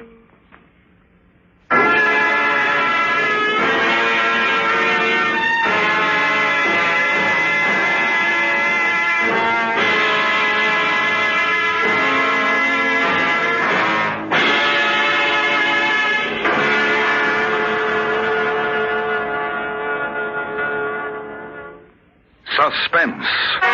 Presented by Autolite. Tonight's star, Mr. Van Heflin. This is Harlow Wilcox speaking for Autolite, world's largest independent manufacturer of automotive electrical equipment.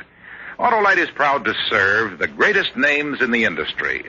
They are members of the Autolite family, as well as are the 98,000 Autolite distributors and dealers in the United States and thousands more in Canada and throughout the world.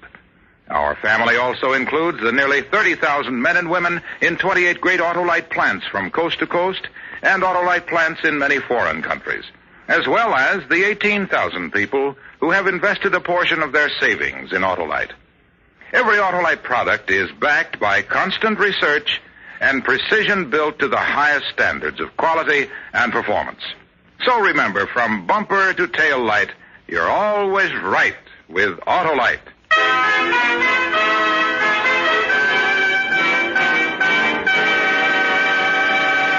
And now I'd like to bring to the microphone a member of the Autolite family, the producer-director of Suspense, Mr. Elliot Lewis. Tonight's Suspense program is the last for this season. Suspense on television will continue through the summer. Starting next week at this same time, CBS Radio will present a new series of true crime mysteries, crime classics by name, which I heartily recommend to be worth your listening until Suspense returns in September. And so until that time, all of us of the Autolite family thank you for your support and attention during this last season. We'll see you in September on Suspense. Suspense is produced and directed by Elliot Lewis, with music composed by Lucian Morowick and conducted by Lud Gluskin. The Mystery of the Marie Celeste was adapted for Suspense by Gil Dowd.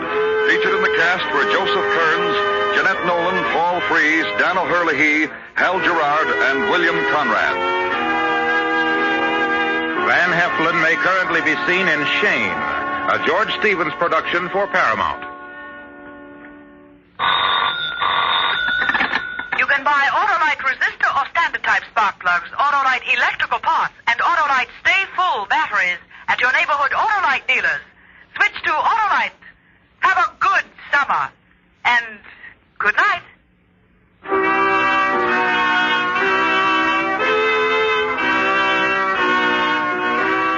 This is the CBS Radio Network.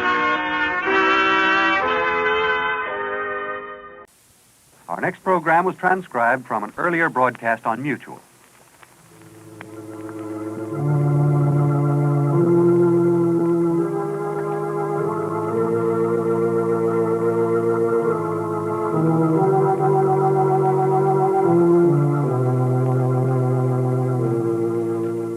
Who knows what evil lurks in the hearts of men?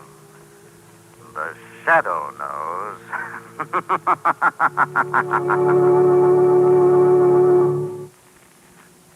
Once again, Mutual Don Lee brings you the thrilling adventures of the Shadow, the hard and relentless fight of one man against the forces of evil. These dramatizations are designed to demonstrate forcibly to old and young alike that crime does not pay. You know, friends, there is no better buy than a United States government savings bond. Consider its advantages. It is the safest investment in the world. It will never be worth less than you pay for it, and it grows in value with each year, paying you back at maturity $4 for every $3 invested. Not only that, if an emergency arises, your bond is easy to redeem. You get back what you pay for it, plus any interest that is accrued. So here you have the prize investment in the world, the safest investment with the best return.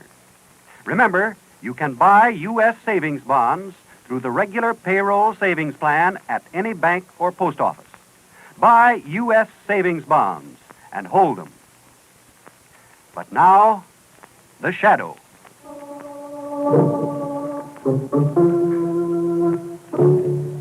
The Shadow, who aids the forces of law and order, is in reality Lamont Cranston, wealthy young man about town.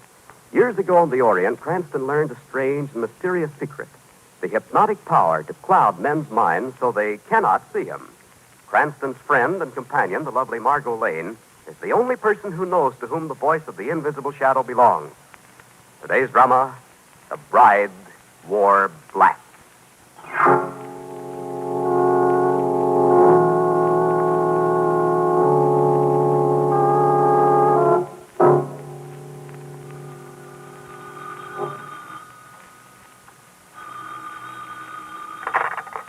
Hello.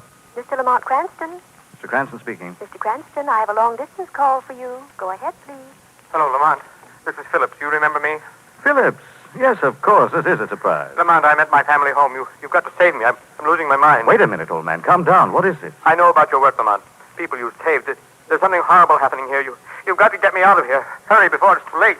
Where is your home, Phillips? Well, it's... Phillips! Can you hear me? No. Not that again. Keep away from me. Phillips, answer me. Hello. I can't stand anymore. Keep away from me. Lamont, come quickly. Get me out of here!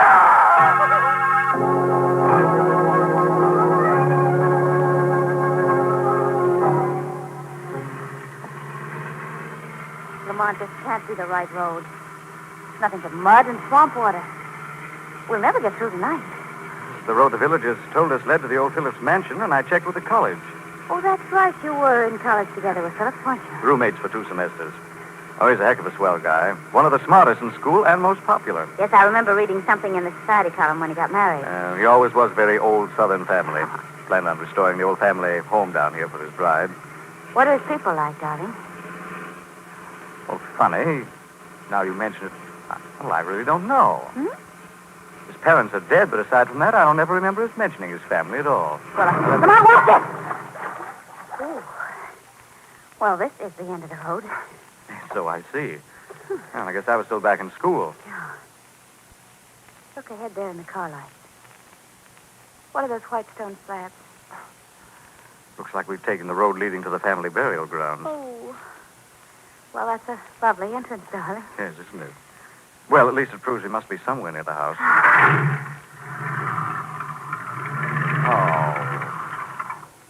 Oh, it's no use, darling. We're hopelessly stuck. You mean we have to wade through that stuff? There's no other way. Wait, I'll turn off the car lights. You take the flashlight. I'll get the luggage. Okay. Hey, wait a minute. I'm sunk in mud nearly up to my knees. Well, hang on to me and let's get out of this hole. The house must be up ahead beyond this graveyard. I guess so.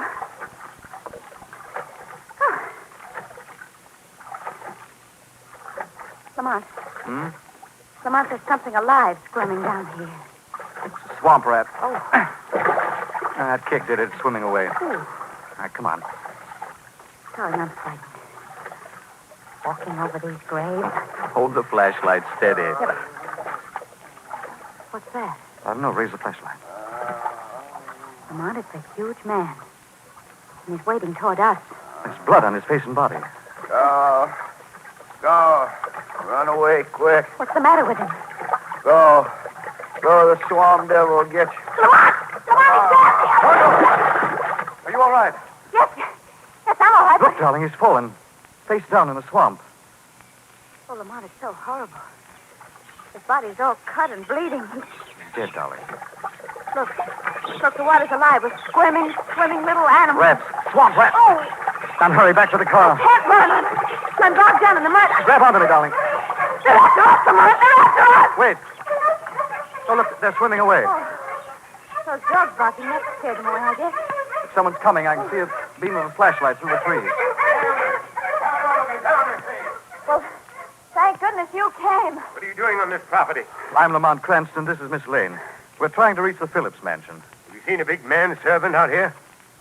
Yes, we have. Shine your flashlight down there. Jeepers. He's dead. Is that why you had the dogs? You were looking for him. Poor Jeepers. The swamp rats got him. Your servant? The last of the Phillips old servants. Grandson of slaves.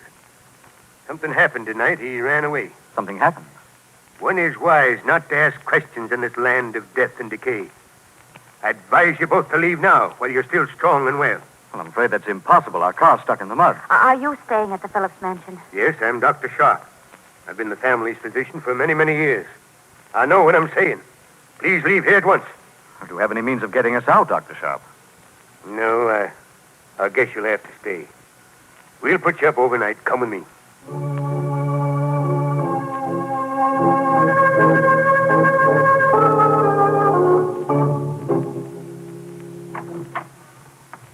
Well, here we are. I'll show you upstairs to your room. Oh, it's a tremendous old place, isn't it? It must have been beautiful in its day. Nothing stays beautiful here, Miss Lane. The swampland is messed.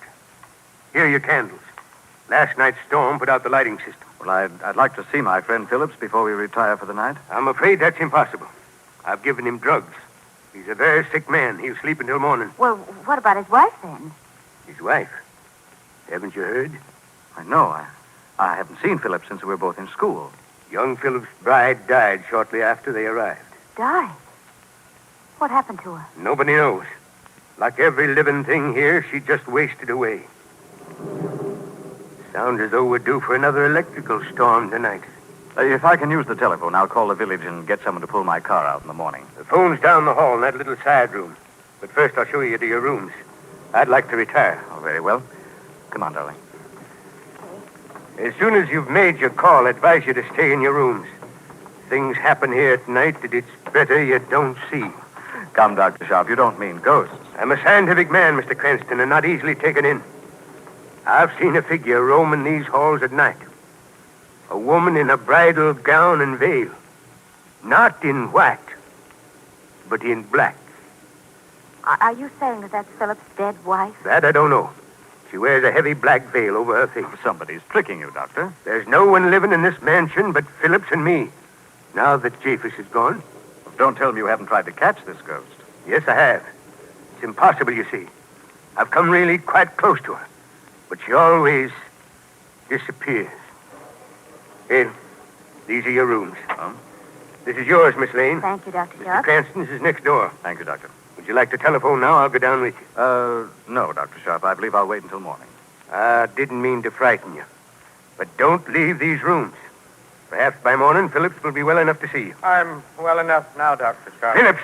Lamont, you've come. Phillips, it is you. Take me away. Get me out of this house. Come back with me, Phillips. You're sick. Come to your room. No, let me go. Lamont, take me away before it's too late. Phillips, Take me. I've given him sedatives. He doesn't realize what he's saying. Lamont, you must save me. You must. Can't you save it?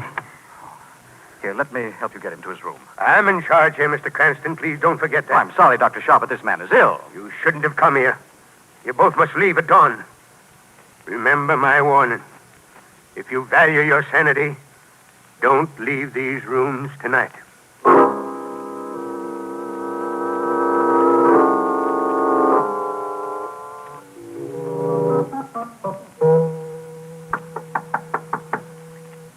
Margot.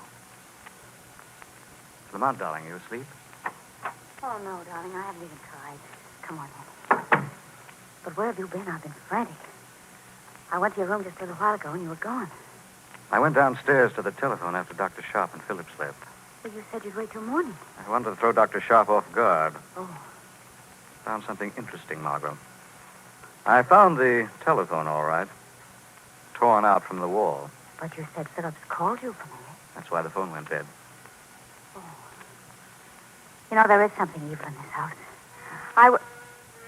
Listen. Yes. I thought I heard it before when you were downstairs, but I... It's in the hall. It's coming closer. Come on, please don't open that door. Come here, Margot, quickly. But...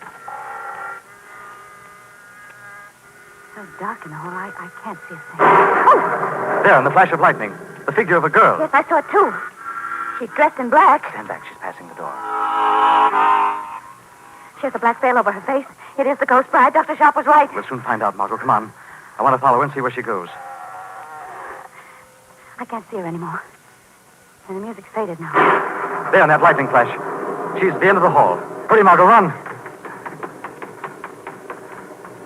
Yes, but where is she? I can't see her. She's disappeared. There's no one here. Lamont, what's happening to us? Is this place driving us out of our minds? No, Margot, there was a bride wearing black. Look, I have proof. What is it? Something she dropped on the floor. Look here. Lamont. It's a bride's bouquet. Yes. A bride's bouquet, Margot. Of decayed, dead flowers.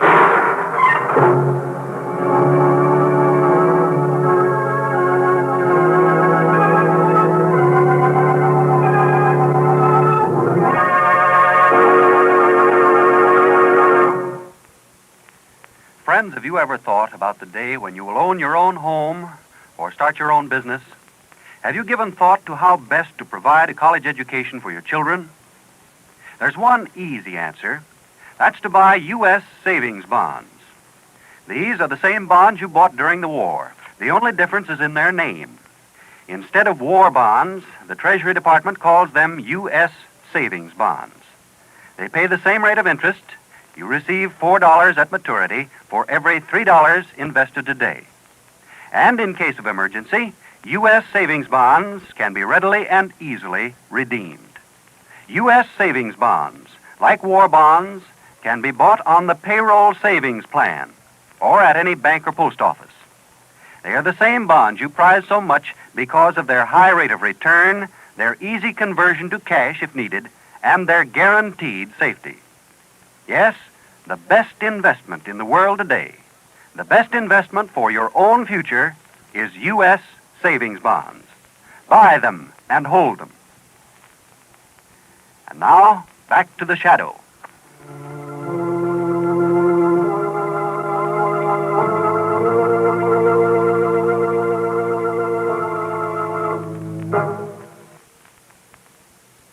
Forced to spend the night in a decaying old southern mansion belonging to a friend, Lamont Cranston and Margot Lane follow the mysterious figure of the ghost bride who wears black to have her disappear in a blinding flash of lightning. Yes, Margot. The bouquet of decayed, dead flowers. It does prove this. Well, our bride is no ghost. Well, then who could she be, Lamont? I don't know yet, darling, but I know someone who does. And I'm going to make him tell the Shadow now.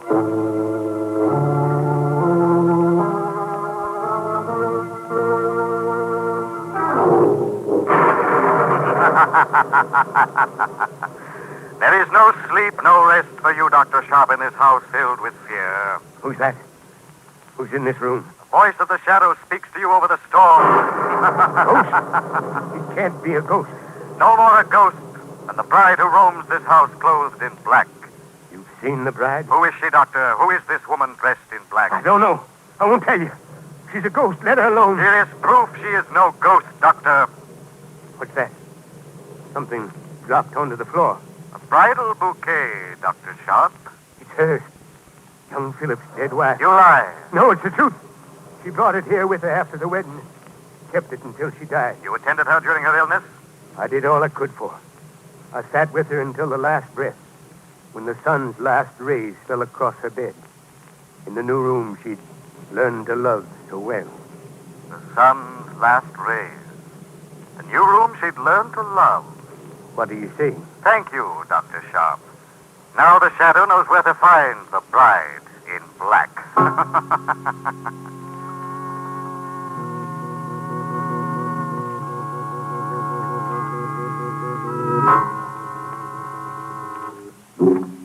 Margot, Oh, good. What did the Shadow find out? the location of the room where Philip's wife died, or was supposed to have died. Did Dr. Sharp tell you? Without meaning to. Come down the hall with me quickly. The last rays of the sun. That proves the room is in this wing facing the west. The new room she'd learned to love must be the one room I noticed they'd restored. I saw the new woodwork and windows as we came up over the hill tonight. Well, then it's down at the end of this hall here where the bride in black disappeared. Yes. Yes, and look, Lamont. There's a light coming from under that door. You see it there? It's flickering like candlelight. Come on, darling. What's a nursery? It's newly decorated and it's shining clean. There's no one here. Well, there are children's toys all over the floor. Just look at these blocks. You put down my toy block. Lamont, that man in the doorway. You come to steal my playthings. You come to take them away. Let me have the blocks, Margot. Be careful, Lamont. That man is a giant. My mother, Miss Betsy, say your bad people come to this house.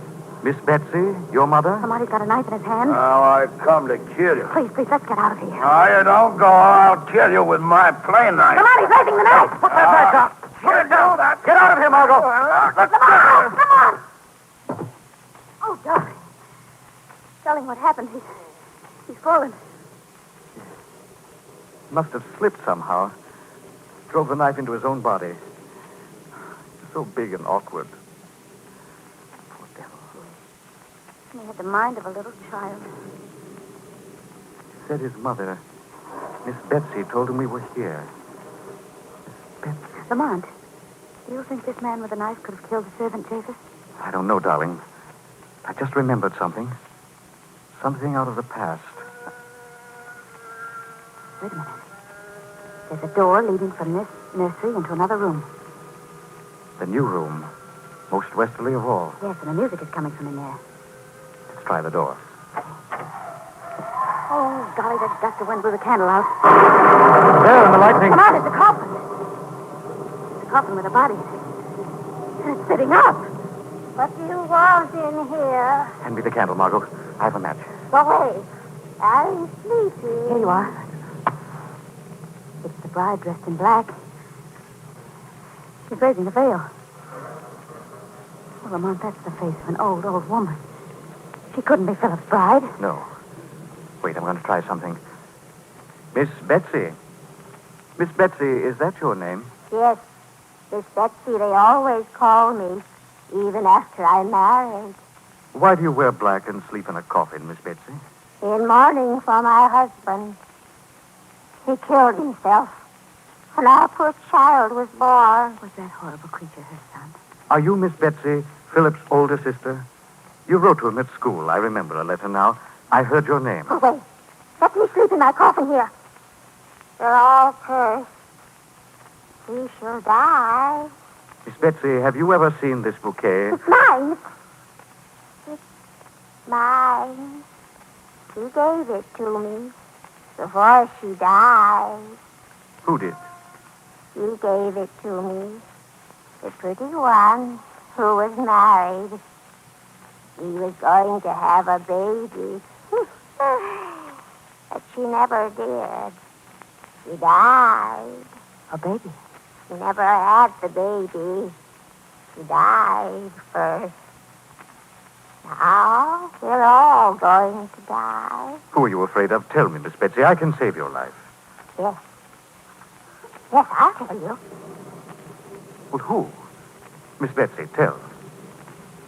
He is a mad, fiendish devil. Much madder than I. I'll tell you his name.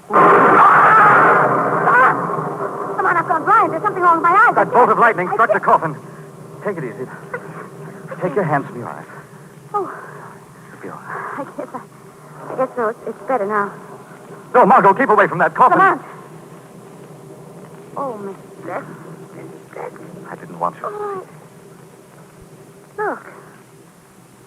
Look on the floor beside the coffin. That's the harmonica. Yes, I believe it is, Margot. Let me see. Darling, look at this. Oh, for goodness sake, there's a wire attached to the coffin. It's leading out to that window over there. Yes. Leads up the side of the house. That bolt of lightning was no accident. You mean this woman was murdered? By a wire from a lightning rod grounded on this metal coffin here. There's a killer in this house, Margot, trying to wipe out this whole tragic family. And you think that your friend Philip might be next? Yes. Come quickly, Margot. He's the only member of this family who's still alive.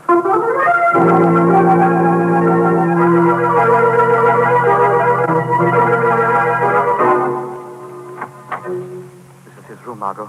Well, Philip is still safe. He's asleep on the bed. Phillips, wake up. It's Cranston. Phillips. I don't think he's sleeping, Lamont. He's been drugged. Phillips, can you hear me? Oh, Lamont, let him stay here. Don't just stand there wasting time. He'll sleep for hours, but come on. Dr. Sharp is the man.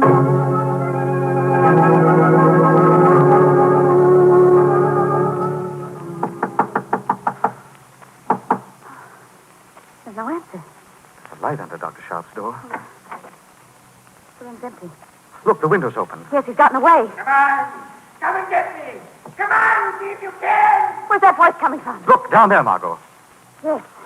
Yes, there's a man running toward the swamp. It's Dr. Sharp, Lamont, and he's escaping. Come on, we've got to stop him. Oh, we'll never find him in that horrible swamp. I know a way. What are you doing? Taking Dr. Sharp's coat. We'll let the dogs lead us to him. They'll follow his scent. Sorry,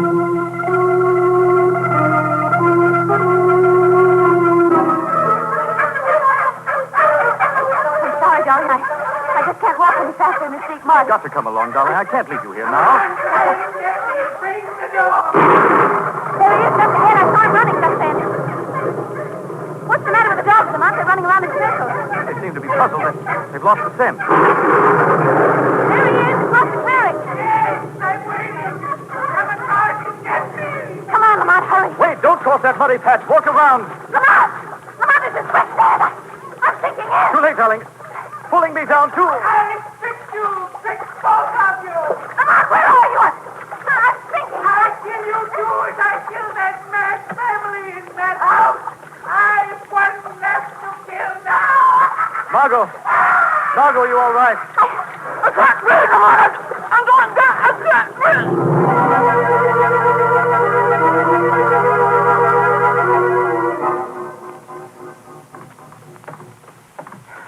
One more to kill. Then all will be gone. No one will know. Cranston and the girl knew too much. But I finished them. Yes, this is his room. Now to finish my work. White madness from this house. You too are mad as they.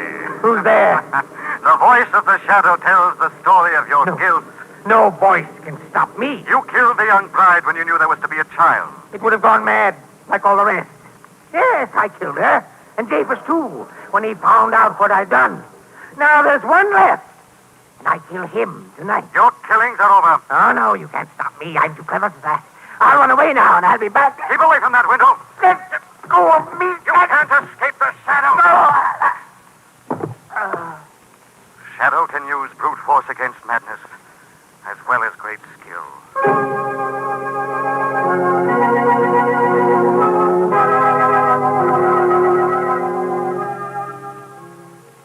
You all right now, darling? Yes, Lamont, I am, but I was pretty scared until you pulled me free of that quicksand. And why did you let me think you were caught, too? I wanted our killer to think so, to surprise him as the shadow just now. Oh, you've got him. Where is he? Just a moment. Is he all right now, Dr. Sharp? Dr. Sharp? Yes, Mr. Cranston, I gave him a hypodermic to make him sleep until the police get here. But, Lamont, that's your friend Phillips lying there. Right, Margot. He was our insane killer. But I thought Dr. Sharp was... I mean... I don't blame you, Miss Lane. I'm afraid I did behave pretty strangely tonight. It was partly my fault that all this happened. Well, I don't understand it. Well, you see, I'd been the Phillips family doctor for a great many years. I knew all about Miss Betsy and her strange, demented son. I realized that Phillips was upset about the strain of insanity in the family, but I had no idea how dangerous his condition was until a few months ago, when he called me late one afternoon to say that he just killed his wife. She wasn't quite dead when I reached her, but I couldn't save her. How awful. Phillips made me swear that I would never reveal the murder. I don't know why I promised. Perhaps it was because the family had always been so close to my heart. But I did. I helped him bury his wife in the family graveyard. I was afraid to return to my regular practice after that, so I just lived on here and tried to protect them all from the rest of the world. I kept Phillips drugged as much as possible. When you and Mr. Cranston came, my only thought was to get you away as quickly as possible before you learned the truth. Yes, but Lamont, it was Phillips who called and asked you to come here. That was part of a very clever plan, Margot. Phillips was becoming more and more afraid of Dr. Sharp, afraid that he would someday tell the truth. So he decided to kill the rest of his family and plant the evidence to make it look as though Dr. Sharp was the murderer. That's why he called me, so that I would come here and be a witness to condemn Dr. Sharp. Then you mean that whole telephone call was staged? Right. That gave me my first clue, incidentally. When I tried to call into the village last night, I found the telephone pulled out from the wall. With the others of the family living just in the upper rooms, no one could have done it but Phillips or you, Dr. Sharp. And you'd offered just before that to let me use the phone. Yes, Mr. Cranston. I'm afraid Phillips was far madder than any of the people that he tried to save from madness. He was the maddest of all his pitiful, tragic, lost family.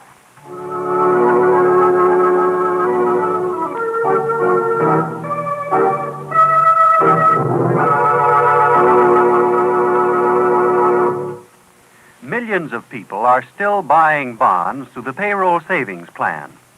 The payroll savings plan is being continued by your government at the request of both labor and management. Here is the easy way to save, to provide that substantial nest egg for the future, and to make money at the same time. For U.S. savings bonds, pay $4 at maturity 10 years from now for every $3 invested today. Enroll on the payroll savings plan and start saving so that you can own your own home or provide a college education for your children or have the means to go into business someday. And if you don't work in a plant where the payroll savings plan is in effect, make it a weekly habit to visit your bank or post office. You can always buy U.S. savings bonds at either place. Buy them and hold them for your own future.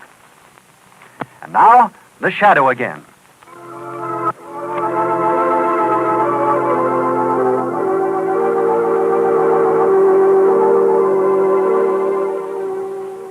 The Shadow program is based on a story copyrighted by Street and Smith Publications. The characters, names, places, and plot are fictitious. Any similarity to persons living or dead is purely coincidental. Again, next week, the Shadow will demonstrate that the weed of crime bears bitter fruit. Crime does not pay. The Shadow knows.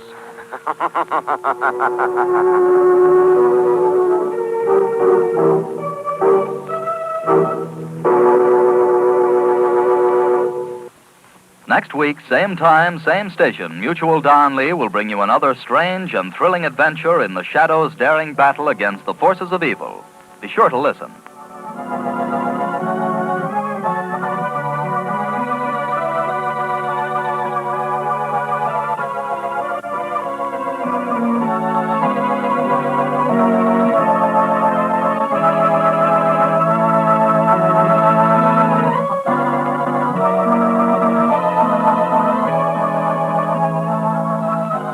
Remember, friends, the payroll savings plan is the easy way to save because the amount of money you authorize from your pay envelope is applied directly to the purchase of your bonds.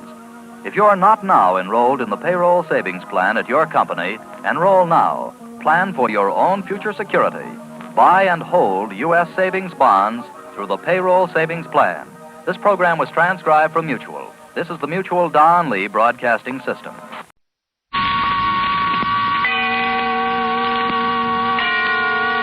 Autolite and its 98,000 dealers bring you Miss Dinah Shore in tonight's presentation of Suspense.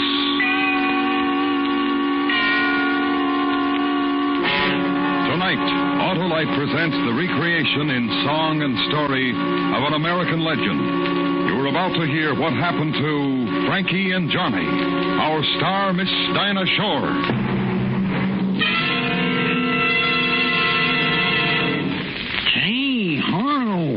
Weren't those circus acrobats wonderful? Yes, sir, Hap. You know, they remind me of the Autolite electrical system in every Autolite-equipped car, working together, just like the coil, distributor, generator, starting motor, battery, spark plugs, and all the other important parts of the complete Autolite electrical system. Well, there's one big difference, Harlow. You bet there is, Hap. Those acrobats perform for only a few minutes at a time, but the electrical system in your Autolite-equipped car goes to work the second you turn the switch to start your car. And it keeps right on working every second your car is used. That's why with Autolite, you can be sure every unit and every component part of the electrical system is related by Autolite engineering, design, and manufacturing skill to give you the smoothest performance money can buy. Hey, pays to keep the Autolite team together, eh, Harlow? It sure does, Hap. So, friends, if your Autolite-equipped car needs replacement parts, be sure to insist on Autolite original factory parts. And remember, from bumper to tail light, you're always right with Autolite. And now, with Frankie and Johnny and the performance of Miss Dinah Shore, Autolite hopes once again to keep you in suspense.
Johnny, honey.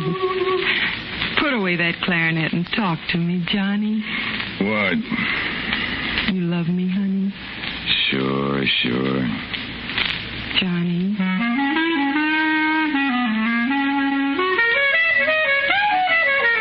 Johnny. What do you want now? Talk to me, baby. That's all I want. All right, come here. That's what you want, isn't it? You're my man, Johnny. That's right, I'm the man. Except sometimes. What are you talking about? Except sometimes, Johnny, when you go away. Where do you go when you go away? Oh, baby. Where do you go, Johnny? Cuckoo's on Basin Street, you know that. They don't serve nothing there. I can't make you, Johnny. What's there's a back room? Back room and a place to play my music. Place to sit and play. Nobody bothers me and a couple others. You know that, baby. Don't you worry.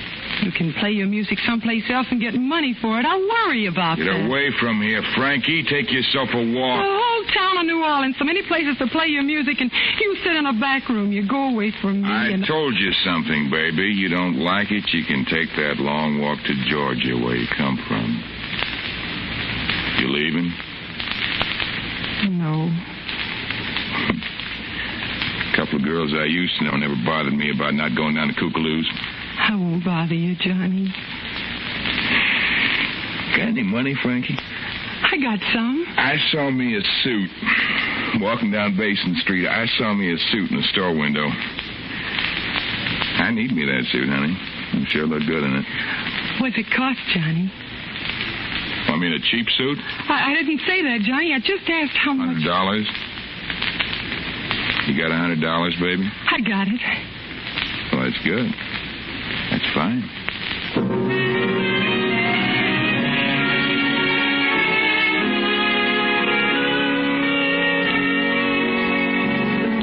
The gals all called him by name, but I walked real close to my Johnny, 'cause I know that man's stealing game.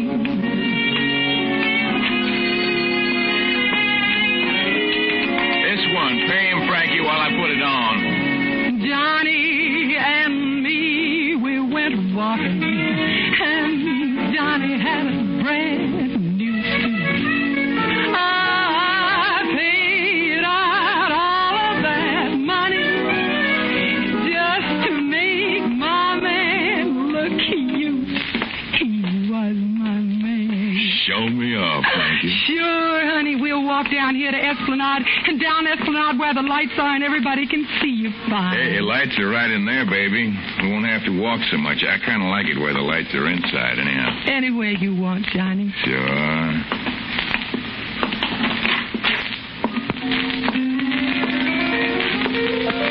Hi, Johnny.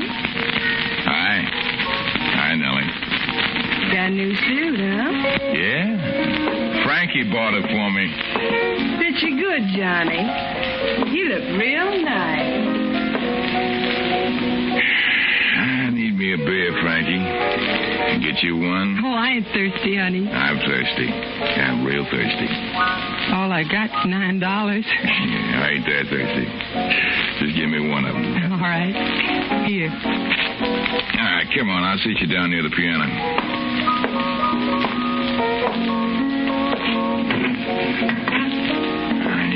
You wait here, Frankie. I'll bring me back my beer and sit with you.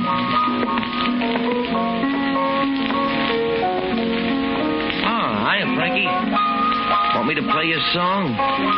Just do what you're doing, Tiso. I like it. Dreamy like, huh? Yeah, I feel dreamy.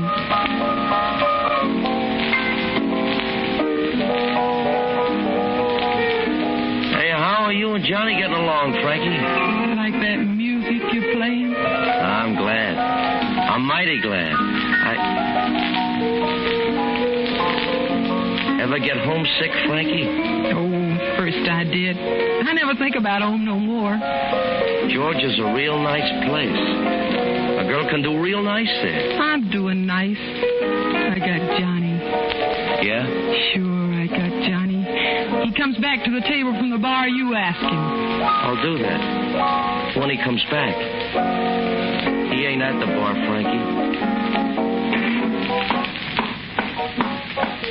Bartender. Yeah, what you want, ma'am? Where's Johnny? Your name Frankie, ma'am? Yeah. Where's Johnny? He told me to tell you something. He said he had to leave. He said don't wait up for him. He said not to worry. Where'd he go? I don't know. I just don't know.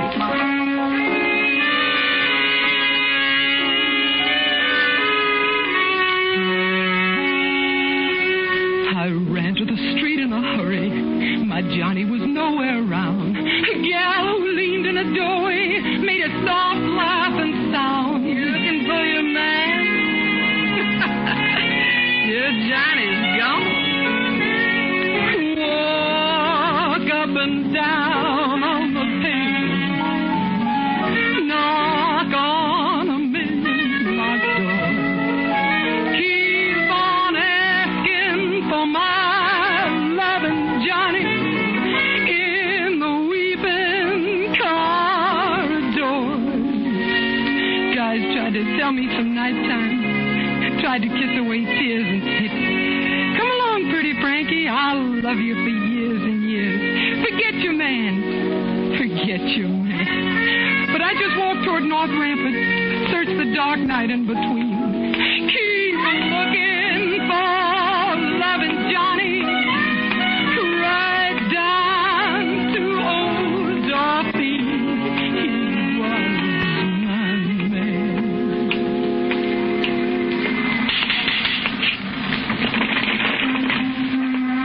Evening, Frankie. Oh, hello, Miss Willie. Pretty evening, ain't it? Haven't noticed.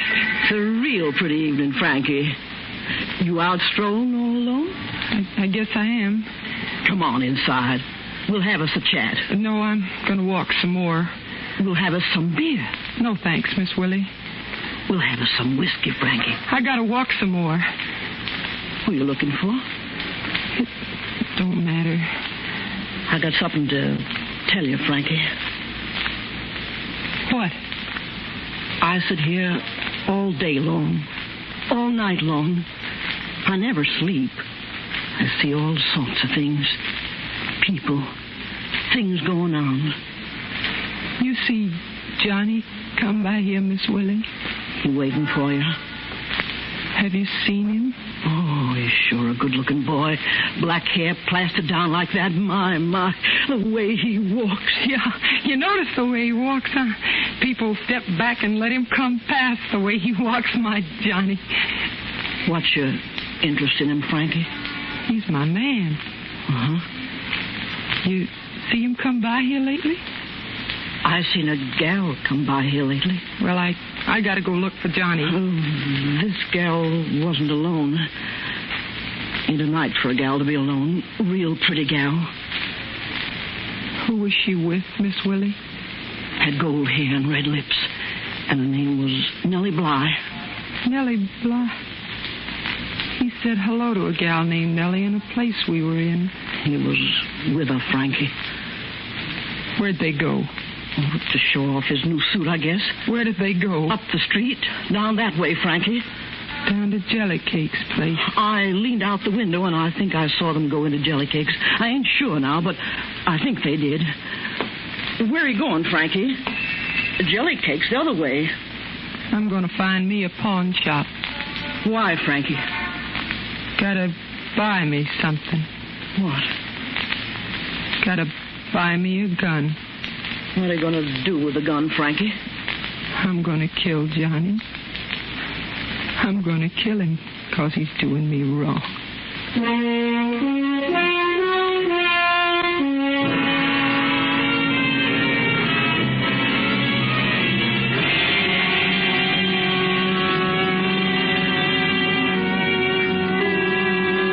Autolite is bringing you Miss Dinah Shore in Frankie and Johnny. Tonight's production in radio's outstanding theater of thrills, Suspense.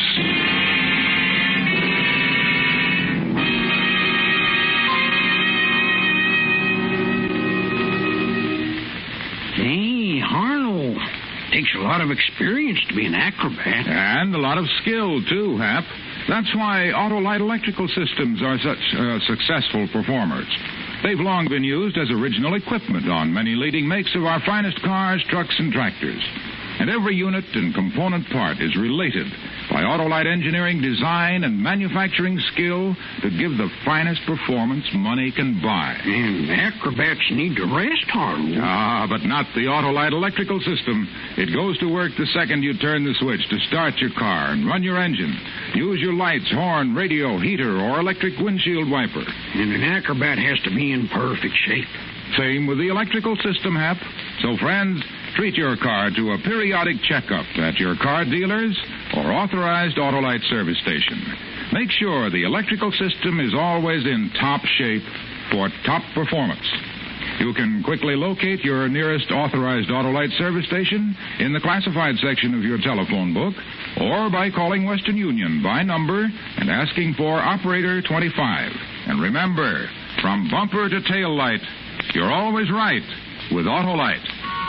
And now, Autolite brings back to our Hollywood soundstage Miss Dinah Shore in Elliot Lewis's production of Frankie and Johnny, a true story well calculated to keep you in suspense.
What did they do here? They were sitting over there. They got up and danced for a while. A couple of times when we played them soft. But mostly they just sat. He kiss her? You oughtn't ask me things like that, Miss Frankie. I want to know what he did. He had a little fight while he was in here. Wasn't much of a fight. Just hit a man, that's all. Johnny never hit a man on account of me. Oh, it wasn't that, Miss Frankie. Some man walked up and spilled a little gin on Johnny's new suit. It was an accident. The man didn't mean nothing, but Johnny hit him. Said the man had ruined his suit. Johnny might have killed that man, except for the lady, the one he called Nellie.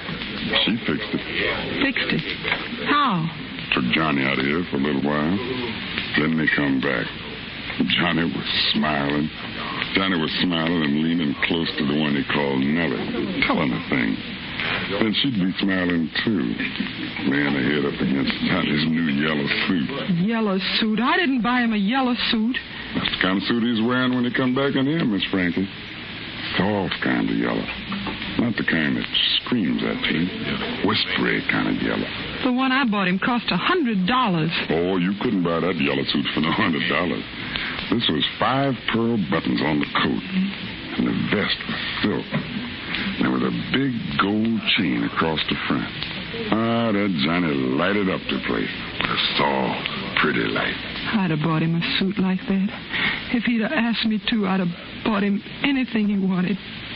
He never asked you for no diamonds, did he? Diamonds? Like the one he's wearing on his little finger. Miss Frankie, that was the biggest diamond in the whole world. The brightest one, too. Johnny ain't never going to need a light to find his way around. Not with that diamond on his little finger. I guess Nellie bought him that, too. And the pattern of the shoes and the cane. I guess she likes him real well. Guess Johnny got himself a woman. Where'd they go, Jelly Cake? Out of here some time ago. Must have been an hour. Where? Well, he gave me $1 to play him a tune. Called me a tune, said play it before I take my loving Nellie home. You know where she lives? Where Ursuline crosses Charteris, Miss Frankie. 3rd house down, left side. Thanks, Jelly Cake. What you gonna do? You know what I'm gonna do. You're gonna kill him? Well, good night, Miss Frank. Come on, Jelly Cake. Let's go. Hey, there's the boy.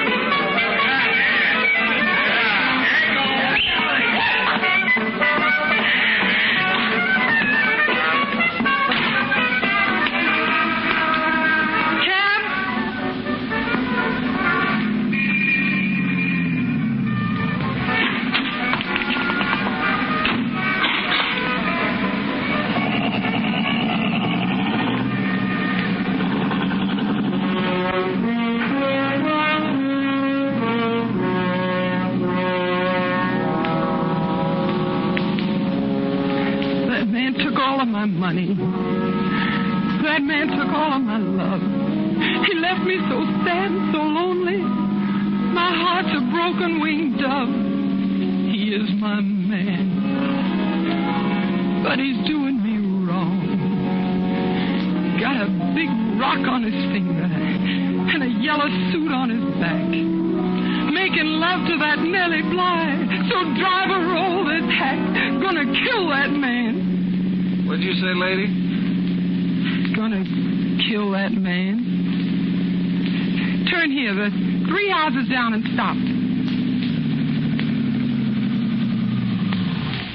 I guess you want to go someplace after you leave here, lady. You want me to wait? You can wait.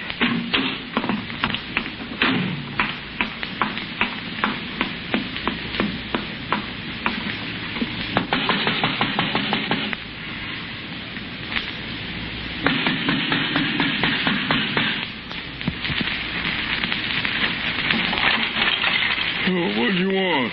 Where's Johnny? I know what you're talking about, lady. Nellie Bly live here? She's gone, lady. She ain't never coming back. A man with her wearing a yellow suit and a gold chain and a diamond ring? Name's Johnny, huh? Oh, gent, real gent. He's gone, too. He's gone with Nellie Bly. They talk about where they were going? They talked about Memphis and St. Louis. About riding the riverboat come morning. That Johnny's a real sport. Laid a $5 bill right here where my hand is. I only got $2. Right here where my hand is. Thank you kindly.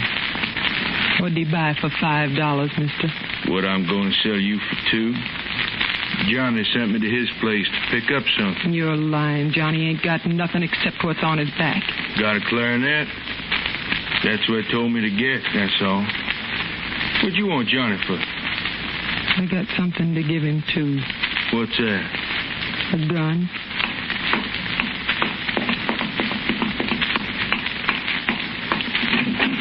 You find him, lady? I know where he is. I know for sure where he is. Is that where we're going? To Kookaloo's. On Basin Street? That's right. Well, I know where that is. Won't take long.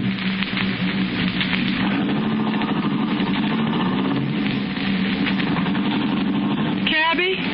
Yeah, lady? I got no more money. Oh? I can't pay you for this ride, Cabby. You weren't kidding, were you, about what you said before? About what? About killing a man? I wasn't kidding. I'm gonna kill him. This ride won't cost you nothing. I wish I had me a gal like you. Loved me so much she'd kill. I wouldn't do a gal like that no wrong.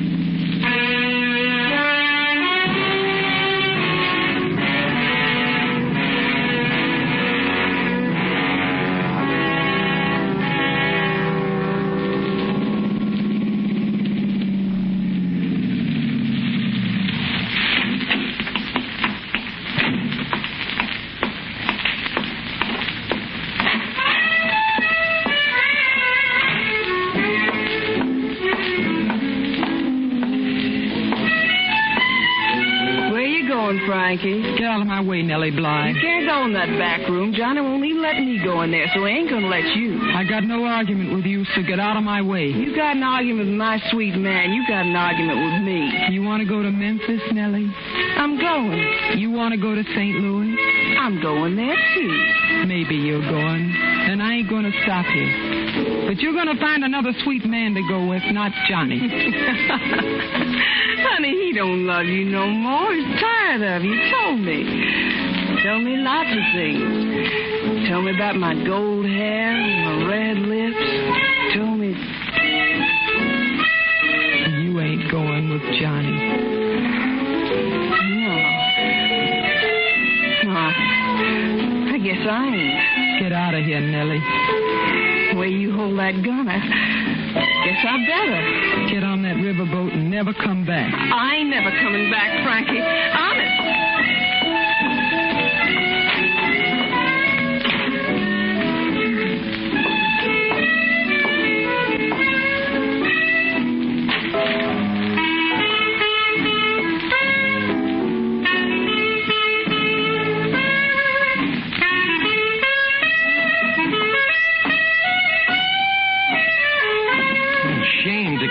Frankie.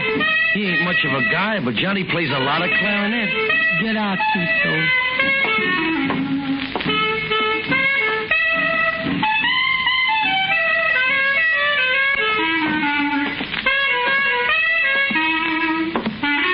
You ought to kill him, Frankie. When you leave here, mister, close the door.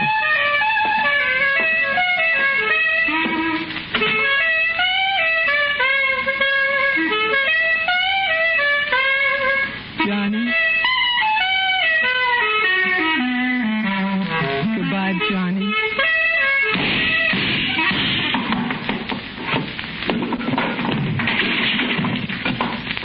Johnny. Johnny.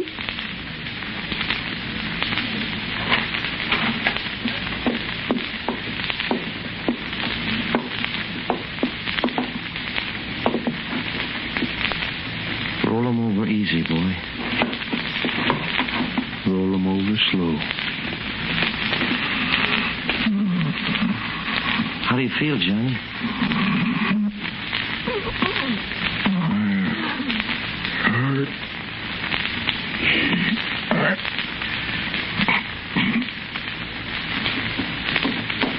I guess you don't hurt no more, Johnny.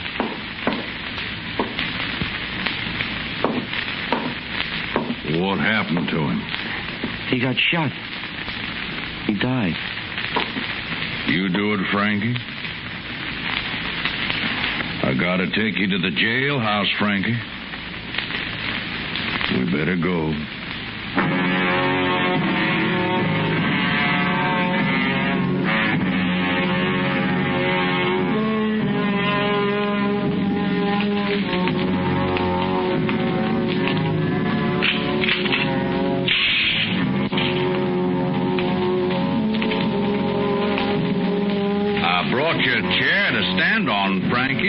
You want to look out the jail window. Want to look? You want to look, Frankie?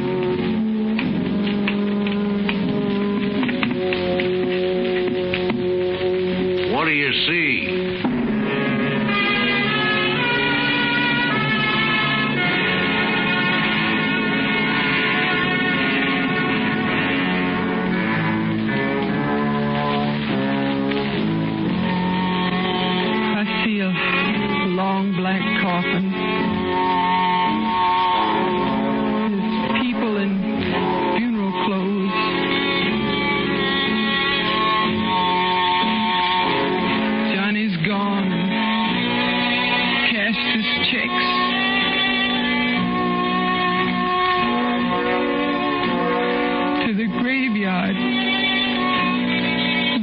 Johnny goes.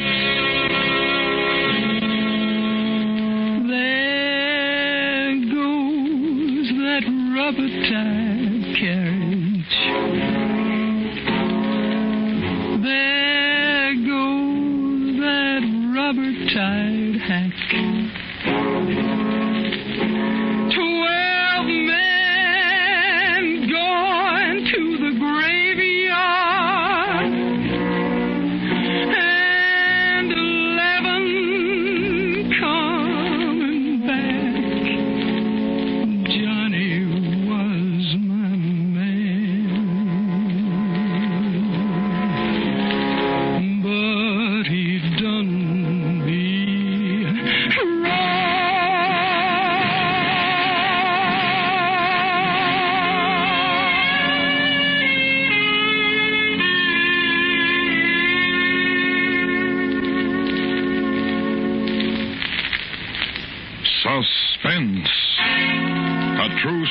presented by Autolite. Tonight's star, Miss Dinah Shore.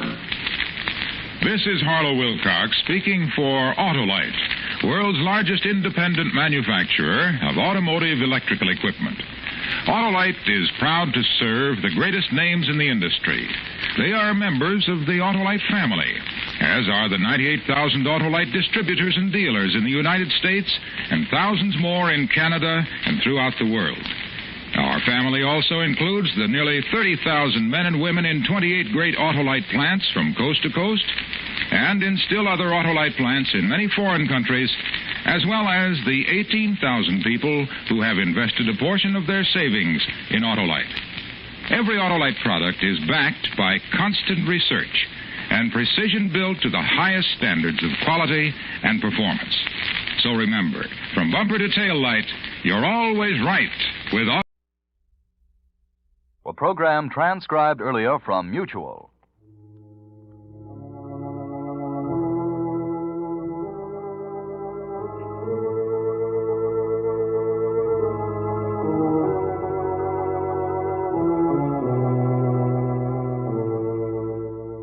Who knows what evil lurks in the hearts of men?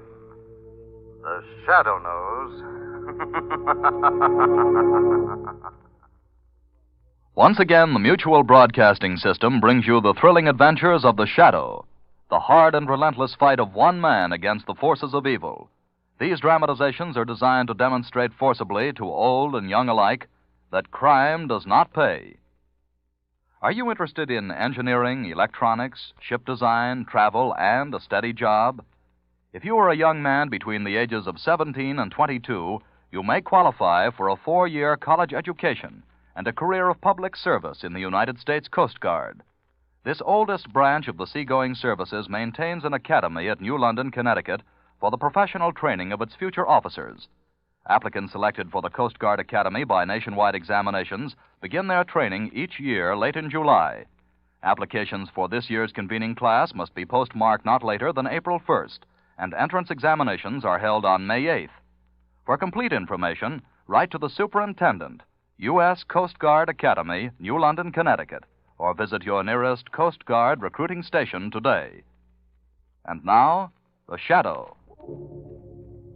The Shadow, who aids the forces of law and order, is in reality Lamont Cranston, wealthy young man about town. Years ago in the Orient, Cranston learned a strange and mysterious secret, the hypnotic power to cloud men's minds so they cannot see him. Cranston's friend and companion, the lovely Margot Lane, is the only person who knows to whom the voice of the invisible shadow belongs. Today's drama, The Touch of Death.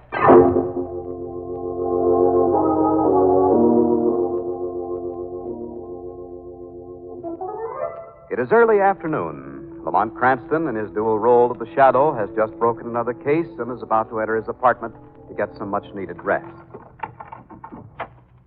Oh, it'd be good to get these clothes off. 36 hours without a change. Why do some people have to be criminals to get what they want? Well, I'll let the philosophers figure that one out. Maybe for a quick shower and then to Good bed. afternoon, Mr. Cranston. How did you... We've been waiting patiently in your kitchen. Nice view of the river, I must say. How did you get in here? I hope you'll forgive us for having raided your icebox, but you were gone such a long time. Who are you? What do you want? I'm Lucius Hawks. This is my sister-in-law, Molly Hawks. Hawks? Yes, I see the name rings a bell in your memory. Why shouldn't it? He sent Peter to the electric there just 2 weeks ago. My brother, Mr. Cranston. I was very fond of Your him. brother was a murderer, Mr. Hawks. Nobody would have known about my husband if it hadn't been for you. And the Shadow. Molly, put that gun away. Why should I? Peter is dead. Put it away. I told you no violence. I don't like the sight of blood. Got no right to live. Him first, and then the Shadow. Molly, will you do as I say, or must I? Don't come near me. I find you much too emotional at the wrong time. Don't touch me. I'll put the gun away. I'll listen to you. Well, that's better. We must remember to take good care of Mr. Cranston. We need him. What do you want? The Shadow. What? Now you're being funny. I didn't laugh when I heard of my brother's death in the electric chair. I could have stopped it if I'd been here, Mr. Cranston, but I wasn't. I've spent nearly all the last 10 years in the jungles of the Amazon, and it wasn't until I returned yesterday that I heard about my brother. It was quite a shock. How do you know the shadow had anything to do with it? Peter told me the last time I saw him, just before. If it hadn't been for your meddling, Cranston... Relax, Molly. But All right, Lucius. You're wasting your time. The shadow's invisible. No one can find him. I wonder. You think I can do what the underworld's failed to do in years? I'm going to make it your responsibility, Mr. Cranston. Now, listen, Mr. Hawks. I'm tired. Without your detective work, the shadow might never have been given the lead to my brother. Well, what did you expect me to do? Let a professional killer go on killing? Cranston, would you like to die now? Molly likes to handle that gun, doesn't she? No, I'm afraid you don't understand. Look at these flowers. They're beautiful. Well? Notice the delicate shading of the petals. The graceful stems. What did you do to them? I touched them. Poor things, they withered and died. I'm sorry. I hate to kill beautiful things. Is that your kitten, Mr. Cranston? Tommy, come here, Tommy. Tommy must have been under the bed until now. Look at him stretch. Let me help you. No, leave him alone. Get back, Cranston. All I'm going to do is stroke him. There. Tommy! Right, you... Oh, my, I've done it again, Mr. Cranston. I touched him, and Tommy is dead. You're angry, aren't you? You'd like to choke the life out of me, but you won't. Molly is very emotional, and she might pull the trigger. Or have I convinced you that I have the touch of death? Get out of here. Yes. I'm glad you didn't force me to touch you, because I need you alive. Remember your assignment. I want the shadow. And I give you 12 hours to find him. Get out, get out! Keys, Mr. Cranston. Put them on the table. Oh, Molly, our friend is very stubborn. Go behind him and take them out of his pocket. Do I have to get that close to him? Bear in mind, the gun is not to go off. It won't. But not because... Drop them into my hand. Thank you. A precaution, Mr. Cranston. I don't like to be followed. Your keys will be in the lock on the other side of the door. How do you expect him to find the shadow if he can't get out? Why, he'll get out, my dear. The telephone is still working. Goodbye, Mr. Cranston. The shadow in 12 hours or the touch of death. Here's a chance to use your skill as a detective to save your own life.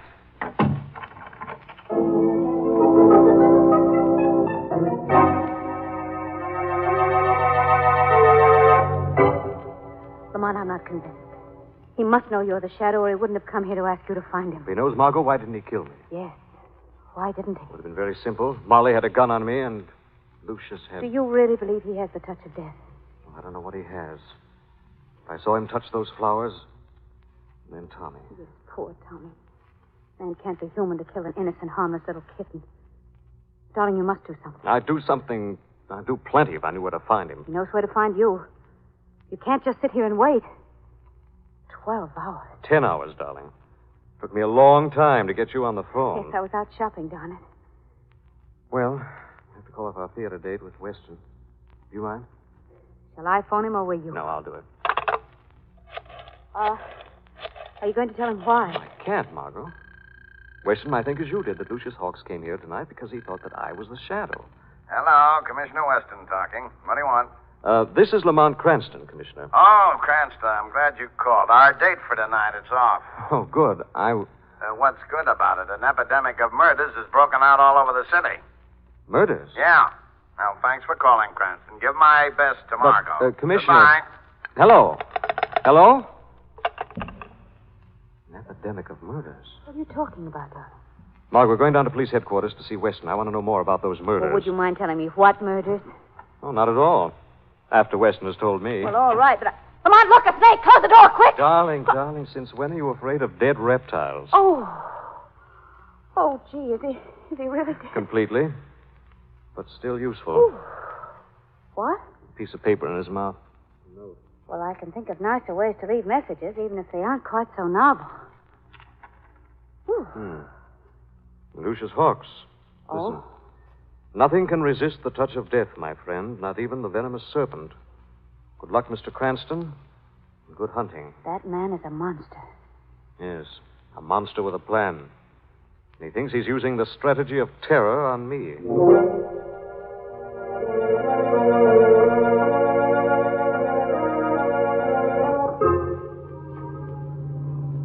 Keep your eyes on the road, Molly. And on that car ahead. Letting Cranston live. I tell you, Lucius, he's not going to find the shadow for us. He's not even going to try. How certain you are. You know why? It's because he's not afraid of you. He will be, when he knows as much about me as you do. He'd have gone for you if I didn't have the gun on him when he killed his kitten. Well, that would have been a pity. I'm sorry I didn't let him. I should have forced you to kill him. Molly, will you please understand, Mr. Cranston must be kept alive until I'm ready to make my own disposition. And it's your duty to see that he is. You're not to do anything foolish when my back is turned. But, Lucius, I promised Peter before he That's died. not important. Peter was my husband. And he was my brother. Now do as I say. Yes, Lucius. You play chess, Molly. Chess? You should learn. You'd see the value of planning ahead. Look where Mr. Cranston stopped his car. Why, Lucius. Right outside police headquarters. Yes, my strategy is beginning to work. Mr. Cranston will lead me to the shadow in spite of himself.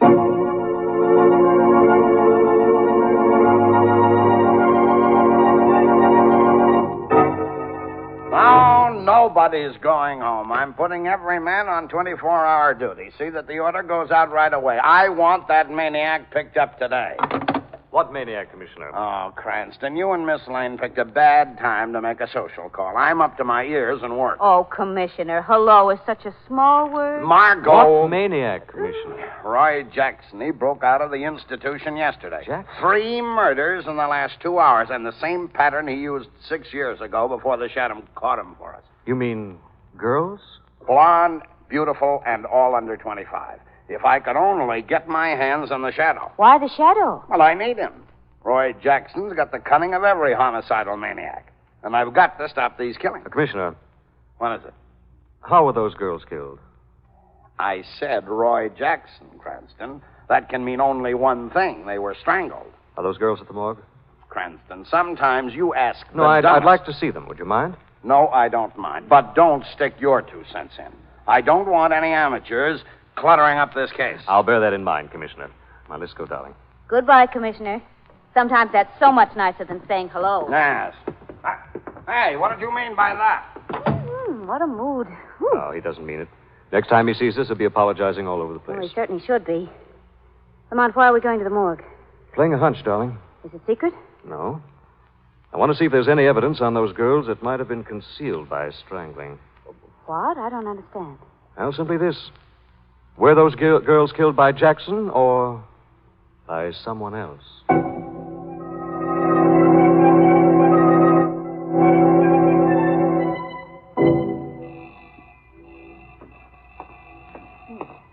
I'm coming. What are you folks trying to do? Wake the dead? Hello, McCabe. Oh, Mr. Cranston. Come in. Thanks. Is this lady with you? Mm-hmm. I'm leaving with him, too. Huh? Oh, Miss Lane, I didn't recognize you behind them green blinkers. Okay, I'll take him off. Well, what can I show you today? Those 3 girls who were strangled. Yeah, sure. Over this way. Commissioner's sure making a fuss over them gals, Mr. Cranston. Been here twice since they got brung in. Checking and rechecking like there was some mystery. Well, he wanted to make sure that... He did. Second time he come, he says, Roy Jackson done it. Then he walks out of here madder and... Oh, excuse me, Miss Lane. I got evil thoughts. Now, here's the first one. Margot? I'm all right, Lamont. Here's the second one. And here's number 3. I don't know what you're looking for, Mr. Cranston, but you ain't going to find it. Maybe I won't, McCabe. The coroner says they got strangled. That's a fact, Miss Lane. Yes, I guess so. Official verdict. Hey, Miss Lane, you crying? Well, it just makes me so furious. It's so awful. Only a maniac could have done this to them. Well, that's what Commissioner Weston says. But I bet you a ghost that's him now, coming back for another look. I better go let him in. Well, Lamont? Oh, nothing so far. Everything points to Jackson, his pattern. Rope around the neck from behind. The victim doesn't have a chance. Shall we go now? No, in just a minute. But, what are you looking at the wrist for? I'm still playing my hunch. I hope that hunch is wrong, darling. What's that? Oh, it's McCabe. McCabe! What's the matter? Lamont, look, he's on the floor. McCabe! McCabe! Darling, look how he's clutching at his heart. I'll phone for a doctor. Yes, quick. Margot. Better phone for the coroner. What? Oh, Lamont. Yes, darling. Poor McCab. Heart failure. And we couldn't do a thing to help him. This may have been another warning, Margot. What? Not at all sure that McCabe's heart failure might not have been induced by murder.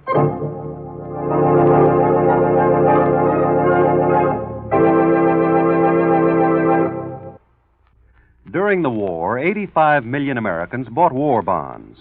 Today, those same Americans are not only holding on to their war bonds, but are buying United States savings bonds.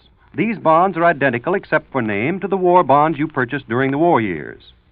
There were many good reasons for buying bonds during the war. We had to have the planes and the tanks and the equipment. With victory, your victory bonds helped bring the boys home, helped to provide needed hospitalization and care for the wounded.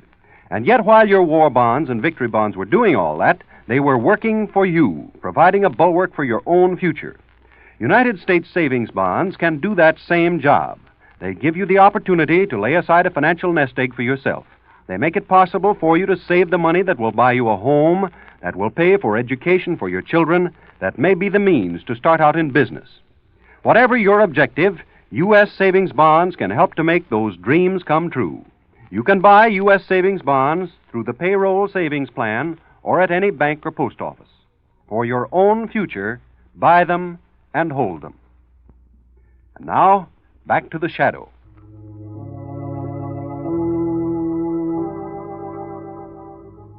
It is several hours later, and in Lamont Cranston's apartment, Cranston and Margot Lane are listening while Commissioner Weston gloats. I take back everything I said about the Shadow that was good. He doesn't hold a candle to the policeman, and never will. Oh, Commissioner, he's done some good, you know. Here and there, but who captured Roy Jackson, eh? My boy. Caught him flat on his back asleep in a barn. Are you satisfied that he strangled those girls? Aren't you, Cranston? Jackson denied it. So what? Well, he didn't deny the murders he committed 6 years ago. What's that got to do with now? Well, it breaks the pattern. Cranston, you ought to read a book on criminology. I have, Commissioner, and on page 1 it says, don't believe everything you see. Are you leading into the subject of McCab again? I'm in it, Commissioner. Now, look. You kids are not going to tie me up for the night. The coroner says McCab had a heart attack. That makes it official. Well, couldn't he have been wrong? No, he couldn't. He checked that poor old guy from head to foot. There wasn't a mark on him to prove your suspicion of murder. But, Commissioner, I told you, McCabe got an insurance policy on his life only a month ago. He was examined by a doctor and found to be okay. Well, what does that prove? A lot of things can change in a month. Look, Cranston, it's getting late, and I've got a big day ahead of me, and I've had enough murder for the time being. Good night. Good night, Commissioner. He's a hard man to convince, isn't he? Yes. Why didn't you tell him about Lucius Hawks? I couldn't, darling. I don't know enough about him myself. But you're sure he killed McCab. Not only McCabe, darling. I'm sure he killed those girls. Well, why then? He wants the Shadow. And Margot, he'll keep killing until he gets the Shadow. Oh. Excuse me. Of course. Hello? Hello, Mr. Cranston. Lucius. Well, my friend, have you good news to report? Not yet. Oh, what a pity. Your time is nearly up, you know. I'll need more, Lucius. More time, but I gave you 12 hours. I'm sorry, I'm not a miracle man. And I thought you were. How we misjudge people. Well, have you at least a lead? I don't know. I might have. Would you like to tell me about it? I can't. You will. Come to my apartment, 972 Park Drive. And come alone. Very well, I'll be there in half an hour. Margot, this is the break I've been waiting for. Come on, darling, I'll take you home. Lamont, you are not going there alone. Of course. But suppose it's a trap. If he as much as suspects that you're the Shadow... Don't worry, darling. He won't kill me. Well, I'm going with you. Now, Margot. Don't try to talk me out of it, Lamont, because you can't get rid of me. All right. Well, I hope you know what you're doing.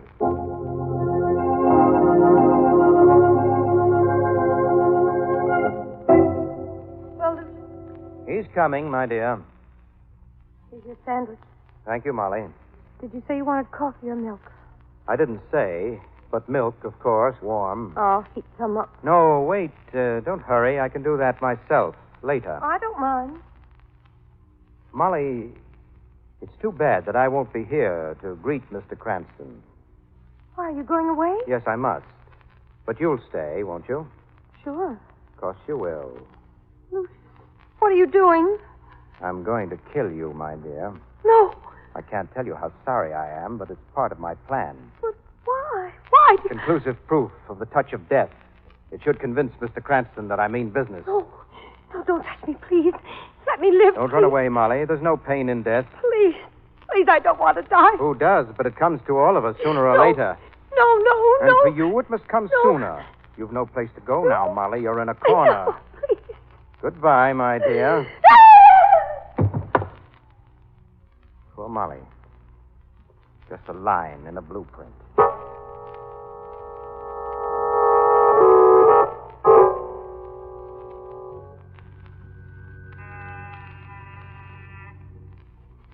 He's not going to open it, Lamont. And I will. No, please don't go in there. What's the matter? Can't you see it's a trap, dear? He didn't answer the buzzer. He left the door unlocked for you to open, and he's waiting somewhere in there to kill you. Let's not keep him waiting. But... Just a minute, Margot. Why did you stop? Oh, Molly. is she dead? I'll know in a minute. Yes, she's dead. The touch of death? Maybe. No mark on her. Oh, Lamont. It's you down, doesn't it? Why Molly, his sister-in-law, his own brother's wife? I don't know, but I've got to find... Wait a minute. Look at this. What? On her wrist, a tiny mark. I don't see anything. The crease. Don't you see it now? Well, nothing that looks like a mark to me. No, look closely, right here. No, but I see something else, Lamont. What? A note on that typewriter on the table. It leaves in messages, doesn't he? What does it say? It says, one by one, the evidence mounts. You next, Mr. Cranston. If the shadow isn't in your apartment before morning, don't keep me waiting. Lamont, he knows. We'll soon find out. Well, what are you going to do? Nothing. The shadow's not going to keep Lucius waiting.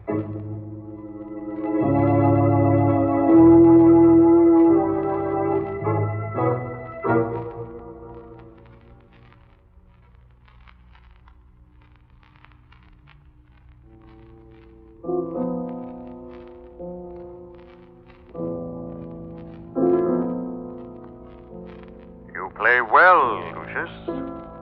Ah, Shadow. Thank you.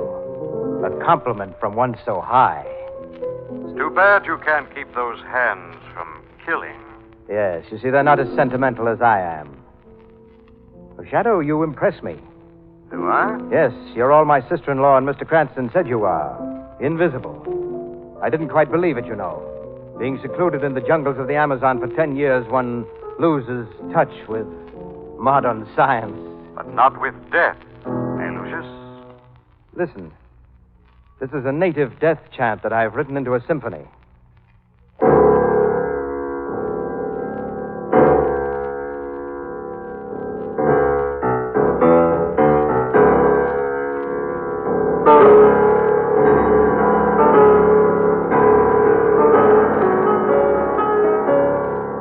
Why did you kill those 3 girls? There was no other way to meet you. And the cab? And your sister-in-law? Then Mr. Cranston has told you everything? The shadow doesn't have to be told. The shadow knows. The Shadow and Mr. Cranston, where does one begin and the other end? I wonder. I can tell you what your end will be, Lucius. Mere assumption. Sit down, my friend, and make yourself visible. We can talk more affably, perhaps even reach an understanding. Shadow doesn't sit with murderers. Well, then perhaps Mr. Cranston will sit down with me. Mr. Cranston? Yes. You see, I know who you are. I suspected it from the beginning, but I needed the proof to convince myself. You're bluffing, Lucius. Am I? Well, look at the marks that your shoes are leaving on the rug. Huh? With each step, you leave the mark of Lamont Cranston. Am I bluffing now? It won't help you, Lucius. Oh, Shadow, you're not as clever as I thought you might be. I outsmarted you. I phoned Lamont Cranston to come to my apartment, and then I killed Molly. That was a trap that I had set for you, and you walked right into it, into the paraffin that I had smeared around Molly's body. And now the Shadow has brought it here. What am I to think? Well, what about it? Well, that's a sensible question.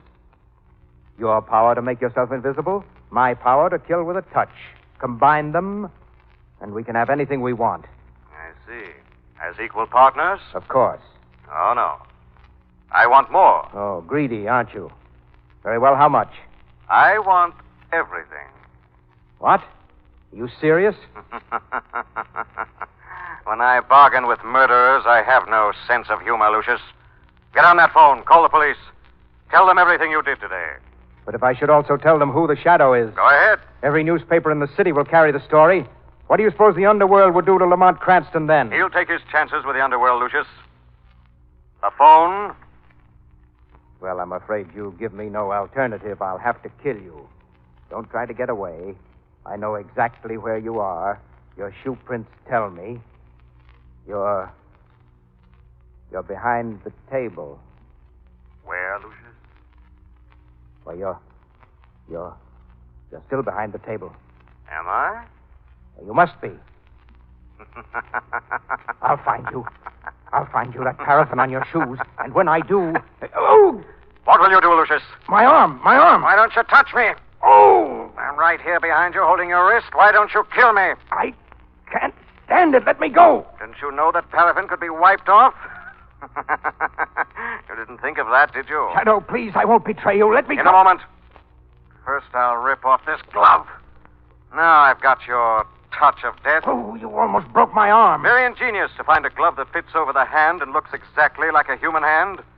And under each nail, a fine needle with poison on it. The case against you is complete, Lucius. Is it? Oh, no, Shadow, because I still have the other glove. Stop it, Lucius. Not now, Shadow. Stop it! So, Lucius, the last victim of the touch of death. It's too bad you didn't think of your own death before you killed others.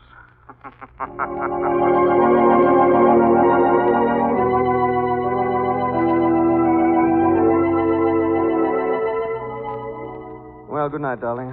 Better get home, get some of that sleep that's long overdue. Now, wait just 1 minute. I'm still nervous about how close the Shadow came to being revealed. Do you know that your life wouldn't have been worth a pincushion? I know, darling. It was the closest call the Shadow ever had. Yes, but there's one thing I don't understand. How could the coroner have said that McCabe died of heart failure when actually he was poisoned? Well, Margot, there's some poisons that are so deadly and so mysterious their presence in the blood can't be detected. Natives of the Amazon jungles produce such a poison. Oh, I see. I'm glad you can because I can't. What do you mean? Darling, I'm so sleepy that you and the street all around you are almost invisible. Oh.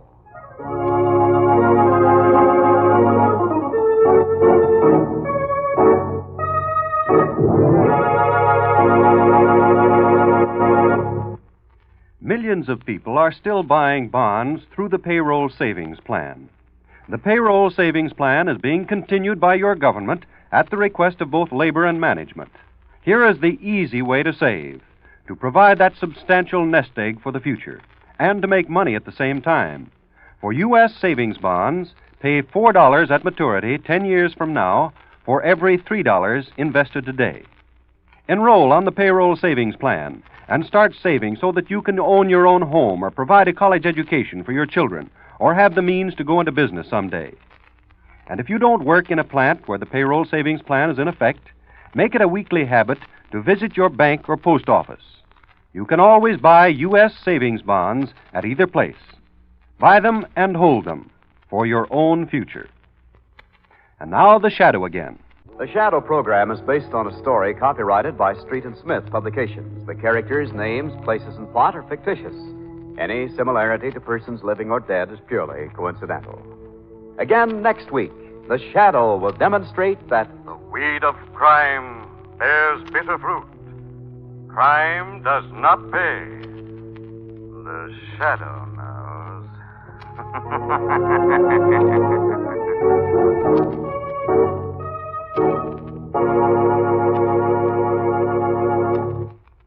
Next week, same time, same station, Mutual Don Lee will bring you another strange and thrilling adventure in the Shadow's daring battle against the forces of evil. Be sure to listen. This program was transcribed earlier from Mutual's Eastern Network for presentation to our West Coast listeners. This is the Mutual Don Lee Broadcasting System.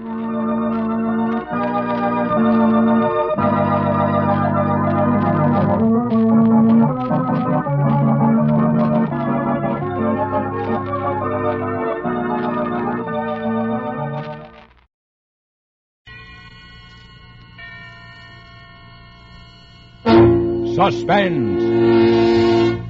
On the wine lists of America's most distinguished hotels and restaurants, the honored wine featured is Cresta,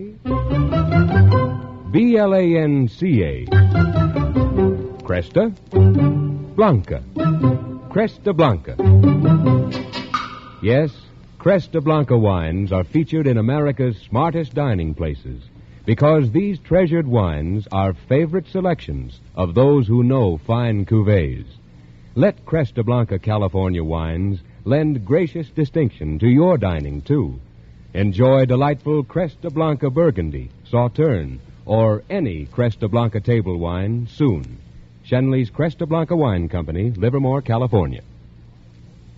And now, Shenley brings you radio's outstanding theater of thrills, Suspense. Presented by Roma Wines. That's Roma.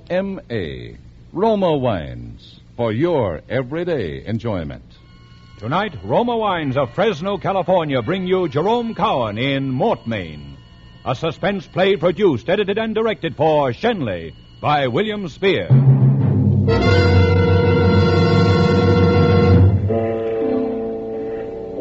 Sitting in a chair across the table from me was a dead man. His stiff, cold fingers still touched the shotgun he'd thought would safeguard his life.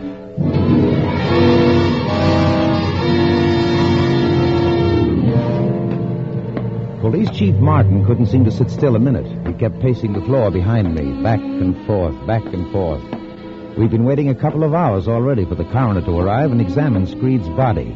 Meanwhile, every cop in the city was out looking for George Perry, the obvious murderer. Where the devil was that coroner? You know, it's not the pleasantest thing in the world to sit around a dirty kitchen with nothing to do but stare into the face of a dead man and think. Think how it all started that day less than 3 years ago when George Perry, my law partner at the time, walked into our office and told me the good news. Sam, old boy, congratulate me. What for? You're looking at the next district attorney. What? You? Yep, it's in the bag. I've just come from a talk with Harry Polk, and he told me that when the committee holds its meeting next month, they're going to nominate none other than yours truly. I see. And that's as good as election in this town. Yeah, but I thought... You thought you were going to get it, huh? I'm sorry, Sam. I just assumed you did get it, really. I didn't go looking for it, you know that, but they picked me for some reason. And what's the difference, Sam? What's good for me is good for you. We're partners, aren't we? And we'll stay partners. Oh, yes, of course. Congratulations, George. You don't really mind, do you, about the nomination? Oh, no, it doesn't matter. Well, I thought not. After all, my being the DA will bring the firm a lot of business, Sam. Well, I got to go tell Alice. She'll be tickled pink to hear the news. But keep it under your hat, Sam. It's not official until the committee meeting. I understand.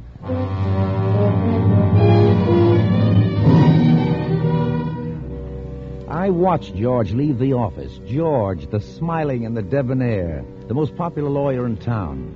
But it was my work that made him look good in court. My brain that brought him every easy success at the bar. And I hated him for having so easily gotten what I'd have given half my life for. He'd gotten himself engaged to Alice, the girl I wanted almost as much as I wanted to live. Now he'd taken the first step in a political career that could lead anywhere. I'd tried by fair means to get the same things and failed. Now I would try other means. I picked up my hat and walked out of the office. I went down to the waterfront to see a certain Mr. Screed.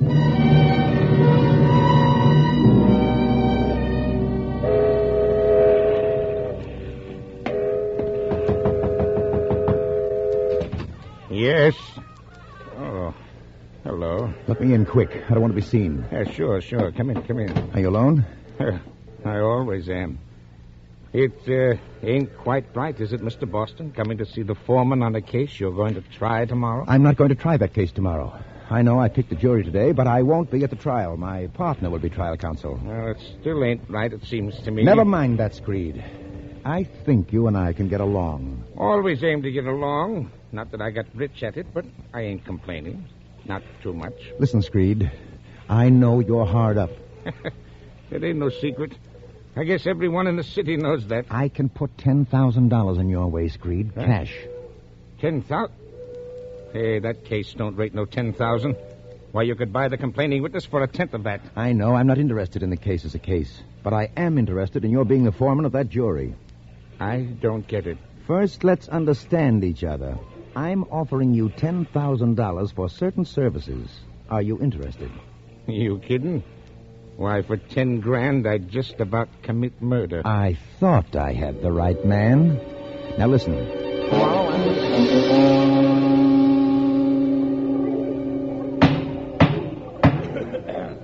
Hear ye, all persons having business before this honorable court of criminal sessions, draw near and give your attention, ye shall be heard. First case on the calendar, People against Henry Barron. Both sides ready. Your Honor, please. There's been a substitution of counsel for the defendant. I will try this case in place of Mr. Boston, who was taken ill yesterday afternoon. Very well, Mr. Perry. The clerk will note your appearance. Is the assistant district attorney ready to proceed? Ready, Your Honor. Call your first witness. Just a minute, Judge. What is it, Mr. Screed? Before this case begins, I've got something to say. Does it pertain to this trial? You're not seeking to be excused from jury duty at this late hour, are you? Well, that depends, Your Honor. Maybe I'd better not serve on this jury. Why not? Because the defendant's attorney tried to bribe me last night. What? That's a lie. My partner would do no such thing. I ain't talking about your partner. I'm talking about you, George Perry. What? Come out of that jury box, Mr. Screed. Step up here. Clerk, swear him. You solemnly swear to tell the truth, the whole truth, nothing but the truth, so help you God? I do. You charge Mr. Perry with an attempted bribe, Mr. Screed? I do. Your Honor, I protest. This outrageous You charge... have your opportunity to defend yourself, Mr. Perry, in the proper place and at the proper time. Just now I'm interested in this charge. Mr. Screed, you understand you're under oath. I want your entire story. Well, there ain't much to tell. Last night about 10 o'clock, I was home having some coffee. I heard a knock at the door, and I go to answer it. It's Mr. Perry. He comes in and he tells me that his partner is sick and that he's taking over the case. I tell him maybe he oughtn't to be talking to me, but he winks at me and he says it'll be all right. So I let him talk just to see what's in the wind. I was never at his house. The man's lying. Quiet. Proceed, Mr. Screed. He tells me he's out to make a reputation for himself. And while this case is peanuts, still he wants to win it. He knows he can't unless he's got someone on the jury to cooperate. And he thinks maybe I'm his man. He offered me $200 to hold out for an acquittal. Did you take the money? Well, sure. Sure, I played right along, Your Honor. I told him I'd do what he wanted. But all the time, I was just kidding him. See, I was going to tell you what happened just as soon as court opened. Here, Your Honor. Here's the 200. Brand new $100 bills. Why didn't you notify the authorities sooner? Well, there wasn't no hurry, was there, Judge? He wasn't going to run away. When I knew I could spill the beans this morning instead of wasting half the night down at headquarters. Your Honor, may I question that man? You may not. But he's crucifying me with a wicked lie. I should have the right to defend myself, to cross-examine him. You will have that right in the proper forum. I declare a mistrial in the case before me. The assistant district attorney will obtain a copy of the minutes for preparation to the presentation to the grand jury. Bailiff, you will place Mr. Perry under arrest. Court's adjourned.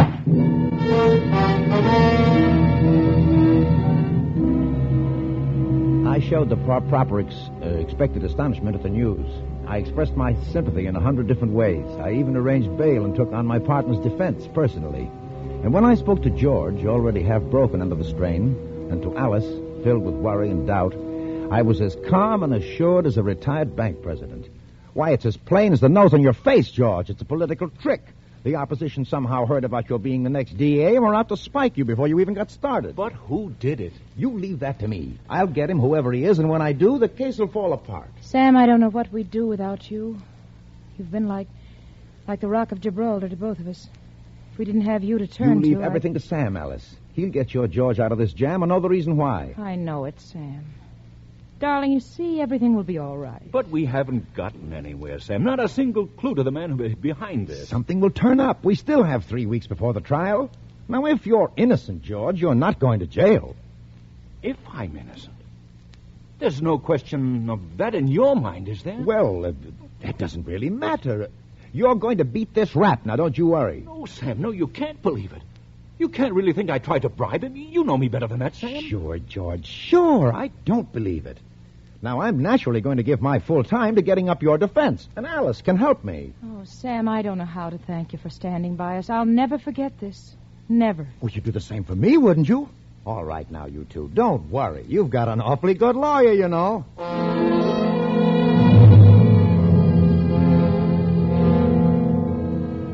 I got George to go away up to Fieldstone for a few weeks. I spent a lot of time driving Alice around in search of non-existent witnesses. My zeal and devotion to George were unbounded. And if I failed to find any proof of his innocence, it hurt me as much as it did Alice. In time, even she began to wonder, to have a gnawing doubt.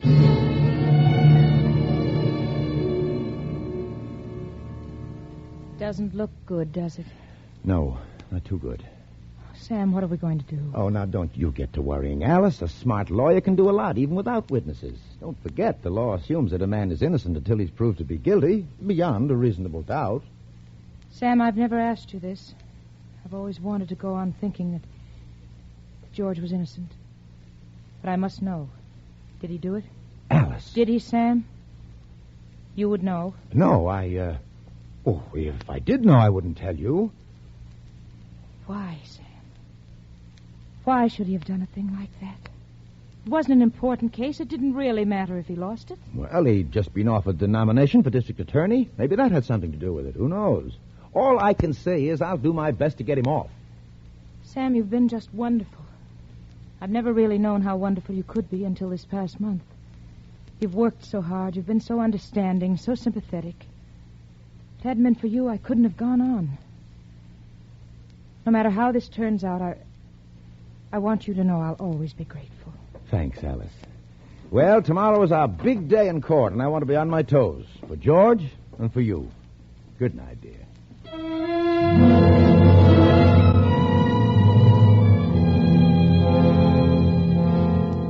I was brilliant in court that day. Every legal dodge, every technicality that the law allowed, I made use of. From the last spectator in the last crowded row to the judge on the bench. They all knew that I was putting up the greatest legal fight they'd ever witnessed. But I couldn't break the keystone of the prosecution, the testimony of Screed. No matter how much I went over his testimony, his story stood up, became stronger with every question I hammered home. And when I put George Perry on the stand in his own defense, he still had no alibi for the hours during which he was supposed to have visited Screed. His story that he'd been riding in his car seemed almost ridiculous. When the jury came in with its verdict, I knew very well what it would be. Gentlemen of the jury, have you agreed upon a verdict? We have, Your Honor. And how do you find? Guilty or not guilty? We find the defendant, George Perry, guilty as charged. No! I'm innocent! I'm innocent! Quiet, George. And so say you all? And so say we all. The clerk will record the verdict.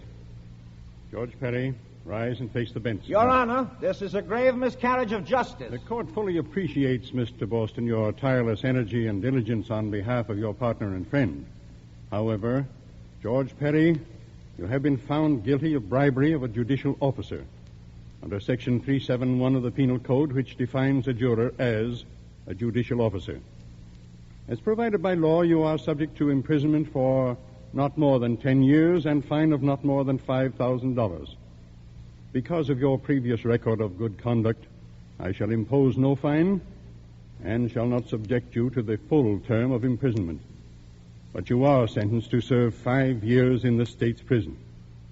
You're remanded to the custody of the warden of such prison at once.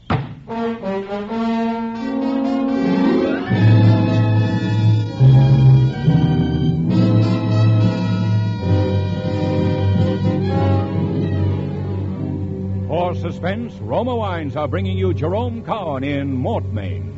Roma Wines' presentation tonight in radio's outstanding theater of thrills, Suspense.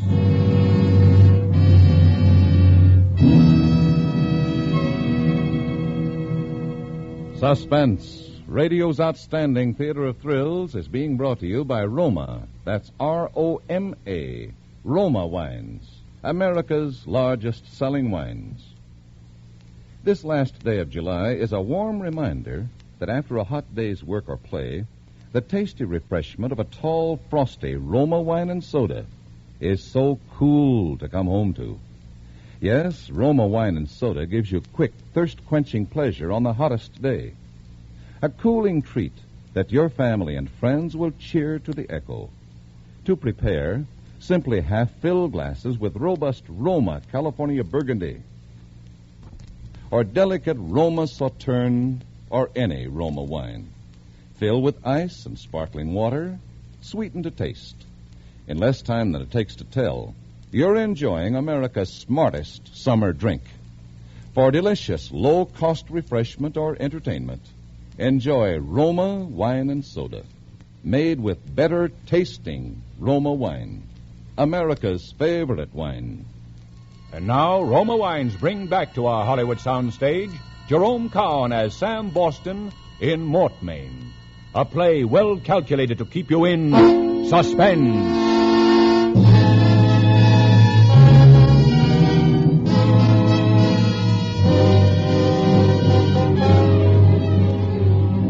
So I lost the case. But losing that one, of course, helped me. I gained a swift popularity not only with the public, but with the politicians who have an eye open for brilliant lawyers. It wasn't long before I was having a little talk with Harry Polk and was being offered the nomination that should have been mine in the first place. The next thing I wanted was Alice.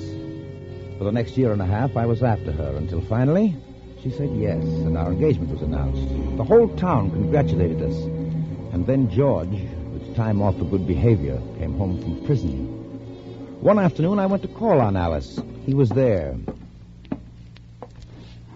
Hello, Sam. George, you're crazy to have come back here. You should have gone where you're not known, started new, where your record won't be held against you. I don't want to start new. I came back here for a purpose. And that? I'm going to find the man who framed me, and when I do, I'll kill him. Oh, that's not good. Not good to talk that way, I know George. you both think I'm guilty. Everyone else thinks so. But I know I'm innocent, and I'm going to prove it if it takes me the rest of my life. How are you going to live? No job, no money. I'll get something to do. I'll shine shoes if I have to. Oh, I wish I could help you, George. But you realize my position. I'm not looking for help from anyone. Okay, George. But if you want my advice... I'm not taking advice anymore, Sam. Not from you or anyone else. I'm in this on my own. And I'll get him. Alice, you mustn't see George. Why not? I can't allow it, Alice. My fiancé consorting with a jailbird. My reputation doesn't permit such things. George may have been in jail, but he's not a jailbird. Well, it amounts to the same thing. I demand you stop seeing him. Sam. What? I'm going to break our engagement. George needs me. He needs me desperately, and I want to help him. Alice, you can't mean you're still in love with him. Oh, I don't know. After all these months, it's hard to say whether I'm in love with him or not. But he needs help, and I'm the only one he can turn to. Well, what about me? You don't need me, Sam. I don't need you the way he does for a prop and a consolation prize. I love you, isn't that enough? You don't love me, Sam. I've always been second to your career. And now you're doing your best to ruin that career for me. How so? Don't you see what it'll mean? You're breaking your engagement at this time, just when I'm about to get the nomination for judgeship? Nobody respects a man who's been jilted. Just keep on going with me as though nothing had happened. Afterward, we can break off gradually. Yes. All right, Sam. Now, I think you'd better go.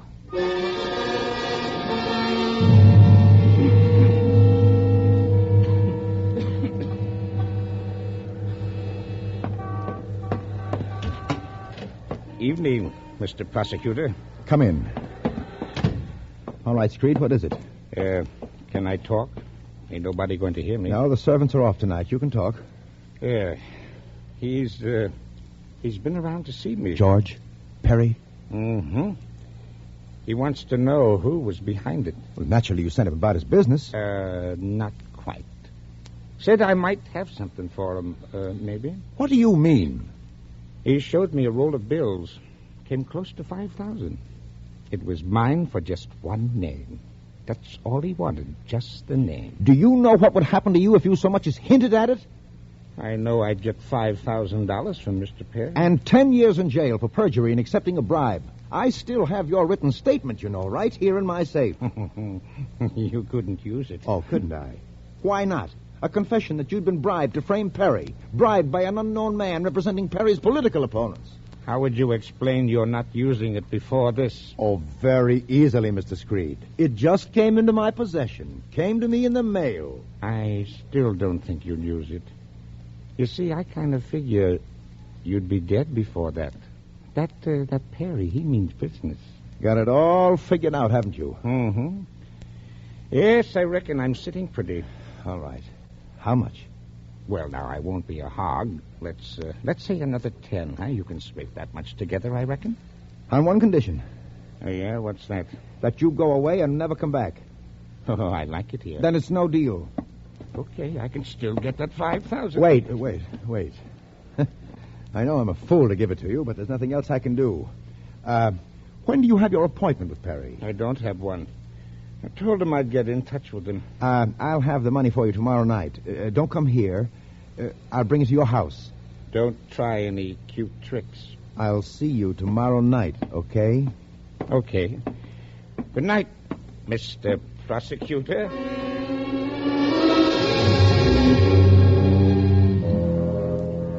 After he left, I wore the rug in my library while I thought about it. I knew this payment was only the beginning. Screed would go on with his blackmail until he bled me white. Something had to happen. And it did. I've got to talk to you. George, sure. Come in. Well, what's on your mind? Two things. Alice, and the man who framed me. Yes? I know how it is with you and Alice, Sam.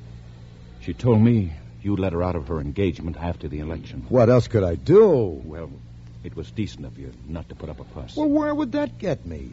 But what about the man you say framed you? Do you have anything on that? Well, I've been putting the pressure on Screed. I think he'll talk. But I need $5,000 to pay him. Oh. You know, I don't have that kind of money. I could get it from Alice, but I'd rather not. You want me to give it to you?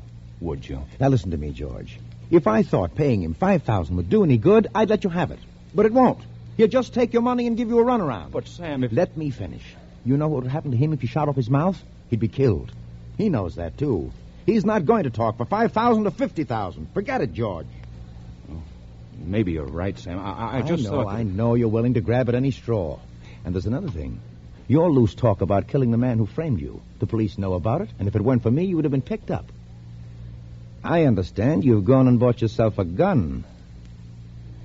Yes, I did. Give it to me. I'll turn it in. All right, Sam. Here it is. Just put it on the desk. Now, you follow my advice. Get out of town. Leave as soon as you can. Oh, I've been a fool. Sam, someone promised me a job out on the coast. I'll go tomorrow night.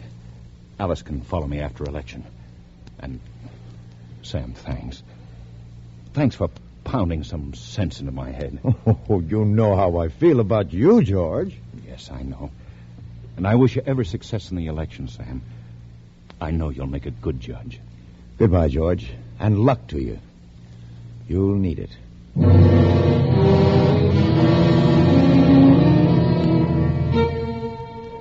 It was shortly after 10 the following night that I drove out to Screed's with George's gun wrapped in a handkerchief in my pocket. I parked the car a short way down the road and walked quietly toward the house. I looked in at the kitchen window and saw Screed sitting at the table. His chin was on his chest. He was breathing slowly and regularly through his sleep. He was prepared for me, waiting with a shotgun in his hands. But I wouldn't ring the doorbell to wake him. Oh, no. I quietly opened the kitchen door, tiptoed across the floor, and placed George's gun, which I held in my handkerchief, against the back of Screed's head.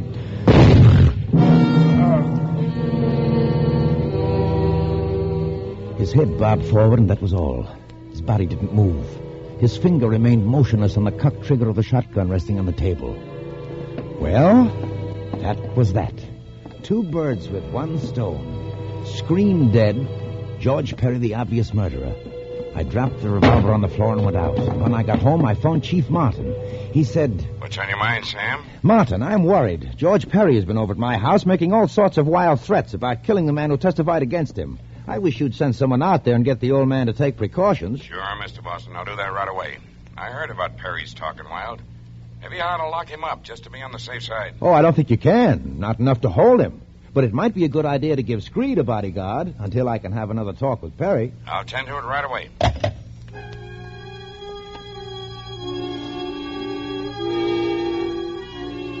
And then I went to bed. I didn't have very long to wait. Hello? Mr. Boston, I've got some bad news for you. Our man got out there too late. What do you mean? Screed's dead. Shot right through the head. Good heavens. Better come out here. I'll be there in half an hour.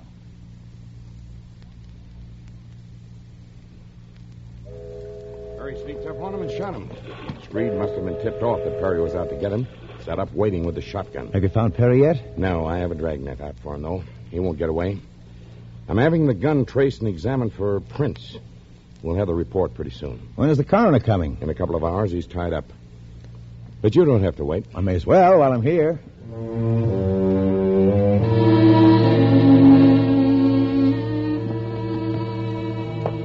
I sat down on the kitchen chair across from Screed. Now he'd never talk. And Alice, any last vestige of feeling she had for George would disappear with his arrest. Everything was working out fine. I looked at Screed. His position hadn't changed. His hand still clutched the shotgun, and I smiled, thinking how much he'd like to pull that trigger if he was still alive. And even as the smile crossed my face... Oh! Mr. Boston! Mr. Boston! Oh, my gosh, what's happened? The gun went off. My chest. Hey, what's the matter here? Let's have a look. Oh, my. Give it to me straight, Doc. Will I live or won't I? A couple of hours, more or less. You're certain? I'm sorry, Mr. Boston. Okay, I've got something to say. Get a stenographer. Take it all down.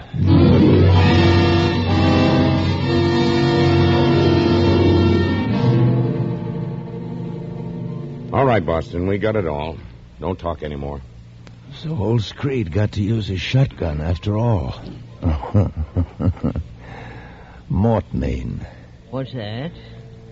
Mortmain. The dead hand. It's a lawyer's joke, Doc. You wouldn't understand. Can't say I do. Oh, never mind. By the way, what was it? Some sort of miracle? Divine justice acting through a corpse? If you want to call it that. Really, just a tightening of the finger muscles that caused the trigger to be pulled back. We doctors call it rigor mortis.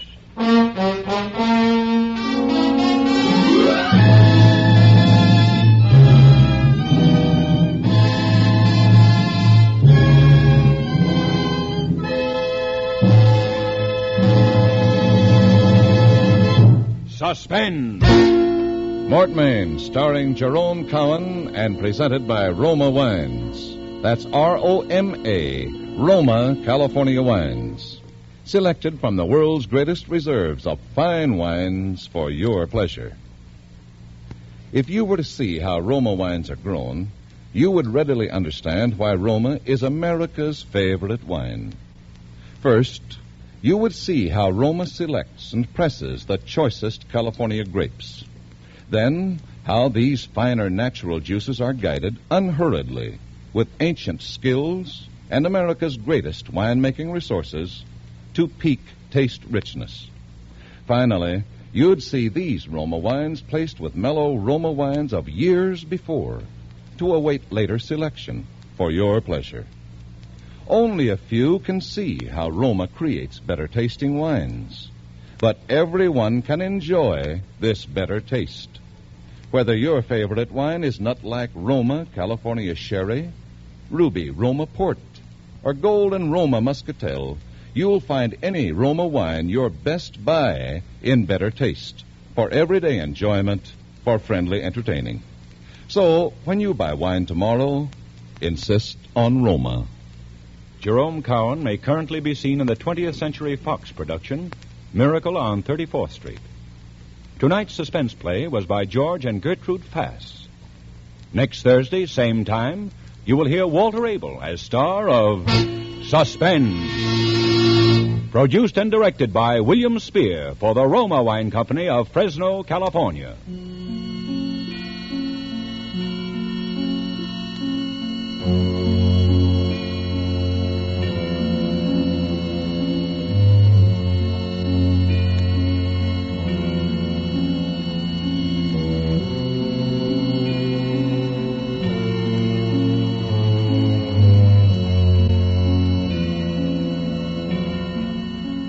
In the coming weeks, Suspense will present such stars as Donald O'Connor, John Lund, Edmund O'Brien, Lloyd Nolan, and others. Make it a point to listen each Thursday to Suspense, radio's outstanding theater of thrills.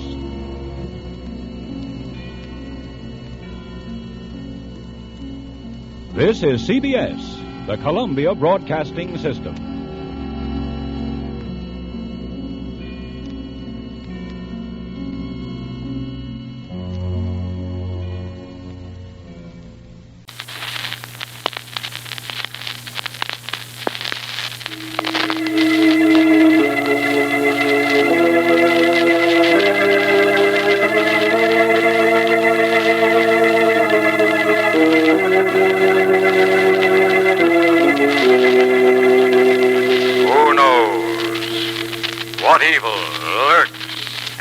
Of men.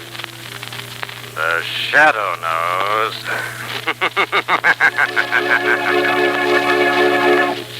Now, the Carey Salt Company, producer of salt for every farm and home use, brings you the thrilling adventures of the Shadow, the hard and relentless fight of one man against the forces of evil. These dramatizations are designed to demonstrate forcibly to old and young alike that crime does not pay. In just a minute, today's exciting adventure will begin. But first, have you farm folks heard the news? Yes, sir, it's great news. Your copy of the new 1947 Carey Farm record book is waiting for you now. Be sure you get it at your Carey Salt dealers. Say, this big 1947 edition is even better than last year. It gives you everything you need to maintain a complete check on farm expenses and income. Helps you plan ahead for more profitable crops. Makes it easy to compute income tax. Go to your Carey Salt dealer tomorrow. Ask him for your copy. It's free. A Christmas reminder from him to you. If your dealer supply is exhausted, just send 10 cents, 1 dime to cover mailing costs to Carey's, C-A-R-E-Y-S, Carey Salt in care of this station. Be sure to get your 1947 Carey Farm record book right away. But now, The Shadow.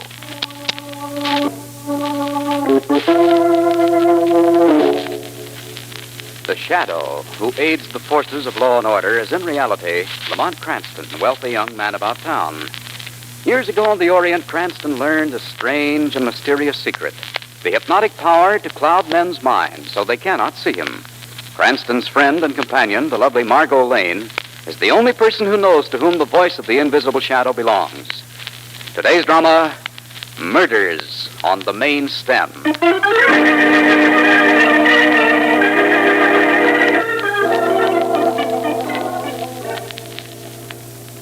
I got the part, Margot. I'll say I'm excited.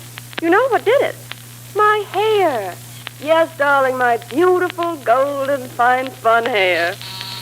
Oh, bother, there's someone at the door. Hang on a minute, Margot. Be right back. Oh, hello. Come in. Do you mind waiting till I finish with the telephone? Margot? Where was I? Oh, yes, telling you how I got the part. Well, I knew they were looking for a blonde actress, but I didn't think they'd go that crazy over my hair. I was... What do you want? Let go of my throat.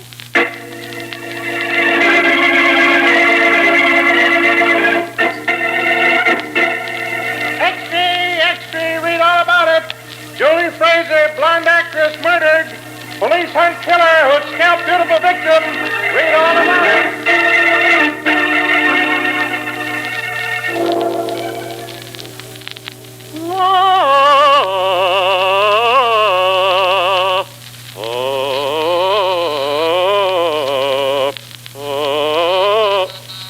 Always interruptions.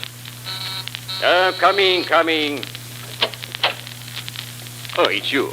Well, come in, but you'll have to wait till I finish practicing. Here, you can read the review of my last engagement. I had them, how you say it, in the aisles. Now, quiet, please.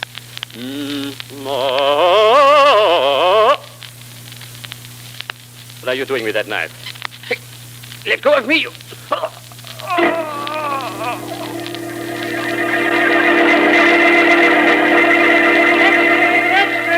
Famous French ballad singer stabbed his throat. Mystery killer strikes again.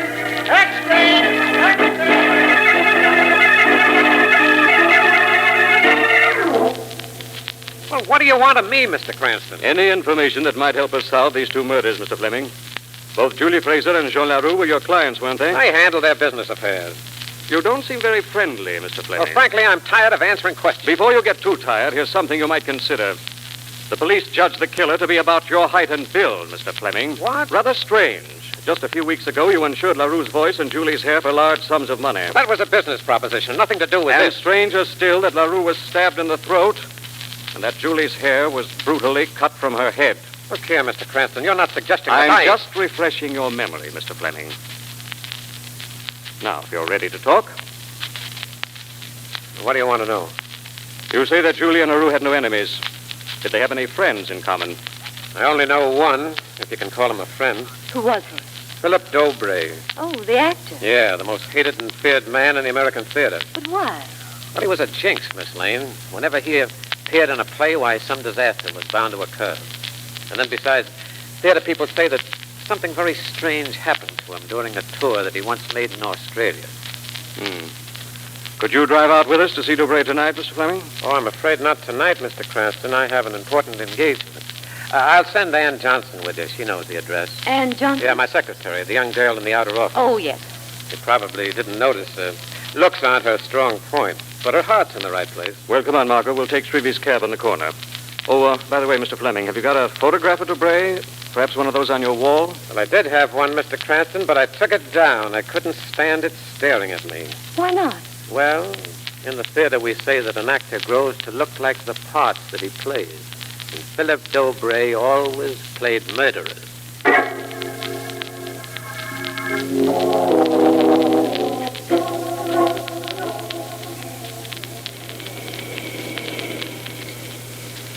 Say, this is a pretty unsavory neighborhood, Mr. Cranston. It's pretty unsavory. You sure this is where you want? What about it, Miss Johnson? Well, I'm sure it's the right street this time. I've only been out here once before. You came out with Julie Fraser? Yes, Miss Lane. Did you know Julie well, Miss Johnson? Oh, no, Mr. Cranston. Though, of course, I saw her around the office all the time. And poor Mr. LaRue, too. They were both such lovely people. Who do you think killed him, Mr. Cranston? I don't know. Have you any ideas? Well, Mr. Cranston, I'd say a nut, I'd say. You better slow down here. Okay. Which is the residence we're looking for? Which is the residence? You can't see it from here. The entrance is through that iron gate. All right, then I'll park here. I never seen a house with so many trees around it. I never seen. It's kind of spooky, ain't it? Wait for us, Ruby. Okay, Mr. Cranston. I'll be waiting, but don't be too long, don't be, please. We just go through this gate here, as I remember. It's so dark. And then down the driveway here to the side entrance. Mr. Dobray certainly makes it difficult for his visitors. Look at the yard. Gravestones. Waiting to be carved, apparently. Let's go back. This place gives me the creeps. Wait, hold it. Something's moving over there. Come out, you. I've got you covered. Now, don't shoot. Mr. Fleming. Ann. And Mr. Cranston. What are you doing here, Fleming? I thought you had an engagement. Well, it was called off right after you left the office, Mr. Cranston, and I came out here to join you. What was the idea of hiding from us? Well, I got rattled, I guess. Something weird is happening over in Dobray's house. What do you mean? Well, I could swear I heard Julie's voice. What? Quiet. Dobray's coming out. Who's there? Who's spying on me? Show yourselves, you villains, or I'll slit your throats. Strange. I was sure I heard voices. He's going back in. So that's the great Philip Dobray. He's handsome, I must say. Yes, isn't he? I'll bet women fell for him in his day. No. Please don't kill me, please. Listen. I don't want to die. Give me another chance, please. Please. Julie's voice. What? But it can't be. Julie's dead. Stay here, all of you. I'm going in to find out.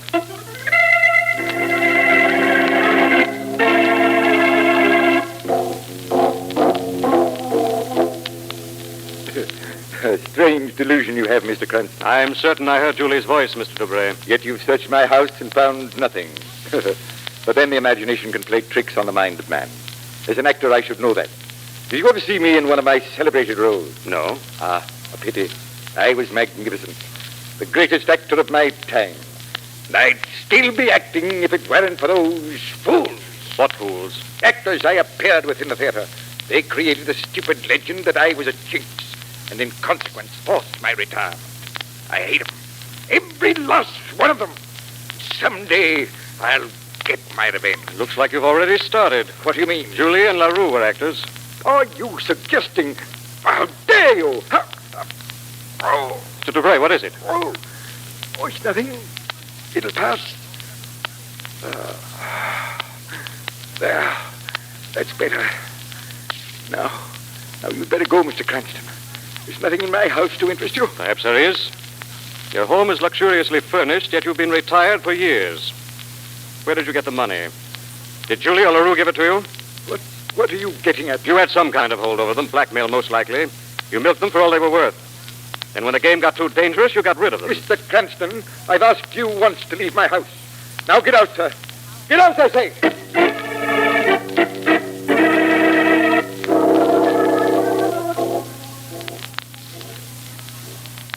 Lamont, is that you?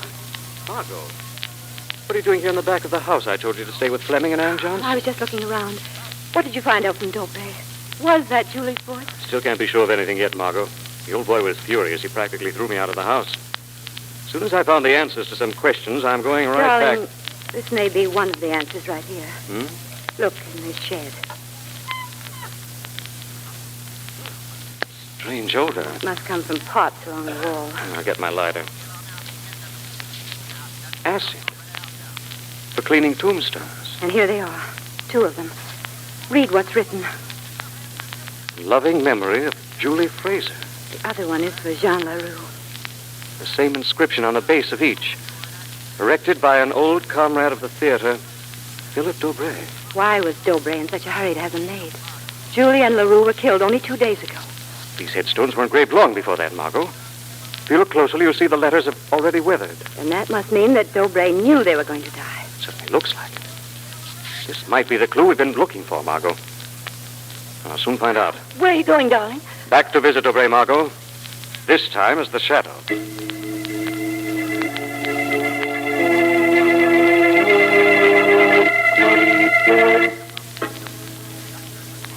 That interfering fool, Cranston, tried to pry into my secrets, will he? He won't dare to come back here again. Thought I closed that door. Drafts must have blown it open. Yeah, only it won't budge. What's holding it? Nothing but a shadow, Dobray. Who are you? I don't see anyone. No one sees the shadow. What do you want with me? The truth about Julie Fraser and Jean LaRue.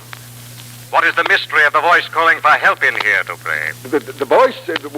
That was Julie's, on a phonograph record. Don't lie, Dobray. I have recordings of some of our scenes together. I play them often. And do you often engrave epitaphs for your friends before they're dead?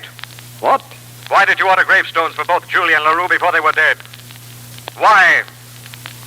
They were both superstitious and afraid to die. They thought by erecting tombstones to themselves they could deceive death. An old belief, still practiced among the tribes of Australia. What do you mean? And you brought it back from down under to teach to the superstitious people of the theater. Didn't you, Dobray? How did you know, Shadow? So that was your racket. That was the hold you had over Julie and LaRue. You set yourself up as a high priest of black magic and sold them your secrets. And I needed the money. I didn't mean any harm by it. That's for the police to decide. No, Shadow, you mustn't give me away. I'll tell you anything you want. You know who killed Julie Fraser and Jean LaRue? Yes. Someone they never suspected. Someone they thought was their friend. What was his name? Look out, Dobray, the window. Oh, my face! My face!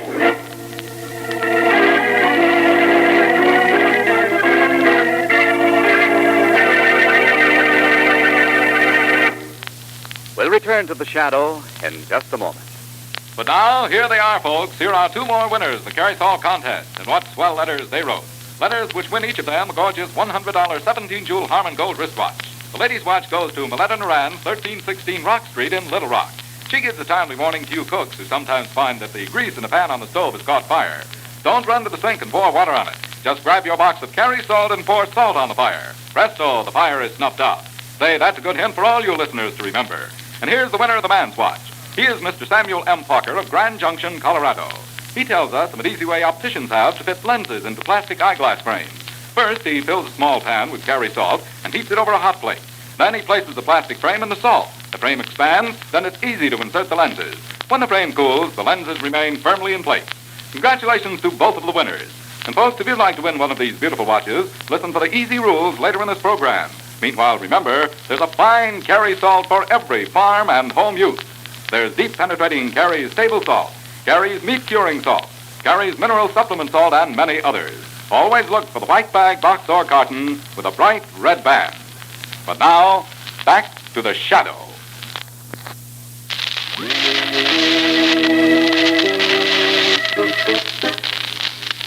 Philip Dobray, the weird old actor, was about to tell the Shadow the name of the mystery killer when a pot of acid was thrown into his face.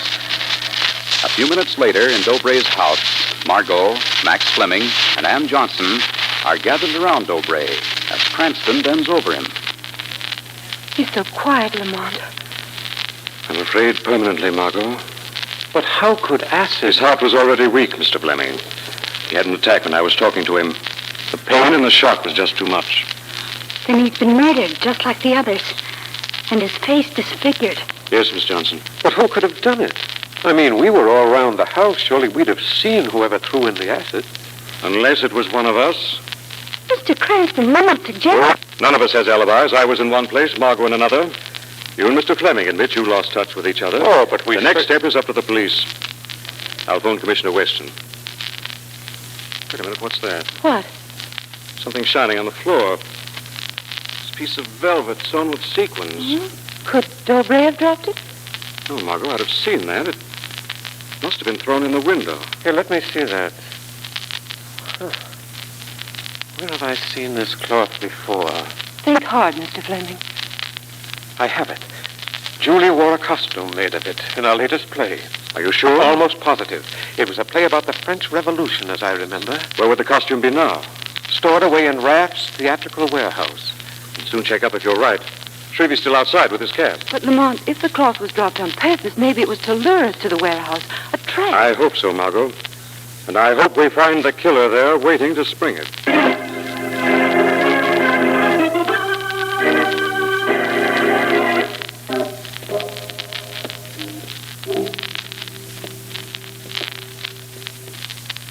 Watch your step, Margot. This warehouse is littered with rubbish. You don't have to tell me, darling.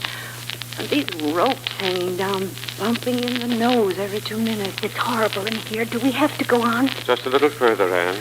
We're almost at the costumes. The very idea of a murderer lurking somewhere, even if it's one of us. Well, now, don't be frightened. Here, I'll take your arm. Oh. Margot, you all right? Oh, yes, darling, and look what I've discovered. A lovely old spinner. It's been years since I've played one. Well, you certainly have a beautiful touch, Miss Lane, and beautiful hands. This is hardly the time for a concert, darling. Oh, sorry. Well, we're close now, Mr. Cranston. Ah, yes. You see, there's the guillotine. Guillotine? It was used in Julie's last play, the one about the French Revolution. That doesn't look much like a stage prop. Oh, this is a real guillotine, Mr. Cranston, with a razor-sharp knife. Well, isn't that unusual for the theater? Well, Dobray insisted on it. You see, he played the executioner. Darn it, another rope hitting me in the face. This time Margot, look! What happened? That rope you pulled released the blade. It's lucky you jumped back in time, darling. Yes. Oh, look! What is it, Anne? Behind you. Faces staring at us. Oh, it's all right, Anne. They're just wax. Oh, yes, of course, so they are. Wax figures wearing costumes. And look. There's Julie's sequin dress on that figure. You see? Wait. What's the matter, darling? Something else of Julie's on that figure. Her hair.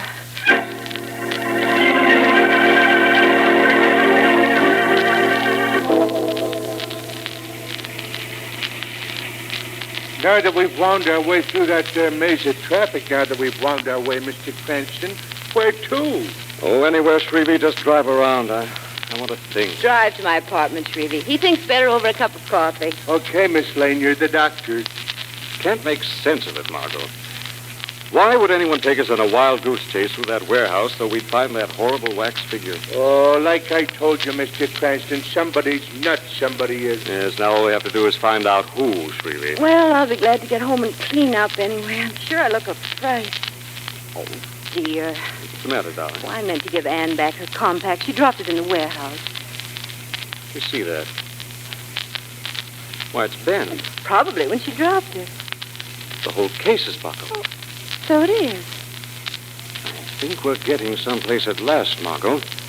Step on it, Trevy. We've got to drop Miss Lane off at her apartment. Nonsense, darling. If things are popping, I'm going with you. Now, listen, Margot, this is serious. It's as clear as daylight now that you're next on the killer's list. What? You're going to lock yourself in your apartment and not stir out till I get back. Where are you going, darling? Find out some very important things from Mr. Fleming.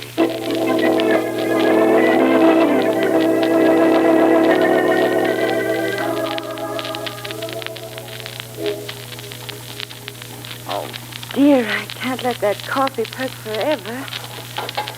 I was so sure Lamont would be back by this time.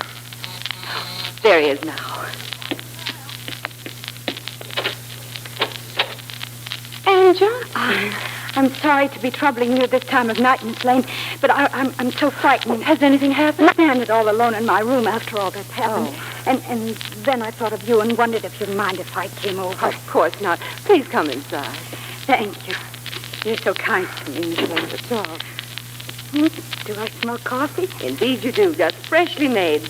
I'll get it. I'll get the cups ready. It's just what we both need to cheer us up. Yes. Looks good. It is good.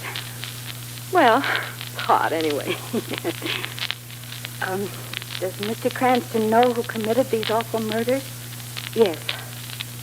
I'm afraid it'll come as a shock to you, Anne, but you'll have to know it sooner or later. He believes Max Fleming to be the killer. Oh, and to think I've been working right with him in the office all this time. Well, it should be a relief to know you don't have to go back. Oh. Yeah. Except I don't know what I'm going to do about a job now. What were you doing before? I had a small part in the vaudeville act. Oh, that's interesting. I didn't know you were on the stage. Oh, excuse me, Anne. I don't know why I'm yawning like this. I suddenly feel so sleepy. I know. Like your brain is floating away. Exactly. How did you know that? Because I put the drug in your coffee, Miss Lane. You what? It won't put you all the way to sleep. Just make you numb so you won't give me any trouble. Trouble? What are you talking about? You'll see what I'm talking about, Miss Lane, when we get back to the warehouse.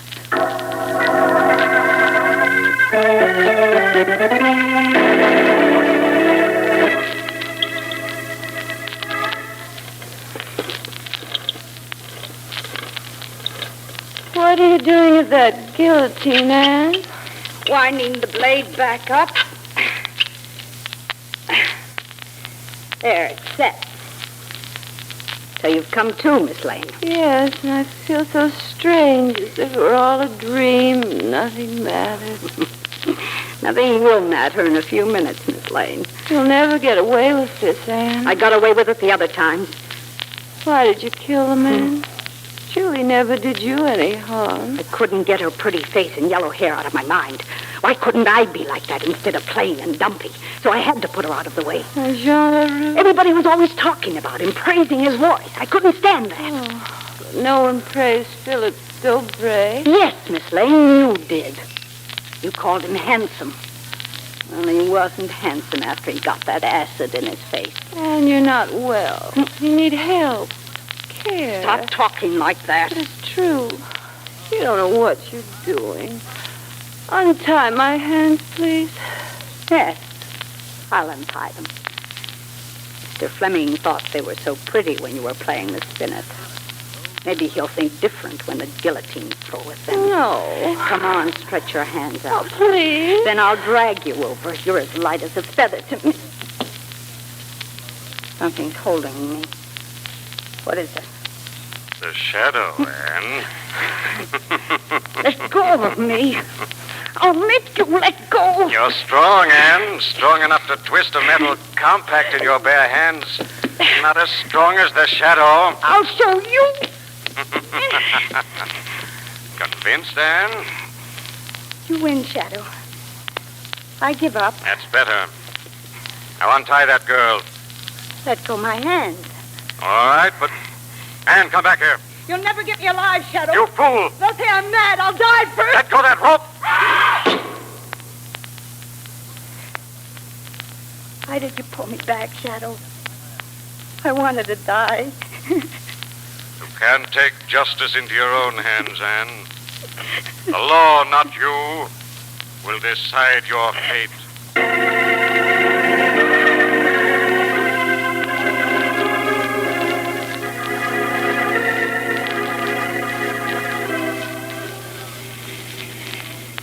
Well, Mr. Cranston, didn't I say right along it was a nut? You're so right, Shrevey. The only trouble is you didn't say which nut. I'm still a little baffled how you found out yourself, darling. Well, through the compact, of course, Margot. It was the clue I was looking for. When I realized that Anne had the strength to bend that metal, it put an entirely different complexion on the probable murderer. Then I misunderstood you. I thought you said you were going after Fleming. Well, I went to him to check up on Anne's background. When I found she'd formerly been in some sort of acrobatic vaudeville act and had been dismissed because of her insane jealousies, the case was all wrapped up. But it's till I got back to your apartment, darling, and found you gone. How did you ever guess that Anne had taken you over to the warehouse, darling? A pure hunch. I remember how Anne had looked when Fleming praised your hands. And then I remember the guillotine. Ooh. Hey, watch out, sweetie. I'm sorry, Mr. Cranston. One more thing. Why did Anne lure us to the warehouse to find Julie's scalp? Her crazed vanity at work, Margot. It wasn't enough that she'd gotten away with murder. She had to flaunt her cleverness in our faces and be there to gloat. In her excitement, she twisted the compact in her hands. Shrevey, what's the matter? I don't know, Mr. Cranston. I've been feeling dopey ever since I drank that coffee in Miss Lane's apartment ever since I drank. You drank the rest of that coffee?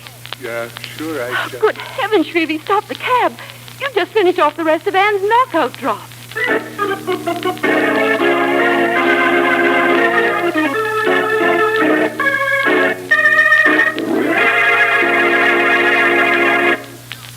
Friends, do you know some new or unusual way of using any Carry Salt? Then be sure you enter the Carry Salt Company's exciting prize contest. You bet! Carry Salt is giving away 2 gorgeous $100 17-jewel Harman Gold wristwatches. One man's watch and one lady's watch every week. And you may win. Listen to these easy rules.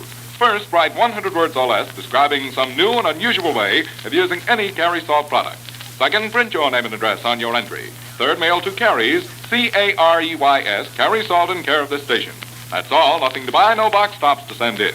You can write about deep penetrating Carrie's round package table salt, or Carrie's mineral supplement salt, or Carrie's pickling and canning salt. Letters postmarked before midnight Friday will be judged in this week's contest, and winners announced 3 weeks from today. The judges' decisions are final. All letters become Carrie's property. In case of ties, duplicate prizes will be awarded. Remember, the man and woman who write the most interesting letters describing some new and unusual way of using any Carry Salt product will each win a gorgeous $100 wristwatch. Send your letter to Carry Salt in care of this station. Better jot that address down now. It's Carry Salt in care of this station.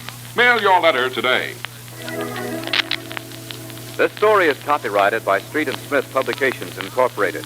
The characters, names, places, and plot are fictitious. Any similarity to persons living or dead is purely coincidental. Again next week, the Shadow will demonstrate that the weed of crime bears bitter fruit. Crime does not pay. The Shadow knows.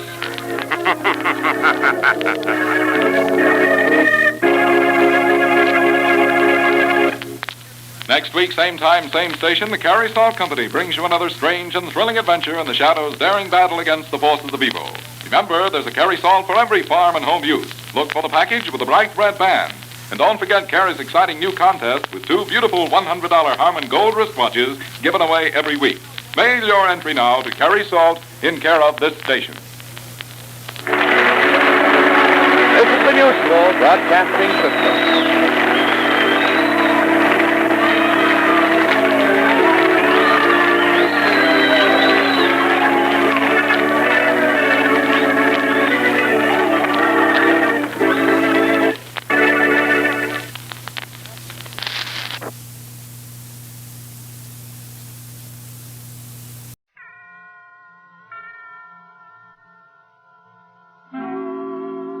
Suspense.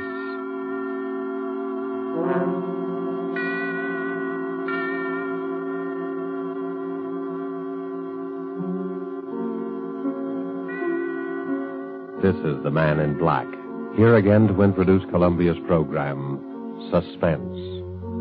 Tonight from Hollywood, we bring you two of America's most artful and distinguished stars.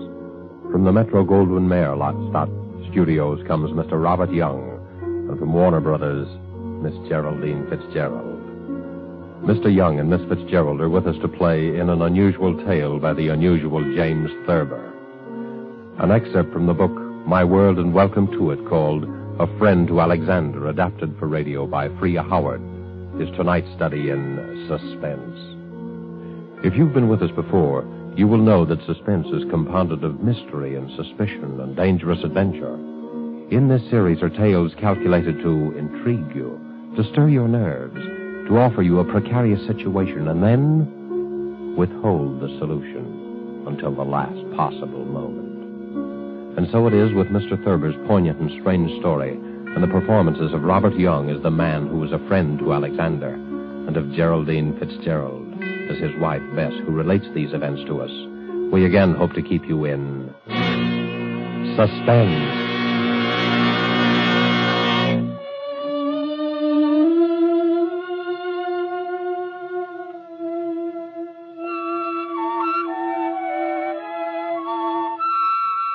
Harry was a laughing, happy-go-lucky fellow before he began to have those dreams. I guess he was pretty much like dozens of other men who go to work every morning, settle down in soft chairs with their newspapers after dinner, and like a weekend in the country now and then. He was fond of easy living and good times. Like everyone else, he talked of the war, rationing, tires, and his golf scores. Until those nightmares began to plague him. At first, I was amused. You know, I've been dreaming about Aaron Burr every night. What for? Well, how do I know what for? Aaron Burr is a funny person to be dreaming about nowadays. Why? I mean, with all the countries in the world at war with each other. What's so funny about dreaming? Maybe you're upset. Well, everybody dreams, don't they? I don't see why you'd see Aaron Burr in your dreams. Well, I do. Where do you see him? Oh, places. In Washington Square, or Bowling Green, or on Broadway. Even here on 55th Street? Mostly downtown. I'll be talking to a woman in the Victoria. A woman holding a white lace parasol. Oh. And suddenly there will be Aaron Burr, bowing and smiling and smelling like a carnation, telling us stories about France and getting off his insults. Who is the woman in the Victoria? What? The woman. Who is she? Well, how do I know? You know about people in dreams, don't you? They're nobody at all. Or everybody. Ah, but you see Aaron Burr plainly enough, though. I mean, he isn't anybody or nobody. Or everybody. All right. You have me there, but I don't know who the woman is. Are you sure? What's more, I don't care. Maybe it's Madame Jumel or Mittens Willett or a girl I knew in high school. Who's Mittens Willett? She was a famous New York actress in her day, 50 years ago or so. She's buried in an old cemetery on 2nd Avenue. I've seen the tombstone. That's very sad. Why is it? Oh, I mean, she probably died young. Almost all women did in those days. He's a vile, cynical cad. I was standing and talking to Alexander Hamilton when Burr stepped up and slapped him in the face. When I looked at Hamilton, who do you suppose it was? I don't know. Who? My brother, Walter, one I've told you about. The one who was killed by that drunk in the cemetery. Harry, I never could get that story straight. I've told you about it a dozen times. This drunk came up to him when his back was turned and... What was he doing in the cemetery? That's not the point. He was killed. That's what's important. And I loved him very much. I don't understand what... What's the use of telling you every time I mention it? You start asking the same questions. I understand now, dear. When you looked at Hamilton, he was your brother Walter. Yes. Harry, maybe we ought to go to the country for more weekends. Weekends? Yes. I'm going to bed.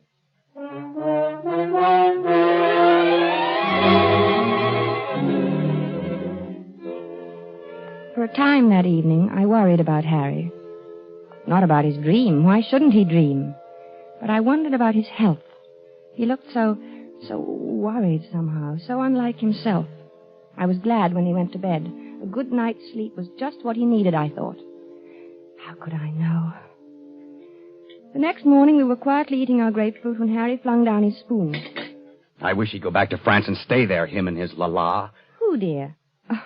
Oh, you mean Aaron Burr. Did you dream about him again? Yes, he said la-la to me. Why should he say la-la? I was at the tavern and we were drinking ale, and I said something funny. I don't remember what it was. Something amusing about what Ben Franklin had said to Washington once. It was one of those things, you know. No, I don't. Have some more coffee, dear. I don't want any coffee. I made this remark and everyone laughed. Everyone but Burr, that is. He sort of sniffed, and then he said, la-la. Well, why not? I mean, is there anything wrong about him saying la-la? It was the way he said it. He was sneering at me. They all noticed it. Who, dear? Who noticed? The others, all of them. And Hamilton. I was there with Hamilton. It was swell until Burr came in. Aaron Burr. I don't see why you dream about him all the time. Don't you think you should take some luminol? I'm not sick, I tell you. I know what I'm dreaming. I just thought, well, it's always Burr, and that seems odd. Well, why? Why shouldn't I dream about Burr if I want to? But you don't want to. No, but I can't help it. Everywhere I go with Alexander, sooner or later Burr shows up and makes those nasty remarks. Last night he elbowed Alexander out of his way. Did it deliberately. Alexander? Hamilton. Oh, Alexander Hamilton. Yes, goodness knows I'm familiar enough with him by this time to call him by his first name. Harry, you know, we might go to the Old Drovers Inn this weekend. You like it there. Hamilton has become not only my brother Walter, but practically every other guy I've ever liked. Don't you like the Old Drovers Inn anymore? Isn't it natural that Hamilton should represent my brother and guys I like? That's natural, isn't it? Yes, I suppose it is. Well, then why are you looking at me like that? You know, dear, I wish you'd go and see Dr. Fox. I don't want to see Dr. Fox. I want Aaron Burr to stop sneering at me in my clothes. He looks at me and his lips curl up and he says, "La, Mr. Andrews, what odd taste you have."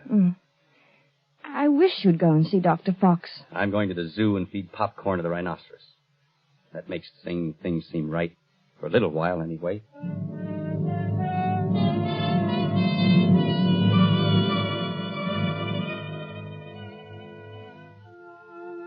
I thought he'd forgotten all about that ancient pistol duel, because for 2 days after that, he lost his haggard, tired look and actually seemed cheerful.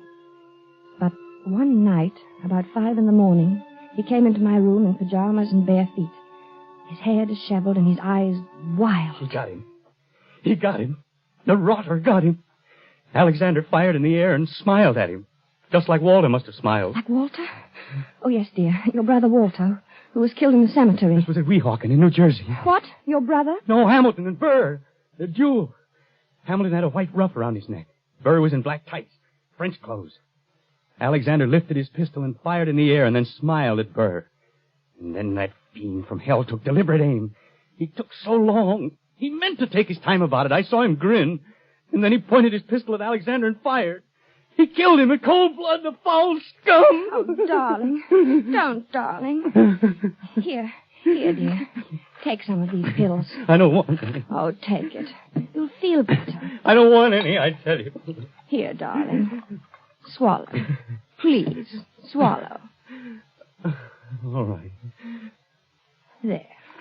That's better. Cad. A rotten, sneaking cad. He grinned just as he fired. And Alexander clutched himself at the stomach. Then shook his head and tried to walk forward. Then he fell. With his mouth open as though he wanted to say something. And Burr stood there, grinning.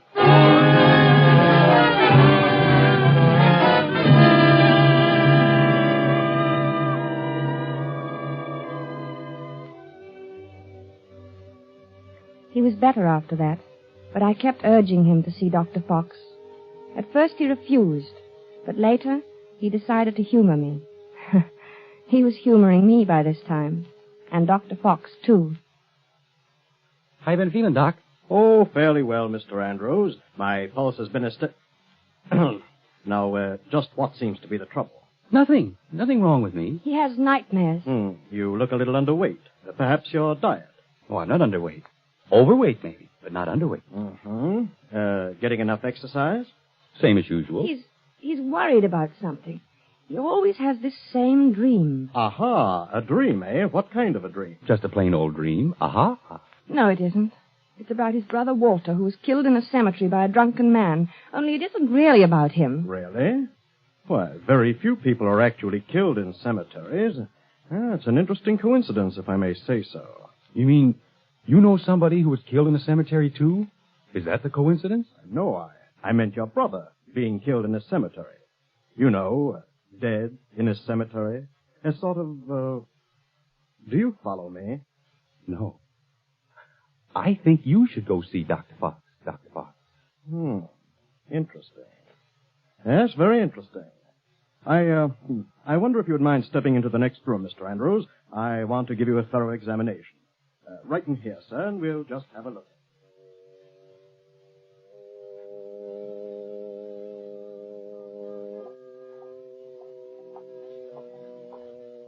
Well, I hope you're satisfied. You heard what he said. There's nothing the matter with me at all. I'm glad your heart is so fine. He said so, you know. He said your heart is fine. Sure, it's fine. My heart's fine. Everything's fine. And you know what I was thinking? No, what? I was just thinking that now that Alexander Hamilton is dead, why, you won't see any more of Aaron Burr. Yeah. Yeah, I guess you're right.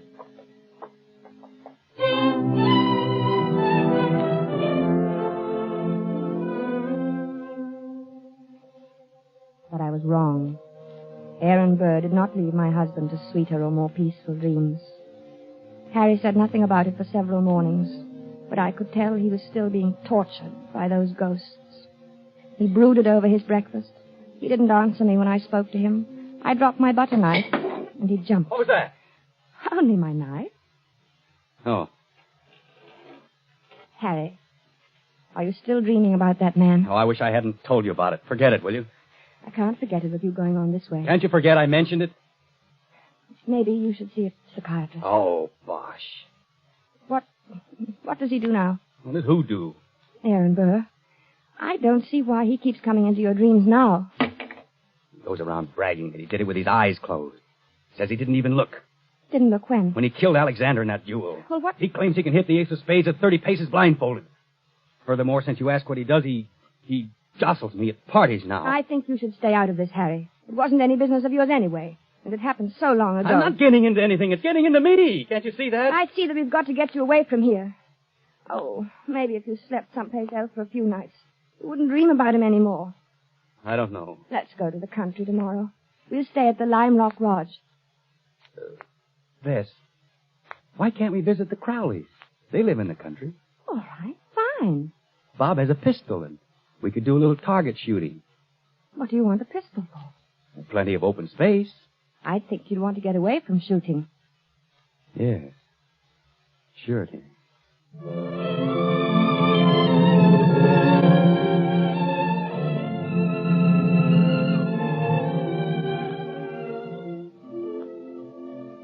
The vacation seemed a success at first. When we arrived at the Crowley's house in the cab, I thought I'd left my suitcase at the railroad station. Harry laughed his old normal laugh for the first time in many days as he found the bag and handed it to me. And then he leaned over and kissed me.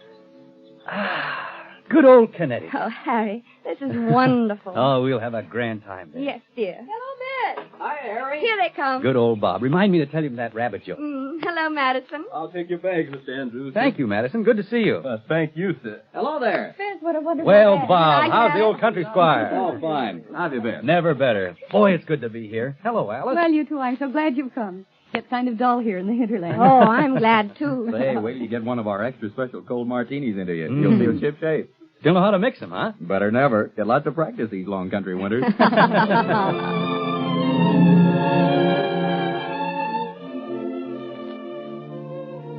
Oh, it was grand, seeing Harry's face relaxed and smiling over his cocktail glass. When I went to bed that night, I felt that at last that nasty old business of the dream was over. And I was happy. But when I woke the next morning, I saw my husband lying rigid on his back, staring at the ceiling. One Henry Andrews, an architect. What's the matter, dear? Nothing. Oh, why don't you go back to sleep, Harry? It's only 8 o'clock, and this is the country. One Henry Andrews, an architect. What are you talking about? That's what he called me. Calls you who? One Henry Andrews, an architect. He's saying in his nasty little sneering voice. One Henry Andrews! Harry, please don't yell. You'll wake the whole house. Early, people want to sleep. I'm beneath him. I'm just anybody. I'm a man in a gray suit. Be on your good behavior, my good man, he says to me. Or I shall have one of my lackeys give you a taste of the riding crop. Why should he say that to you? You ask me why. He wasn't such a great man, was he? I mean, didn't he try to sell Louisiana to the French or something behind Washington's back? He was a traitor. And why worry what he says? He was a scoundrel, but a very brilliant mind. I was in hopes you weren't going to dream about him anymore. I thought if we came up here... It's him or me. I can't stand this forever. Neither can I.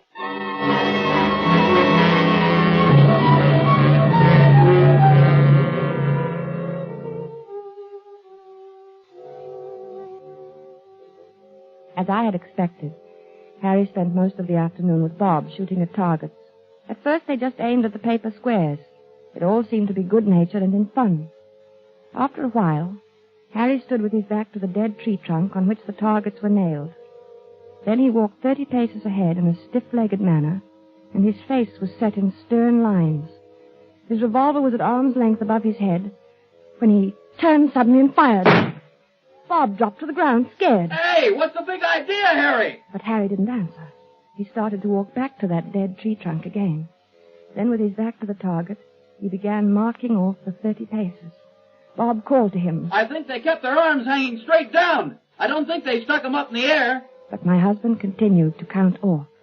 At the 30th step, he lowered his arm, wheeled about suddenly, and fired from his hip. Hey there, watch out! 2 of the shots missed the tree, but the last one hit it. Like a mechanical man or someone in a trance, Harry began to walk back to the tree again without a word, his lips tight, his eyes bright, his breathing coming fast. And look, it's my turn! But Harry about-faced and stalked on. This time when he fired, his eyes were closed. Poor Bob didn't know what to make of this strange behavior. Hey, good heavens, man, give me that gun, will you? Without a protest, Harry let him have it. For the first time, he spoke. I need a lot more practice, I guess. Well, not with me standing around. Come on, let's get back to the house and shake up a drink. Gee, I've got the jumps. I need a lot more practice.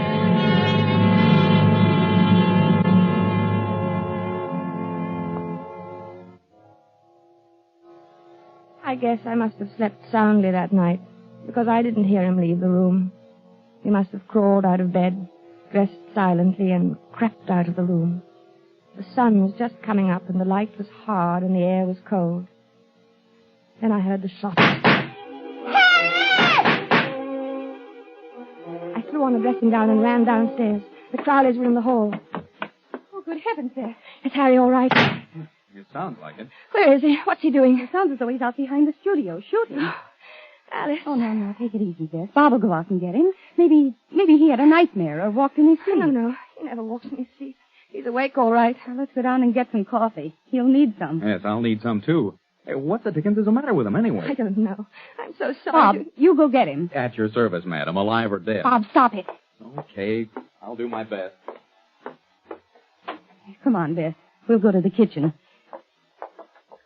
What's that noise? Where? In the kitchen.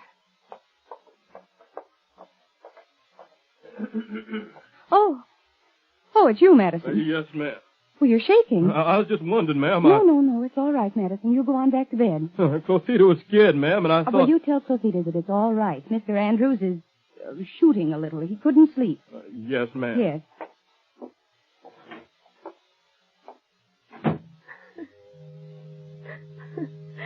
I don't know what to do, Alice.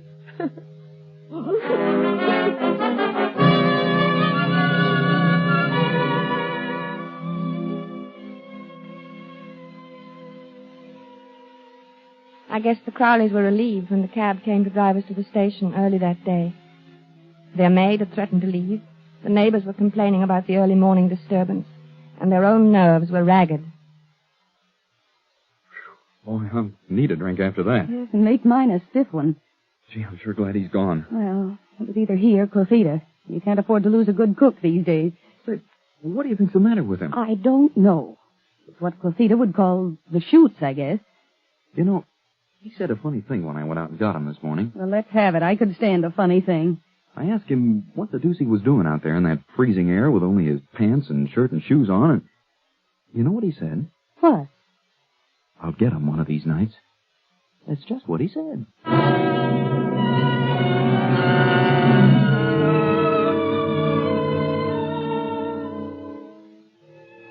By this time, I was really frightened.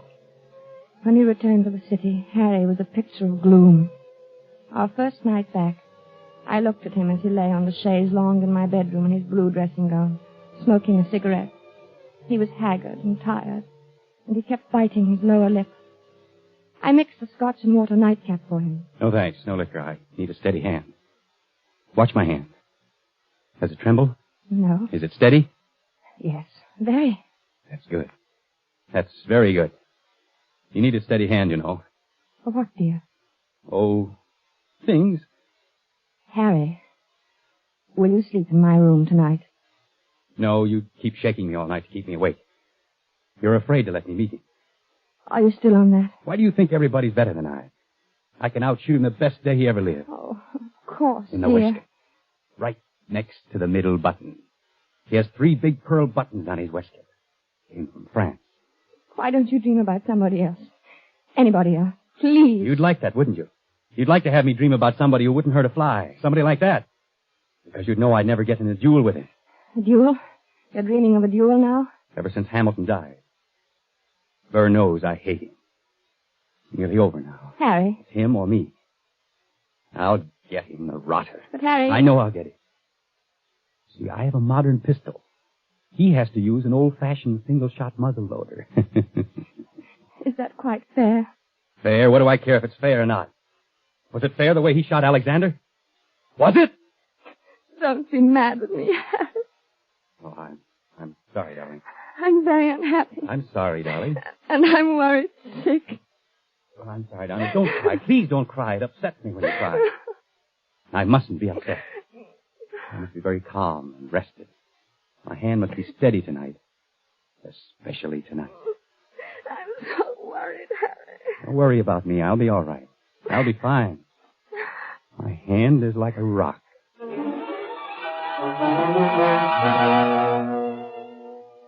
Later, when I kissed him goodnight, I knew it was really goodbye. He didn't say anything, and neither did I. It's just that he seemed so far away, in another world, and each moment I felt that he was becoming more and more remote. Something told me he wasn't coming back. I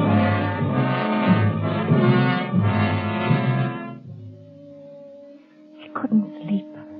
After an hour of tossing and turning, I went to Harry's room. He was sleeping peacefully. I sat down in his chair and watched over him for a long while. Then, finally, I must have fallen asleep. A beautiful morning. It was about 5 in the morning when I awoke. Harry was talking in his sleep. Oh, yes, the doctor. Good of you to come, doctor. Yes, often misty at this hour. Harry. Are they loaded? Splendid. Harry, wake up. Yes, I'm perfectly ready. Is Mr. Burr? He is? Good. Shall we proceed? No, I do not care to make a statement. Very well. Yes, I understand perfectly. 10 paces. Turn and fire at the dropping of the handkerchief. Yes, 10 paces. Harry. Thank you for acting as my second, Mr. J. Of course, extremely good of you. Very well, then I'm quite ready. 1, 2, 3, 4, Harry, please. 5, Don't, Harry. 6, 7, 8, 9, 10. Harry. Harry, dear. Harry.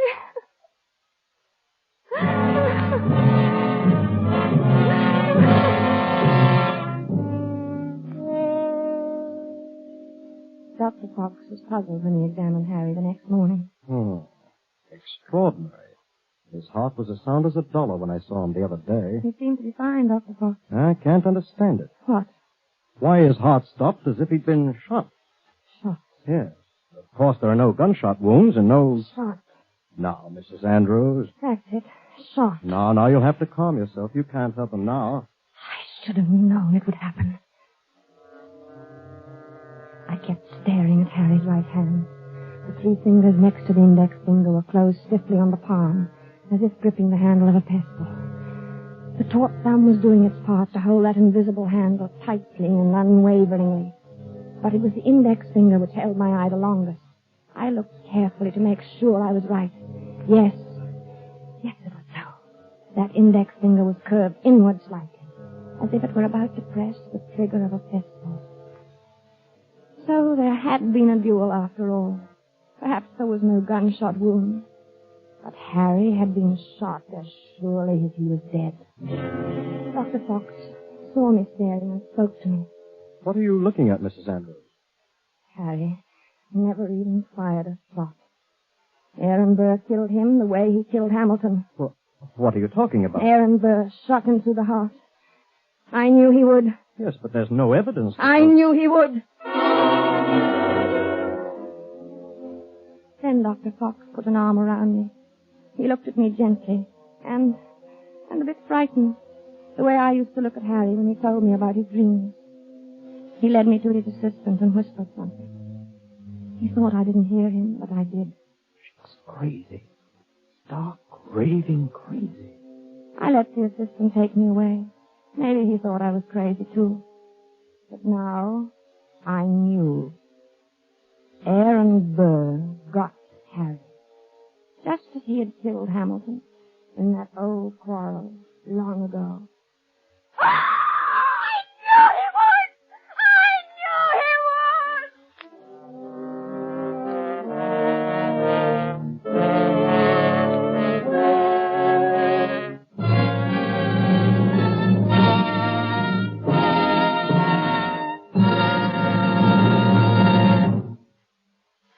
And so closes A Friend to Alexander, starring Robert Young and Geraldine Fitzgerald. The James Thurber story, which was tonight's tale of Suspense.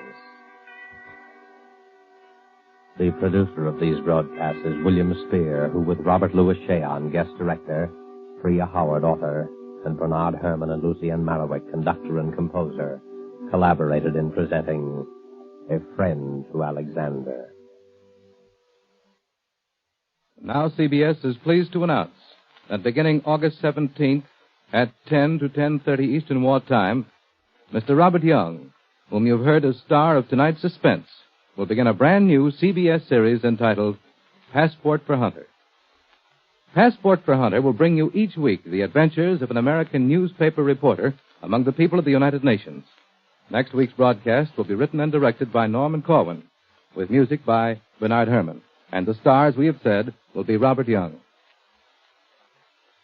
This is your narrator, the Man in Black, inviting you to be with us next week at this same time when, with Miss Agnes Moorehead, and with a repeat performance by popular request of the play called Sorry, Wrong Number, we again hope to keep you in suspense. This is CBS, the Columbia Broadcasting System.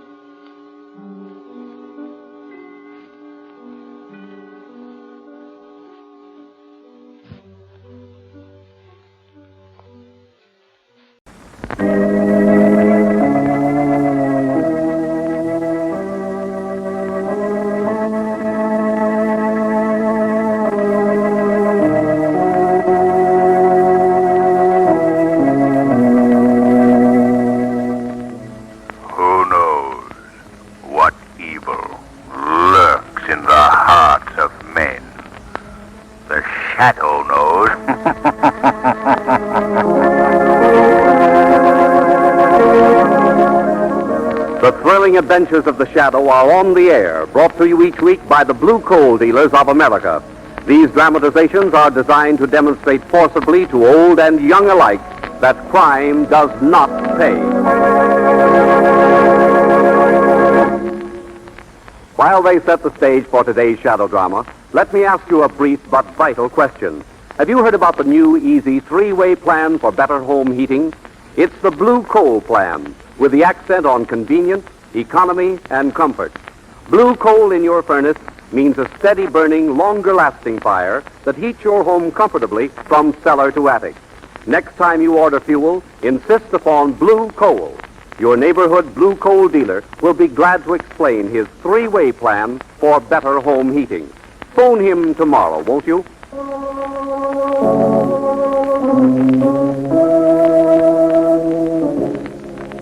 The Shadow, mysterious character who aids the forces of law and order, is in reality Lamont Cranston, wealthy young man about town.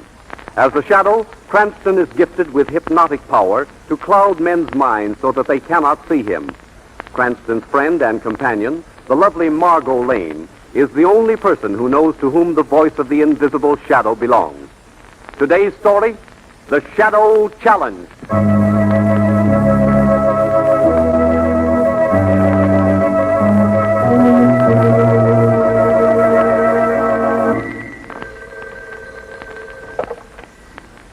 Hello? No, I can't speak to him. And please don't put more calls through, operator. I'm busy working and I don't wish to be disturbed. Thank you. Now, let me see. Where was I? Oh, yes. What was that? I'm sorry to interrupt your work, Professor Rice. Who is that? Who is speaking? I see no one. I am called the Shadow. The Shadow? I've heard of you. What are you doing here? That manuscript you're translating, Professor Rice. It is of great value, is it not? Yes, of course. I want you to give it to me, Professor. Give you this manuscript? Why, that's impossible. It's not mine. It belongs to the museum. It's a direct key to ancient Hindu culture. I know. That's why I've come here. I want that manuscript. Now, see here. I've always had a great respect for you, Shadow. You work for the forces of good against the forces of evil. But now, you're behaving like a common thief. Give me that manuscript. No. Very well. I see that I must use other methods. What do you mean? What are you going to do? This is what I'm going to do, Professor Rice. Oh, Shadow. Why did you do this?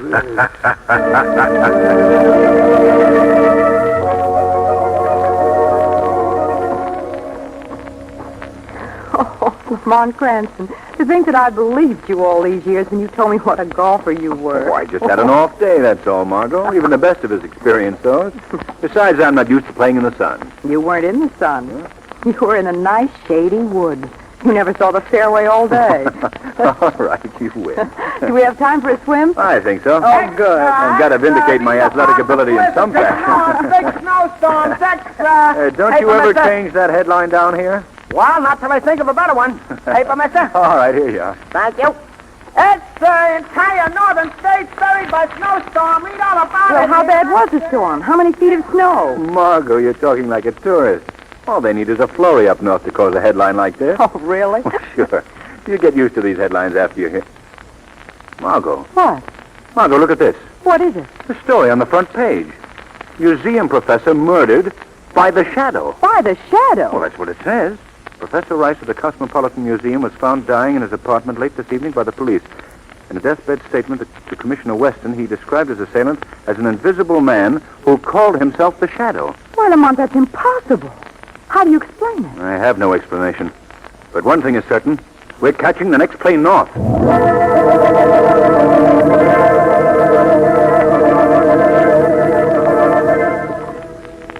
And you say, Commissioner Weston, that the dying man swore that his assailant was the Shadow? That's right. Well, somehow I can't believe that. Now, look, Miss Lane, facts are facts. Well, what Margot means, Commissioner, is that she can't believe that the Shadow would do such a thing. Well, that's her opinion. Me, I think different. What do you mean? I've always suspected that the Shadow was a criminal at heart. Why? Otherwise, why would he always remain invisible? Oh, I tell you, he's a bad egg, and this murder confirms it. This manuscript, Commissioner, the one that the killer stole from Professor Rice. What do you know about it? Well, it's something that the professor was working on. Rice and 3 other scholars are employed by the Cosmopolitan Museum, specializing in, restoration and recreation of ancient Hindu culture. Yes, I'm acquainted with all of them and their work. Well, you probably know more about it than I do. Anyway, this manuscript was very valuable to them. But what value would it have to anyone else? That's out of the department, Miss Lane. My job is who put it to the corpus delicti. In other words, who killed Professor Rice?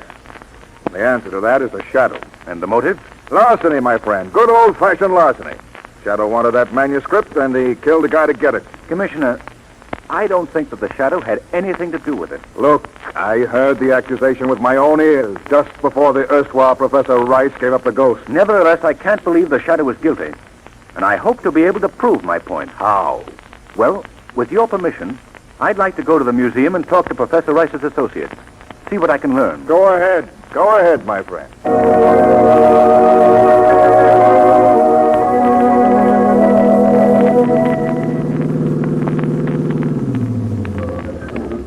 We'll leave the car here, Margot. I believe that the night entrance to the museum is in this wing. Lamont, do you suppose that someone has discovered your secret and is misusing it in the Shadow's name? That's possible, Margot. Well, what else could it be? Well, perhaps Weston is putting the blame of the crime on the Shadow to excuse his department's inability to solve the murder. Oh, Lamont, what a horrible thing to do. Well, it's just a supposition, Margot. Well, here we are. We'll have to ring for the watchman. What do you expect to find out here, Lamont? Well, I want to talk to the other professors and find out more about the missing manuscript. Yes? What is it? Oh, good evening. We wish to see either Professor Carter or Hagen or Professor Almond. Yes? I know they're working here this evening. Are you expected? Yes, we are. Oh, well, come in. Thank you. We seldom have visitors at this late hour. Well, I guess not. I must ask you to walk quietly, please. They do not like to be disturbed. You mean the professors? Oh, no, not the professors. I mean those that live here. Oh, are there people there? This is their time to rest. Who? Those that you see about you. The statues, the paintings. Tires them, you know. People staring at them through the day. Oh, yes. Yes, I can understand that. Lamont, does he mean... Margot, the statues must appreciate your consideration for them, sir. Oh, yes, they do. They know that I watch over them through the night. There is the door to the offices. I must leave you here. Oh, well, thank you. Yes, it was nice of you to show us the way. Not at all. Good night. Good night. Yes, good night. Cheerful fellow. Makes you feel right at home. Yes. Well, let's go in, Margot. Oh, it's you, Mr. Cranston. I didn't expect to see anyone. Oh, I'm sorry. This is Miss Lane, Professor Carter. How do you do? How do you do, Miss Lane? Won't you go into the office? Professor Armand is there. I have to consult a file. I'll be right back. Oh, yes. Thanks, Professor Carter. Well, come along, Margot. All right. May we come in? Oh, yes. Yes, of course, Mr. Cranston. Do come in. Thank you. I don't believe you know Miss Lane. No, I have never had the pleasure. This is Professor Ahmed, Margot. How do you do, Professor? I am most delighted to make your acquaintance. Won't you both be seated? Thank you. Thank you. I spoke to Professor Hagen this afternoon. Did he explain to you the purpose of my visit? Yes, he did. You are interested, I believe, in solving the murder of our most worthy colleague, Professor Rice? Yes. A very noble endeavor. I thought I might begin by learning more about the manuscript that Professor Rice was working on when he was killed. An excellent beginning. Yes. What was its value, Professor Almond? The missing manuscript was quite priceless in rarity, but its monetary value was slight indeed because any attempt to resell it would bring immediate arrest. Well, Professor, what was in the manuscript? I must confess that I do not know. You see, it was one section of a single volume that the four of us were translating. Each of us took 1/4 of the work. The work deals with ancient Hindu culture, doesn't it? Yes. Would it by any chance contain any secrets? Secrets of that civilization which could be of value to someone today? I fear that I am not at liberty to answer that question, Mr. Cranston. Perhaps Professor Hagen might be of greater service to you. He is our superior, you know. Where is the professor? He's working in the laboratory upstairs. I shall be most willing to go up and get him for you. But can't you possibly... I shall return in a moment with Professor Hagen. You will excuse me, Miss Lane. Mr. Cranston. Thank you. Well, yes. Well, our Hindu friend didn't appear to be too willing to talk. No. I believe he knows much more than he can to tell. Lamont, I wonder if... Should we answer it? Well, I suppose I'd better. Hello? To whom am I speaking? This is Lamont Cranston. Oh, then I can leave my message with you. Certainly. What is it? Of the 3 men who once were 4, 1 more is about to die. Who is this? Who's speaking? The Shadow. The Shadow? Hello? Hello? What's the matter, Lamont? That person on the phone called himself the Shadow. Then there is an impersonator. Yes. Oh, I'm sorry to be so long. Professor Carter, someone just called on the phone. He said that one of you 3 professors is about to die. What? It might be a crank, but we can't take any chances. Where are the others? Upstairs in the laboratory. You'd better take us up there at once. Yes. Follow me. Up these stairs. Come along, Margot. I can't imagine who's... Ah! There's trouble up there. Hurry, Carter. Sounds like Amish boys. Right in here. What's wrong? Oh, Margot, you better stay out of here. It's not a pleasant sight. Ahmed, what happened? What happened to Professor Hagen? I found him so on the floor, dying. Oh. Was he still alive when you got here? Yes. Could he talk to you? Did you learn anything? Yes, he told me that his attacker was an invisible man who called himself the Shadow.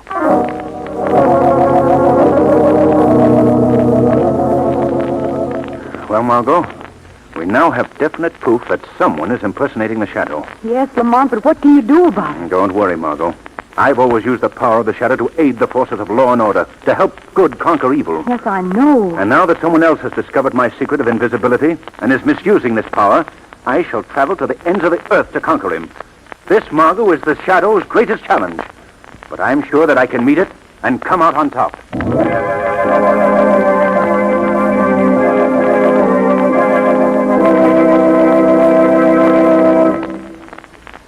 We'll find out how the Shadow meets his challenge in just a moment. But first, are you running your home on a budget plan? If you are, then every penny counts. And you can save not only pennies, but dollars by heating your home with blue coal. Yes, any way you look at it, blue coal gives you more for your money. It burns better, lasts longer, distributes dependable, healthful heat that will cut down your heating costs. And no wonder. You see, blue coal is America's finest hard coal. It comes from the heart of the northern Pennsylvania anthracite fields, thousands of feet below the surface, where only the choicest hard coal is mined. What's more, with every order of blue coal, you enjoy the extra home heating service and free advice of your neighborhood blue coal dealer. Besides, he'll give you a free demonstration of the blue coal automatic heat regulator. Just as its name implies, the blue coal automatic heat regulator regulates the heat in your home by operating furnace dampers automatically. You simply set the thermostat, and the heat regulator does the rest. Blue coal and the blue coal heat regulator work together with clock-like precision to increase your comfort and reduce wasted fuel. Ask your neighborhood blue coal dealer about this modern way to heat your home. His name is listed in the Where to Buy It section of your classified telephone directory under the words Blue Coal. Call him tomorrow. And now, back to the Shadow.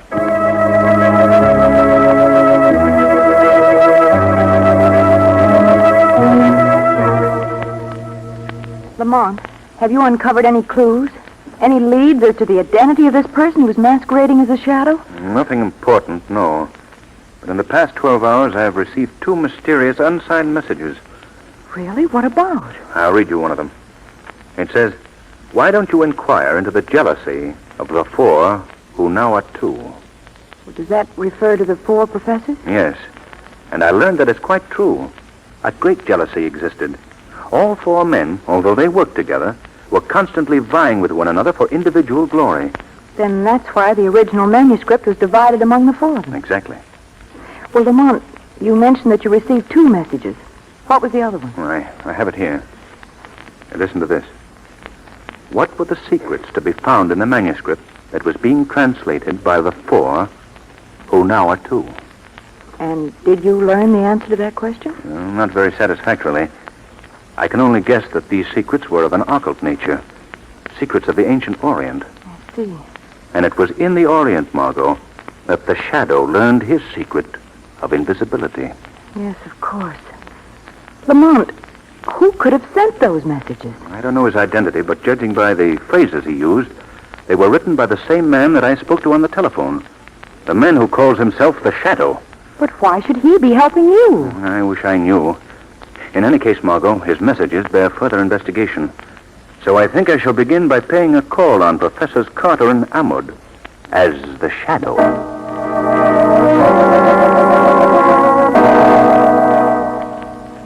Do you by any chance have a feeling of uneasiness, my dear Professor Carter? How do you mean? We still have in our trusted possession the remaining parts of the manuscript. That would make us, shall I say, logical victims. Then you believe, Professor Ahmed, that we too are marked for death? That was not my statement. I merely point to the past as a warning of the future. Well, that's a pleasant picture. If you don't mind, Professor, I'd rather not hear any more of your prophecies tonight. Very well, if that... What was that? You'll pardon my intrusion, gentlemen. Who speaks? I see no one. Allow me to introduce myself. I am called the Shadow. Shadow? He's come here to kill us. Now, don't be alarmed, Professor Carter. I shan't harm you. I've merely come here seeking information. It is true. It is true, just as we have heard. You are invisible, Mr. Shadow. Yes. Very interesting. Very. How do you achieve this invisibility? By hypnotizing your minds, gentlemen. Are you here to kill us as you did the others? I did not kill the others, Professor Carter. That was done by an imposter who used my name. And you can both help me to trap this masquerading murderer. Help you? How? By telling me what I wish to know. By answering my questions. What are your questions? What precious secrets were contained in the manuscripts that were stolen? Secrets? I do not understand. No evasions, please, Professor Amud. You are both working on sections of that book. What is it about? What mysteries of the ancient Orient does it reveal? I am afraid you have been misinformed, my dear Shadow. Hasn't he, Professor Carter? Oh, yes. Yes, there are no secrets. You're lying, both of you. Lying? Yes, and your lies are most incriminating. You see, gentlemen, I happen to know the circumstances surrounding the death of Professor Hagen. And based on these circumstances, either of you could have been his murderer. That's not true. You don't know what you're saying, Shadow. But I do. So shall we say, gentlemen, that it might be wise for you both in the future to be much more careful.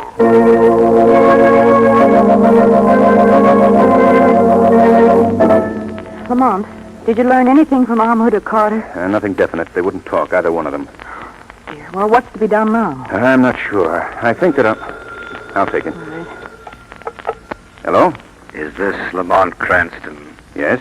I just want to tell you that of the 4 who now are 2, one more is about to go. Who is this? You know who this is, Mr. Cranston. I am the Shadow. Hello. Hello. Oh, Lamont, was that the imposter? Yes. He's delivered another warning. What was it? Another one of the professors is marked for death. Oh, which one? He didn't say. We must warn them both at once. Come on, Margot. Carter lives right down the street. We'll go to his place first. If he's all right, we'll call Ammon from there. But come quickly. We must hurry.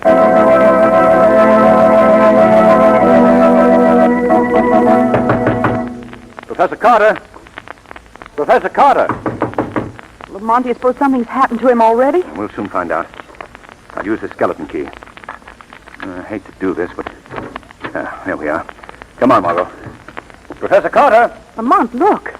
The living room. There's been a fight. Yes, furniture overturned, lamps broken. But where's Carter? I'll look in the bedroom. Carter! Carter, are you in there? Any sign of him, Lamont? No. This is the only other room in the apartment. What could have happened to him? I don't know. It's quite obvious, though, that he was the one selected as the next victim. This whole thing becomes more baffling every minute. Quite the contrary, Margot. I think it becomes increasingly clear. What do you mean, Lamont? Before we came here, Margot, I was practically convinced that either Carter or Amud was the one who murdered Hagen and Rice. Lamont, are you serious? Yes, Margot. I felt that one of them had learned something from their share of the manuscript that made them kill to obtain the other men's copies. I see. But how was the Shadow impersonated? That fits into it too, Margot, very neatly. I learned the secret of invisibility in the Orient. It came from an ancient source. And one of those men could have learned this secret from his manuscript. Yes. Yes, that's very logical. But now that Carter is missing... Yes, that leaves only Ahmad. And I think we should pay a call on that gentleman at once.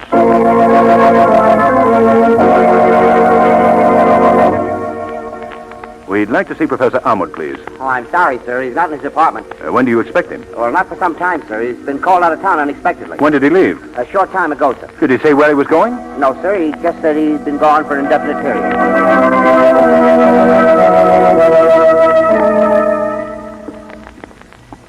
Well, I guess that just proves Ahmed's guilt, doesn't it, Lamont? I don't know, Margot. I've been reviewing the entire case in my mind, and several new factors have occurred to me. What are they? Well, let's wait till we get into the apartment. We'll talk over a cup of tea. All right. Won't you go in, Margot? Yes, thanks. Lamont, look, there seems to be a note here right under the door. A note? Let me see it. Here. Well, listen to this, Margot. Tonight at the hour of midnight in the storage room in the basement of the museum, the one whom you seek can be found. Does that mean the person who is masquerading as a shadow? I think it does. What time is it, Margot? Let's see. About 20 of 12. Well, if I don't want to keep our friend waiting, I'd better be getting over to the museum. Well, Lamont, suppose this is a trap of the killers, a scheme to do away with you as he did the others. I'll chance that, Margot. But I want you to get word to Commissioner Weston. Have him at the museum with his men at 12:15. Tell him that he will find the murderer who has pretended to be the shadow.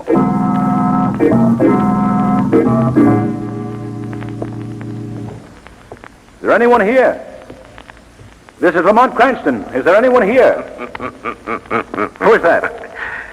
Don't let me frighten you, Mr. Cranston. I'm your old friend, the Shadow. You are not the shadow? No.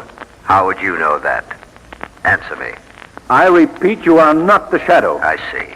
And would your knowledge be based on the fact that you yourself are the Shadow? Would it, Mr. Cranston? You don't have to answer. I know. I've known for some time now. You are the Shadow. What makes you think so? I've followed the activities of the Shadow for many years. I was most curious to learn his real identity. I began keeping track of the people who were present before and after all of his appearances. I see.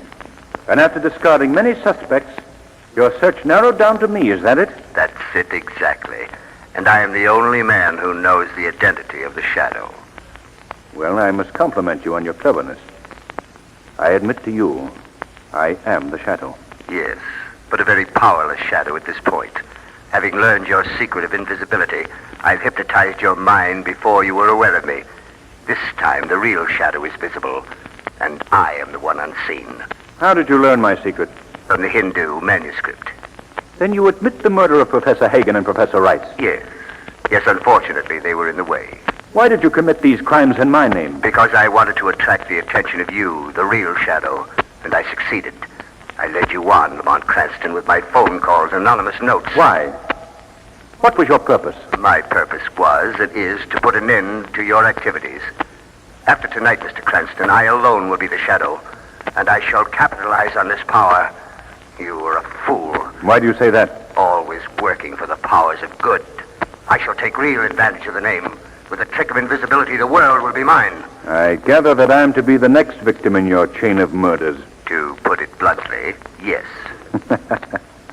I should think that you would make sure of your talents for invisibility before you attempted that. What do you mean? Unlike your other victims, my mind is not receptive to your hypnosis. What are you saying? I mean that you have been perfectly visible to me ever since you entered this room, Professor Carter. What? You see me? Most clearly. And now, if you will observe closely, I shall instruct you in the true art of hypnosis. Look at me, Professor Carter. No. Look at me. No. I am disappearing before your very eyes. You see? You see? Wait, you can't do this. You're destroying my power. Do you hear? You're clouding my mind. Cranston. I am no longer Cranston, Professor Carter. I am the Shadow. So, you think you've tricked me, do you? You think you've gained the upper hand, but you're wrong. You're wrong. That revolver won't be of much use. How will you ever find your target? I'll find you. I'll find you. Try again, Carter. I won't miss this time. Open up in there! Open up! I believe that's the police, Carter. You'd better put down that gun. Let them come and get me, and they'd better come shooting. You'll have to break open the door, Commissioner. We're coming in. And beware, this man here is armed. Keep out of here.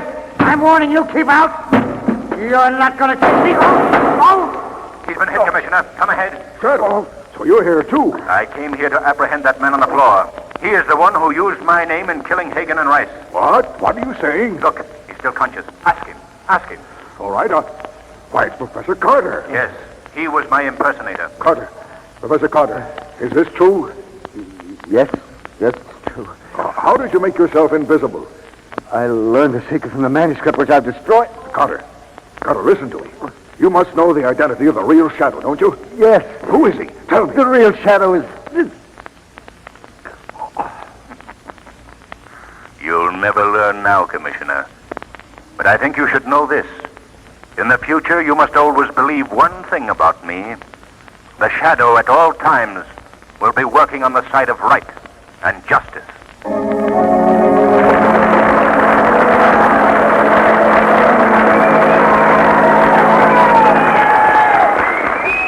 We'll hear again from the Shadow in just a minute. But first, here's John Barclay, America's home heating expert.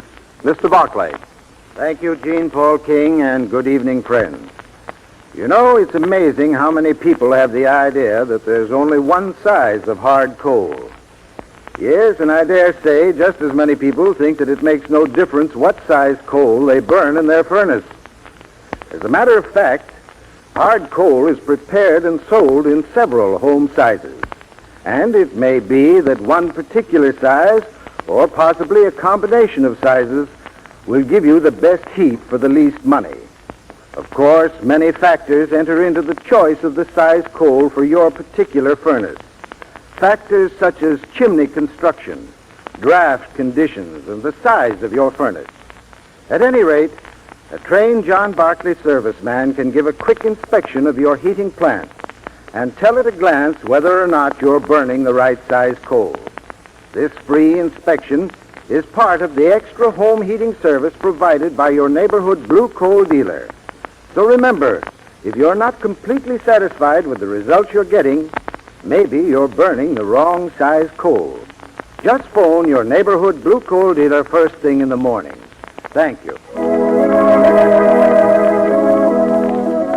Today's program is based on a story copyrighted by the Shadow magazine. The characters, names, places, and plot are fictitious.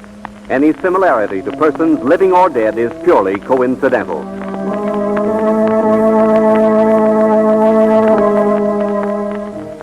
The weed of crime bears bitter fruit. Crime does not pay. The Shadow knows.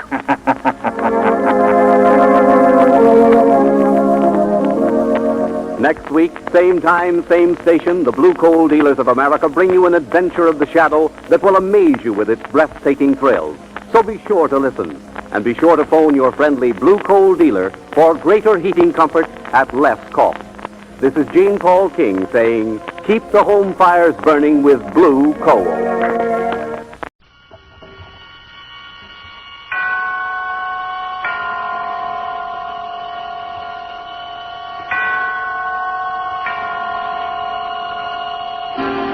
Suspense.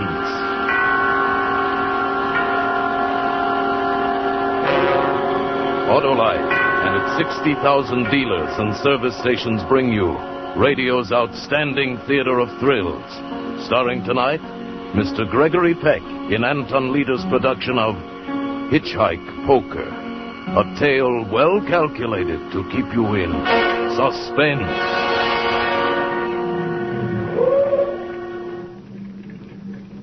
Want to ride, young fella? Oh, you bet. How far you going? Oh, hi. Well, hop in. Well, thanks.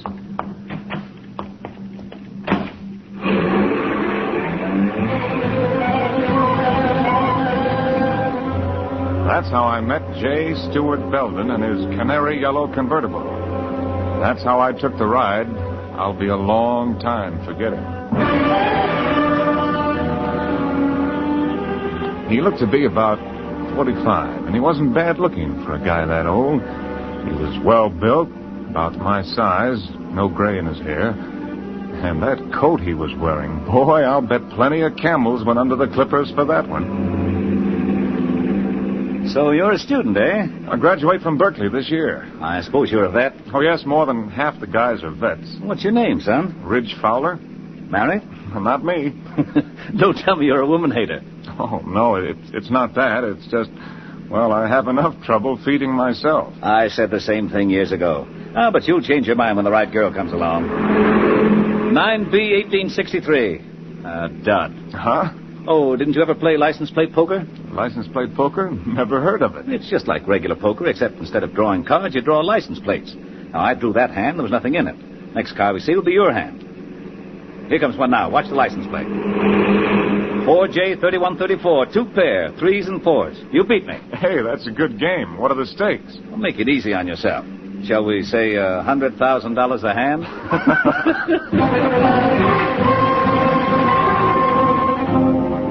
See what I mean? Good Joe. A lot of laughs and small talk. And all the time that convertible eating the miles up. What a car. We practically flew through Salinas, San Luis Obispo, and Santa Maria.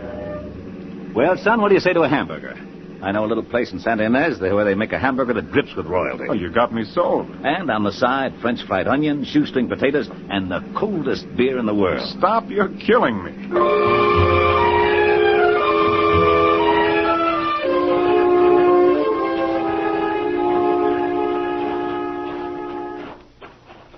Now, tell me, did I overrate the place? Boy, that was terrific. The trouble is they give you too much food in there. I've got to quit eating like that. My clothes are getting tight. Especially this coat. Well, that coat sure is a beauty. I'm nuts about camel's hair. You are? See, I've got an idea. Why don't you try it on? Oh, no, Mr. Belden. I didn't mean Go ahead. You're just enough thinner than I am that it ought to fit you fine. Well, gosh, I Here, go ahead. Try it on. College boy can always use a coat. Oh. Well, it's a good fit. It was made for you. Well, I don't know what to say. That's a coat for a king. Well, I guess that makes you a monarch then, son. Because it's your coat now. I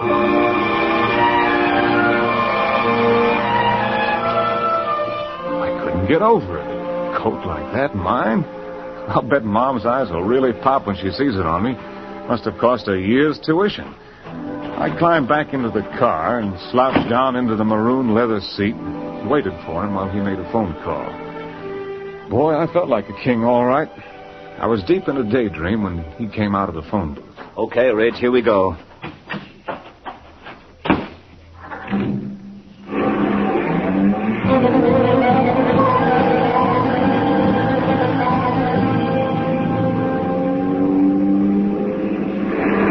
Hey, look, a straight. Huh? I drew a straight. 2J3456. Really? Straight? That's the highest hand today. That'll be tough to beat. Darn tough. Well, we drove for quite a while, not talking much. We'd left Highway 101 at Santa Ynez, where we got the hamburgers. There weren't many cars on the road, and Belden hadn't been able to draw anything to beat my straight. In fact, he seemed to lose interest in the game. He was concentrating on the road. It was a treacherous road, curved and high, full of hairpin turns, but he handled the car beautifully, taking those curves fast but sure, never slowing down a bit. Well, I like speed, but all of a sudden I felt nervous, the way he was hugging the edge. I turned to look at him to say something, and the words stuck in my throat. He changed. No more the smiling host. Instead, he was fastened to the wheel like a hawk. That's what he looked like, a hawk, ready to strike. I was tongue-tied at the change in him. I guess my reflexes worked slowly, but his didn't. He threw open his door, twisted the wheel. Hey! So long, Sonny! He jumped clear, and when the car hurtled into space, I was alone in it. My head smashed into the windshield. Another jolt threw me against the door. I'm not too clear at this point, but the next thing I knew, I was flying through space again. Only this time I was free of the car. I landed, sprawled against the side of the hill. I began to slip, roll. I grabbed wildly, desperately for just anything to stop myself. Then it happened. It was the trunk of a twisted, gnarled old tree that grew out of the hillside. Hit me square in the stomach. Knocked the wind right out of me. I lay there, too hurt to care. It was a minute or two before I got up enough breath to move. Finally, I edged my way up the cliff. hand over hand. It was brutal, but I was surprised to discover that I hadn't fallen as far as it seemed. I was climbing around a bulge of boulders not more than 8 feet from roadside level when I looked up. There was Belden. A gun in his hand. I ducked and the bullets scaled off the boulders. He wanted me dead, that was for sure. He wanted to kill me. Why? Why? I waited, crouched. Then I heard the horn. I came out from behind the boulders, crawled up on the road. Belden was nowhere in sight. I didn't see what kind of a car it was. I didn't even think to look. All I saw was he beat my straight. 4L5555.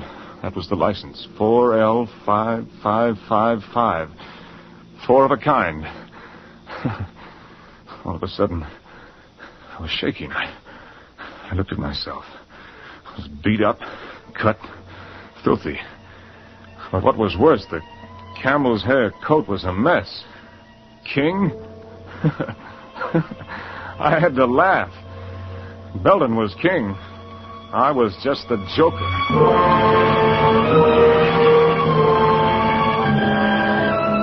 My back hurt, my head throbbed, I ached all over. But I walked every inch of the way back to Santa Ynez. It was dark by the time I got there. When I stood in front of the police station, I realized for the first time the meaning of the word sanctuary. I took a deep breath. I wanted to tell the police as straight a story as possible. I opened the door. Just relax and get the door. There he is, officer. That's the boy who stole my car, forced me out, took my coat. Just look in the side pocket of the coat. You'll find my wallet.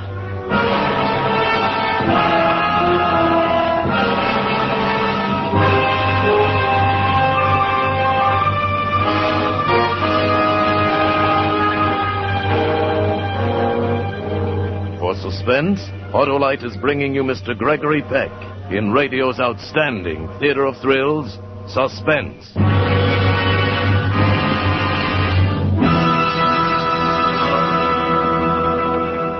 Hey, I'm sure getting a big kick out of Gregory Peck tonight. Oh, good. Maybe you'll put that old picture album away now. Why, Mary, don't you like old photos? No, they make us look so silly. Besides, all they've made you do is talk about Autolite. And when it comes to Autolite, I'd rather listen to Frank Martin. He really knows what he's talking about. Autolite new Stay Full batteries need water only 3 times a year in normal car use. This means less trouble and care for you. For Autolite's greater water reserve practically eliminates one of the major causes of battery failure. Autolite Stay Full batteries are a great new development of Autolite engineers who produce complete ignition systems for many of America's finest cars. They work in complete harmony with your car's entire electrical system. Car owners everywhere tell us Autolite batteries are the greatest batteries ever built. Heck, Mary, I could have told you all that and never stopped looking at this album. Quiet, Hap. So, friends, stop at your neighborhood Autolite dealers and get an Autolite Stay Full battery. Then you'll know what fast starts really are. And remember this. The Autolite Stay Full battery you buy needs water only 3 times a year in normal car use. You know, Mary, I can repeat every word Frank Martin said about Autolite Stay Full batteries. Autolite Stay... Here's Suspense again. And now, Autolite brings back to our Hollywood soundstage Mr. Gregory Peck as Ridge Fowler in Hitchhike Poker, a tale well calculated to keep you in suspense. This couldn't be. What was Belden doing here in the police station? What was he trying to pull? I knew even before I put my hand in the coat that Belden's wallet would be there. And I knew, too, that the police would never believe me, no matter what I said. I was trapped. The desk sergeant was waiting for me to talk, but my throat was dry, my tongue was paralyzed, my brain spinning. Well, what do you got to say for yourself? Oh, you don't understand, you see. He gave me the coat. I didn't know about the wallet. That's the best you can do? But I tell you, he picked me up when I was hitchhiking. I was going home from school for the weekend. Then he forced me off the road. He tried to kill me. He shot at me. Sergeant, let the boy go. But, Mr. Belden... I've changed my mind. I don't intend to press charges. But this kid's crazy. Easy, Sergeant. He's a war veteran. Oh, I see. Oh, no. Lock me up, please. Don't believe him. Everyone is entitled to one mistake. Any boy who is big enough to come into the police station voluntarily, give himself up, deserves another chance. If I could have erased the memory of his face when he twisted that wheel and screamed, "So long, Sonny." All these benevolent words would have fooled me like they were fooling the desk sergeant. Belden was bursting with sweetness and light. But every word he said to release me only tightened the web tighter. And I knew just as sure as I was standing there that he wasn't through with me. That walking out of that door would be like releasing the clay bird at a trap shoot. Well, it's up to you, Mr. Belden, if you're sure he won't cause any more trouble. I'm positive that after tonight, this young man will be no trouble to anyone. No trouble to anyone. After tonight, I had to get away from there. I had to run.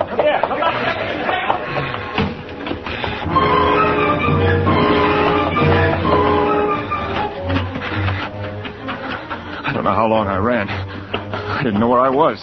The town was behind me. I stopped. Out of breath. I tried to light a cigarette. My hand shook like I had the palsy. It was like the South Pacific. Snipers and trees. But what trees? Where?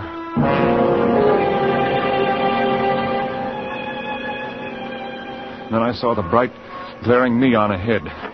Mac and Al's, one sign said, and Wayside Rest, Trucks Welcome, the other. Just a dinky service station and a lunch wagon, but it was an oasis to me. Howdy. Hey, what's the matter, Bud? You sick?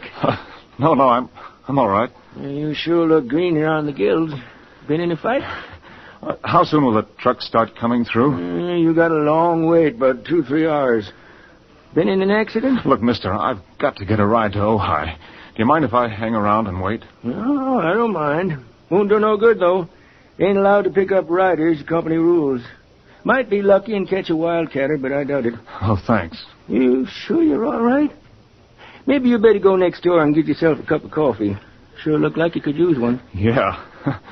That's a good idea. If a ride turns up, I'll call you. Thanks, Mac. Oh, I'm not Mac. I'm Al. Mac works days. Well,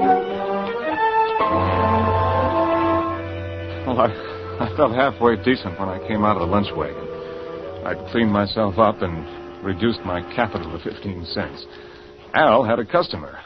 Gas and oil, that'll be $2.80. Hey, Bud, come here. Huh? I got you a ride to Ojai. Oh, you have? Who with? The little lady here. She's been driving all day, got an awful headache. She's going straight to Ojai. Here's the fella I was telling you about, lady, that needed a ride to Ojai. Oh, I'm afraid you misunderstood. I just said I wished I had somebody to drive me. Oh, well, I don't blame you for not wanting to take a rider, but I'd appreciate it if you'd change your mind. I've got to get to Ojai tonight. Well, I am tired. Oh, go ahead, miss. He's a nice fella. Well, if you'll vouch for me. Now, wait a minute, lady. I don't vouch for anybody. All right. I guess it'll be all right.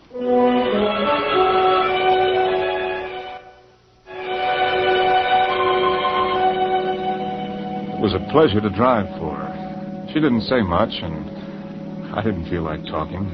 She just sat there beside me, her eyes closed, resting. Once in a while, I snatched a quick look at her. She had long, dark eyelashes resting on her marble-like cheeks, hands folded in her lap. I found myself remembering when the right girl comes along. I was trying to remember who said it when I saw her looking at me. Feel better? Much better. I'm ashamed of myself, hesitating to let you drive my car. I'm afraid I'm overcautious. Oh, I wouldn't say that. Can't be too careful. One reads of such awful things happening on the road. Yeah. Awful things. I hadn't thought of Belden since we left Al's gas station. Now he was back in the front of my mind. You're going awfully fast. These curves are treacherous. I guess I'm just anxious to get home. Oh, yes, but look out! Do you want to kill us both? You almost sideswiped. Oh, I'm sorry. What are you honking now for? He's gone. Your horn. What about it? Oh, nothing. I thought I'd heard it before. Before? Look, maybe I'd better drive. Oh, no. I'm sorry. I'll be all right. I'm sorry. I'd be sewing up my sleeves if I didn't get a hold of myself. I must have been crazy, thinking that her horn was the same as the one that had honked for Belden when I was hanging on the side of that hill. It was just a horn. A lot of horns sound alike. I tried to steady myself. I didn't want her to catch on how rattled I was. I turned to her to apologize. She was putting a cigarette in her mouth, but it was purely automatic. She was sitting up straight, tense. Her eyes were glued to the road ahead. Then it hit me. I'd been over this road earlier tonight with Belden. Suddenly, it loomed up, that wide bank curve just ahead, the spot where Belden had tried to kill me. My hands froze on the wheel. I held my breath, and then I saw her hand reach out. What are you doing? Let go of my wrist. What's wrong with you? I was only reaching for the cigarette lighter on the dashboard. Oh. I'm sorry. That curve back there, it... Pull over and stop. Huh? Pull over. I'm going to drive.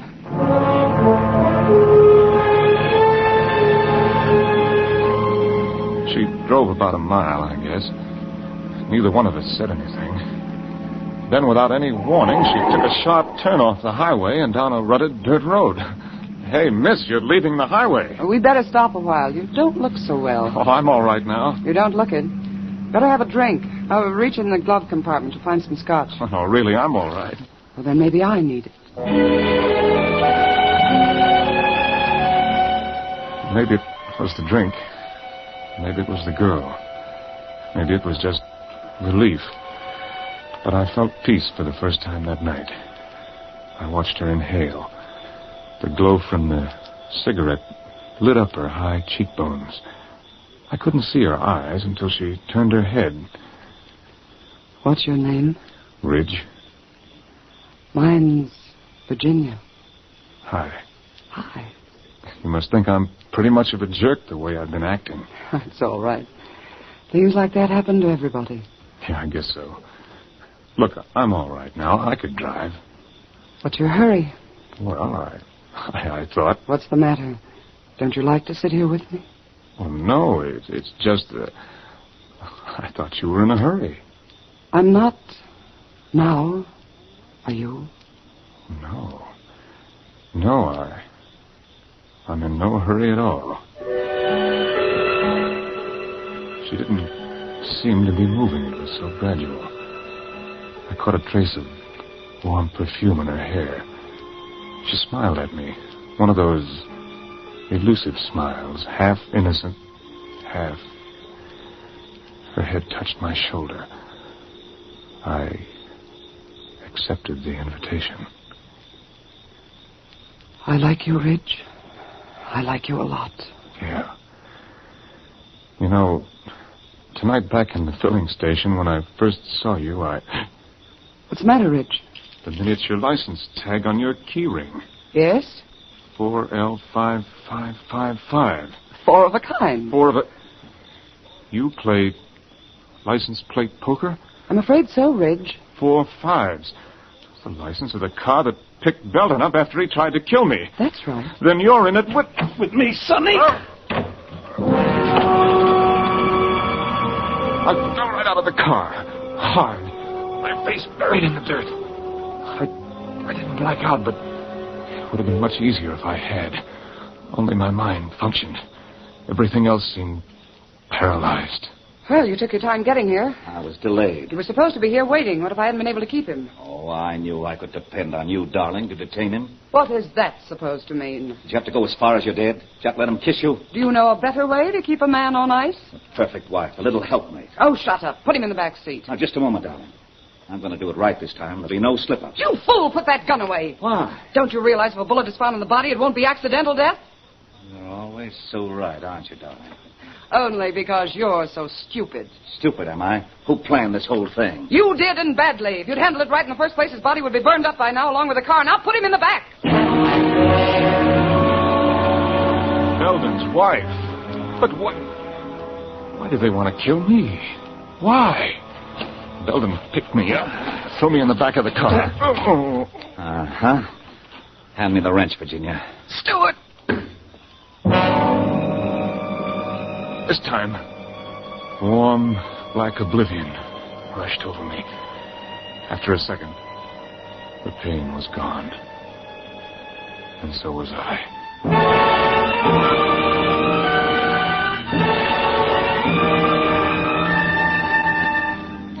Consciousness returned in spot shots. Oh, we've plenty. My head was like a short-wave receiver, now static, now clear, now clear, now static, now. Anything behind us? Nobody.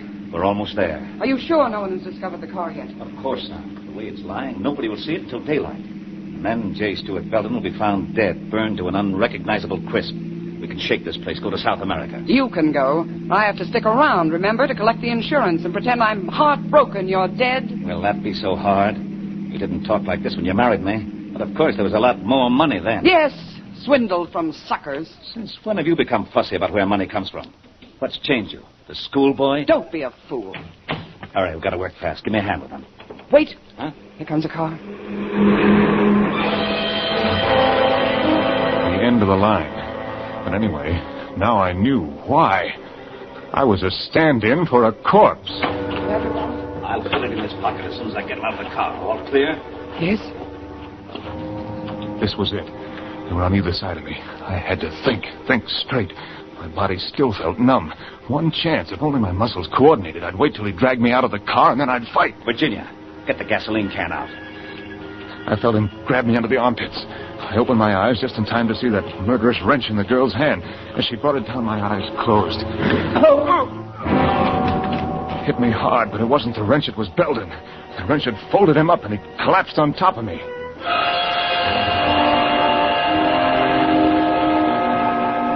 Every nerve in my body was alert now. I didn't know what would come next, but I was ready for it. She pulled Belden's body off me. She wasn't aware of me watching her. She was too busy dragging Belden over to the rim of the cliff. She was transfigured with hate. Well, Stuart, that's how you planned it. Accidental death.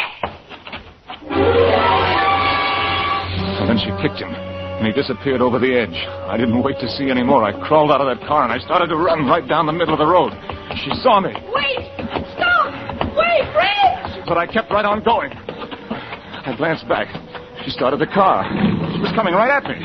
First, I thought she was just trying to catch up to me. Then I realized she was trying to run me down. She was trying to kill me. I was crossing to the left side of the road. She was right behind me. It was just a question of seconds, and suddenly, around the bend, a big truck. I was sandwiched between them.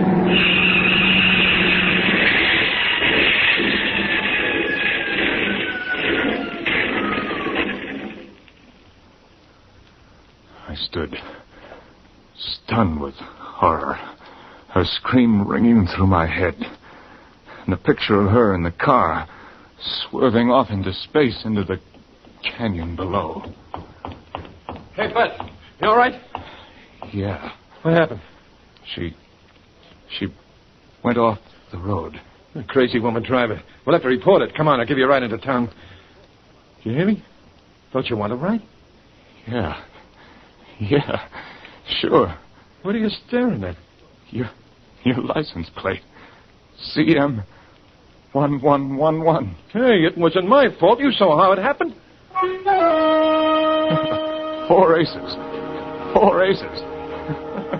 I'd won. I'd taken the last hand. But as long as I live, I'll jump out of my skin whenever a car pulls up and a voice asks, "Want to ride?"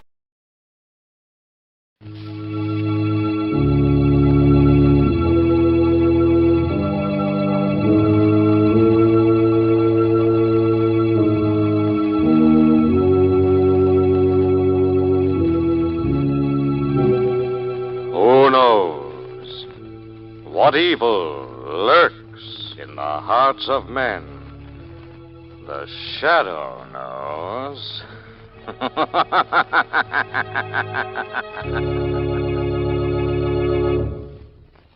Once again, your neighborhood blue coal dealer brings you the thrilling adventures of the Shadow, the hard and relentless fight of one man against the forces of evil. These dramatizations are designed to demonstrate forcefully to old and young alike that crime does not pay.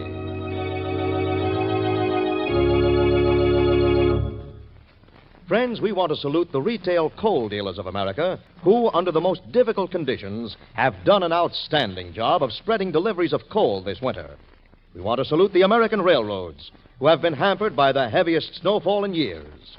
But most of all, we want to salute the judgment of 5 million hard coal users whose home have been warm and healthy.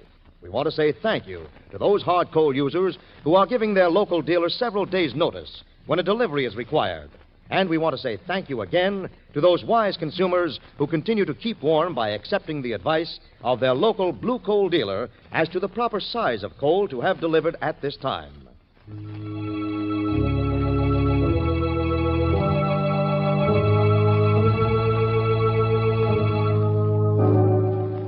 The Shadow, who aids the forces of law and order, is in reality Lamont Cranston, wealthy young man about town.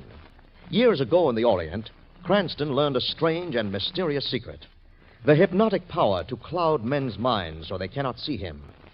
Cranston's friend and companion, the lovely Margot Lane, is the only person who knows to whom the voice of the invisible Shadow belongs. Today's drama, The Terror at Wolf's Head Knoll.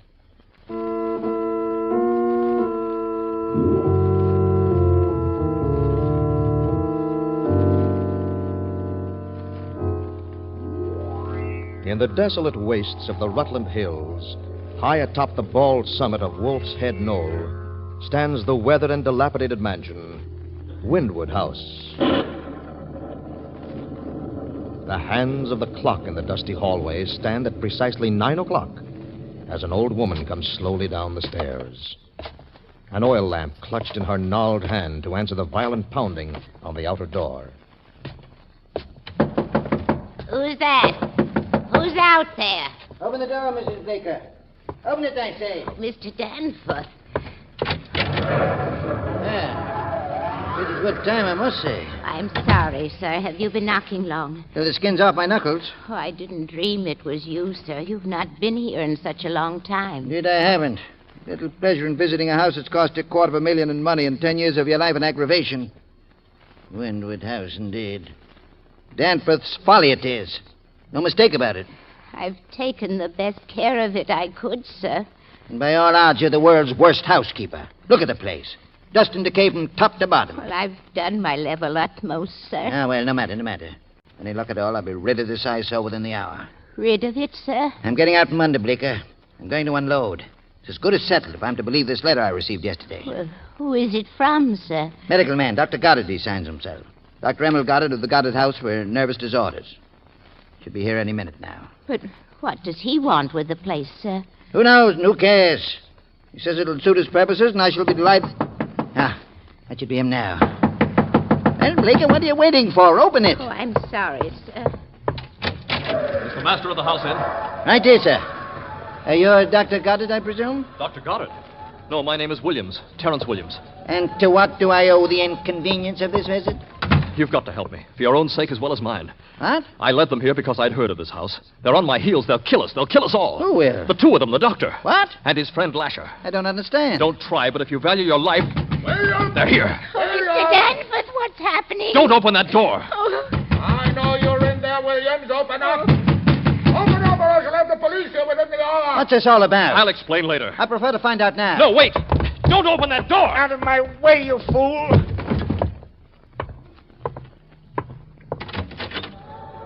Good evening. Good evening. Silence, Bartlemy. Be a good bird, or I shall have a pull at your tail feathers. Who are you? Don't let them in here. Ah, Williams, there you are. I demand an explanation. All in good time, all in good time. Come along inside, Lasher. Yes. I suppose you know, sir, that you are harboring a fugitive. Don't listen to them. Lasher, I do believe Williams is trying to create a disturbance. A hand over his mouth, you know, might work wonders. Yes, sir. Don't let them... Excellent, excellent. This door off the hall seems to latch from the outside. It might be well to store him in there for the nonce. Yes, sir. Come along, you. You stay there till you want it. Let me out of here. Let me... Good man, Lasher, good man. What's the meaning of this? I demand an explanation, or by heaven... I don't like the tone of your voice, sir. And either you change it at once, or I shall leave you to your own devices, depriving you of a rather profitable association with myself. Profitable? Profitable? You're not Dr. Goddard. One and the same, sir. This is my traveling companion, Lasher. How are you? And my parrot, Bartlemy. And Williams is a patient under your care? Precisely correct. Lasher and I were conducting him to my sanitarium for examination and therapy. Then he's unbalanced, shall we say, sir? He broke away from us as we parked the car on the mountain road. I see. I'm terribly sorry, Doctor. Would you like to see the house? Quite. I think I shall purchase it as a special ward if it suits my needs. Follow me, sir. Mrs. Bleecker, do you want to come along? If I might, sir. No need of that. Lasher will look after Mrs. Bleecker very nicely, won't you, Lasher? Oh, yes, sir. Very nicely, very nicely. This way, then, Doctor. Thank you. You must pardon the slowness with which I move, sir. Gout and rheumatics. Most distressing. I understand. As you see, the house is weather-beaten, but well worth the price I'm asking for it. Here we are. This is the second story. 12 bedrooms on this floor, each complete with bath. Charming, charming. And what are these doors here, sir? They open onto the terrace over the hillside. A terrace, eh? May I see it? Of course. What was that? Sounds like trouble, eh? Lasher! Lasher! I'll go down and see. That won't be necessary, sir. Lasher's quite capable and very strong. Lasher! Lasher! Yes, sir. There we are. What was that sound we heard? Oh, nothing, sir. Williams broke out and frightened the old woman. Obstreperous, eh? Give him a good sharp crack. Very good, Mr. Bowling. 2 if needs be, Lasher. I'll take care of it. I'll take care of it. You use violence on your patients? Indeed, sir. It does them good. I'd apply the treatment myself if I was able to descend the stairs more rapidly. Well, if you'd like to see the terrace now, Doctor. The terrace? Oh, yes, by all means. This way. Here we are. Handsome view we have here, sir. Very handsome view. How high up is this terrace from the valley below? 200 feet. So far, really? I like your establishment, Mr. Danforth. I do indeed. I think I shall take possession at once. You realize that I must have something on account? What do you mean? I mean, you'll have to put something down. What can you put down, sir? Now, let me think.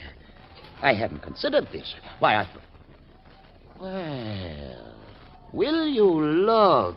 Where? There, below, coming across the valley. I don't see anything. Don't you really now?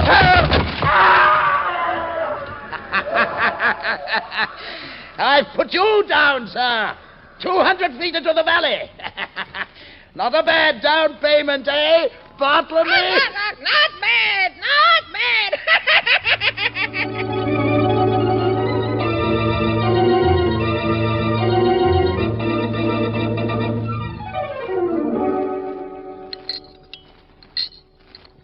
Master of this house but a scant 2 hours leisure, and already I'm quite at home. Well, I always said you was a gentleman born. Gentleman born. Have a biscuit, Bartlemy, dear bird.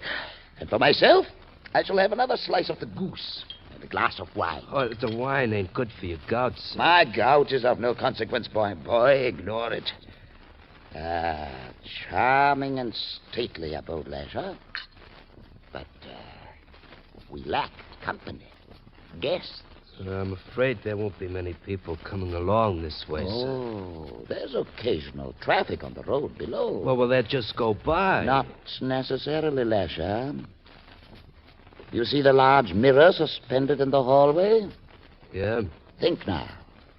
What would happen if we took it down and suspended it over the road in the dark instead Why, cars would come around the curve. Quite right. And see their own headlight reflected. And swerve to miss hitting themselves and...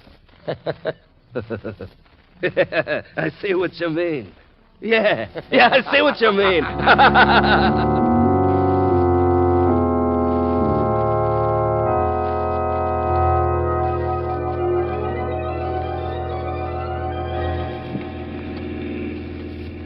matter, darling? You look worried. I don't like this road, Lamont. Why, it's a perfectly good mountain road, Margaret. I don't care. I don't like it. It's a wonderful shortcut to the hunting lodge. It's so lonely and deserted. Better, no traffic to deal with. Well, there may not be any traffic to deal with. Look out, Lamont! There's a car right in front of us. Yes, I see it.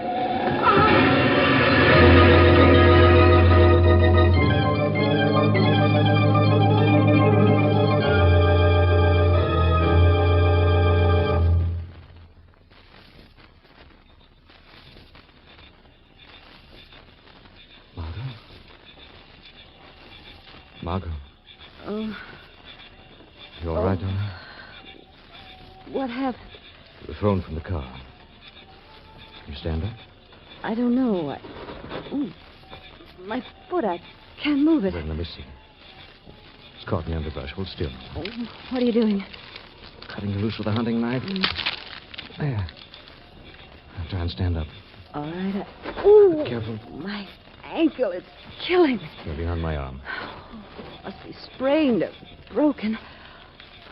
Lamont, what are we going to do? Steady now. We're miles from nowhere, out here all alone. No, we're not all alone, darling. What do you mean? See those lights through the trees there? Where? Oh, yes. Where are they coming from? I did a little scouting around before you came to. There's a mansion, an old mansion right on top of the hill.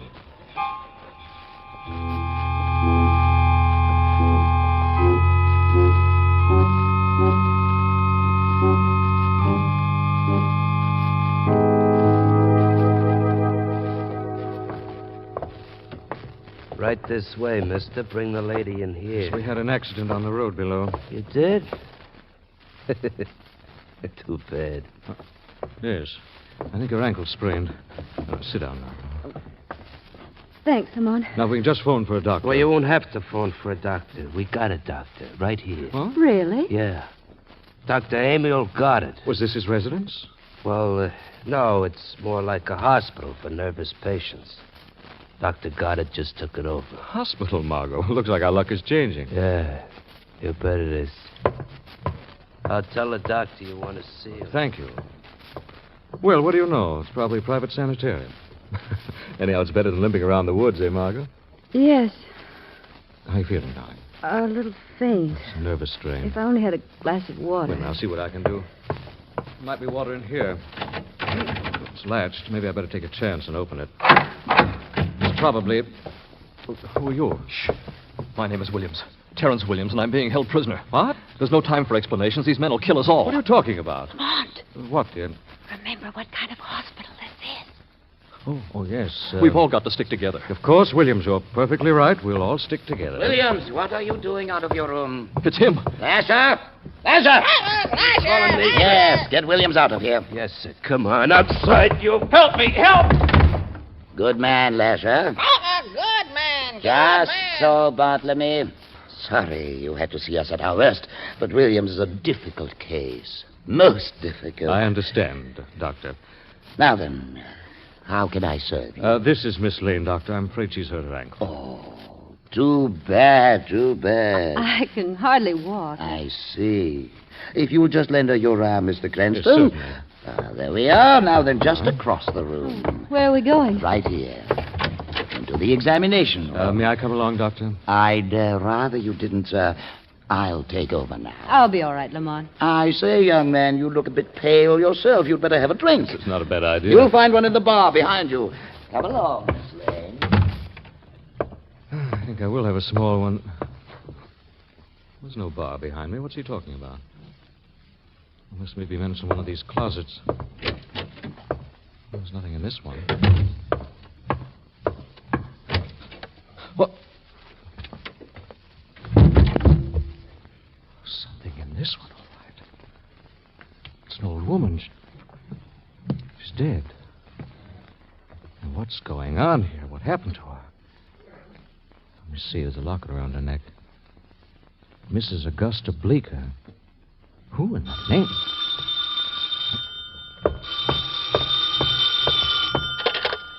Hello? Hello. Is Mr. Danforth in?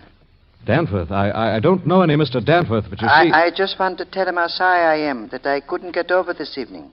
This is Dr. Goddard. Who? Dr. Emil Goddard. You see, there was an emergency at my sanitarium tonight, and I had to assist. What kind of an emergency? Two rather serious cases ran away from here. What? Yeah. Taking my most effective young intern with them. Poor fellow by the name of Williams. Williams! Hello? Margot! Margot! What is it, young man? I want to see Miss Lane. I'm afraid you can't. I haven't completed my examination. I want to see her, and I want to see her now. Very well, if that's the way you feel about it. I don't advise it, mind you, but if you insist, there's nothing I can do except... Well done, Lasher. Thanks. Good work. Good work. Good work. Good work.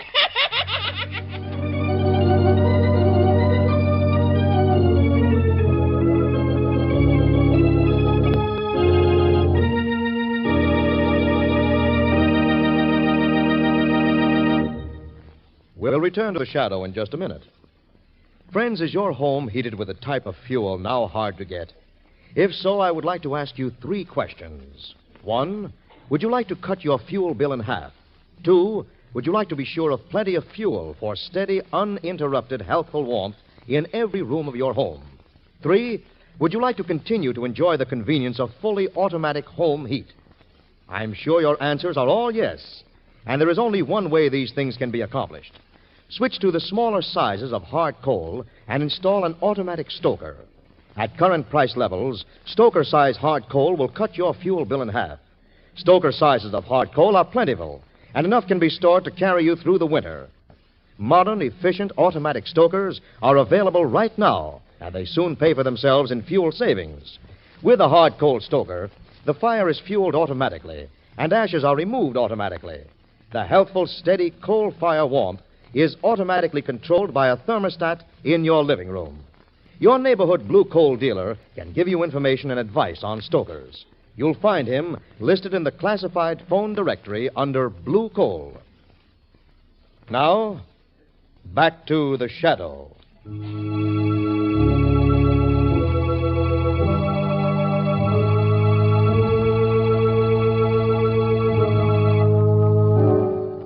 When their car mysteriously skids off the road and Margot's ankle is sprained, she and Cranston take refuge in a dilapidated old mansion. There, a strange doctor claims to be treating Margot's injury. But when Lamont tries to see her, he is struck down from behind by the doctor's friend, Lasher. Now, a few seconds later, in the room with Margot. Doctor, Yes, my dear. what was that noise outside? Nothing, my dear. Nothing at all. I thought I heard Lamont's voice. Nonsense. You mustn't concern yourself with these trifles, Miss Lane. Particularly not now, when you have so much else to worry about. What do you mean? I have made my examination. Yes? The condition is very serious. I'm afraid neurological distortion of the metatarsal area has set in. What's that? A rather serious malady. Serious malady. Serious malady. I'd better inform my family. That won't be necessary. I shall proceed here and now to do what's called for. What's that? I'm afraid surgery. Oh, no. Yes, my dear. Surgery. Surgery. Surgery.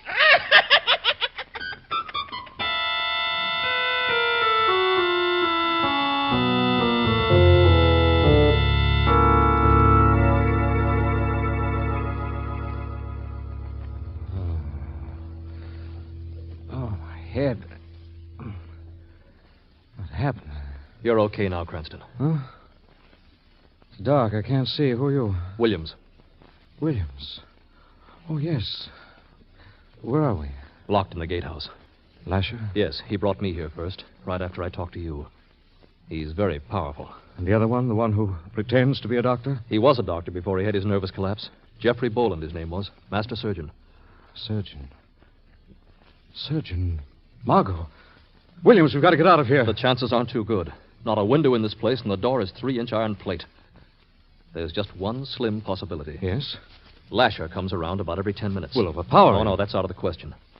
Besides, he seems to have found a revolver somewhere around the house. How do we operate? I'm not sure yet. It's no simple matter dealing with a psychoneurotic.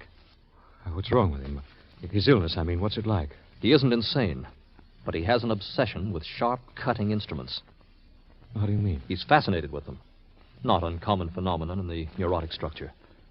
I see. Williams. Yes? Would he be fascinated with a hunting knife? He certainly would. Why?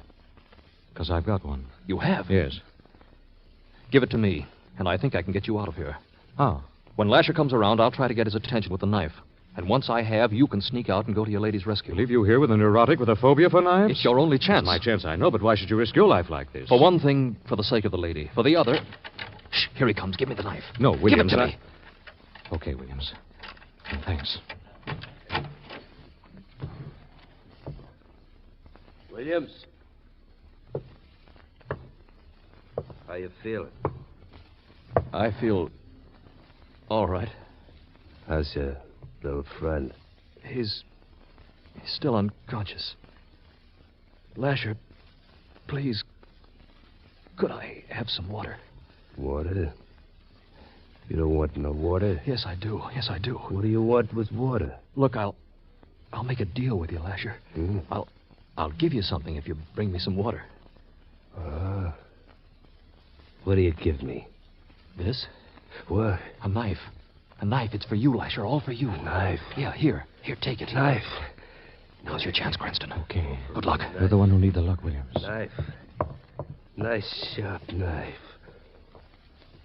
A nice sharp knife.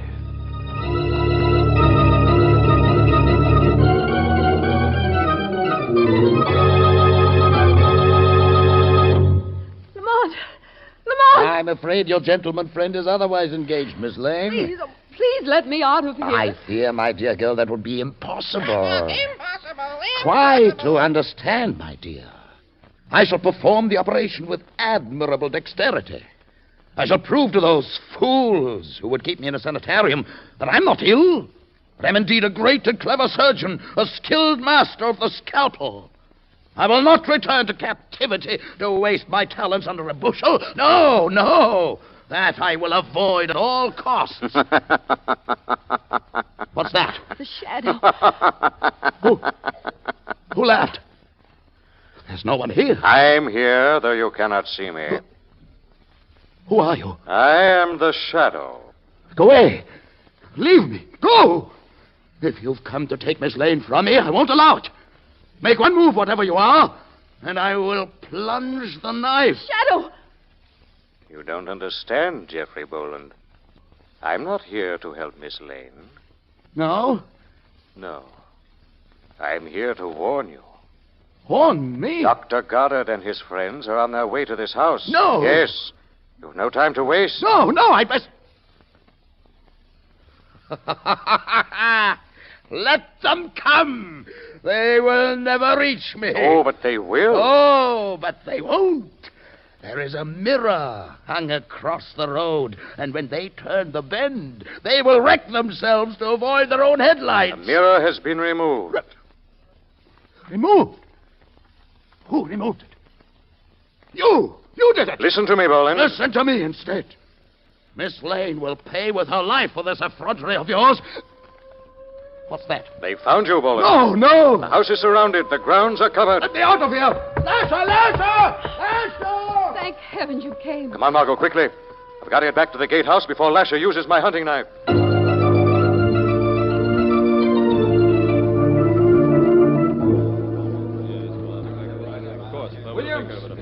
Williams, you all right? Yes, they've broken the gatehouse just in time. Lasher? They've got him.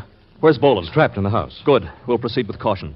You men, just move in casually and encircle the house. I'll go in and try to lure him into... And where you are, gentlemen. Well, that's Boland's voice. Look, up there. Where? On the terrace over the hillside. Boland! Yes, Williams. We've come to take you home. My home, sir, is here. Boland, we have to take you back. That you will never do. Please come quietly, Boland. We'll make you well again. You'll make me well. I'm the doctor, sir, not you. I'm a surgeon as skillful as ever I was, and not be kept within walls like a dangerous madman. Do we have to come and get you? Or will you come down alone? I will come down alone. Look, he's climbing over the railing. Boland! Stop him, somebody. I will come down, Williams, but you are not taking me back. Stop! That is one thing I promised myself to avoid at all costs. Don't jump, Boland, don't! Ah!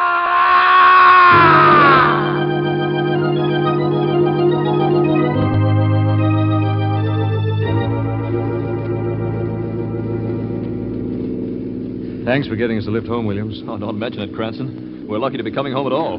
Here's my house. Good night. I don't know how I can ever thank you. You can, darling, so don't try. Good night, old man. See you again, Cranston.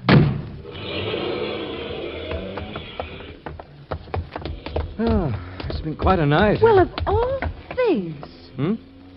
Jeffrey Boland was evidently quite a doctor in his time. What do you mean? Do you realize I just ran up those stairs? Margot. That must have been quite a treatment he gave me. My ankle. It's completely well.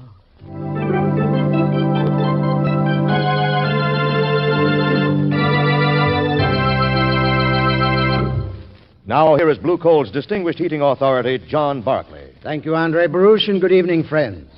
I'd like to point out how you can get longer firing periods from the larger sizes of hard coal and save money, too, by using about 1/2 buckwheat size along with your regular coal.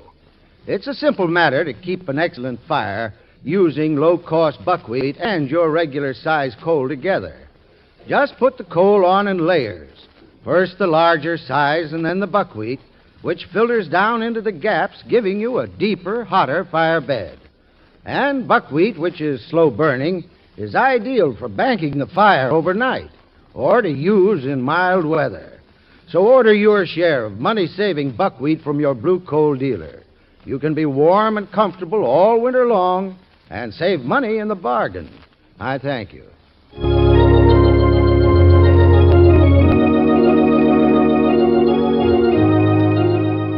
This story is copyrighted by Street and Smith Publications, Incorporated. The characters, names, places, and plot are fictitious. Any similarity to persons living or dead is purely coincidental. Again next week, The Shadow will demonstrate that the weed of crime bears bitter fruit. Crime does not pay. The Shadow knows.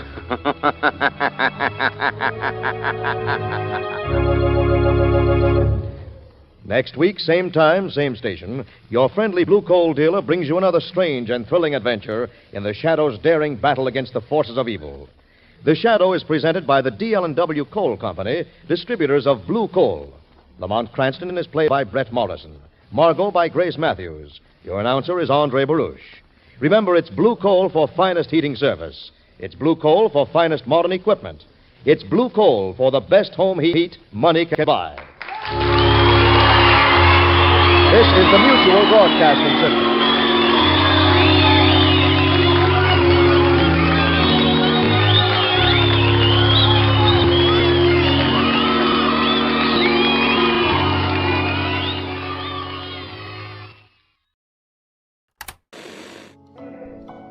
Relax, unwind, and step into the golden age of radio.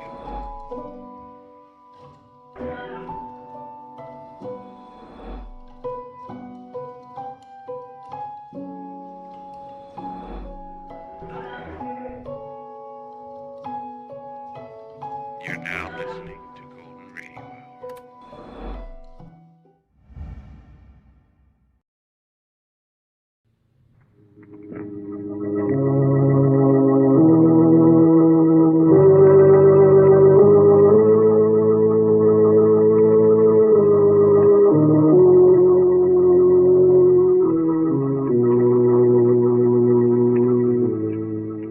Who knows what evil lurks in the hearts of men? The Shadow knows.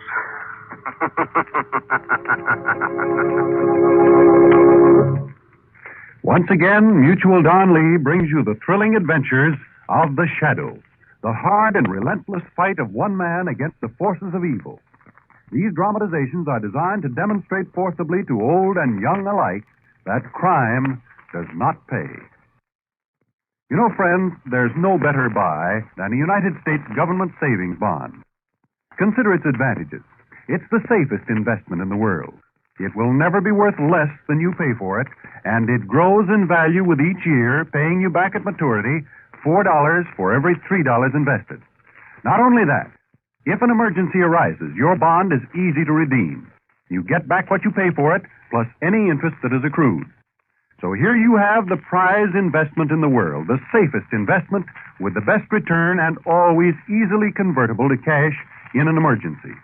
U.S. savings bonds are a protection for your future. They make it easy for you to plan ahead to the day when you want to buy a home, provide education for your children, or start a business. Remember, you can buy U.S. savings bonds through the regular payroll savings plan or at any bank or post office. Buy U.S. savings bonds and hold them. And now, the Shadow. The Shadow, who aids the forces of law and order, is in reality Lamont Cranston, wealthy young man about town. Years ago in the Orient, Cranston learned a strange and mysterious secret. The hypnotic power to cloud men's minds so they cannot see him. Cranston's friend and companion, the lovely Margot Lane, is the only person who knows to whom the voice of the invisible shadow belongs. Today's drama, They Kill with a Silver Hatchet.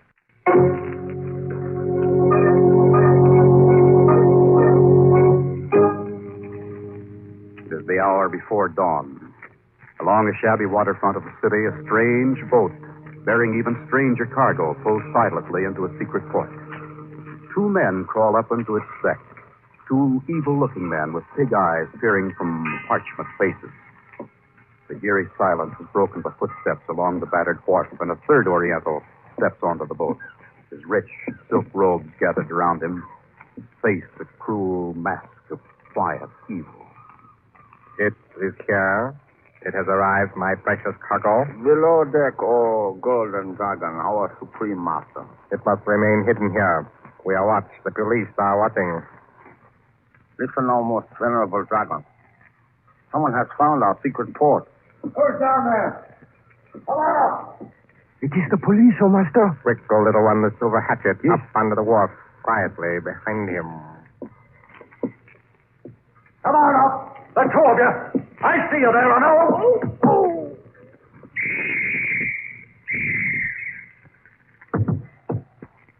My thrown hatchet has killed him, oh Dragon Master. Not soon enough. The whistle will summon others. We cannot unload the cargo, O dragon. No, work quickly now. Take sharp knives and the hatchets. Go below. Quickly. Destroy the cargo.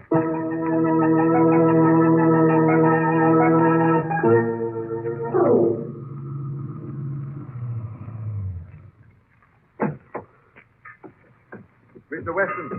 It's I, Lamont Cranston. Oh, Lamont and Miss Lane. How'd you get down here so quick? Lamont had the car radio on. We've been chasing police calls all night. Another policeman killed. Another hatchet murder. Yeah, there's the body on the wharf. Slater this time, Lamont. He's the fourth. Oh, Commissioner Weston, haven't you any idea why these hatchet murders have been committed? I don't know. Maybe you can tell me, Lamont. Jump down here on this boat with me. All right. Be careful now, darling. I'll help you. Thank you. I wouldn't look if I were you, Margot. Oh, it's slippery. Lamont, there's blood on this deck. Take a look down here in the hold of this old tub, Lamont. Oh. West. That's slaughter. Strange cargo, isn't it? Somebody did a thorough job. Poor devils. Well, they'll never be able to tell us what happened.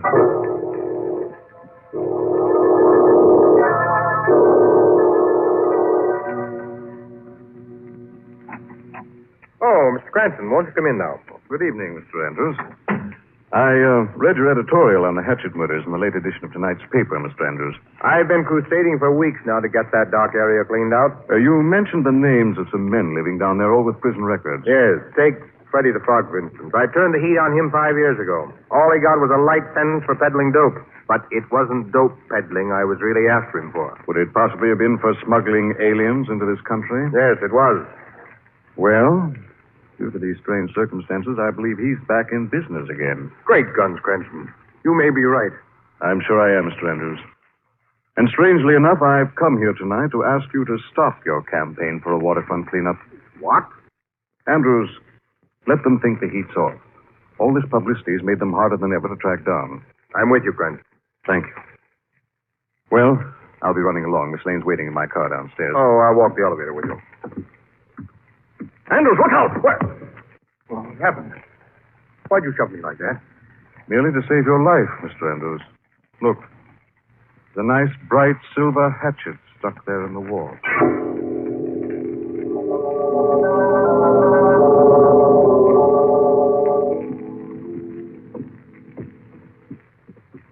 Well, good night, Margot.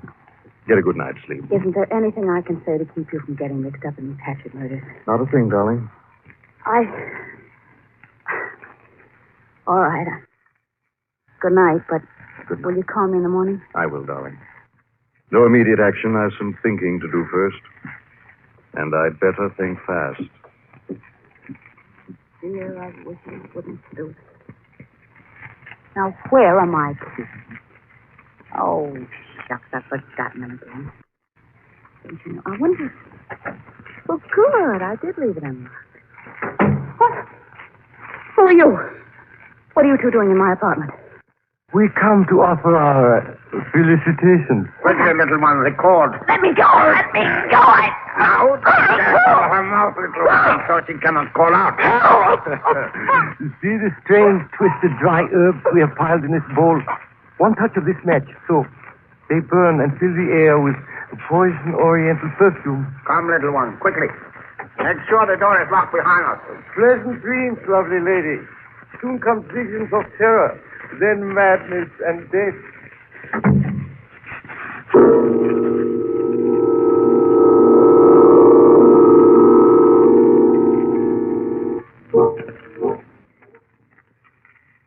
Poison, person. Poison. Poison. Darling, Men. you're all right. Closer. Madness. Margot. Poison, perfume, and madness and death. Death. Margot, darling. Madness. Lie quietly, Margot. You're all right now. Oh, Lamont, it's you. But, Lamont, there's poison, perfume in here. I found you in time, darling. You dropped your keys in my car. I saw them getting out at home. Oh, I did, thank goodness. Lamont, What is it? look there, sticking in the wall. Silver Hatchet. Spinning a note of some kind to the wall. Those men are the Hatchet killers. Listen. The gods of evil will death to those who interfere with the dragon's work. The death of the girl is a warning. Lamont Cranston will not interfere. Signed, the dragon. And that means they know you're after them. Dragon. So that's the insidious mastermind behind this horrible slaughter. Lamont, you've got to get out of this. No, Margot, I've got to get in it, and quickly. I'm going after them, darling, and I need your help now. How? Now we've got something to go on. You've seen two of the murder gang you can identify. Yes, but what are you going to do? Tomorrow I'm disguising myself and getting a job as a waiter at a waterfront saloon known as the Cafe of Freddy the Frog.